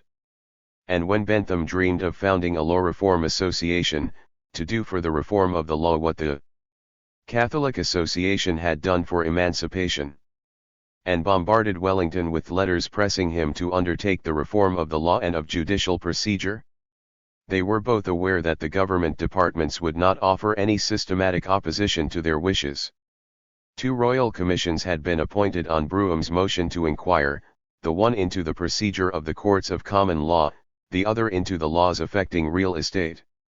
An act passed in 1830 reduced considerably the number of cases in which forgery was a capital offence, and it was at this time that Peel gave his name to a reform which cost him more trouble than any of those to which his name was already attached. It had engaged his attention since he first entered the Home Office. In 1822 he had obtained the appointment of a parliamentary committee to advise how best to provide for the prevention and repression of crime in London by efficient measures of police, but he had found his path blocked by deep-rooted and tenacious prejudices inherited from the past. It is difficult, declared the report of the committee, to reconcile an effective system of police with that perfect freedom of action and exemption from interference which are the great privileges and blessings of society in this country. In Ireland, he had encouraged the formation of a constabulary with the most satisfactory results, and later, when in 1826, as a result of the crisis which was then at its height, disturbances broke out in the manufacturing districts, he regretted the absence of some local force, like the Irish Constabulary, which could protect private property without the necessity of calling out the yeomanry or the regular troops. We might have expected him, therefore, to have tackled the problem of policing England as a whole. On the contrary, he again concentrated his efforts upon the metropolis where the number of crimes was steadily increasing. In 1828 a second parliamentary committee appointed to investigate the question, with Peel as chairman, did not take long to formulate definite recommendations. And in 1829 there came into existence the new police which was under the immediate control of the Home Department. At first it was composed of 5 divisions, each division being subdivided into 8 sections, and each section, in turn, into 8 beats. In each division there was a company consisting of a superintendent, 4 inspectors, 16 sergeants, and 144 constables. The force could be extended indefinitely and was intended by Peel to grow into a little army of 3,000 men. Was there, at the back of his mind, the intention to furnish the government with the means of defense against a possible Jacobin rising in the capital? He does not seem to have entertained any such thought. The prevention of crime was apparently his sole consideration.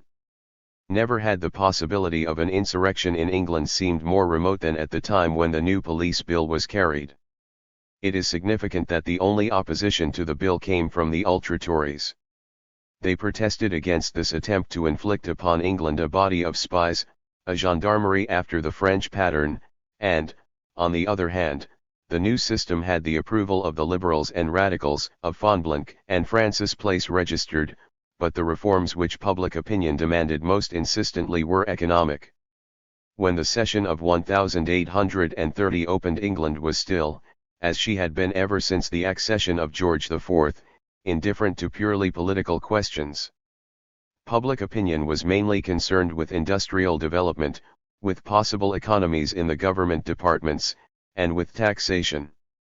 "The people of England," wrote the Morning Chronicle when Canning was Prime Minister, are making a wonderful progress in intellectual improvement, and one of the first objects on which men exercise their intellect is the belly. Just then the Englishman's belly was feeling the pinch of hunger.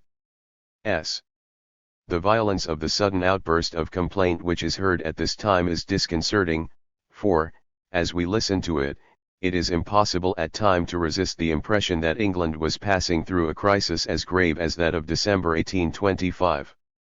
But in 1826 not a single politician denied the reality or the gravity of the distress which afflicted the country.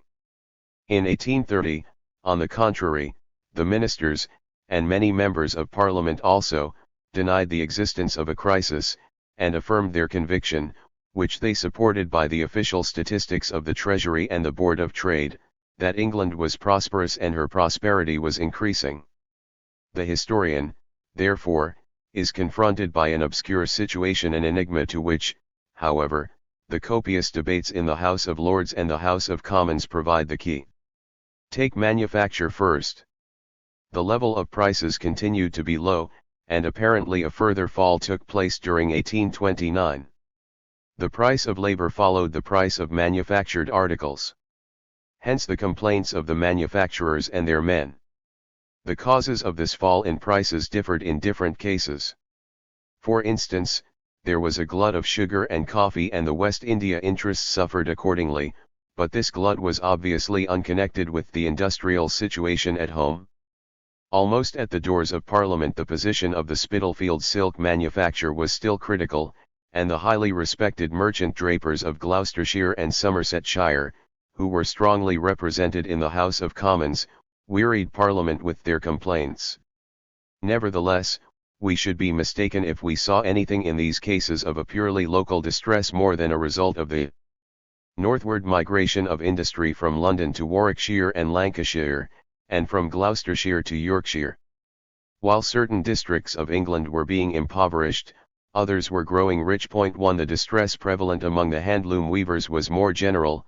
Serious disturbances, rioting against the introduction of machinery, occurred towards the end of 1829 at Coventry, Bedworth, Nuneaton, Macclesfield, and Barnsley. But these troubles also were only the growing pains of modern industrialism. A dying class was rising in vain against the new system of production which had condemned it to death. We have still to explain the great strike which for 6 months paralysed the cotton mills of Manchester, when John Doherty united every spinner in the kingdom in a single trade union. And we have also to explain the distress which prevailed at Birmingham when Atwood embraced in his political union representatives of the employers and the workmen, fellow sufferers from a trade depression. It must be admitted that the country had not yet completely recovered from the crisis of 1825, that it was suffering generally from chronic overproduction, and that the manufacturers, finding a difficulty in disposing of their enormous stocks, attempted to improve their profits by reducing wages. But the persistence with which the manufacturers had continued since 1826 to produce, even at a marginal profit, was already reaping its reward. By the cheapness of their goods they successfully overcame the new tariffs which were being introduced in Germany and America to exclude their products. During the years immediately preceding 1832 phenomena were witnessed, the coexistence of which presents a curious paradox. On the one hand, the number of English emigrants steadily increased, a sign of distress among the working class, and, on the other hand, exports increased simultaneously, a sign of the prosperous condition of trade, which in the long run was bound to react favorably upon the position of the workers. Western, in the House of Commons, expressed his astonishment at the situation. There was an increased activity in commerce, increased exports and imports, increased production, increased energy throughout the country, and yet there were difficulties and distresses such as could not be contemplated without commiseration. Even harder to understand are the complaints heard at the same time from the agriculturalists. Hitherto agriculturalists and manufacturers had not usually suffered at the same time.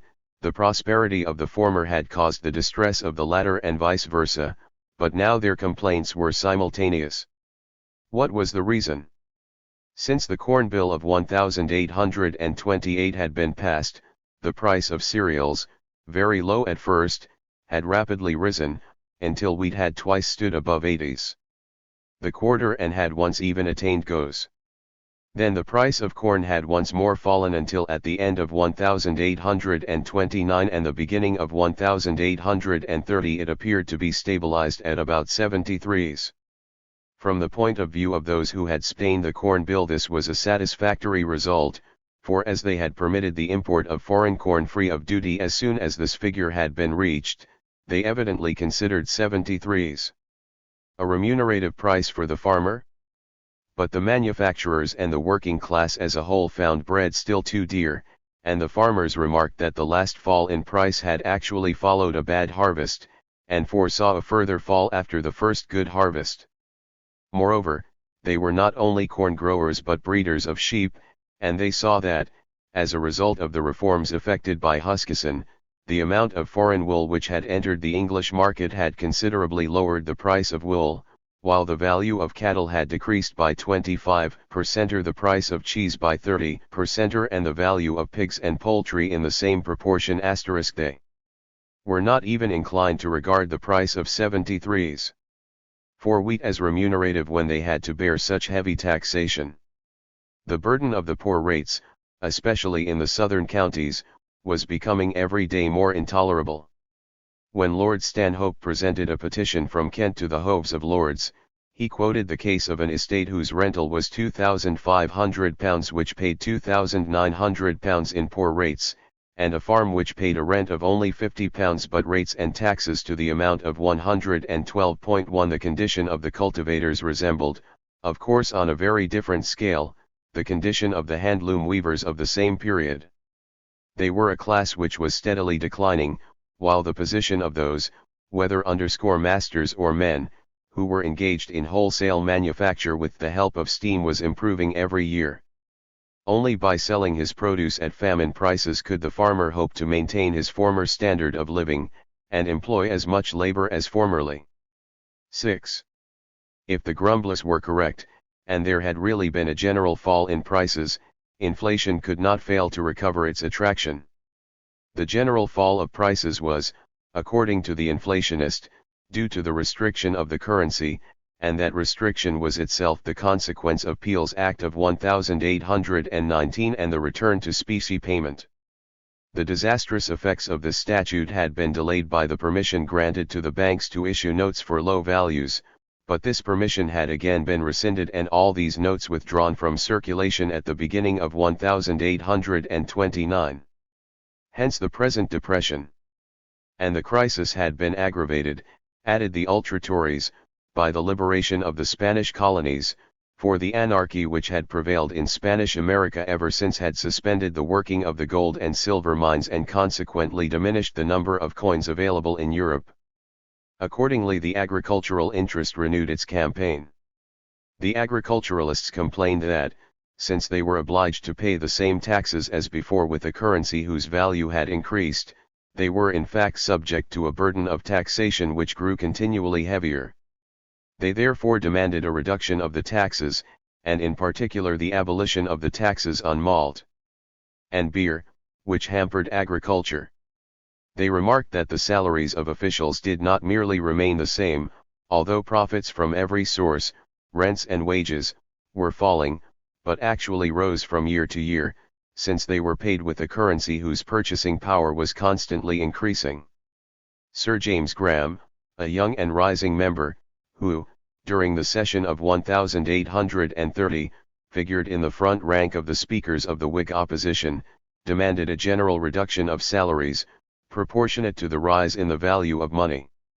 And finally the agriculturalists demanded, if not the immediate repeal of Peel's Act, at least the adoption of measures which, if less radical, would nevertheless enlarge the currency, namely, that the bimetallism discontinued in 1797 should be restored, and the banks once more permitted to issue notes for low values. Crowded meetings were held in a large number of counties, at which the banking policy associated with the name of Peel was denounced with greater vehemence than ever.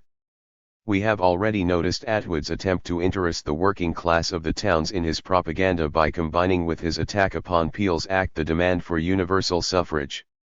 It was noticed that the petitions signed at these meetings were addressed not to the House of Commons, in accordance with constitutional custom, but to Wellington. Possibly the Tories hoped by this device to compromise the man whom they depicted as a dictator, a mayor of the palace, and whom they charged with imposing his will upon court, parliament, and people. But it was not only the Tories who took part in this insurrection of the landowners. Neither Sir James Graham, nor Western, nor Burdett was a Tory. About this time Creevey paid a visit to Lord and Lady Holland. He found them ill, distracted by financial difficulties. Creevey prophesied a return to the days of paper money. "I wish to God," exclaimed Lady Holland, "the time was come, or anything else, to save us." 7. But the political economists had remedies of their own to propose. Unlike the agriculturalists, they did not behave as demagogues, but as men of science, as befitted disciples of Ricardo and friends of James Mill. They were not disposed like the agriculturalists to exaggerate the gravity of a crisis which at first sight appeared to disprove the liberal doctrines. They refused to take alarm, and promised that the financial situation would rapidly recover if only the state did nothing to hamper the expansion of industry and commerce. At the beginning of February 1830 a little book was published which made a great stir and was destined to remain a classic of English finance. Its subject was financial reform.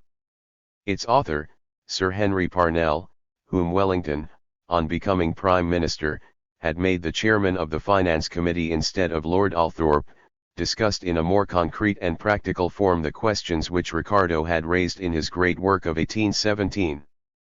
Estimating the national revenue at the round sum of £50 million, Sir Henry calculated that out of that £50 million, £39 million represented the produce of luxury taxes, paid only by taxpayers in easy circumstances and to an amount determined by themselves. Here the only question for consideration was the advisability of reducing the burden of these taxes in order to encourage the consumption of the articles taxed, and thus increase the revenue received by the state. But there remained £11 million derived from taxes on raw materials and manufactured articles, and from duties imposed to protect agriculture and industry, which cost the nation more than they brought into the treasury, and therefore in the long run were bound to impoverish the state by diminishing the wealth in private hands. Sir Henry's object was to convince his fellow countrymen, and in support of his contention he appealed to the facts collected by the committee over which he had presided that it was to the interest of the state to diminish the number of taxes in order, by stimulating the national production, to increase the revenue from the remaining taxes, and to make provision against a temporary deficit. He proposed a radical reform of the system of redemption, which, in spite of the improvements which had gradually been effected, was still too costly, and the reimposition of the income tax at the rate of 14 or 2%. A young merchant, Poulett Thomson, who had represented Dover in Parliament since the election of 1826, and, like Parnell, was in communication with the Benthamite group, brought Parnell's ideas before the House of Commons on March 25 in an important speech, in which he expounded his economic principles. He demanded the total or partial abolition of a large number of duties levied upon raw materials, especially the duties on timber and on coal brought to London by sea, the entire abolition of the duties on certain manufactured articles, and a reduction of the duties on tea, tobacco, wine, and spirits, with a view to increasing their consumption. He did not dare to raise the question of imposing new taxes as substitutes for those remitted. An ambiguous expression in his speech betrayed the difficulty he felt on this point. The reason of his embarrassment was that the opposition to which he belonged was not unanimous in support of an income tax. Huskisson favoured the proposal, also Lord Althorp. But there were too many Whigs, and Brougham was among their number, who in 1816 had won a cheap popularity by compelling the government to abolish the income tax imposed during the war, and who were therefore not in the least disposed to alter their attitude now. For retrenchment. Both parties, however, agriculturalists and political economists, were agreed upon one point at least, to demand a policy of retrenchment, even of cheese-paring economies, and their demands were pressed so insistently upon the House of Commons that we might have expected them to have occasioned the government the same difficulties as in the period immediately following 1815. But on the one hand, the opposition, though stronger numerically than it had been 15 years earlier, was also more heterogeneous, so that if the ultra-Tories and the Canningites waged a relentless war against the cabinet, the Whigs, on the contrary, were disposed to treat it with consideration and defend it against the ultra-Tories, and, on the other hand, Wellington and his colleagues had the wisdom, by adopting an energetic financial policy, to assume the control and monopolize the credit of the program of reform. In fact, for the past 10 years there had been a rapprochement between the Tory government and the group of political economists. Before Canning, Lord Liverpool and Robinson had taken a decisive part in guiding the policy of the government along the path which approved itself to the economists, and although Canning had given wholehearted support to Huskisson's tariff experiments, it is by no means certain that in other respects his general policy had been such as to satisfy the school of Ricardo. For a policy of retrenchment necessitates a policy of peace, and for all its pacific appearance Canning's foreign policy had been almost, if not entirely, a policy of war. Hence the gradual increase during his hegemony of the expenditure upon the army and navy. Nothing speaks more eloquently of this aspect of his policy than the budget of 1827, the only budget for which he was solely responsible, as at once Prime Minister and Chancellor of the Exchequer.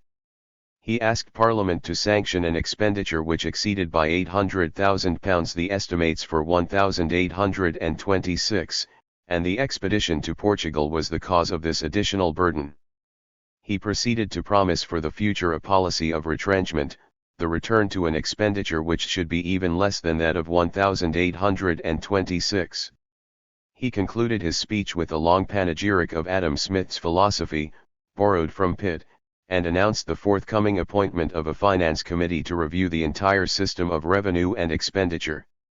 If, however, he had lived to decide British policy in the Levant after the Battle of Navarino, would he have been content to practice the unassuming diplomacy which alone could make a reduction of the naval and military expenditure possible? There can be no doubt that Wellington, Peel, and Goulburn, just because they had been Canning's political adversaries, were better able to fulfill his promise than Canning himself. Nobody could have better represented the principles which animated the political economists than Sir Henry Parnell, who, as we have seen, owed his position as chairman of the Finance Committee to Wellington's appointment. In conformity with the committee's recommendations, Goulburn drew up the budgets of 1828 and 1829 in a spirit of rigid economy. For the financial year 1828 he estimated an expenditure less by £500,000 than the expenditure for which the previous budget had made provision, and the estimated expenditure for the financial year 1829 was £200,000 less than the estimate of 1828. On the other hand, the estimated surplus for the financial year 1828 did not exceed £3 million. Goulburn, here also obedient to the recommendations of Sir Henry Parnell and his committee, decided that it would be ridiculous to borrow £2 million to complete the £5,000,000 regularly allocated to the redemption of debt. In future only £3 million instead of £5 million would be devoted to this purpose. A portion of the sum of £3 million would consist of the interest on the capital, which since 1823 had once more begun to accumulate in the hands of the commissioners of the national debt according to the modified system then inaugurated. The remainder would be a first charge upon the annual surplus. 1 The principle established by Pitt of a sinking fund to increase at compound interest was, therefore, still respected. It ceased to be respected in 1829. A further statute then prescribed that the sum devoted to the redemption of the debt should be taken solely from the actual surplus and no longer need be maintained at the figure of £3 million, and, further, that the loan redeemed must be immediately cancelled, as also retrospectively all loans redeemed since 1823. Possibly it was a rash step, and England was saved from the consequences of this imprudence only by the abnormal growth of her production and the abnormal increase of the national wealth which was its result. In any case, it had been inevitable since the day when a combination of the opposition, the business community, and the country gentlemen had deprived the exchequer of the revenue derived from the income tax, and, under whatever aspect it is considered, was a victory for the Liberals, who for so many years had pursued the old system of Pitt and the Tories with their implacable hate. When Parliament met in February 1830 and heard the Govern 19 Geo. 4, Cap. 9210 Geo. 4, Cap. 27. 297. Catholic Emancipation. Men's financial proposals, it knew that the Treasury had accepted the views of the political economists. The Cabinet saved no less than £452,000 on the army estimates, £29,000 on the artillery, and on the naval estimates £273,000. Further economies were effected in other departments, economies so extensive that the total reduction in expenditure was £1,300,000. But it was plain that public opinion would not be satisfied with the abandonment of £1 million to £1,500,000 of revenue. Goulburn, with the assent of all his colleagues, proposed the entire remission of the excise duty on beer, a loss of £3,500,000. But the agriculturalists gave little sign of satisfaction. They would have preferred the abolition of the duty on malt, which hit them directly, and the large brewers were equally dissatisfied. For the remission of the tax was accompanied by the grant to anyone who wished of permission to sell beer for the trifling cost of a license. They therefore lost their monopoly of sale to the profit of the small retailer. The Tories denounced a measure which encouraged drunkenness among the lower classes. Sir Henry Parnell and the other supporters of what they called financial reform called attention to the fact that of all the taxes, the tax on beer was precisely the one whose remission was least calculated to increase production. The only satisfaction they received from the government, apart from a few trifling decreases in the duties which protected West Indian sugar and the English silk manufacture, was the abolition, as a sign of the government's attitude, of the tax on leather. But the abolition of the tax on beer delighted the masses, and it was warmly approved by the speakers of the Liberal Party, which had not yet become the Temperance Party. How would the government supply the loss of revenue thus entailed? They might, if they chose, adopt Sir Henry Parnell's proposal and restore the income tax. The Cabinet considered the advisability of doing so. Goulburn submitted to his colleagues a plan for an income tax to be imposed on rent, interest, salaries, and wages, and exempting only profits from trade. He was warmly supported by Peel, and by almost all the ministers who were members of the House of Commons, but Wellington opposed the tax, and after discussions, which lasted almost a fortnight, his opinion finally prevailed. 1. To balance the budget. Goulburn contented himself with converting the 4% stock, which had reached PAR, into 34%, an estimated saving of £750,000, and postponing until October the remission of the duty on beer. The postponement would lighten the difficulty of providing for the financial year 1830-31, and he counted upon an increase in the receipts from the malt duty as a consequence of the increased consumption of beer. Finally, he promised in the near future to effect further economies in the government services, and reform the system of retiring pensions. 2. Thus, to give immediate satisfaction to the demands of public opinion, the Cabinet overstepped the recommendations of the Finance Committee, passed a budget without a surplus, and therefore renounced the attempt to redeem the national debt. But this policy of parsimonious economy, £1,500,000 saved in 4 financial years on the Army and £1 million on the Navy, obliged the government to adopt an attitude well nigh more pacific than the pacifism, already so marked, of Sir Henry Parnell and his friends. Under Wellington and his Foreign Secretary, Lord Aberdeen, England became accustomed to play a subordinate instead of a leading part in international politics, for, unlike Canning, they practiced the policy of non-intervention, instead of merely professing it. In Portugal Dom Miguel restored despotism, and the British government adopted an attitude of strict neutrality between the absolutists and the constitutionalists. When a Portuguese expedition sailed from an English port to carry reinforcements to the Constitutional Party, a British fleet prevented it from landing at Madeira. In the Levant, Russia declared war upon Turkey, and, though defeated in the first campaign, finally dictated the Peace of Adrianople on October 1829, and a French army, with English connivance or assist, expelled the Egyptian army from the Morea. The day seemed at hand when Russia would be mistress of Constantinople, France of Athens, and England, in her new livery of a satellite kingdom, left to stand behind the chair of either, a laughing-stock to both. How did public opinion receive this sudden reversal of Canning's policy, so popular 2 years before? Lady Canning, the widow of the great man, who had been granted a peerage after her husband's death in recognition of his services to the nation, went so far as to address protests and threats to the ministry, and entrusted all her private papers to Stapleton to serve as material for a defense of Canning's policy. She inspired and even wrote pamphlets attacking the foreign policy of Wellington and Lord Aberdeen. In the House of Commons, Canning's system was defended by Huskisson and Lord Palmerston. With them voted a certain number of ultra-Tories and the Liberals, Sir James Mackintosh and Lord John Russell, who were devotees cf. The balance of power. But when they ceased to criticize and made proposals of a positive nature, their language was hesitating and undecided.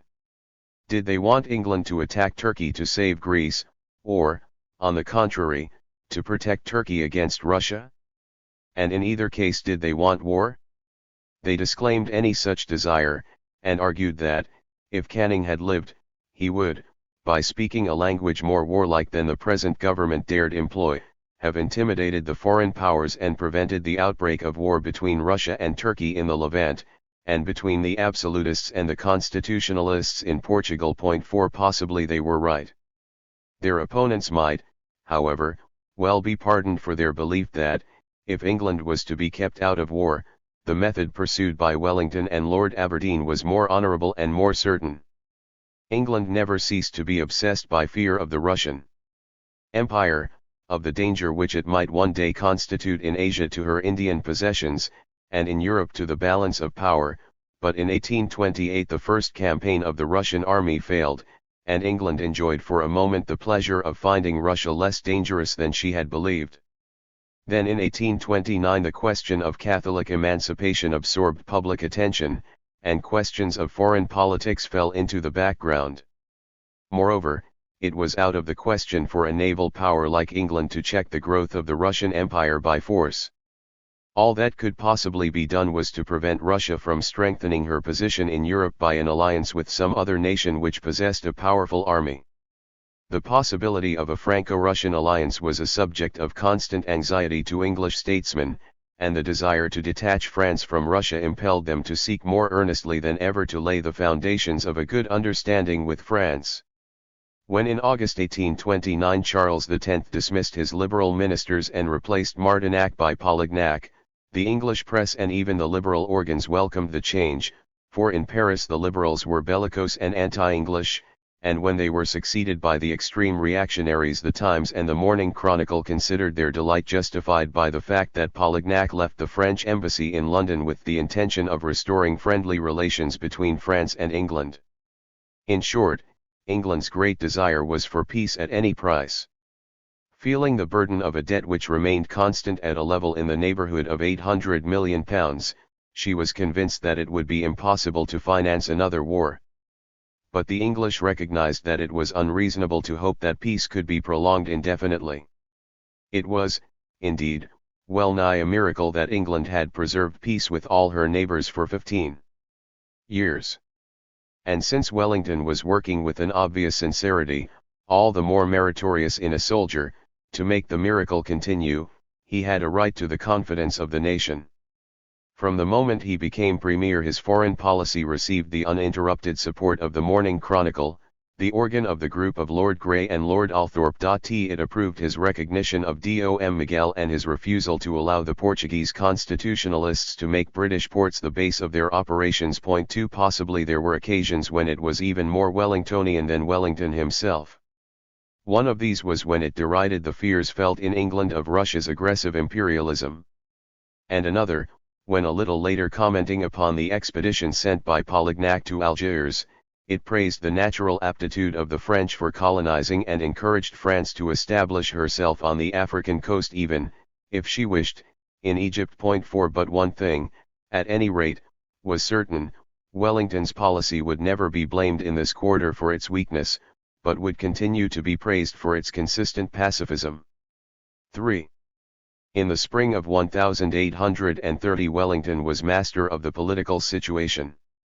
No doubt the French activity in the Mediterranean aroused much ill-feeling, but in the present state of public opinion love of peace was decidedly more powerful than the desire to oppose Russian or French expansion at the risk of war. The budget was the object of universal praise, the position of industry was improving every day, and by remitting the tax on beer Wellington had earned a popularity which, if not altogether of the highest quality, was none the less genuine.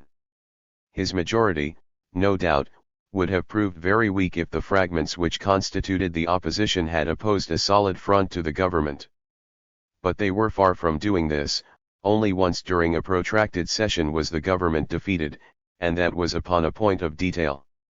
If the ultra-Tories on the one hand, and Huskisson's group on the other, had declared against Wellington a war apparently unrelenting, the opposition of the Whigs, the followers of Lord Grey and Lord Althorp, and even those who had formerly co-operated with Canning was by no means so decided.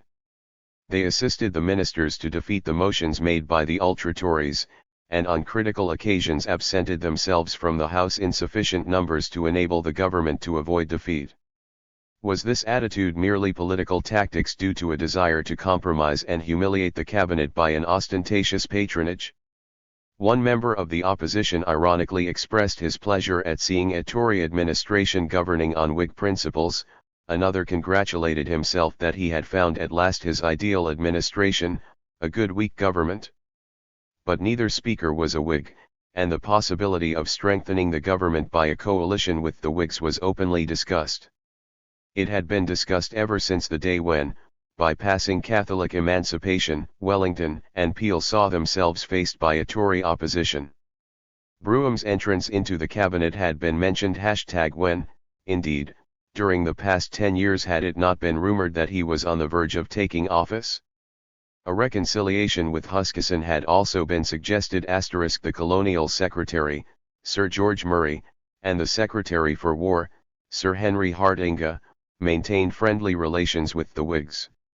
A Whig, Sir James Scarlett, had been chosen to succeed Sir Charles Wetherell as Attorney General, another Whig, the Earl of Rosslyn, to succeed Lord Carlisle as Lord Privy Seal, and it was remarked that in filling a number of less important positions Wellington seemed desirous to conciliate liberal opinion registered for the last 3 years. Lord Grey had been brought closer to Wellington by a common hatred for the political dreams of Canning, which both cherished with equal intensity. He now kept silence, and was universally believed to be holding himself in readiness to collaborate with Wellington, if invited to do so. When in June Lord Althorp began to gather around him the leading members of the opposition, and to put himself forward in Parliament as official leader of an organised opposition, his object was not so much to open a campaign against Wellington as to compel him to come to a decision. Either open war, or preferably an open alliance. When Lord Althorp adopted this attitude, the political situation was on the eve of a sudden change, due to the death of King George IV, which had been expected for 2 months. He quitted the scene on June 26, followed to his grave by the contempt of the nation, and his death delivered the Prime Minister from a grave source of anxiety. Since the passage of Catholic emancipation, the Duke of Cumberland had sent for his wife from Germany, and definitely taken up his abode in England in the neighbourhood of the King, with the intention of doing everything in his power to thwart Wellington's influence. When in the previous winter Wellington had decided to prosecute 2 organs of the ultra-Tory party, it was because he attributed the offensive articles to the direct inspiration of the Duke, and when he had insisted that General King, one of the grooms of the bedchamber who had voted against the government after the debate upon the address, should be dismissed from the royal household, he wished to prove that he and not the Duke of Cumberland was master of the court. By the death of George IV, the Duke of Cumberland lost all his influence. It was, indeed, uncertain for several hours what attitude the Duke of Clarence, who now became king under the title of William IV, would adopt towards Wellington, for Wellington, an old soldier and a strict disciplinarian, had refused to tolerate the extravagant behavior which the Duke of Clarence had displayed in the exercise of his functions as Lord High Admiral, and had compelled him to resign. For months together the matter had caused him almost as much annoyance as Catholic emancipation itself. Fortunately for him, the new sovereign was quick to show that he bore him no grudge, and immediately invited him to continue in office. He was an old fool like his brother, and very soon shocked the nobility by his eccentric behavior and interminable rambling speeches. But he was an honest, good-hearted fool, who won the sympathy of the general public by the bourgeois simplicity of his habits. The rumor got abroad that a Tory king had been succeeded by a Liberal. Therefore, since William IV gave his confidence to Wellington, he would not raise any objection, as his brother would have done, to a coalition between Wellington and the Whigs. In particular, George had always refused to consent to Lord Grey's admission to the cabinet. He would not forgive the attitude he had adopted at the Queen's trial. It was whispered also that an old love affair, in which Lord Grey had been the king's rival, was the cause of this irreconcilable hate. Wellington could therefore let it be believed that, if he did not invite Lord Grey to join his cabinet, the king's attitude was the sole reason. Now this excuse was no longer available. The change of monarch offered an excellent opportunity to reconstitute his administration upon a broader basis. Would he invite Lord Grey? He did nothing of the sort. Was it because he regarded himself as an uncrowned dictator, called to rule outside and above the parties, and was unwilling to diminish his authority by admitting into his cabinet any politician sufficiently powerful to dispute it? So it was said, and so it was believed. But the misunderstanding between Wellington and the public went far deeper. The Prime Minister always remained a convinced Tory in the strictest sense of the term. When he judged it expedient to emancipate the Catholics, he took the step, as much in the interest of his party as of his country. He acted in the same spirit as when in his Peninsula campaigns he had often led a retreat, but a section of his army had refused to carry out his orders and had persisted in fighting.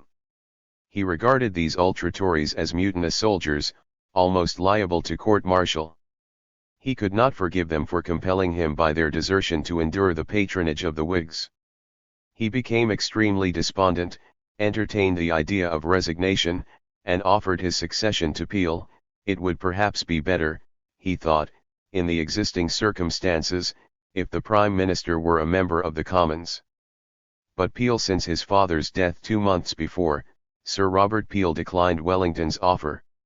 He was aware that, although his industry, his skill as an administrator, his business capacity, his ability as a reformer, and the talent displayed by his speeches in the House were universally recognized, nevertheless he was credited with only second-rate qualities.